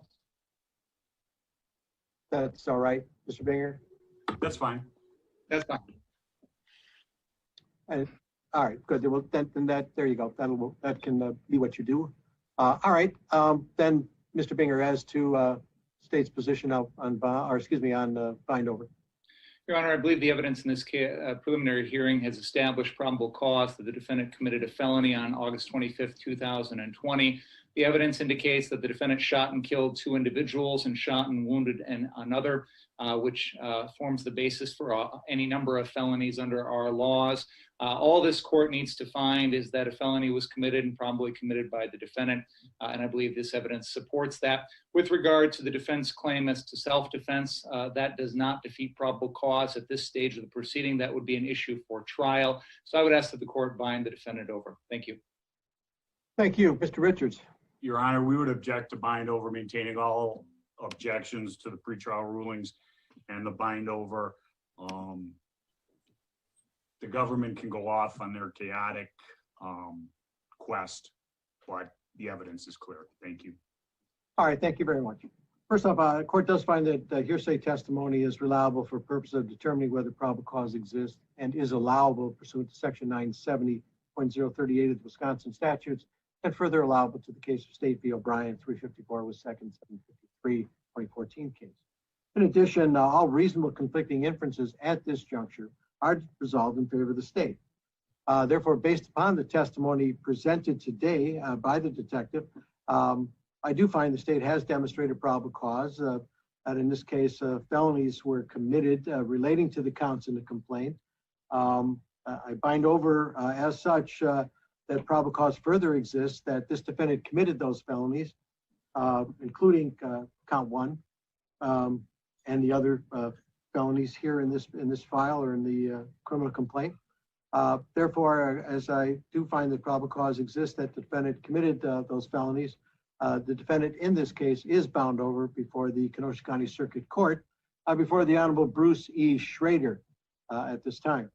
Now, Mr. Binger, barring any, will there be any, I assume, Mr. Richards, you would have let me know by now, but is there any substitution requested at this point? No. Okay. Then will you be filing? I do wish to move to arraignment if there is an information which has been filed, or will that be required to come back here at a different date? Your Honor, I would request an arraignment date, Your Honor. Thank you. All right. Mr. We'll be filing Richards, state has up within 30 days.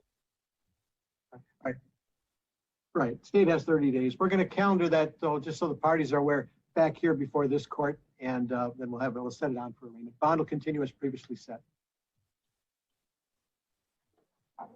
And thank you, everyone. Thank you.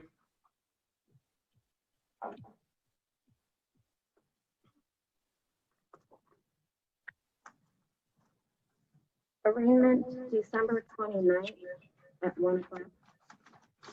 The last 2 weeks, I'm kind of gone. I'm not kind of gone. I am gone. I was just going to say, what does kind of mean? Does that mean like your left leg is? Your Honor, I believe you have to enable. All right, you're watching News Now from Fox. I'm Daytona Everett. That was the preliminary hearing for Kyle Rittenhouse. Just to break down a little bit of this second half of the hearing, you could hear Rittenhouse's attorney. His name is Mark Richards. He was the last one you heard right there. He accused prosecutors of presenting a one-sided, stilted view of the events of that night when Kyle Rittenhouse killed 2 people and injured 1, shooting all of them with a dangerous weapon.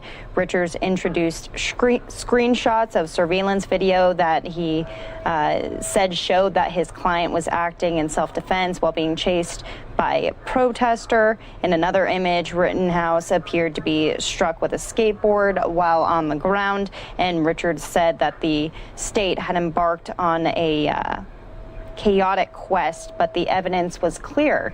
But for what you heard right there from the DA, Thomas Binger, he said that the state presented evidence showing that Rittenhouse had committed a felony and the question of self-defense was an issue for trial. So they are moving forward with the trial, and we're hearing that the arraignment is scheduled for January 5th in Kenosha County Circuit Court. So that is the latest for the Kyle Rittenhouse case.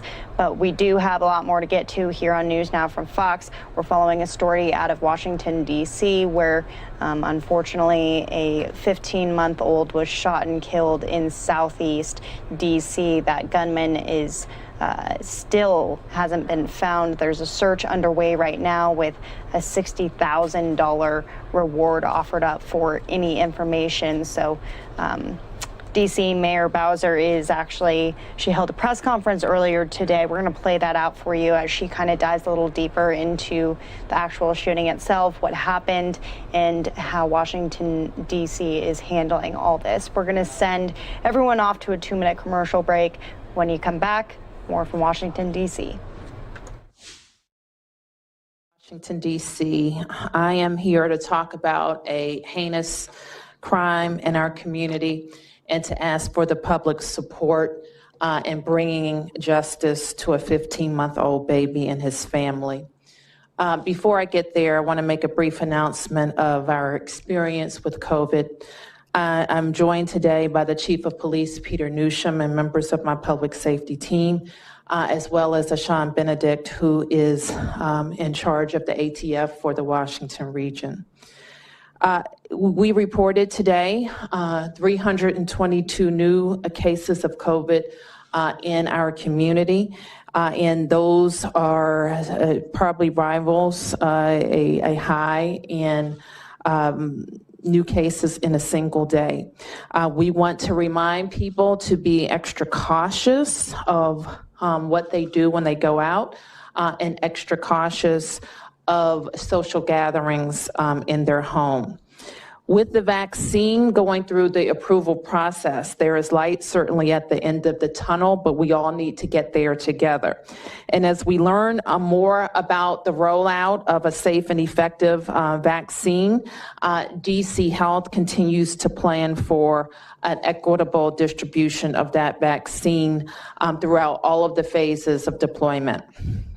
This morning, we sent a letter to our partners at Operation Warp Speed to increase the district's vaccine allotment. The current proposed allotment is based on the district's population, but we are unique in a unique region, and approximately 75% of our more than 80,000 healthcare workers are residents of Maryland and Virginia and not the district. So the allotment that we would receive would not cover all of our healthcare workers. So we will keep pushing to get the resources that we need and continue to keep you posted. I now want to talk about the tragedy that took place last night in our city. There are simply no words for the sense of outrage that we should all feel at the loss of this beautiful baby boy, Carmelo. We're all sick of the heinous crimes in our city. We talk a lot about gun violence each and every day and the havoc and pain that guns are causing in our city. We talk about the people who are using guns in our city who have no regard for human life. And we also need to talk about accountability for those who indiscriminately shoot guns and kill people. Now we have lost a 15-month-old precious boy, and we need to spend more time talking about the victims. The level of senselessness is impossible to process, and we need everybody's help to bring justice to this baby Carmelo and his family, and to get a very dangerous person off the streets. It goes without saying that MPD needs our help, and you can text anonymously information about Carmelo's murder to 50411. You may also call 202-727-9099. On behalf of our entire city, I share my prayers and condolences with the Carmelo's family and implore the shooter, the killer of this baby, to come forward, and anyone who has information to also provide it. We're grateful to the FBI and the ATF for providing additional reward money. Those who have information leading to an arrest and conviction of Carmelo's murderer could receive $60,000. With that, I'm going to ask Peter Newsham to provide details, and then we will take your questions. Good morning. Thank you, Mayor Bowser. I don't think I could have said it better with the level of unhappiness and unfortunateness that we experienced last night. Yesterday was a particularly difficult evening for me as we lost an innocent child to gun violence in our city. This is our 187th homicide this year, and Carmelo was the youngest homicide victim of gun violence in our city so far this year. Each of you know my stance on illegal firearms, their prevalence in the district, and MPD's commitment to remove them from the hands of violent offenders, but that's not what I'm here to talk about today. Today, my energy will be spent on bringing the community together to find the person or persons that are responsible for killing this beautiful little boy. As you may be aware from my briefing last night, at about 9:35, a little after 9:35 p.m., our shot spotter technology detected multiple rounds in the 6th District.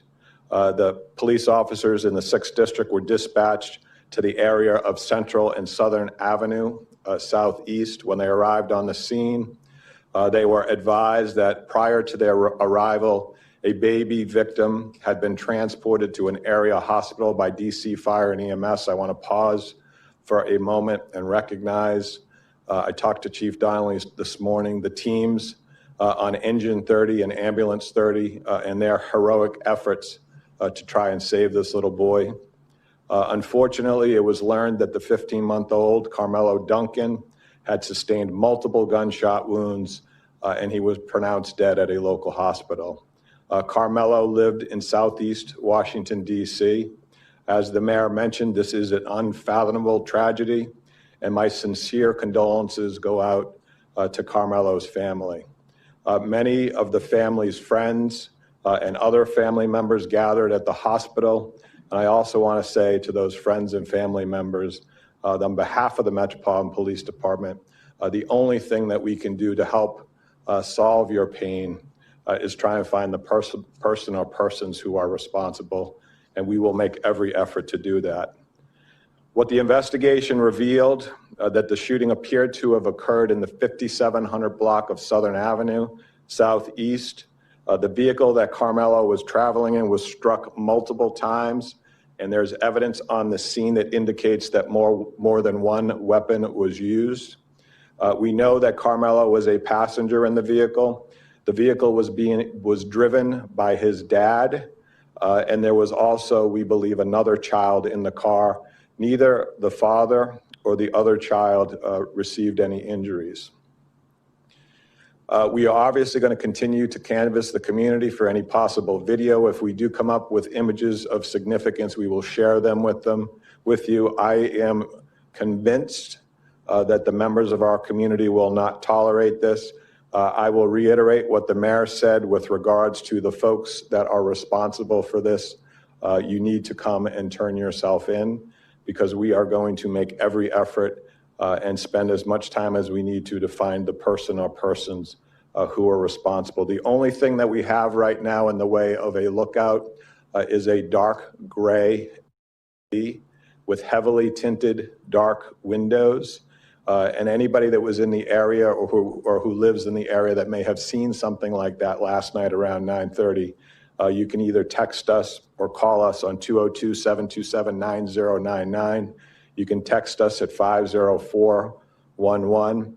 I want to thank the FBI and the ATF, Ashan Benedict. Thank you very much. Ashan and his team reached out to me immediately and said that they wanted to increase the reward money that was available in this case. And as the mayor mentioned, the reward that is available for an arrest and conviction in this case is $60,000. We can take any questions that you all might have. Homicides are up nearly 20% compared to last year. What's the root cause? What's the what? The root cause, you think? It's too many guns in the District of Columbia, too many illegal firearms in the District of Columbia, too many folks that are out in our community that think it's okay to use them, like just what happened last night. If you have a dispute with somebody, the way to resolve that dispute is not through the use of firearms. This is exactly what we talk about. This is exactly what can happen. You look up on the board and you look at the picture of that little child, that little baby, had his whole life in front of him. Somebody thought it was okay to fire a gun off in our community, in one of our neighborhoods, and now this little baby is no longer with us. And you mentioned illegal firearms. Do you believe illegal firearms were used in this case?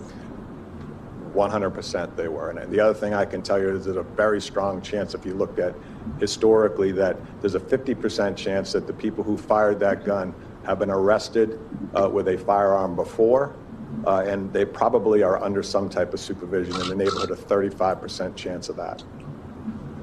Chief, I heard that you talked about Engine 30. They were already there for another call, I've heard. Can you tell us anything about that? Yeah, the chief told me that. Chief Donnelly told me that his team was up there responding to a medical emergency. The engine company was up there and the ambulance was up there.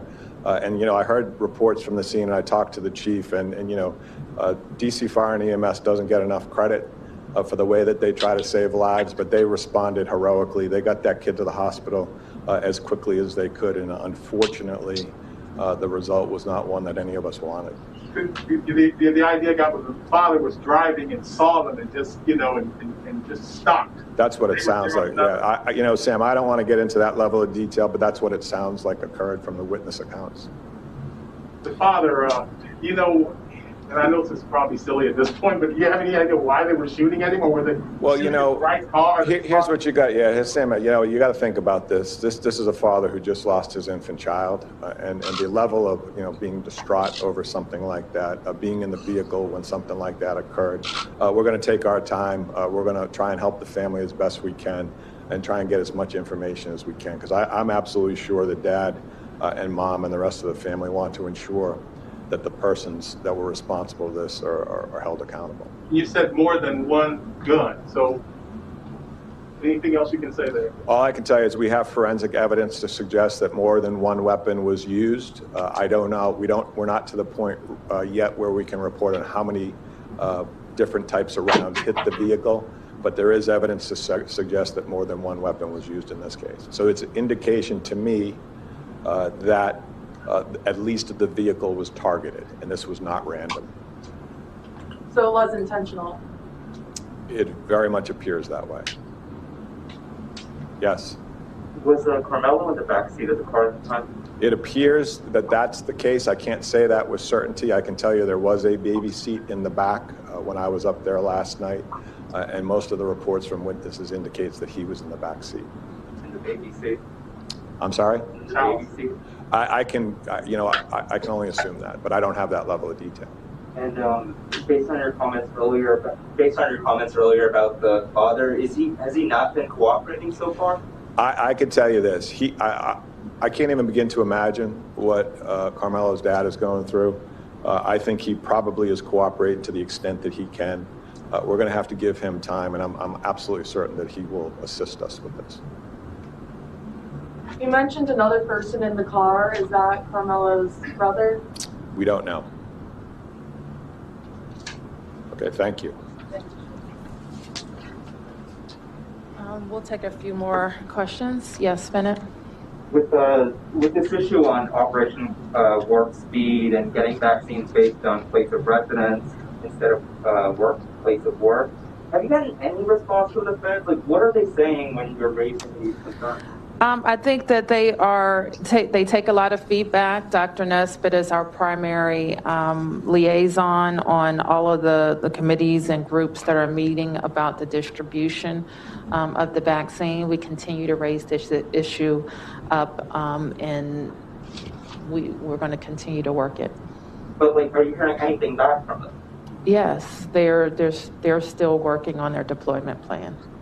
Yes. So are you considering a plan where you would not vaccinate Maryland and Virginia residents and only vaccinate DC residents? And to that same question, have you reached out to Governors Hogan and Northam to talk about if there's a way the three of you can kind of figure this out if the feds don't acquiesce to your request? We think, as I said, and I'll have Dr. Nesbitt answer more fully, but the recommendation to inoculate healthcare workers is, we support that notion. And we think that makes DC residents safer. Similarly, we allow Maryland and Virginia residents to use our testing sites because we know they work here, and them being able to isolate if they have an infection makes DC residents safer. And we think a vaccination strategy along those lines makes us safer as well. Again, Dr. Nesbitt talks to our national and regional leaders about the same. Sure. So thank you, Madam Mayor, for that, and I'll elaborate just a little further. The allotments for each state are not made completely available to us, but we have discussions regarding that. As early as this morning, Governor Hogan made public statements in terms of they are receiving an allotment that allows them to vaccinate 50% of their healthcare workforce. So just by that comparison, no one is receiving enough to vaccinate 100% of their workforce in their first allotment. So we fully appreciate that and understand that. But recognizing that the vast majority of states are receiving sufficient supply to vaccinate 1/3 to 50% of their workforce in the district, because of this staunch policy position that the allocation should be based on resident population and not workforce population, significantly disadvantages the district if our allotment allows us to vaccinate 1/10 or 10% of our healthcare workforce, while other states can quickly vaccinate 1/3 or 50% of their healthcare workforce. That's just not the definition of an equitable approach to vaccine allocation. So what we're asking is that they provide that. As the mayor has stated, we know that our healthcare workforce resides in Maryland and Virginia, and other essential workers, as we move through subsequent phases, will have that same, will face that same challenge because of what our daytime population demographics look like. It is safer for the district for us to adopt a recommended approach. This is not something that we've come up on our own. The Operation Warp Speed and the CDC actually recommend that you have an approach that vaccinates according to state of workplace versus state of residence. So we're kind of caught between a couple of policy recommendations and decisions that the allocation doesn't align with. So it's safer for us to, as the mayor says, continue to take care of the people who work here, which has been a policy that the district has adopted for a long time because it protects the people who live here. We want to continue to do that. All right, just a couple more. Yes, Sam? Mayor, could we hear from Special Agent Benedict? Sure. The reasoning for the ATF's call. Good morning. From ATF, we also offer our thoughts and prayers and condolences to the family of Carmelo. So ATF Washington Field Division, our duty is to support the citizens of the District of Columbia. So as the sole federal agency dedicated to firearms suppression, violence, gun trafficking, we partner with MPD every single day to investigate cases like this. This one jumps out at you immediately. My team alerted me that a 1-year-old was killed last night. And that's unacceptable to me as a citizen of the District of Columbia, and I think everyone should feel the same way. But we join these cases with vigor, and we will partner with MPD and the mayor's office to bring those to justice. How much did the ATF contribute? $25,000. Thank you, Kenneth. So the health department told us this week that you have a policy of not disclosing case clusters when we asked about cases linked to the MAGA march. Why does the city have this policy when you've disclosed outbreaks at Georgetown Church and related to the White House before? And how does it help public health to not tell residents where cases are originating from? I'm not sure I follow your question. So when we're asking about cases linked to the big MAGA march of thousands of people marching without masks, we were told that the health department has a policy of not disclosing case clusters. Why is that policy in place when other jurisdictions are disclosing sources of multiple cases? Well, we regularly report, Finnet, as you know, on what are some of our contact trace data indicates. And some of them people can have multiple exposures, and we continue to report it that way. So it's because that you're saying that you're not reporting case clusters because you can't say it's a case cluster? In the case of the MAGA march, and then I'll let the epidemiologist boss speak to this a little bit more. But in the case of those marches and demonstrations, people have attended those. They've attended small events. They've traveled together. We have people who have worked from our side, police officers and others, and fire department personnel who have worked those marches. And so I think our policy of kind of looking at events that create a lot of activity, including traveling for Thanksgiving and Halloween, we look out a week or so, 2 weeks from those events, and then you can draw conclusions of whether that additional activity created more cases. So we've been asked on a number of occasions about cluster data. If I can correct for the record, our response is that we have not published that data. We will, when we have data that can be published, we will do so. Thank you. So you will disclose data? When we have data that can be published, we will do so. What does it mean can be published? When we have data that can be published in the appropriate context, when people understand it and it's not misconstrued, we will do so. Okay, that's it. And let me just say, I understand that Finnet is blowing the popsicle stand of our beat for the City Hall beat for the Washington Post, but staying with the Washington Post and covering, I think you said Biden administration and healthcare. So we want to thank you for your service to the people of the District of Columbia. Thank you, Finnet. Thank you, Mayor. Okay, and Mark. Can I ask about the DCPS numbers and what you could tell us about? We're told that the positive case numbers for staff and students does not come from CARES classrooms. Can you tell us what classrooms, what schools, and what the denominator would be? How, you know, of the positive cases that we are seeing in DCPS, how many people were actually tested? What universe does that come out of? To give us an idea of. And you're asking me, we have a protocol about how we're going to talk about school numbers, and that protocol is being followed. And Dr. Nesbitt may remember all the details of it better than I do. And so your question was? Well, what schools were these positive cases from? What class? I mean, if they're not CARES classrooms, what classrooms? The other school activity that we have relate to like the support model, and those have been ongoing since August. So various schools have different types of clubs or opportunities for kids to meet in person that is not in the clear classroom setup. Okay, so was this all one school? Are these different schools? The 10 staff and 1 student?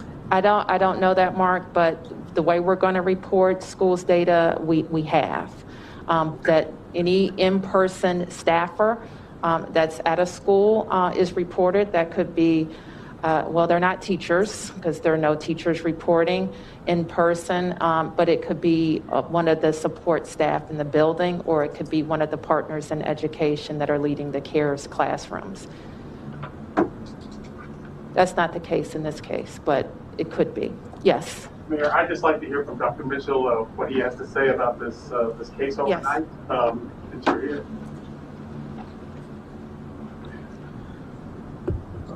Good morning. I'm first, my condolences go out to the family. I've spoken to the mother this morning. You know, we've gotten to a point in this city where if we're not affected by this violence, then we don't have a pulse ourselves.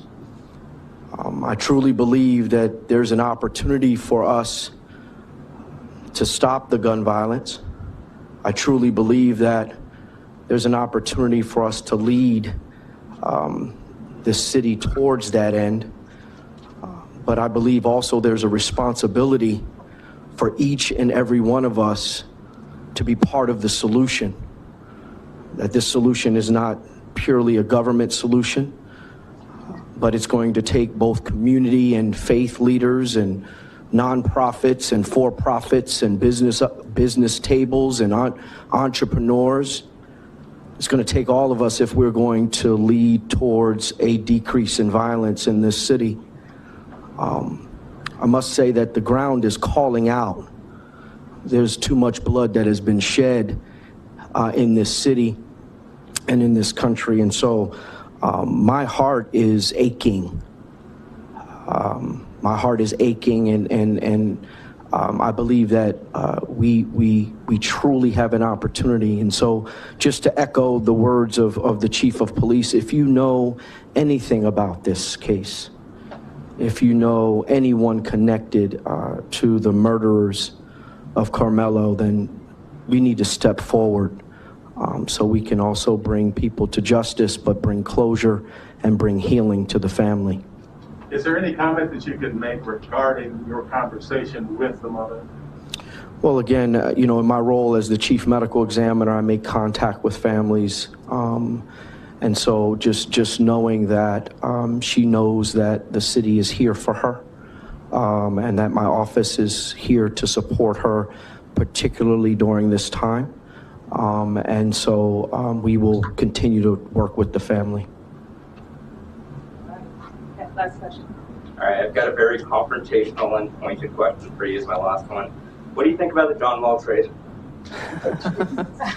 I don't know anything about the John Wall trade, but I'll find out about it and comment at a later date. Thank you, everybody.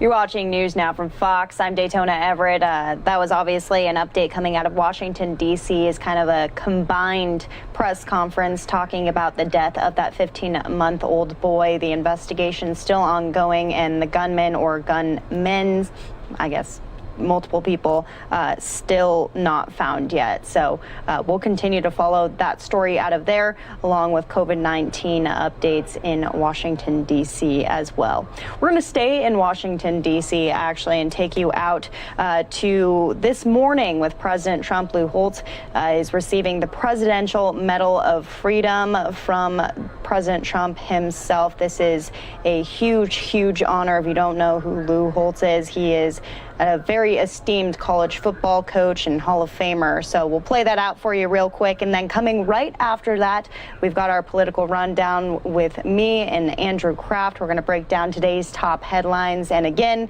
yet another busy day here from the Capitol and on News Now from Fox, because we're bringing it all to you as it comes in It's live, raw, unfiltered, nonstop news all throughout the day, all throughout the country, and you're not going to miss a thing. If you want to, give us a follow on Twitter at NewsNOW Fox. We got a lot of great content on there, awesome interviews, and if you can't stay with us all day, it's okay, because we've got it on there as well. We're going to send some of you off to a 2-minute commercial break, but when you come back, the presentation from President Trump himself to Lou Holtz will be carried out in full until we have our political rundown. Great debate. Thank you. Nice to see you, Mr. President. Thank you very much.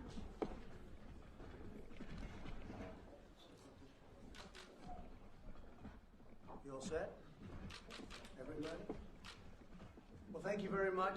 Today it's my privilege to present our nation's highest civilian honor, the Presidential Medal of Freedom, to one of the greatest coaches in American history.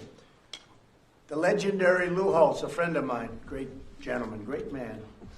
We're delighted to be joined this afternoon by members of Lou's wonderful family, along with the Director of National Intelligence, John Ratcliffe. John, thank you for being here. And Senator Lindsey Graham, who I think most people know. I would say they know you for the most part. And Pat Cipollone, a big fan of Notre Dame, right? Thank you, Pat, for being here.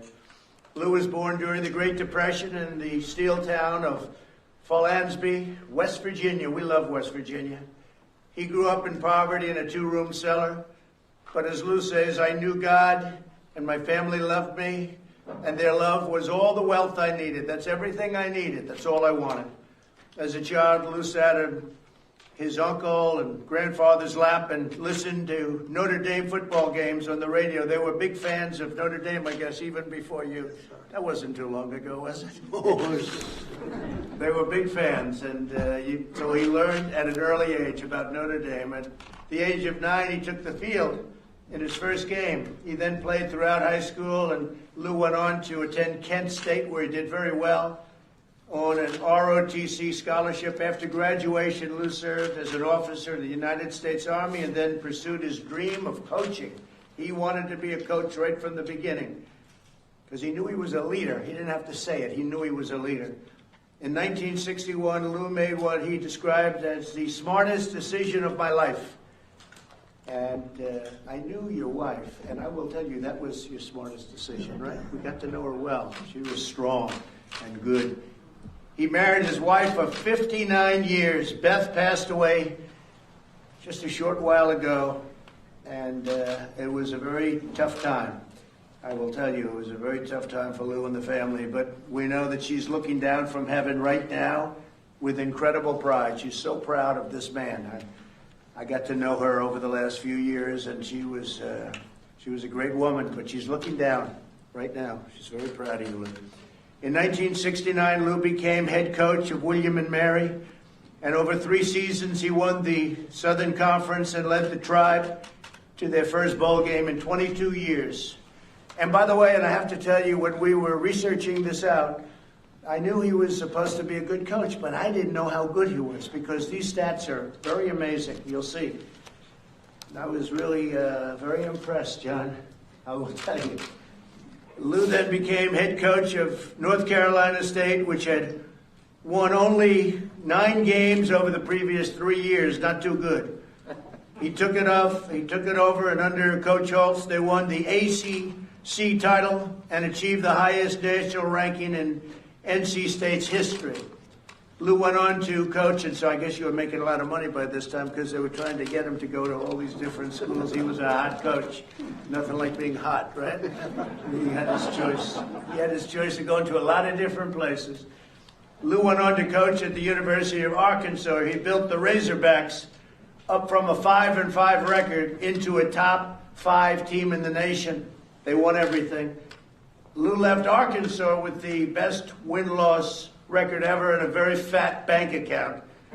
He then coached at the University of You were making a lot of money all of a sudden, huh? I know how that works. He then coached at the University of Minnesota, which was ranked dead last in the Big Ten. Before he signed his contract, he prayed, and then he did something that was unprecedented. He inserted a clause with great negotiation talent, which he has, they call today the Notre Dame clause. It stipulated that if Lou did really well and went to a bowl game, he would be free to go to Notre Dame should they ask him to go. So he had something going, right? You great football player, you are some player, I tell you. You are something. You and you weigh about 30 pounds less than you weighed when you played in the NFL, right? I'm very impressed. In just 2 years, he secured a top 20 ranking and propelled the Golden Gophers to victory at the Independence Bowl. So he was on his way to Notre Dame. He knew it. Nobody else did. I guess the Notre Dame officials knew it. He was offered a coaching job at Notre Dame immediately. And he also took it immediately, as much as he loved the team that he just left. When he became the head coach a year later, the Fighting Irish were a losing team. They were doing very, very poorly. Lou got to work and quickly returned Notre Dame to the status of a football powerhouse and the legend that they were. At the end of Lou's first season, the team faced off against their arch rivals, the University of Southern California Trojans. The Fighting Irish were down 17 points in the fourth quarter, but they soon pulled off Notre Dame, one of the greatest comebacks in college football history. They scored 2 touchdowns in less than 8 minutes and then kicked a field goal in the final 2 seconds of the game. At that moment, Holtz said he felt the spirit of Notre Dame. He loved Notre Dame. And do you still remember that game? Oh, very. My son roughed the punter. No, I can't. You weren't too happy about that. Oh, no. I understood why certain species of animals devour their young. So your son has a little of you in him. For the next decade, the Fighting Irish won 80% of their games and went to 9 consecutive New Year's Day bowls. And in 1988, cover of Sports Illustrated said, Notre Dame is back. Notre Dame is back. He was on the cover of Sports Illustrated and many other covers. Notre Dame remained #1 in the country for the longest stretch in the school's history. See, I didn't know all this stuff. I knew you were a great coach. I didn't know you were this good, to be honest with you. This is beyond a great coach. So you had the longest streak in the history of Notre Dame at #1. What do you think about that, Lindsay? Sounds like you in the Senate. Yeah. He had an easy race. You know, he had an easy race. The problem was his opponent had $140 million. That was a record, I guess, was that, huh? Guess what? Here's Lindsay. During the tenure at Notre Dame, Lou coached a record number of games, secured 100 victories, and delivered Notre Dame's most recent national championship. So he did some job at Notre Dame. Then Lou became the head coach at the University of South Carolina, which he loves. He loves South Carolina, which had won only 1 bowl game in 108 years. He was going to take it easy, and then he gets another offer. Man, oh man, I'm watching that money just pile up. He was going to go and just relax now. He did his thing at Notre Dame. He won national championships, the longest streak. Then he goes to the University of South Carolina, and I can imagine why. You do like money a little bit, don't you? He was offered a big deal. Lou tripled that number and secured a top 20 ranking immediately. Over the course of his career, Lou won nearly 250 games and is one of the highest ever, by the way, and is the only coach in NCAA history to take 6 different teams to a bowl game. Think of that. Wherever Lou went, football glory followed. He was inducted into the College Football Hall of Fame in 2008. And I will say this about Lou, everybody loves him. Everybody respects him. He's tough as hell, and yet they all respect Lou. They just, it's amazing. They love him and they respect him. Sometimes it's a combination that doesn't come together. You know, they respect, but you are something. I never coached football. I coached life, he said, and it's true. His players really always loved him.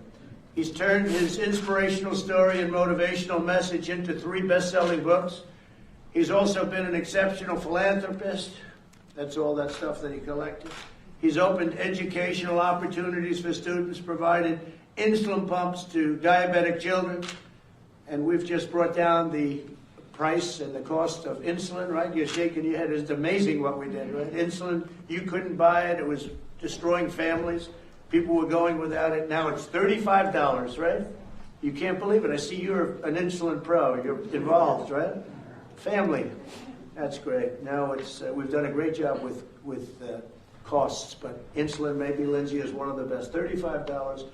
They were paying 10 times that amount. You couldn't get it. So we changed that around, Lou. And supported cancer research and has traveled to 13 countries to visit the American troops. Lou's leadership and his faith and kindness have inspired and uplifted millions of fellow citizens. He's one of the greatest titans in American football history, and his towering reputation will endure forever in the chronicles of athletics, but more importantly, in the chronicles of life, because he's really a life teacher. That's what he is. He's a life teacher. He teaches people how to live and how to live properly and how to live with dignity. So I'd like to now ask the military aide to come forward and prepare for me to give our highest medal. We have the Congressional Medal of Honor and we have the Presidential Medal of Freedom. And I will say I give away a lot of Congressional Medal of Honors, and that's a tough one to get, you know? That's a tough one to get because they come in with, when they come in, a lot of times, mostly they can't come in for obvious reasons, but they come in, they're unbelievably brave people, and they have had more bullet holes and bullets shot at them and in them. That's a Congressional Medal of Honor. Your route is a much easier one, I have to say. As tough as it may have been, it's a much easier one. I always say that about the two. I'll remember that. It's your route is a much easier, the Presidential Medal of Freedom. So I'd like to ask first Lou to say a few words, and then we're going to present. Thank you very much.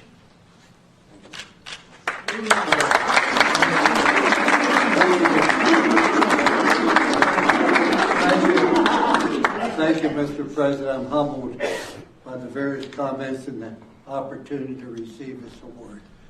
But I want to assure you how proud I am, not only to receive the award, I'm even prouder to receive it from President Donald Trump, who I think was the greatest president during my lifetime, and the things you've done for this country, giving people the opportunity.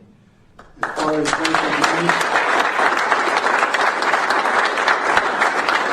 do have to correct one thing, Mr. President. You talk about making money. When I went to Notre Dame, they had a policy. The head football coach was not allowed to make more than the president of Notre Dame. The president of Notre Dame was a priest who took a vow of poverty. I made $95,000. I get this award. I accept it humbly. And you don't go in life saying, I want to win this award. You just wake up one day and it happens. But this award, as great as it is, does not define who Lou Holtz is. My beautiful family, my precious wife, my friends, you have determined who I am. And I just try to be a solid person. As I think it was said, the two most important days of your life, one's the day you're born, the other's the day you discover why you're born. And when we discover we're born basically to help other people and overcome problems and difficulties that are going to come our way. And I just could not be prouder to be part of this country. I could not be prouder to receive this award from an individual I respect and admire as much as President Trump. Thank you. Thank you, sir. That's so nice. Thank you.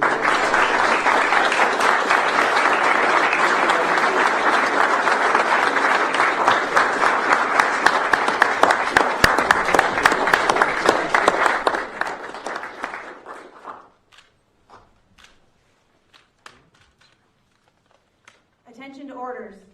Louis L. Holtz, an American sports legend, is awarded the Medal of Freedom. A member of the College Football Hall of Fame, Coach Holtz's achievements include 249 wins, 12 bowl game victories, and a national championship. He is the only football coach to lead 6 different programs to bowl games. His tenure at Notre Dame was historic, securing 10 straight winning seasons and the 1988 national championship. Off the field, he's a staple of sports television, a powerful motivational speaker, a devout Catholic, and a dedicated philanthropist. The United States proudly honors Louis L. Holtz for his contributions to our nation.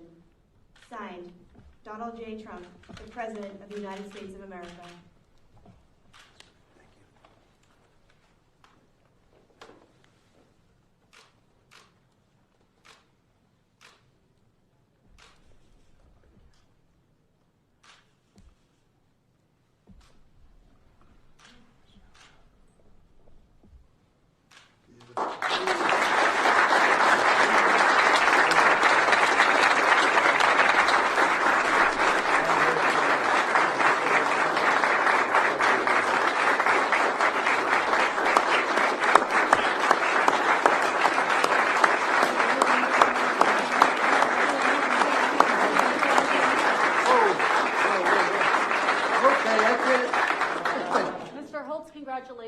How are you feeling?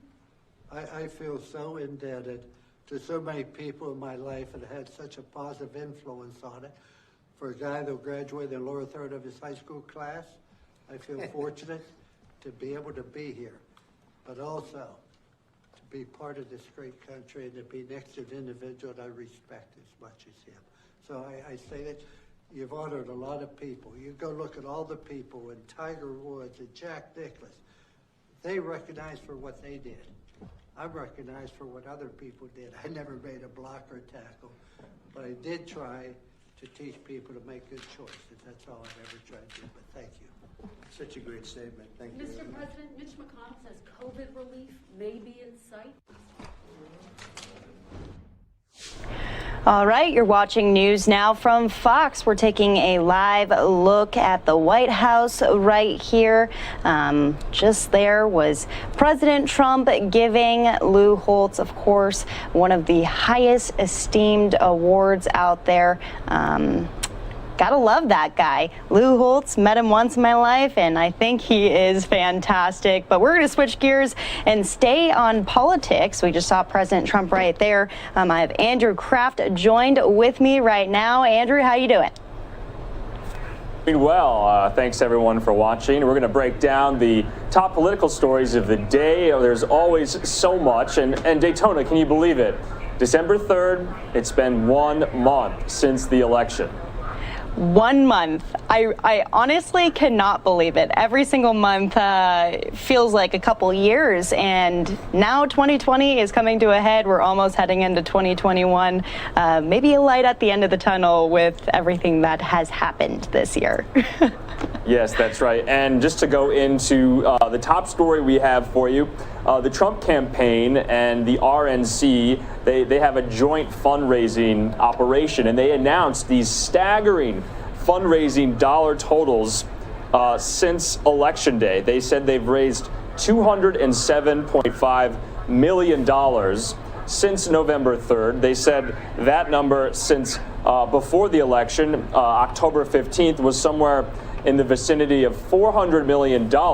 And Daytona, kind of giving our viewers a sense of what this money is going to be used for. Remember, this was, geared in a flurry of fundraising messages and emails to people who support the president, saying that, they wanted this money to be used for any legal defenses that they needed to mount with all of these lawsuits going around in all of these states. But kind of when you read the fine print as well, a lot of this money will also go towards a PAC that will eventually possibly, the president can essentially do whatever he wants with this money. It can go to a super PAC if he wants to run in 2024.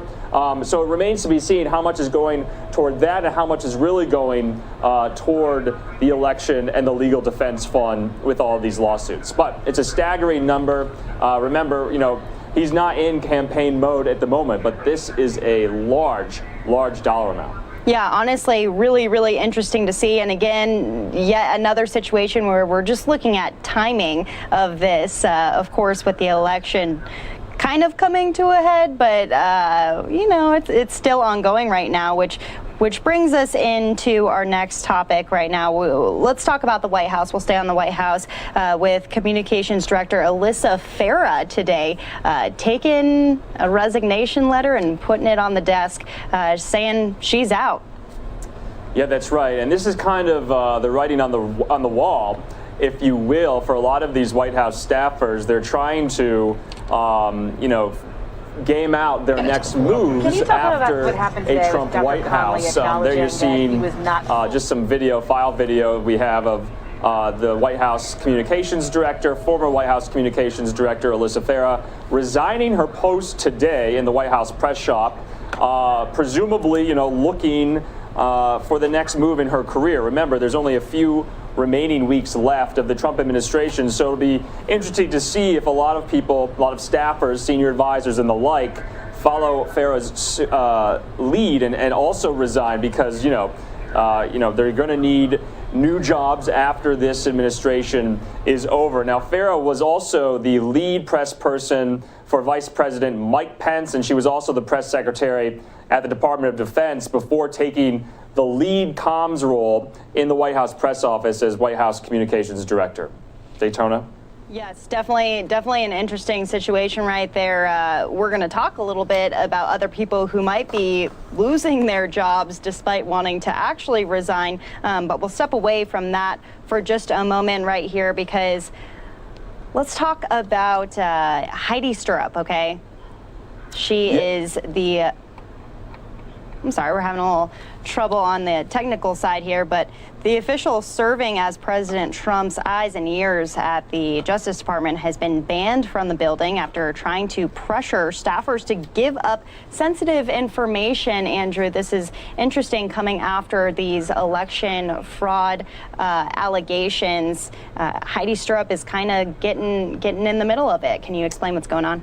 Yeah, so this was a pretty stunning story broken by the Associated Press today, and in it, it essentially says, a couple months back, the White House issued these liaisons to go work in these government agencies like the Department of Justice and essentially kind of be the go-between between the White House and these federal agencies. Well, it just so happens that we're getting this report from the Associated Press that White House liaison that you mentioned, Heidi Stirrup is her name, has been serving as a liaison to the Justice Department. And apparently, according to the article, I'm going to read that here, the official, Heidi Stirrup, has been banned from the building, from the Justice Department, after trying to pressure staffers to give up sensitive information about election fraud and other matters. It goes on to say that she, in the last 2 weeks, was ordered to vacate the building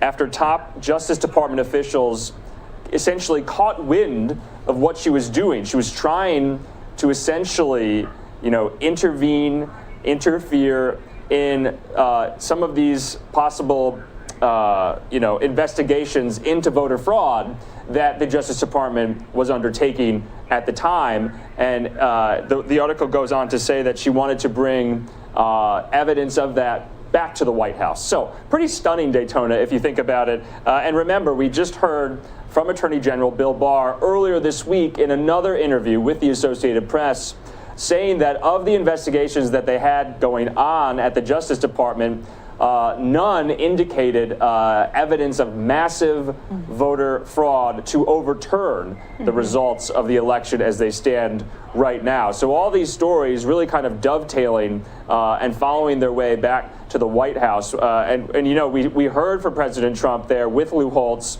in the Oval Office. He was granting him the Presidential Medal of Freedom, the highest civilian honor we award citizens in this country. And reporters in the room after that event was over, they asked President Trump, do you still have confidence in your Attorney General, in Bill Barr? And he essentially kind of hedged and said, ask me that in a couple of weeks. Well, Daytona, there aren't that many weeks left to the Trump administration. And a lot of people, especially people who work in the White House, that's according to sources from Fox, don't know whether or not he will keep around Attorney General Bill Barr. So it remains to be seen, but a lot of people are worried that he will fire him before he leaves office. Yeah, well, amid obviously these pending lawsuits that are still going on, we saw a state lawsuit in Wisconsin earlier today. There was a hearing that was underway, and then also Georgia still is in the middle of this recount as well, with a deadline looming on Friday for recertification. So in his eyes,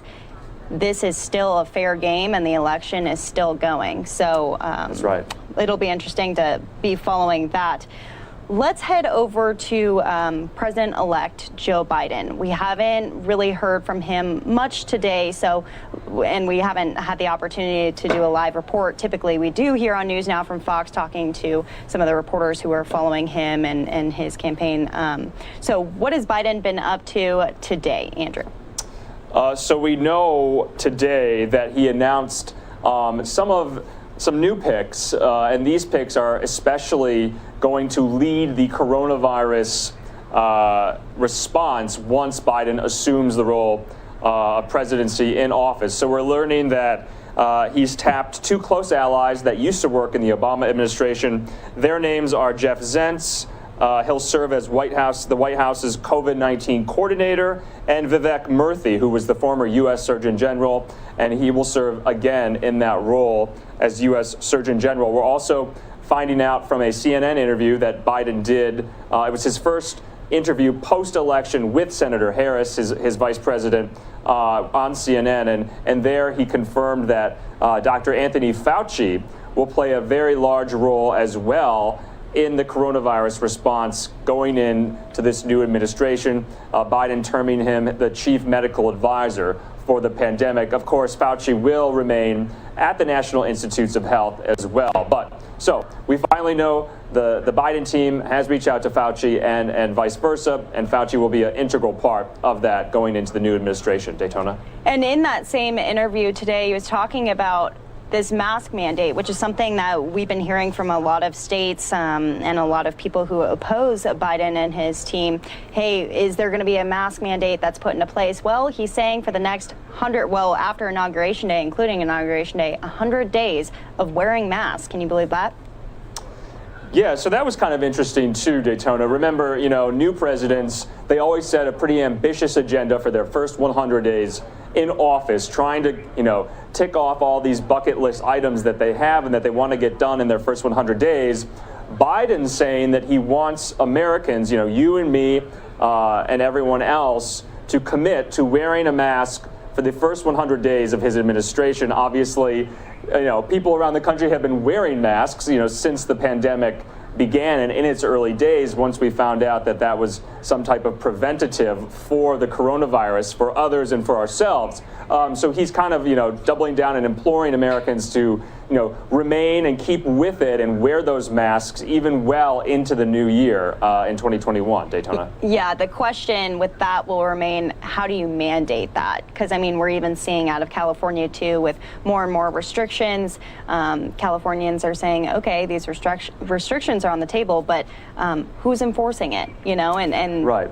Honestly, officials don't really have an answer to that quite yet. So that'll probably be the next steps after that is initiated by President-elect Biden and his team. But let's talk about some of these former presidents and what they're vowing today. I'm going to pull up a little bit of this video that we have. Yeah, Daytona. So just wanted to go over this. This is pretty interesting, but all former living U.S. presidents have so far committed to taking the vaccine and doing so publicly, showing the country that it's safe, that they're willing to do it, kind of acting as these very high-profile, prolific, vaccine takers to show the rest of the country an example of, they're not afraid to take it, they're going to take it. So we found out that former President Obama, former President Bill Clinton, former President George W. Bush have committed to doing this, and possibly even live in front of a large audience for the rest of the country to see. We also know that according to representatives from former President Jimmy Carter and his wife Rosalind, the former First Lady, that they issued a statement today as well in conjunction with this news, saying that they're committed to taking the vaccine as well, to show it's safe, to show that if they can do it, so can you. So that's pretty stunning as well. Remember, Jimmy Carter and his wife are in their late 90s. They're in probably the highest susceptible age bracket to contract the coronavirus. And there in this statement from the Carter Center on Twitter, you're seeing on your screen right now, it says essentially they're in full support of vaccine efforts and encourage everyone who is eligible to get immunized as soon as it becomes available in their communities. So you're hearing a huge push from former presidents, all former living presidents, for Americans to trust the vaccine and trust that it's safe. Daytona? Yeah, Andrew, this is an interesting coming forth of all of these presidents, because we've seen this from other officials in the past too. Just in the past couple of months, Governor Gavin Newsom got a flu shot on camera, so they're saying people who are against this vaccine are saying, well, you know what, why don't all the politicians get it first and then we'll take it? So I guess they are taking a step forward and saying, you know what, we will. So that'll definitely be interesting to see, and timing on that, when that will happen, is interesting, because the CDC is finally coming out saying, hey, this is who's going to get it first, and this is how it's going to be distributed. Every state a little bit different. I wonder if the presidents will be before or after all of these health officials, which they're saying that health officials are going to get it first, and then, you know, nursing homes, people most at risk.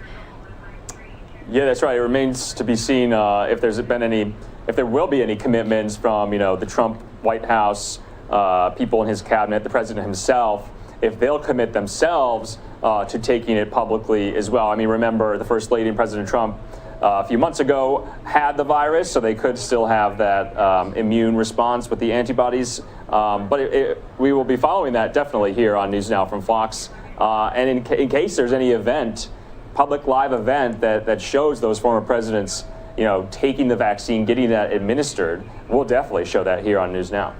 And just to wrap a bow on this segment, we're looking towards a COVID-19 update from Rhode Island. This is a special COVID-19 update, though, because there was some big questions that were asked. Andrew, I think that possibly the Biden administration was looking at some of those Rhode Island officials to take over in the White House. Can you explain what's going on out there? Yeah, sure. So you remember Democratic governor of Rhode Island, Gina Raimondo, she was on the short list for a while to, you know, of all the talk about who was going to be Biden's choice for vice president. Obviously, he chose Senator Kamala Harris, but Gina Raimondo was on that short list. So now there's been all of this talk about these people, these women who were on the short list back in the summer on the VP, on, you know, what we call Veep stakes. Who is it going to be? It'd be interesting to see now if they'll be vying for any top spots in Biden's cabinet. And so a reporter at this press briefing out of the state of Rhode Island with the governor asked her, you know, are you considering or would you accept a cabinet post in the Biden administration? And I believe she was up for Health and Human Services Secretary at HHS. That's kind of what the rumor mill was talking about for Governor Raimondo herself. And then she kind of swatted down those rumors, saying no, she was not anticipating being picked for anything, and she's just going to remain governor of Rhode Island. So we're going to play that briefing out for you that happened earlier today out of the state of Rhode Island with Governor Raimondo. She doesn't really brief reporters very often on the state of the coronavirus in her state. So this will be about an hour, a little over an hour, and we'll show that to you right now. Daytona? Yep. Again, you're watching News Now from Fox. I'm Daytona Everett. That's Andrew Kraft. This is what we're calling our kind of political rundown every single day, giving you the day's top headlines, because quite frankly, we're really focused on politics lately, with the election kind of ending and then moving into 2021. We're far from over. And so we're going to bring it all to you live, raw and unfiltered here on News Now from Fox. And we're going to send some of you off to a 2-minute commercial break. When you come back, this update coming out of Rhode Island. 15,500 tests. That gives a percent positive of 8%. And very sadly, we had another 9 deaths. As you look at that dashboard before you, the data is very concerning. There's no other way for me to say it. We are far past the peak that we had in the spring, and this wave certainly seems to be much more dangerous than what we experienced in the spring, which is why I decided to impose new restrictions over the past 6 weeks, and why I decided it was necessary to begin a 2-week pause that began on Monday of this week. Here's my message about this data. It is not at all surprising. I have been up here warning week after week for a month and a half that this is what we were in for, and therefore it's exactly what we expected. You shouldn't panic. You should take action. And that's exactly what I'm doing. That's what we're doing. There's no purpose in panicking. These data are not good. A lot of people, I feel the panic. People are saying they're scared. It's scary. It is scary. This is a scary data. But don't panic, take action. The solution to changing the trend is totally within our control. We have the power to change the trend and save lives. It's following the rules, wearing our masks, heeding the pause, staying home, and cutting down our mobility, and just staying with the people we live with. It's really that simple. If we do that, this doesn't have to be scary. The numbers will turn around. So for those of you who doubt that we have a crisis, I hope this data is jarring for you and motivates you to take action. To those of you who are afraid, I would say there's no point in being afraid. There's no point in panicking. We knew this was coming. We are preparing. We are prepared. We're working around the clock. More testing, more contact tracing, more field hospitals, more staffing. We're moving into action. And that's what I'm asking the people of Rhode Island to do. Act, follow the rules, bend the curve, save lives. You can see percent positives increased from 6% to almost 7%. New hospitalizations increased from 326 to 384 cases.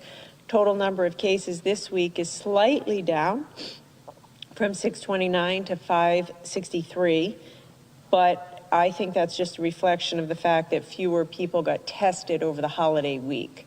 I don't take any solace in those numbers. We are trying to test as much as possible. We actually have a strategy of trying to find the positive cases, because now the solution is find positive cases, get people into isolation. Okay, so I'd like to begin today where I left off last week, which is to say thank you to the people of Rhode Island. In the week since I was last here, we had Thanksgiving. We had a long holiday weekend, and we have begun our statewide 2-week pause, which began Monday. And I would like to begin by acknowledging that none of this has been easy. Thanksgiving was hard. My kids said, "Mom, this is weird. It's unusual, it's unnatural. We miss our loved ones. Businesses are having a really hard time during the pause. We're reinventing ourselves, becoming resilient, getting our families through it. So I want to say thank you. I want to say thank you for getting through it together and bearing down and following the rules. There's some good news, though, which is that the early data suggests people are following the rules. So over the Thanksgiving week, our COVID enforcement unit did not receive a single credible phone call about large parties or gatherings. That's a good thing. We had been, a couple weeks ago, receiving phone calls. In about 700 business inspections over the past week, over 99% of restaurants and bars were observing the early closure requirement and had all customers seated. So thank you. Thank you for closing your bars. Thank you for closing early. 96% of businesses had proper social distancing. Nearly 100% of employees were correctly wearing masks at all times, and nearly 100% were complying strictly with capacity limits. Last week, a record high 55% of businesses received a perfect score for their inspections, and another 32% received a near perfect score.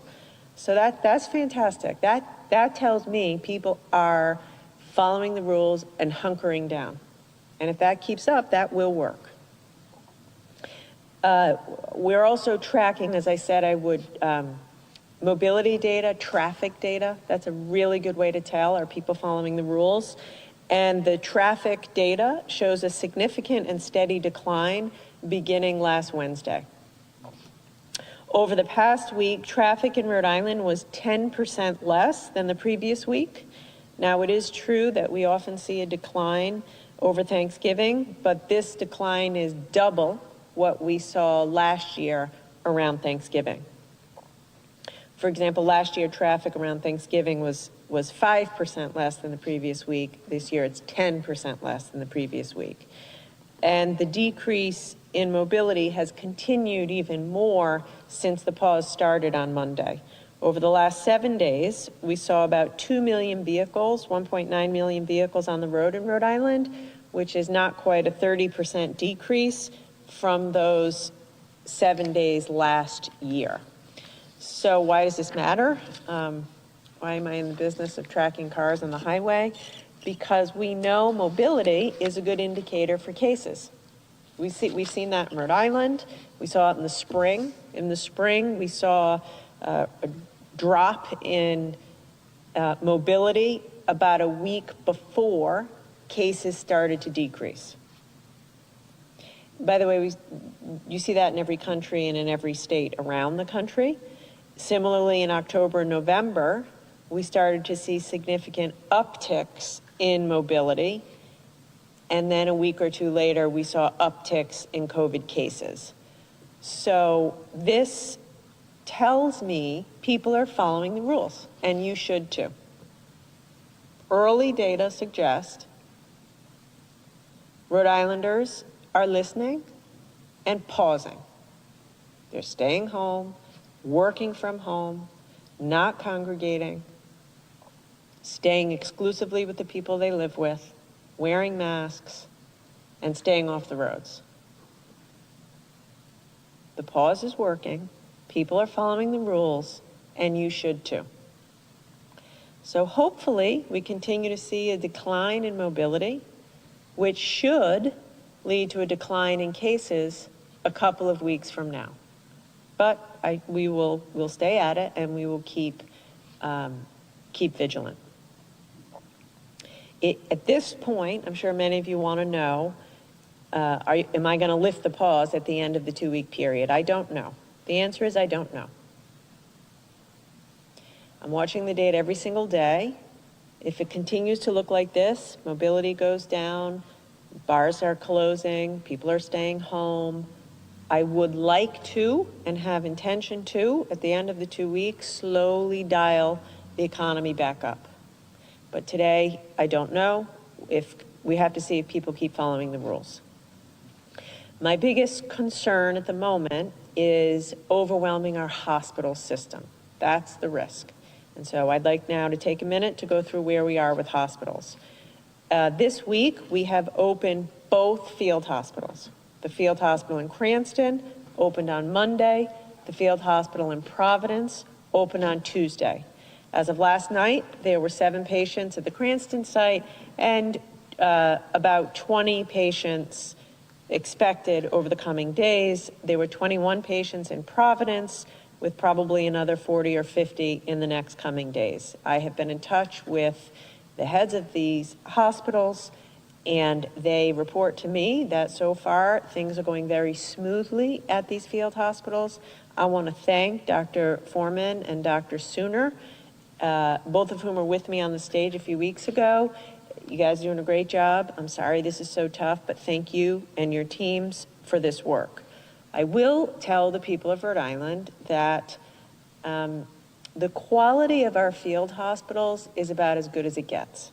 I have seen some of the field hospitals around the country, or I know of them, I see pictures of them, I know how they're set up. Some are in gymnasiums, some were more quickly put together. Our field hospitals they are not real hospitals, of course, they are in the convention center, but they are top-notch field hospitals with top-notch professionals. We took incredible care to establish them in that way, and I do want to give you some assurance in case you or your loved one winds up in a field hospital. Having said that, the facilities are only as good as the people who staff them. I want to be very clear about this and send a special message to people who are still not following the rules. Right now, we have capacity in these 2 field hospitals for about 900 extra beds. But we can't staff them. We do not have the staff.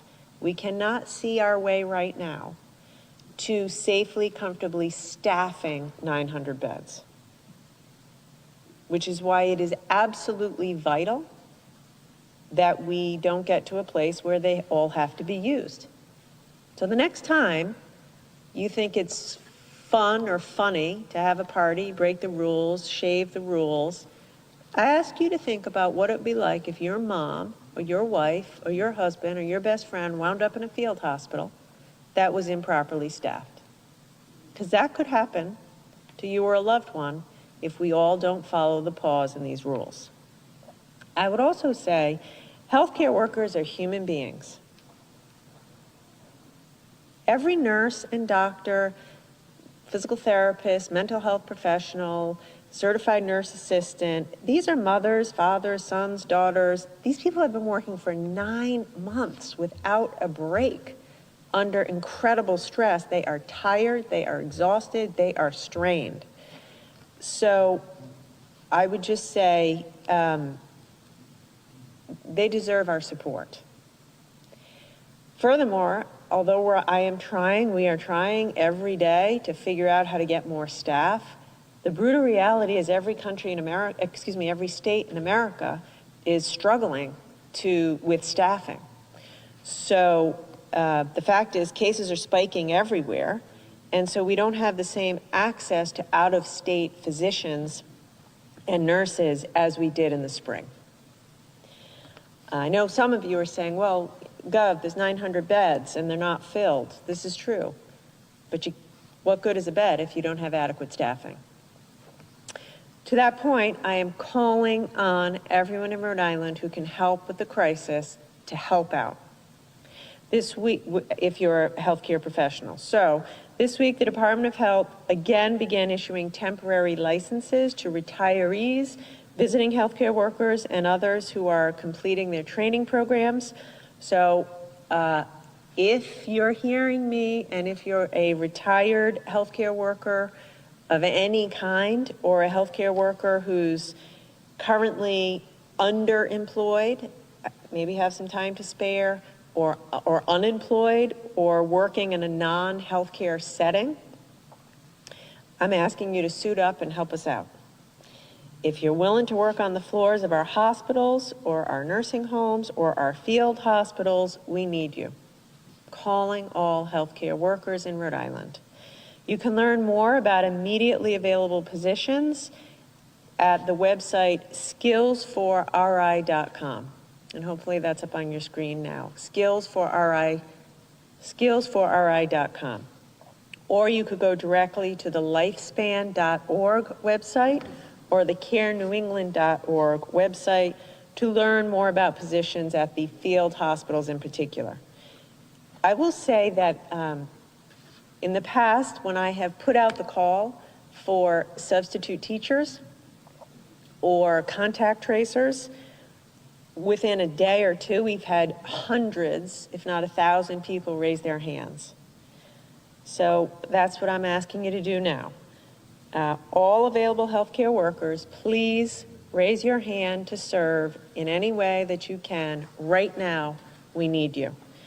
I also want to thank our schools of nursing at URI, CCRI, and Rhode Island College. We have over 100 student nurse interns and over 125 graduate nurses lined up to start supporting our hospitals to help us. So thank you to URI, CCRI, and RIC. Good news, those 3 colleges have top-notch nursing programs, of which I am so proud, and I'm proud of the students who are stepping up to serve. Finally, if you have physical or mental health care experience, but you can't commit to a full-time job in one of our hospitals, or if you don't have healthcare experience, but you want to volunteer to assist in other ways, we need all kinds of help in these field hospitals, as you can imagine, meal delivery, there's many different ways we need help. Please visit riresponds.org, riresponds.org. We need volunteers. We need volunteers. We're really in the thick of it now. It's an all hands on deck effort. And so if you have some time and you have some energy and you want to help out as a volunteer, in any way across our whole of government response, please go to riresponds.org. And I can assure you, we'll put you to work right away, and you'll be doing good things to save lives in Rhode Island. Okay, I'd like to take a minute to talk about testing and also vaccines. As I have said earlier, one way to keep from overwhelming our hospitals is to identify as many cases as possible, as early as possible, and get people into isolation, which is why we are extremely focused on testing. Last week, I announced a series of changes that we're making to make testing quicker and more accessible. And I acknowledge that over the past month, it has been hard sometimes to get a test. Sometimes it takes too long, you're not sure where to go. To address that need, we have really pushed a lot more testing into the system. And I want to tell you where we are today. On Monday, a few days ago, we opened a brand new NewsNOW asymptomatic testing site at the Dunkin' Donuts Center. What's NewsNOW? NewsNOW is the easy, do-it-yourself, 15-minute, painless COVID test. If you haven't done it, do it. Trust me, it's painless, it's easy. It's brand new, open Monday, we have capacity, sign up, go get one.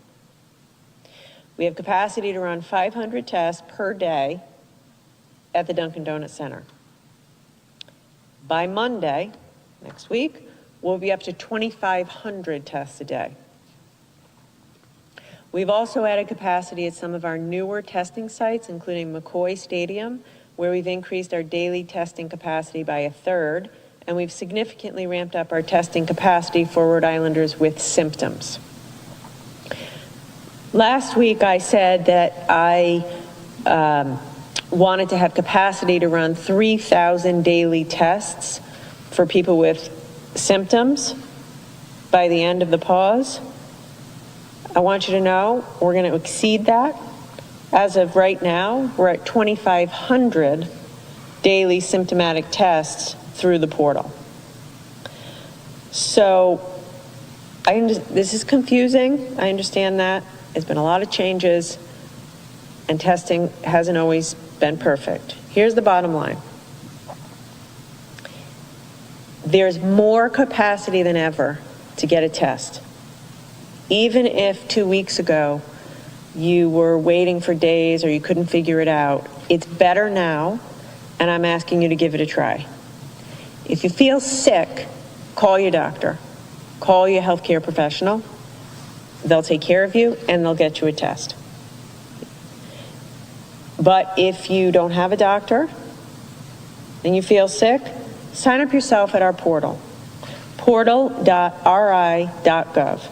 It's free, portal.ri.gov. Schedule it yourself.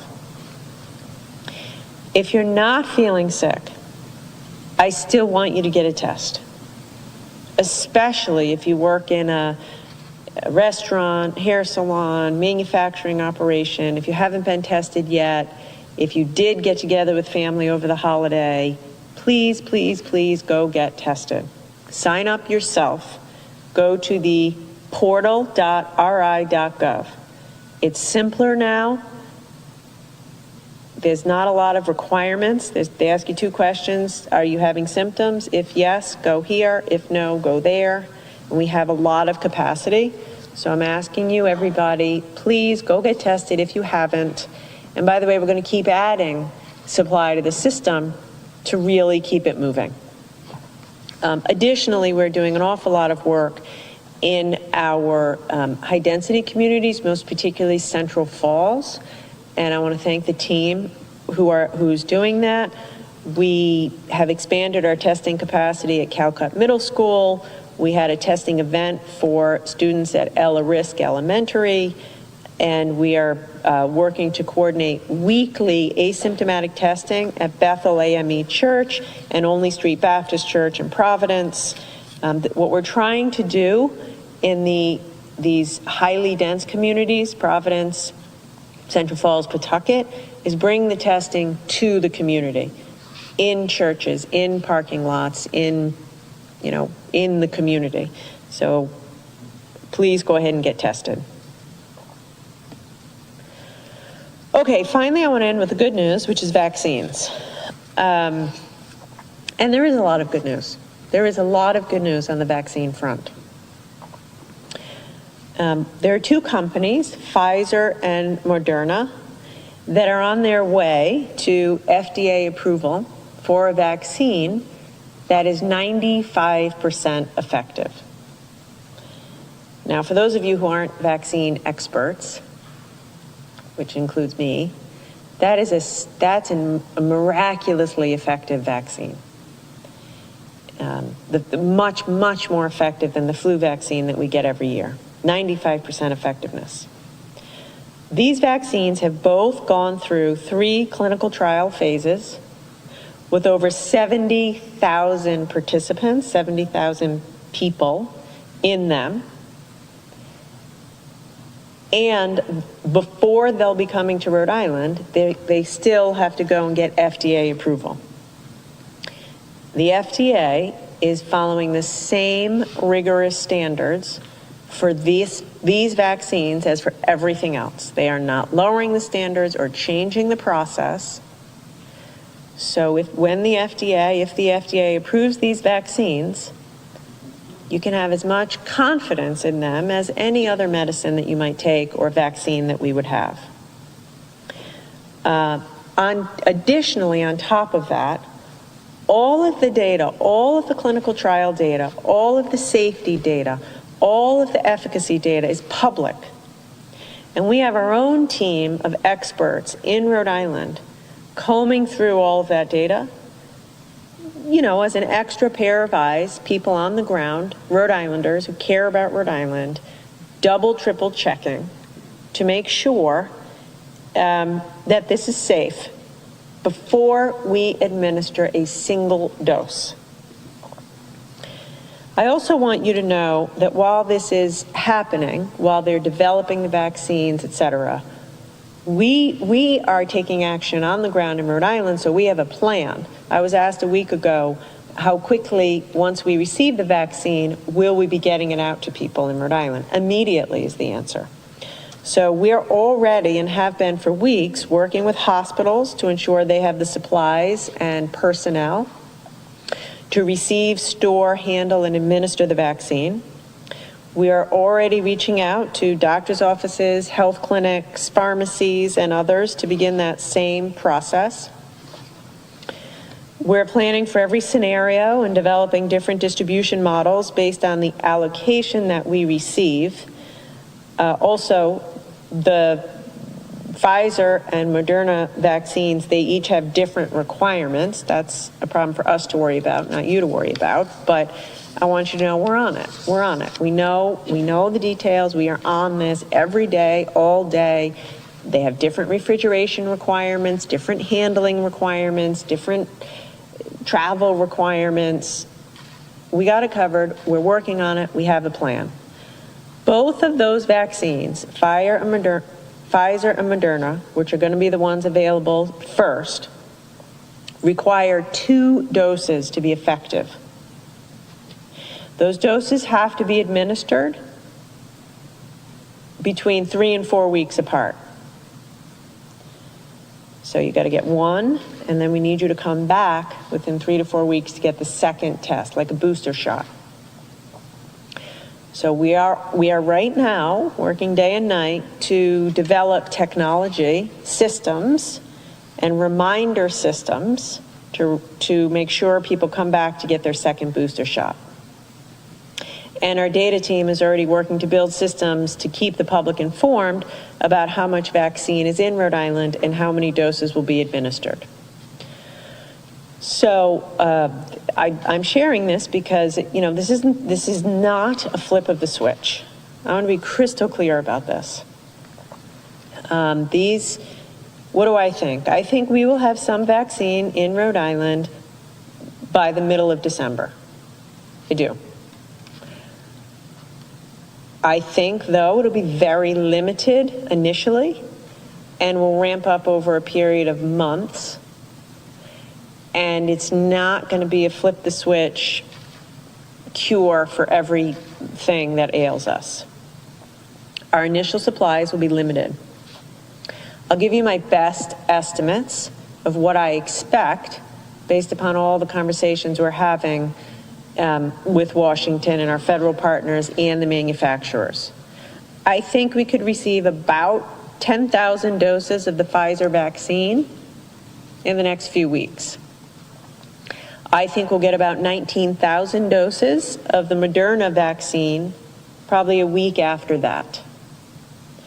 So by the end of the year, I think we'll have about 29,000 doses of vaccine in Rhode Island. Now, we're a state of 1 million people. 29,000 shots doesn't go a long way. So that's why we are prioritizing where those initial doses.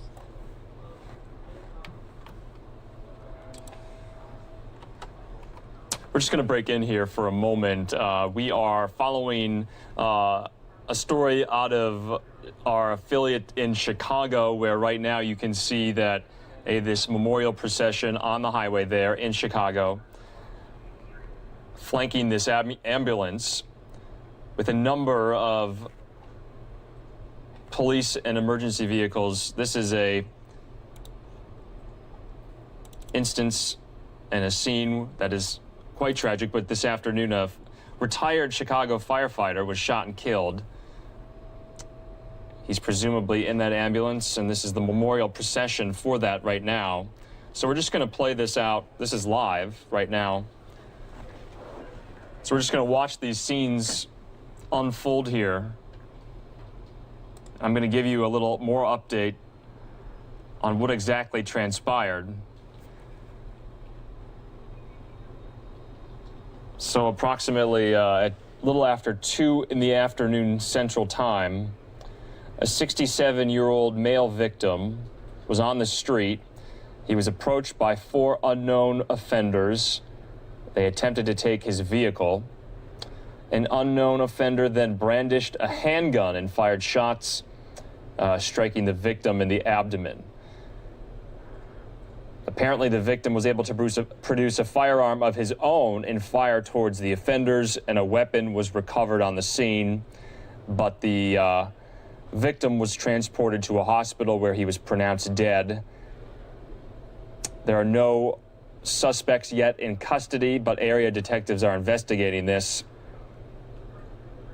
We don't have the name, but we know the victim was a retired Chicago firefighter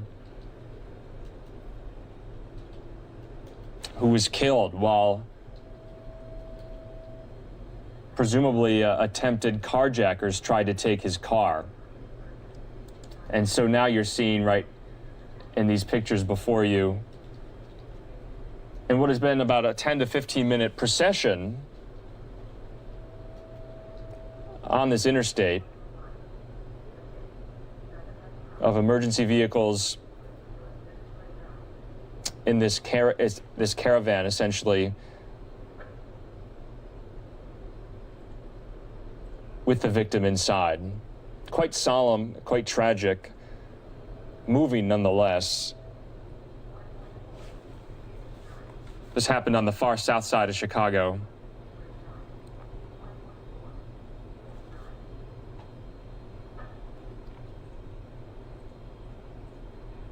We actually do have the victim's name. He was identified as Dwayne Williams of Longwood Manor in Cook County. This is according to the Cook County Medical Examiner.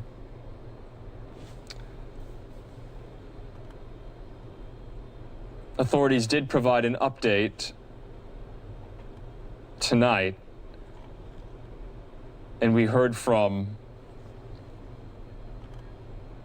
the Chicago Police Chief of Operations, Brian McDermott, who said his heart goes out to the family of the victim and to the victim himself.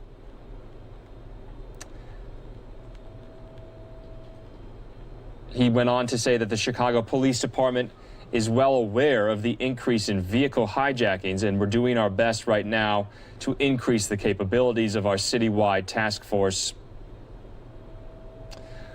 Apparently, the data is pretty stark. Chicago police apparently have responded to 1,229 carjackings this year.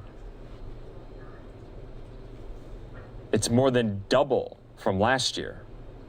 That's according to data obtained by the paper of record in Chicago, the Chicago Sun-Times.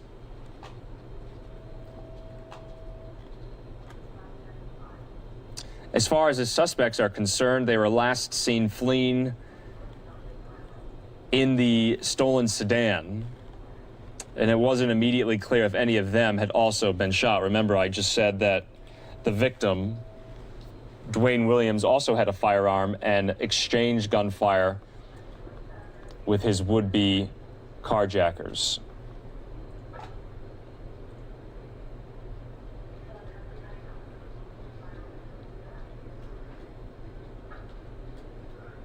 So we know a little bit about the victim. We know he was a retired firefighter with the Chicago Fire Department.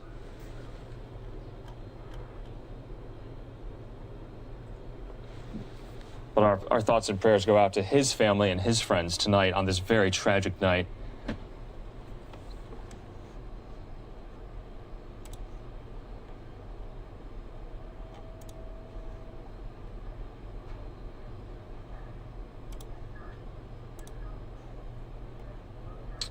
So it seems we do have the press conference from Chicago Police. It's about 10 minutes long from earlier. So we're gonna play that out for you, and we're gonna put also this procession on the screen as it's happening as well for you to take a look at. So bear with us here. Let's get this ready, and we're gonna play that.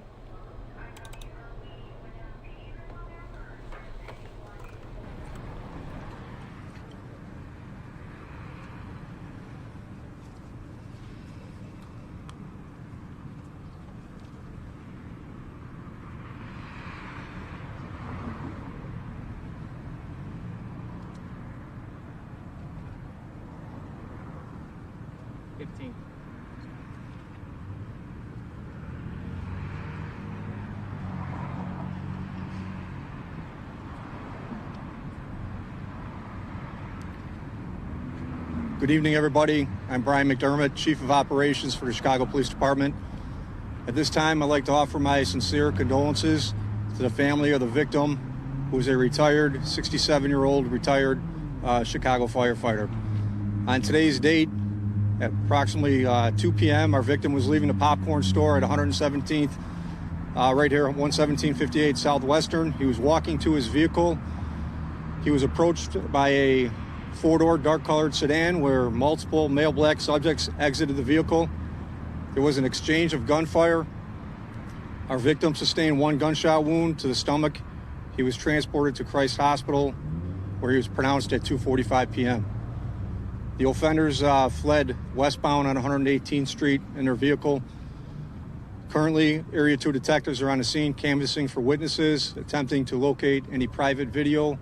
And at this time, we're asking that anybody with information that could help solve this crime to reach out to cpdtip.com. Can you be a little bit more descriptive with the vehicle at this point? Are we talking a sedan, an SUV, any make or model? A four-door dark-colored sedan. Is he 67 years old or is he 65? Because we're getting two different ages here. The information I'm getting is 67. Were the offenders hit by gunfire? Unknown at this time if the offenders were struck. It looks like there's cameras here on the side of the building here. Are you guys examining those, or will the video footage be released to the public?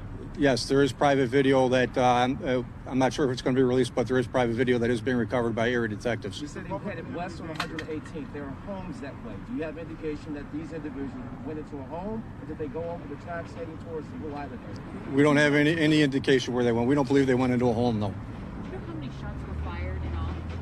It's unknown at this time how many shots were fired. There was an exchange of gunfire. That's all we can tell you at this time. Sir, let's talk about it. You've already addressed that you had 120% spike in attempted carjackings this year in 2020. This time you're dealing with a deadly one that involves someone who served and protected this city for many years. What's going through your heart and mind? And Alderman O'Shea, I don't know if you want to chime in on that as well. Well, again, like I said, my heart goes out to the family of the victim and to the victim himself. The Chicago Police Department is well aware of the increase in vehicle hijackings. We're doing our best right now to increase the capabilities of our citywide task force. We are aware where the crimes are occurring, and we're going to deploy resources to the appropriate areas.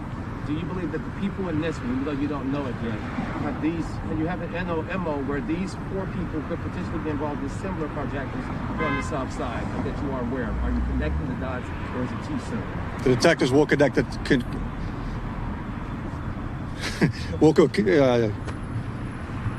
connect the dots. That's the word I was looking for. Just yesterday, there was an individual, a 50-year-old woman that was robbed in her garage right down the street in Beverly. I'll show you might be aware, 94th and or 94th, right off Western Avenue. 97th and Winchester. There you go, 97th and Winchester. Thank you. In this particular time, people in this community are concerned. What do you tell them? You know, you have people coming home from work getting robbed at gunpoint in their garages. You have deadly attempted carjackings right on a busy thoroughfare. What is the message that you send to these people in this Beverly and Morgan Park community? The message is that we hear their concerns loud and clear, and that we understand the fears that they're going through. You know, we all have people that we know that live in this community that shouldn't have to live in fear, and that the men and women of this department are working their hardest to stop the violence that's going on right now and try to make this community and the city safe for everybody. In addition to the said crimes that he just said, there was also a mass shooting that occurred here back in August. In terms of security here in the area, what are you guys doing to ensure the residents, as you guys look for these suspects, that they are going to remain safe out here?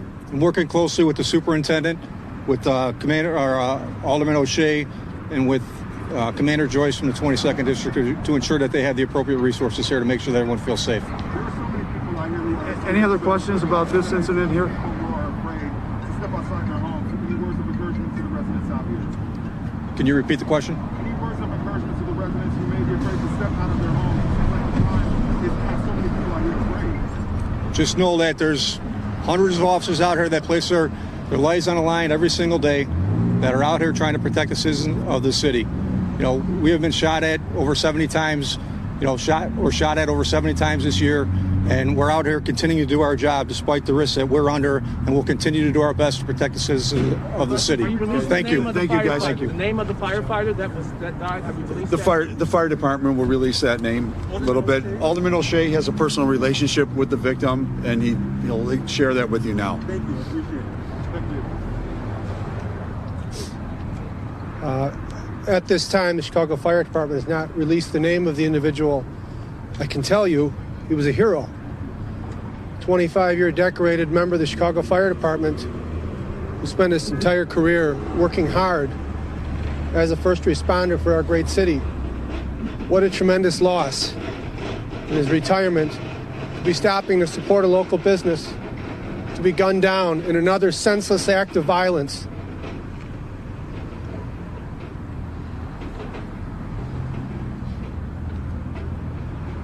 The men and women of the Chicago Police Department put their lives on the line each and every day. They are outmanned and they are outgunned. Today is just another example of what we have seen in this city. And the people of my community are scared. But we do have a commitment for additional resources to be brought here to assist the police department.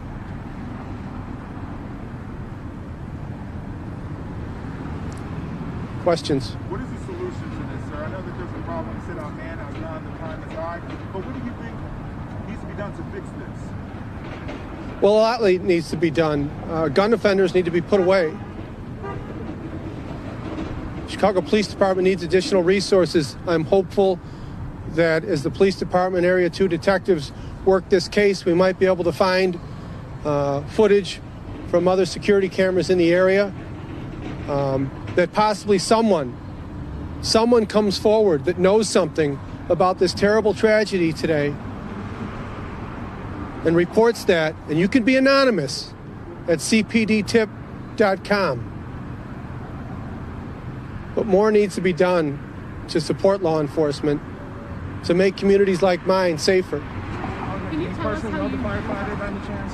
I did not know him. I'm sorry, I spoke to one of the residents who saw the aftermath, the victim on the ground, and she said most of the mischief that's coming into the neighborhood now, she said these are folks that don't live in this area. She said they're just coming here from other parts of the city. What is your response to that? Are you seeing a lot of the crime here are from, you know, suspects or people that don't live specifically here in Morgan Park? Yes, the majority of the reported crime is not from residents of the community, but they come to our community to perpetrate those crimes. Yes, I would agree with that. And then last but not least, what would you say specifically to these offenders who are now on the run? I would hope that they would come forward, but I don't think, you know, being cowards and doing what they did here today, they're not going to do that. But I would hope someone out there that knows them, someone out there knows something about this crime, and they come forward with that information, and they can be anonymous. I think that for some people that's easier said than done. Some people are afraid to come forward. Absolutely. Even with that out there, why is it important for them to come forward? Talk to them directly. Please, do you want to take your neighborhoods back? Do you want your children to be able to play out in front of your home? Do you want to come to a local store? Come forward with any information you have. But I know that's hard. But we have to do it. We have to rally as a city. Are you afraid? No. Why? I refuse to live in fear. I was born and raised in this community. I know what this community is. We're a community that stands together in crisis. We will stand together to honor this hero who lost his life tonight here, tragically. Do you have any information on married, father, grandfather, any information on that nature about I know that he served the Chicago Fire Department. In his last several years, he was detailed to OEMC, where he received many honors for his important work. I know that he was active in his church. I know that he was a musician. I know that everybody I've talked to today who worked with him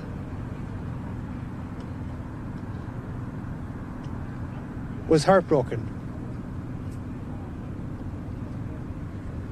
Thank you, sir. Do you know, we understand he was a regular here at the popcorn shop. Do you know what brought him in today? Was he buying holiday gifts? Was he picking up something for his own family? Do you know what he was out doing? Have you ever had their product? You would need a reason to come here. Let's Get Poppin'. It's a terrific store. I don't know why he was here today, other than he was, in fact, a regular. Thanks, everybody. Be safe.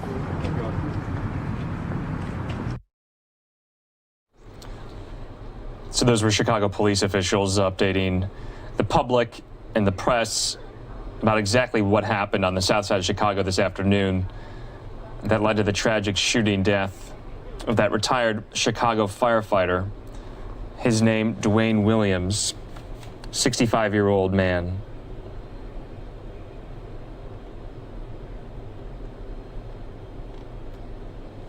We're just going to watch this for a little bit longer. This memorial procession.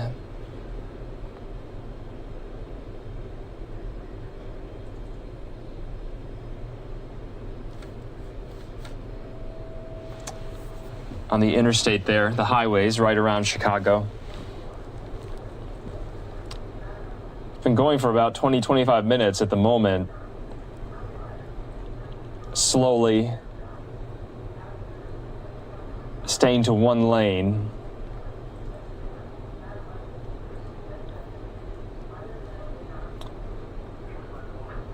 The officials there in that press conference said they did not know Dwayne Williams, but know many people in the fire department and the police department, obviously, and saying it could have been one of them.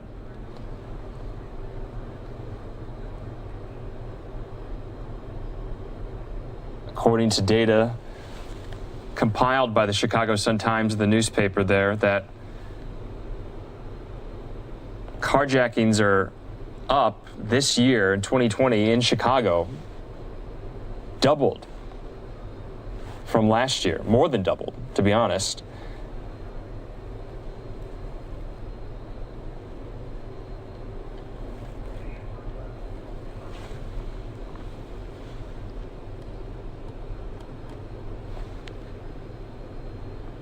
And there you can see cars waiting to get onto the highway, to merge, waiting for the procession to go by, out of respect, no doubt. It looks like the procession is getting off the off-ramp. Not entirely sure, I can't tell you where this procession and this caravan is headed, either from the hospital to the medical examiner's office or vice versa. I'm not sure, but we do know the decedent is in that ambulance.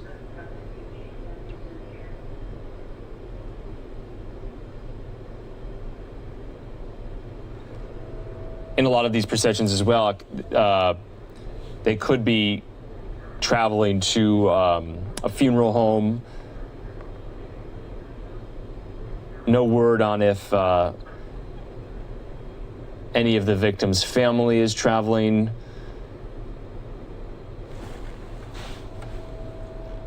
I believe they've been notified. So we are going to get off this for now, but we'll update you on if any more news on possible suspects involved in this case, but so far nothing on that front just yet. I want to thank everyone for watching News Now from Fox here. It's a little after 7:45, a little after 9:45 on the East Coast. And this is News Now from Fox. And like you just saw, we take things live and raw and unfiltered. You saw from our chopper there in Chicago, from our sister station, going in and out a little bit. So we're glad we could bring you that story. We're going to go back to Rhode Island and listen to the Governor Gina Raimondo, give an update on the coronavirus in her state, and then she'll take questions from reporters. So we're not quite done with that event just yet, but we wanted to show you a little bit of those live pictures out of Chicago, and let's just revisit them right again.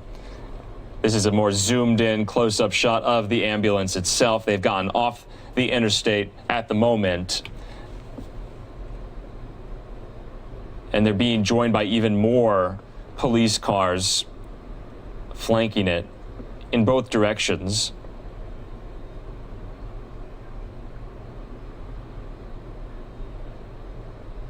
So this could be the end of their journey. And there you see a lot of Chicago blue out there in front of their cars, standing at attention as the ambulance and the caravan pull in to a side street here, and there's a fire truck. And you're seeing more fire trucks. There's Chicago fire members, fire department members. I can't tell if they're saluting the ambulance, but they're standing there paying their respects, no doubt. Quite a scene. Didn't know that was just going to happen. And it does look like the ambulance is pulling in to some sort of parking lot. I'm not entirely sure. Presumably the funeral parlor or the medical examiner's office or the hospital.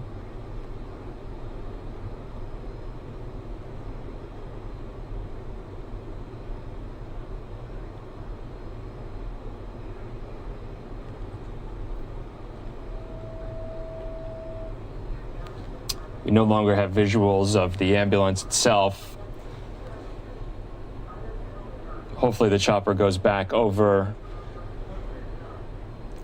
and sees the police and firefighters standing at attention,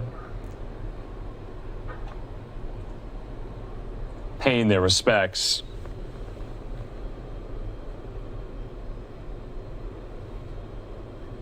I believe it's about 8:45 Central Time there in Chicago on this Thursday night.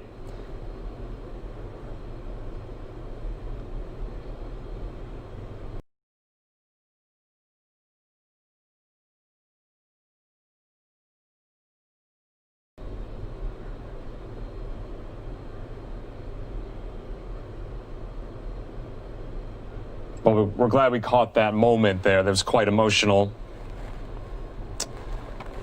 And we'll be bringing you any more updates on this story as we get them out of Chicago, where, just to recap right now,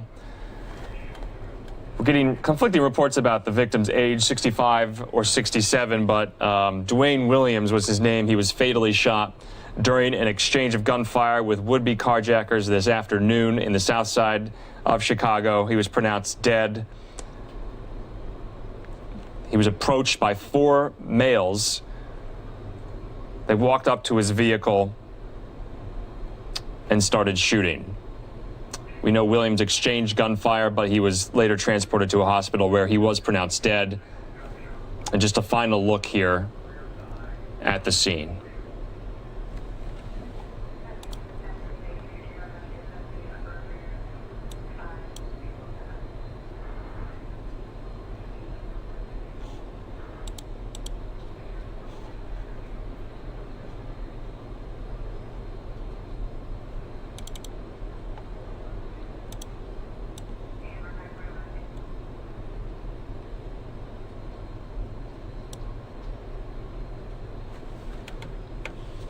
We're going to stay on this because there's just a line of people paying their respects, lining up. Even though it is dark, you can see them, the firefighters, the police officers.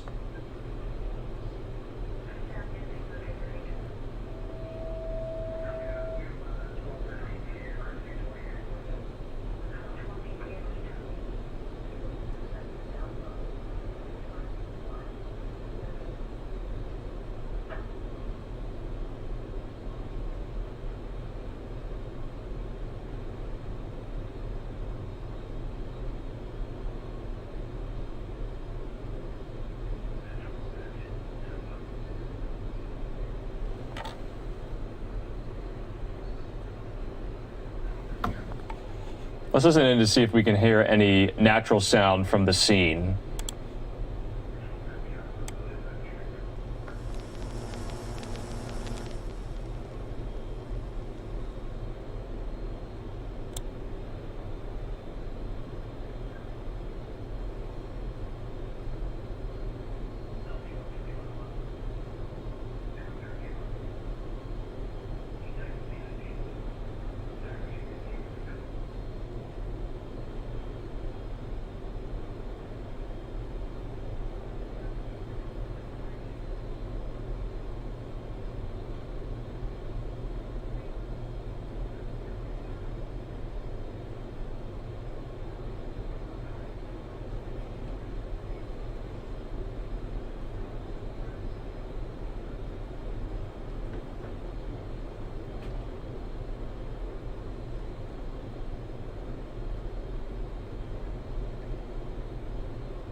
And officials there are going to be opening up the back of the ambulance.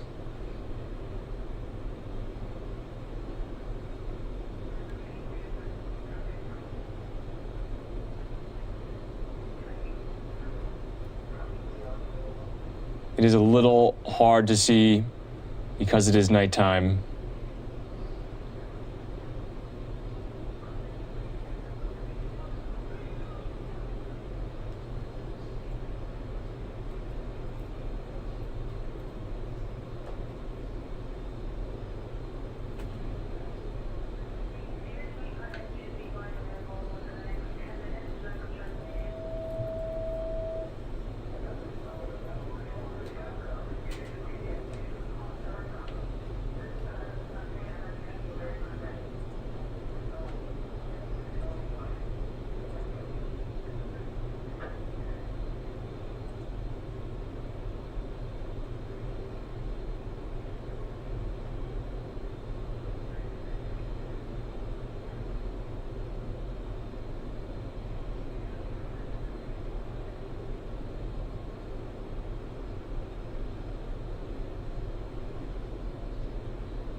and the doors of the ambulance are opening.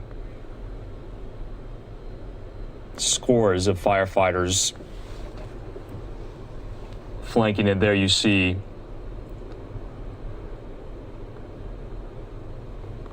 the stretcher.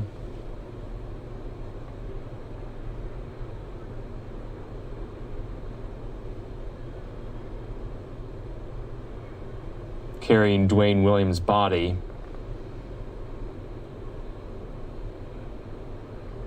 Incredibly moving scene here.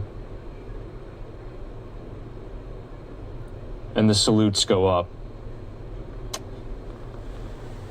to their departed brother and comrade in the fire department of the Windy City.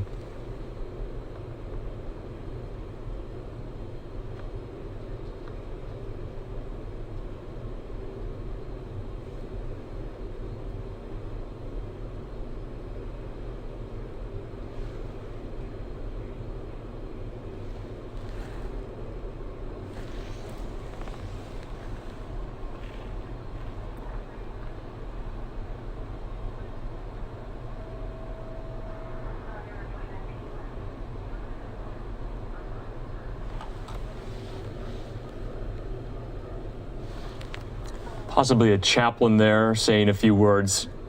Their hats have been removed, maybe offering some type of prayer or solemnity for the deceased victim.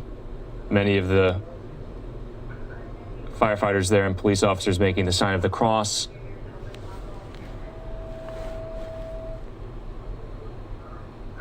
Bowing their heads in prayer.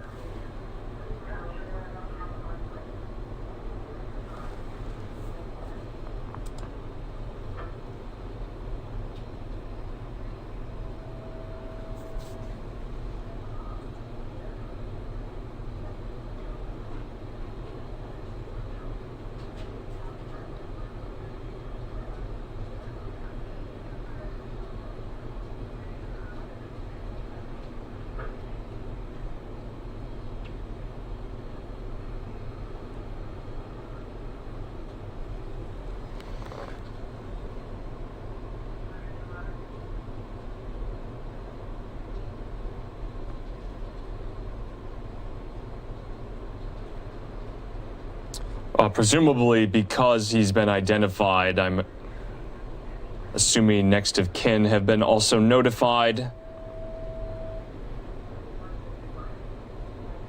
And I believe this is either the medical examiner's office or the morgue.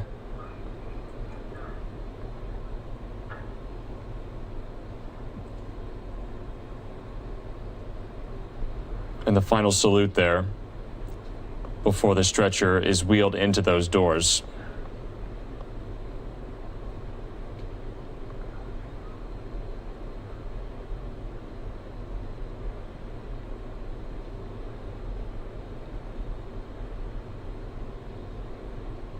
And there goes the body of 65-year-old Dwayne Williams, who was shot and killed this afternoon on the far south side of Chicago.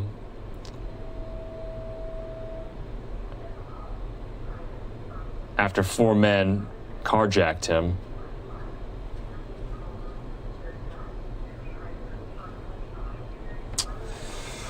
So a really sad story to give to you here on News Now from Fox on this Thursday night. Really moving scenes there out of Chicago. I'm Andrew Kraft. We want to thank everyone for watching News Now from Fox today. We thank you for watching all the time. Remember, everything is live, raw, and unfiltered. We carry live events in their entirety. And sometimes live events are all happening at once, and we can't get to them all at once. So we'll play them out after the fact if we can't get to them in the moment. And that's what we're doing right now. We're going to go back to some more coronavirus news out of the state of Rhode Island with the update from the governor there, Gina Raimondo. If you're familiar with her, remember she was on the short list for possible picks to be Biden's VP this summer. Still remains to be seen if she'll accept some type of cabinet post in his administration. You'll hear later in this press conference that she kind of swatted down rumors about possible picks for HHS secretary in a Biden administration. So we'll be hearing from that. First, we're going to take a quick commercial break. We'll see you back here in 2 minutes.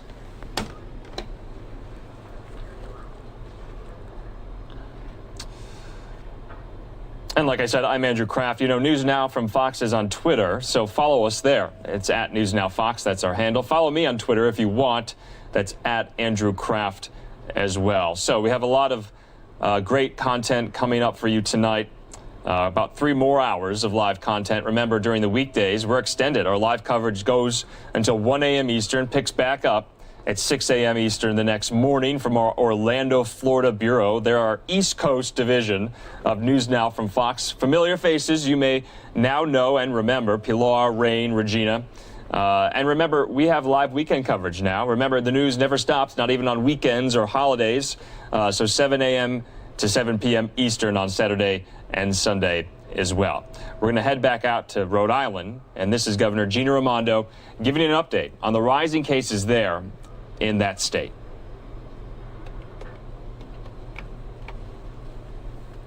We'll be able to be eased up. We all need to settle in for months more of being careful, mask wearing, social distancing, and following the rules, which is why we are really investing so much to have incredibly robust testing and contact tracing, because we're going to be at it for a while.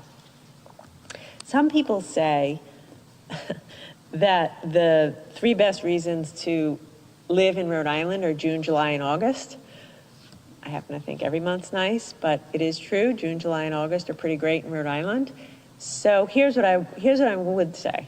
By the time we get to June, July, and August, we're going to have a fantastic summer.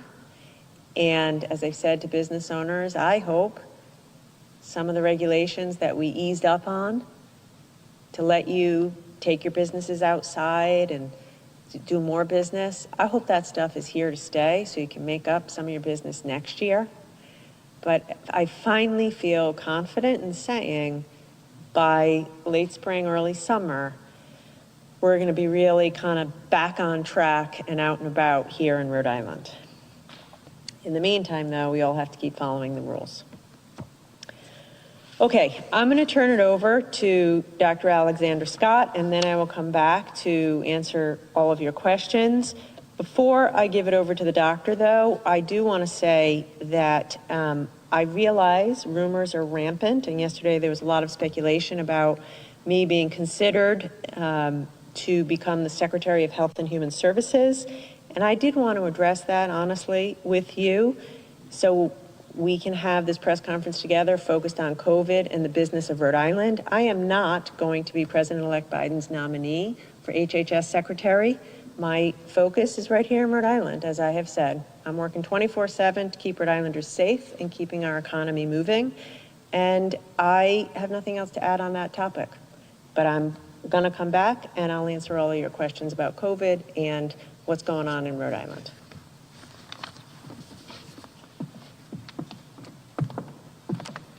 Thank you, Governor.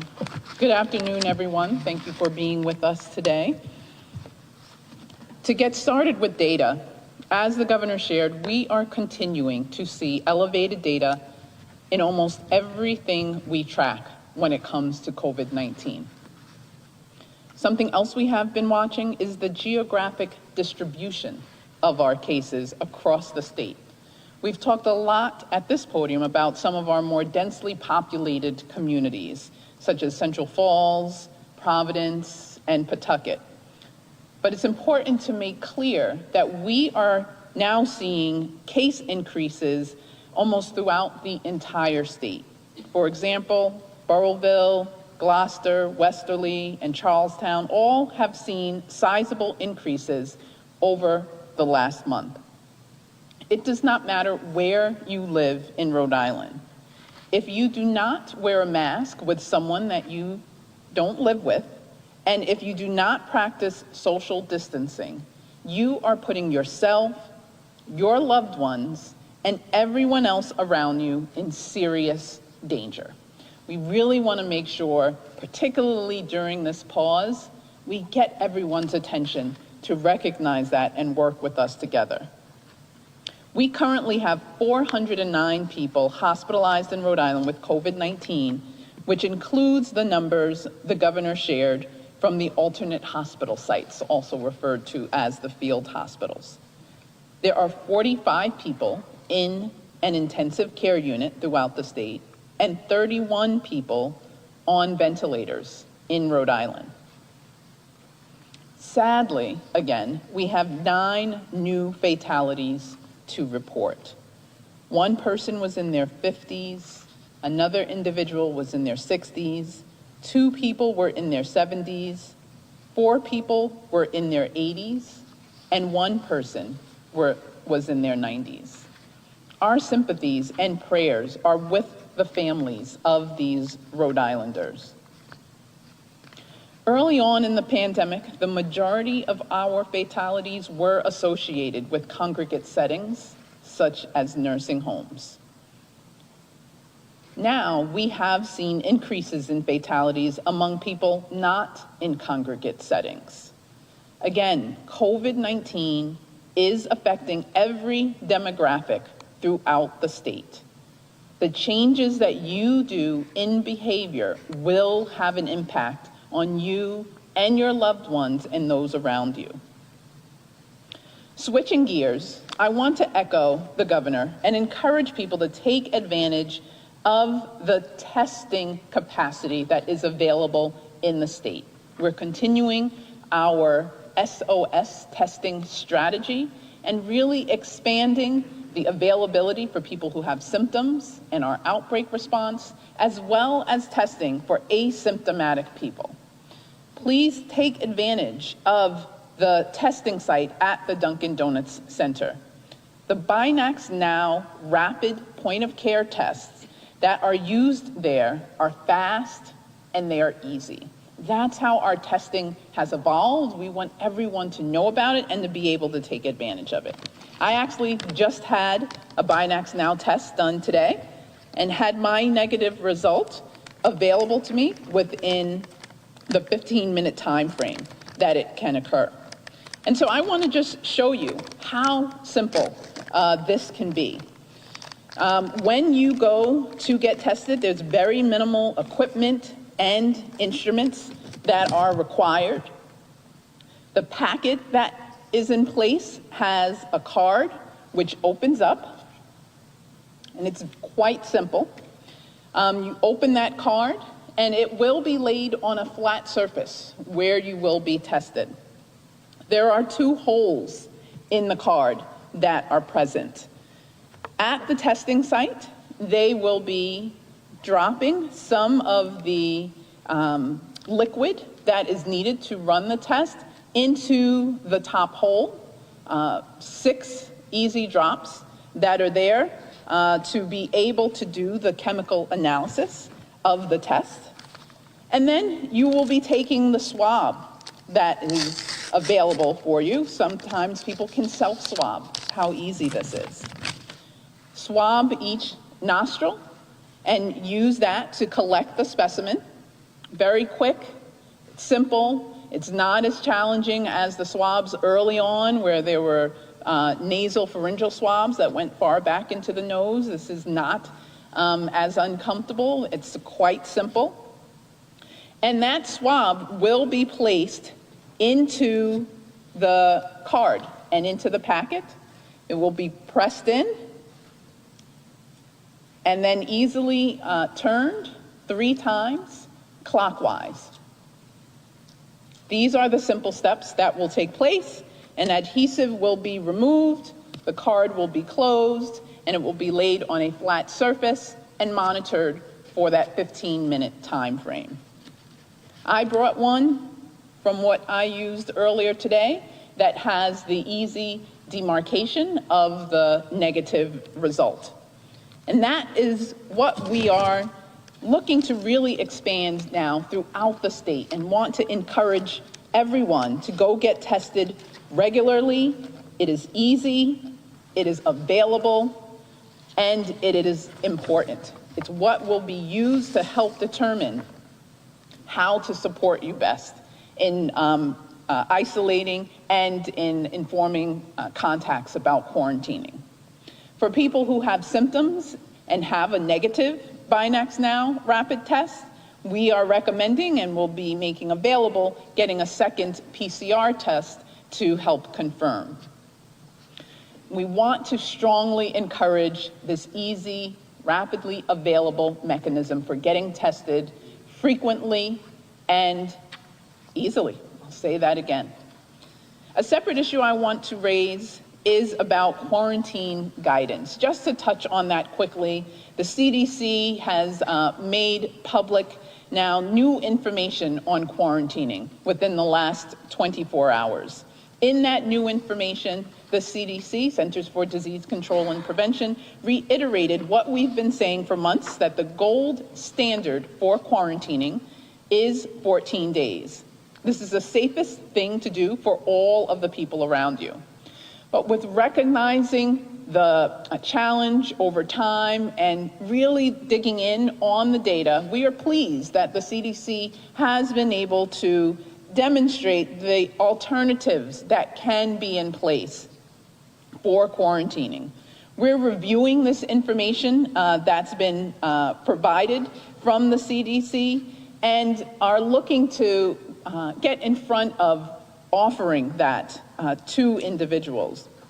It would be whether or not someone has symptoms, and if you're able to get a follow-up test to determine shortening that quarantine time to either 7 days or 10 days.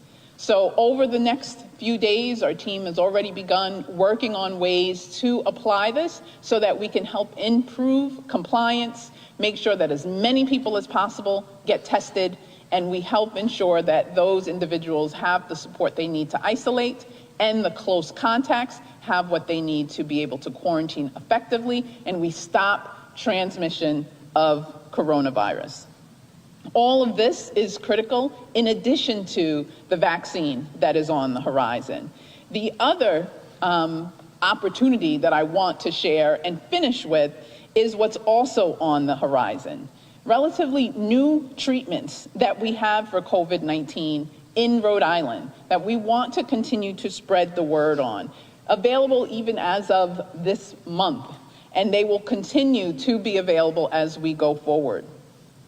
There are now better treatments for people with COVID-19, both for people who are in the hospital, but new now also for people who have somewhat milder illness at home. So they have not been admitted to the hospital, but can benefit from an intravenous infusion treatment that we're referring to as a monoclonal antibody.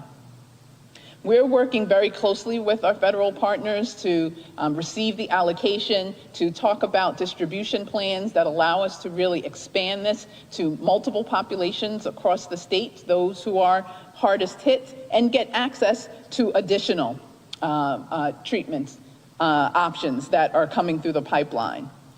These and others are laboratory-made proteins, these treatments, that can mimic your immune system's ability to fight off viruses.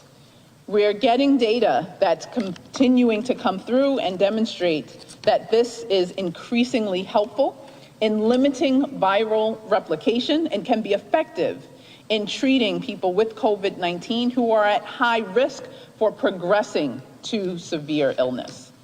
This treatment has great potential for certain individual patients, and it can help to keep our hospitalization numbers down as well. So we have many opportunities on the horizon that we want you all to take advantage of.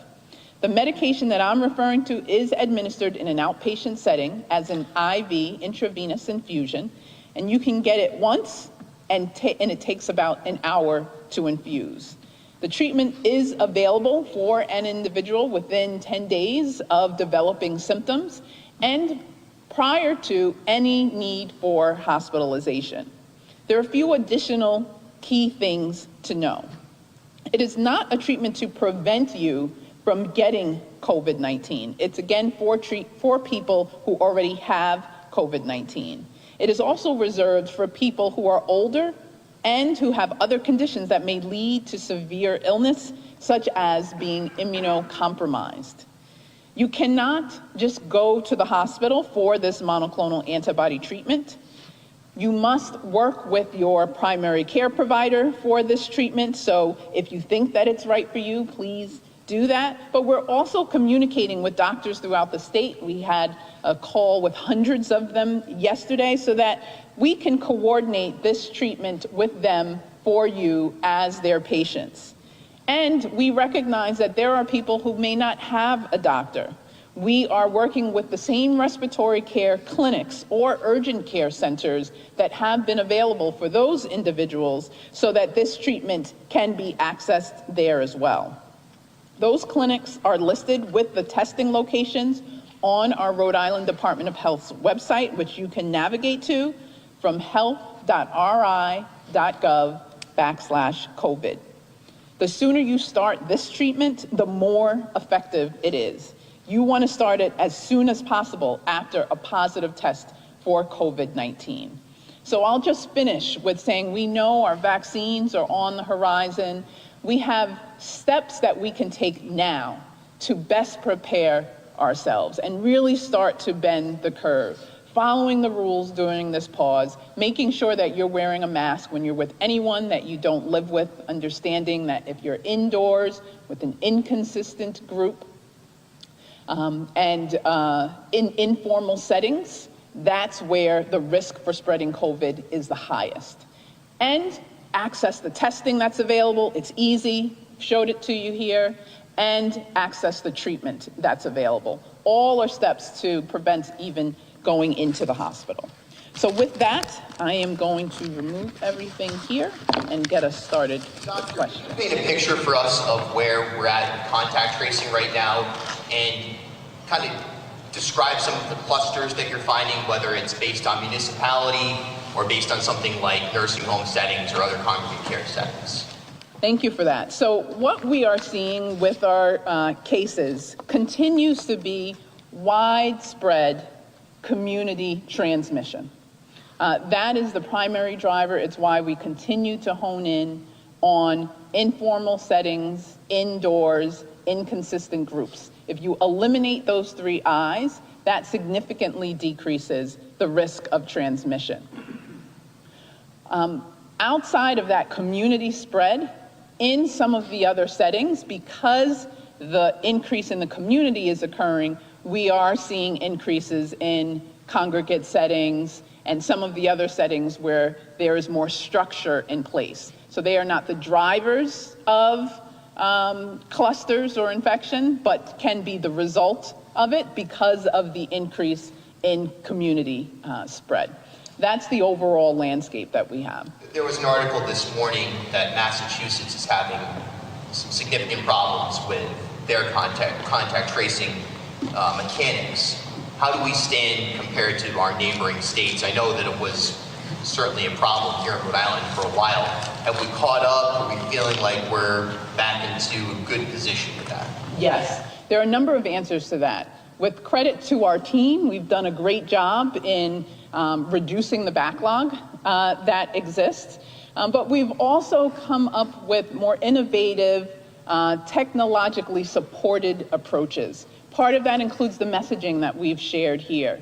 The majority of people, once we call them, actually know that they are positive, they're familiar with who their contacts are.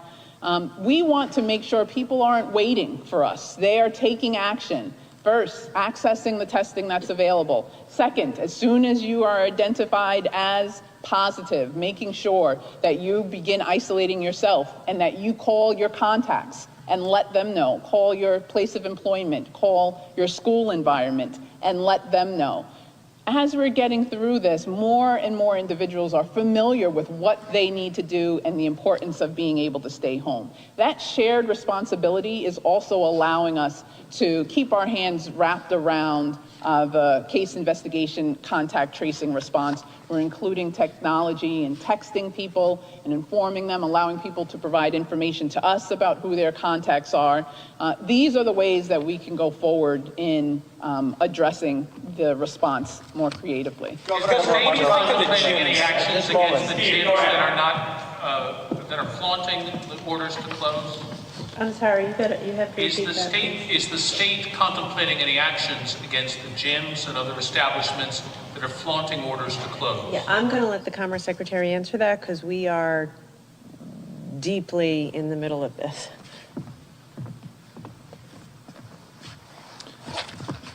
Yes, we have a system of progressive leaning in to businesses that are either unknowingly breaking the rules or are doing something more flagrant. So first, of course, we communicate with the business. We want to make sure that our policies are understood, and most commonly what occurs is the business is not fully aware or thought that they were under an exception that doesn't exist, and they immediately remedy. So that's the most common case, and it has happened a number of times during the pause. The second thing that happens is that if they clearly are in violation, there'll be an inspection or at least an observation as to whether they're open when they ought not be, and there is a compliance order or what's called an immediate compliance order that's issued. And we are in the process of issuing some immediate compliance orders.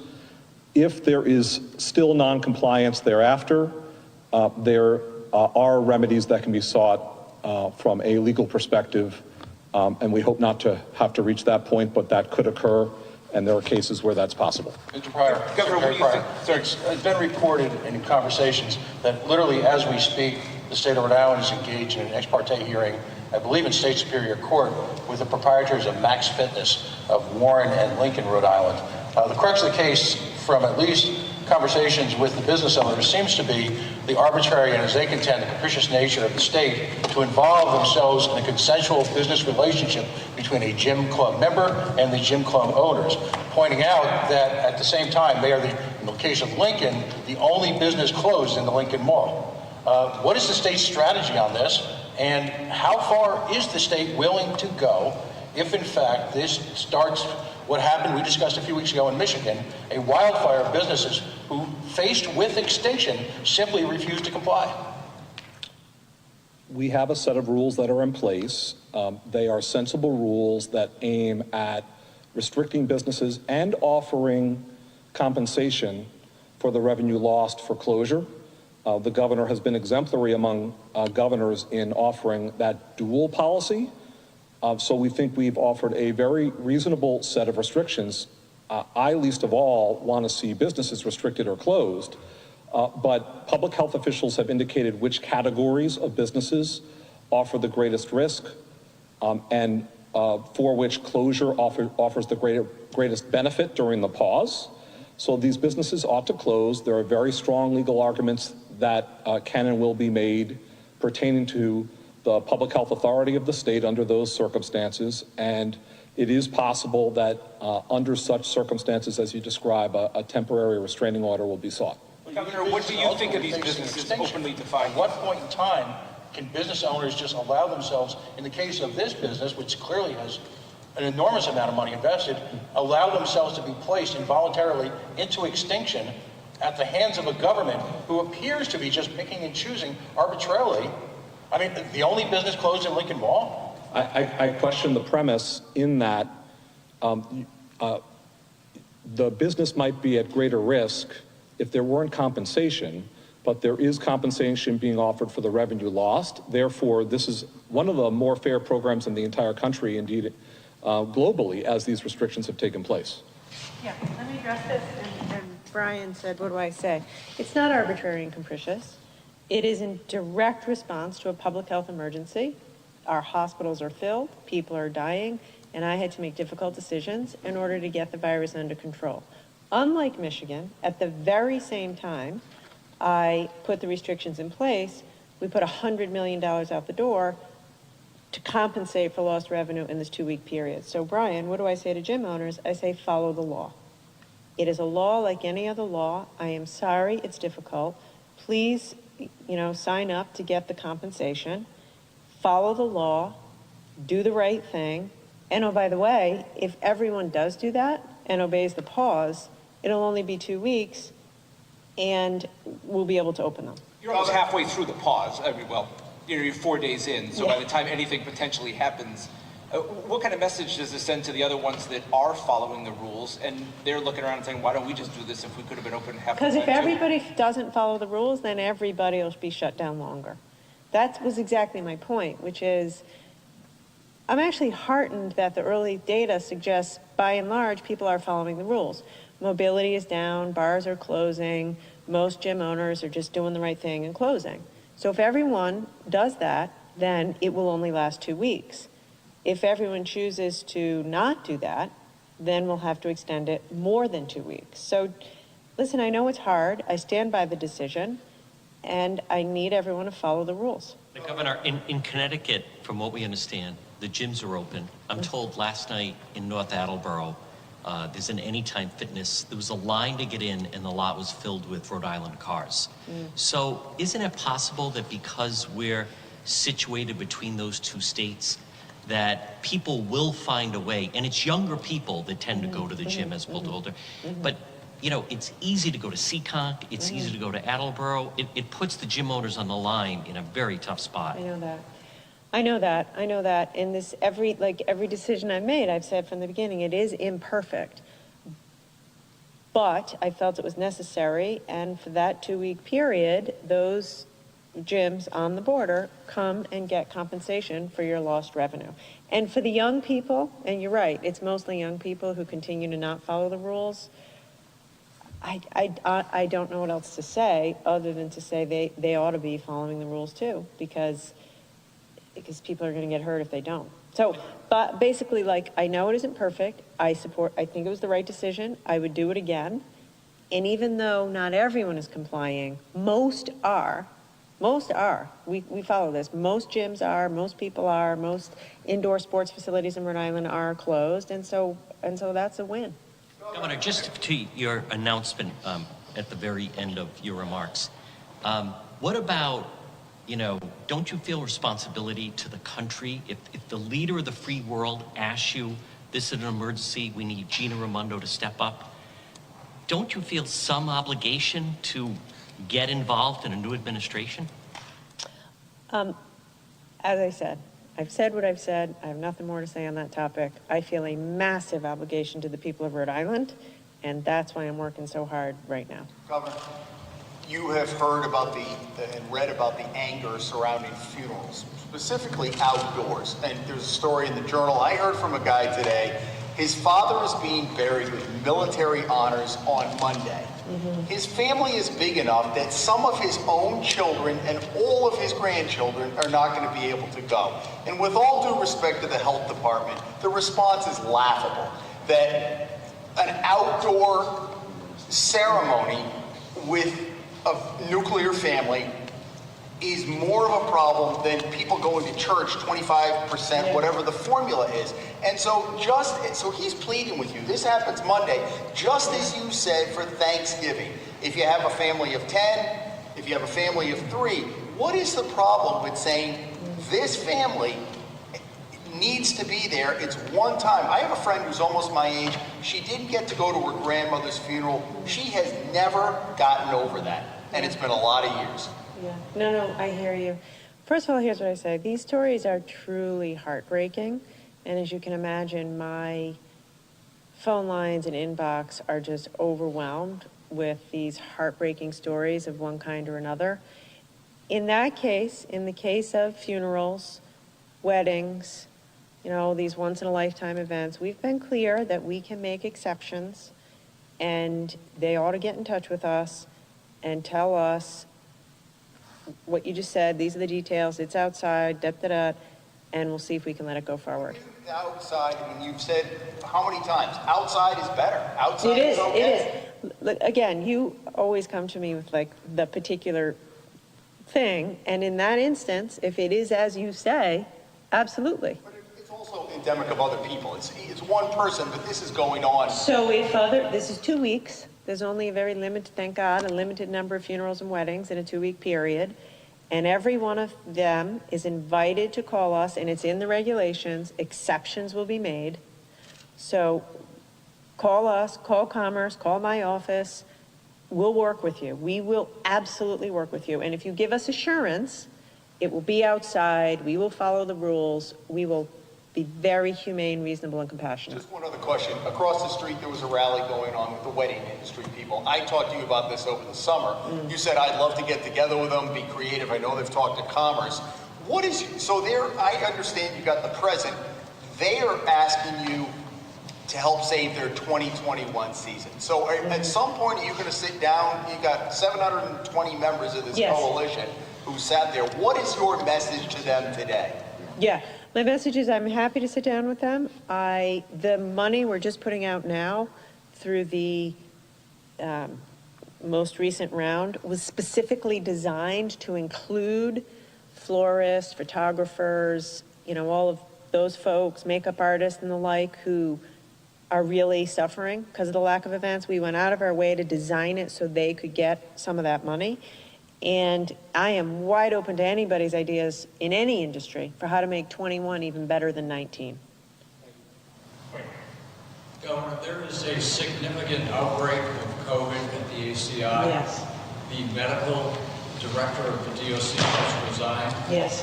What are you going to do? What is the state going to do to protect inmates and staff of the state prison system? Yes. Thank you for asking that question. So first, you are correct. There is a significant outbreak in the maximum security at the ACI. We have 600 cases, and it's a serious situation. I will say we're doing everything we know how to do. The reality is that facility was not built with a public health pandemic in mind, which is to say there aren't even walls in between some inmates or rooms. So while that isn't an excuse, it is an extremely difficult environment in which to control an outbreak once somebody gets sick. What are we doing? We are all over it. We are all over it. We are testing every inmate on a regular basis. Every single inmate who gets sick gets a full medical evaluation. I think there's very few, 2 or 3, who are in the hospital. We're making sure they get excellent medical care, and we're doing the best we can to control the situation. Dr. Clark did resign. I would like to say I'm sad to see her go. She's fantastic. It's a really tough job, and I'm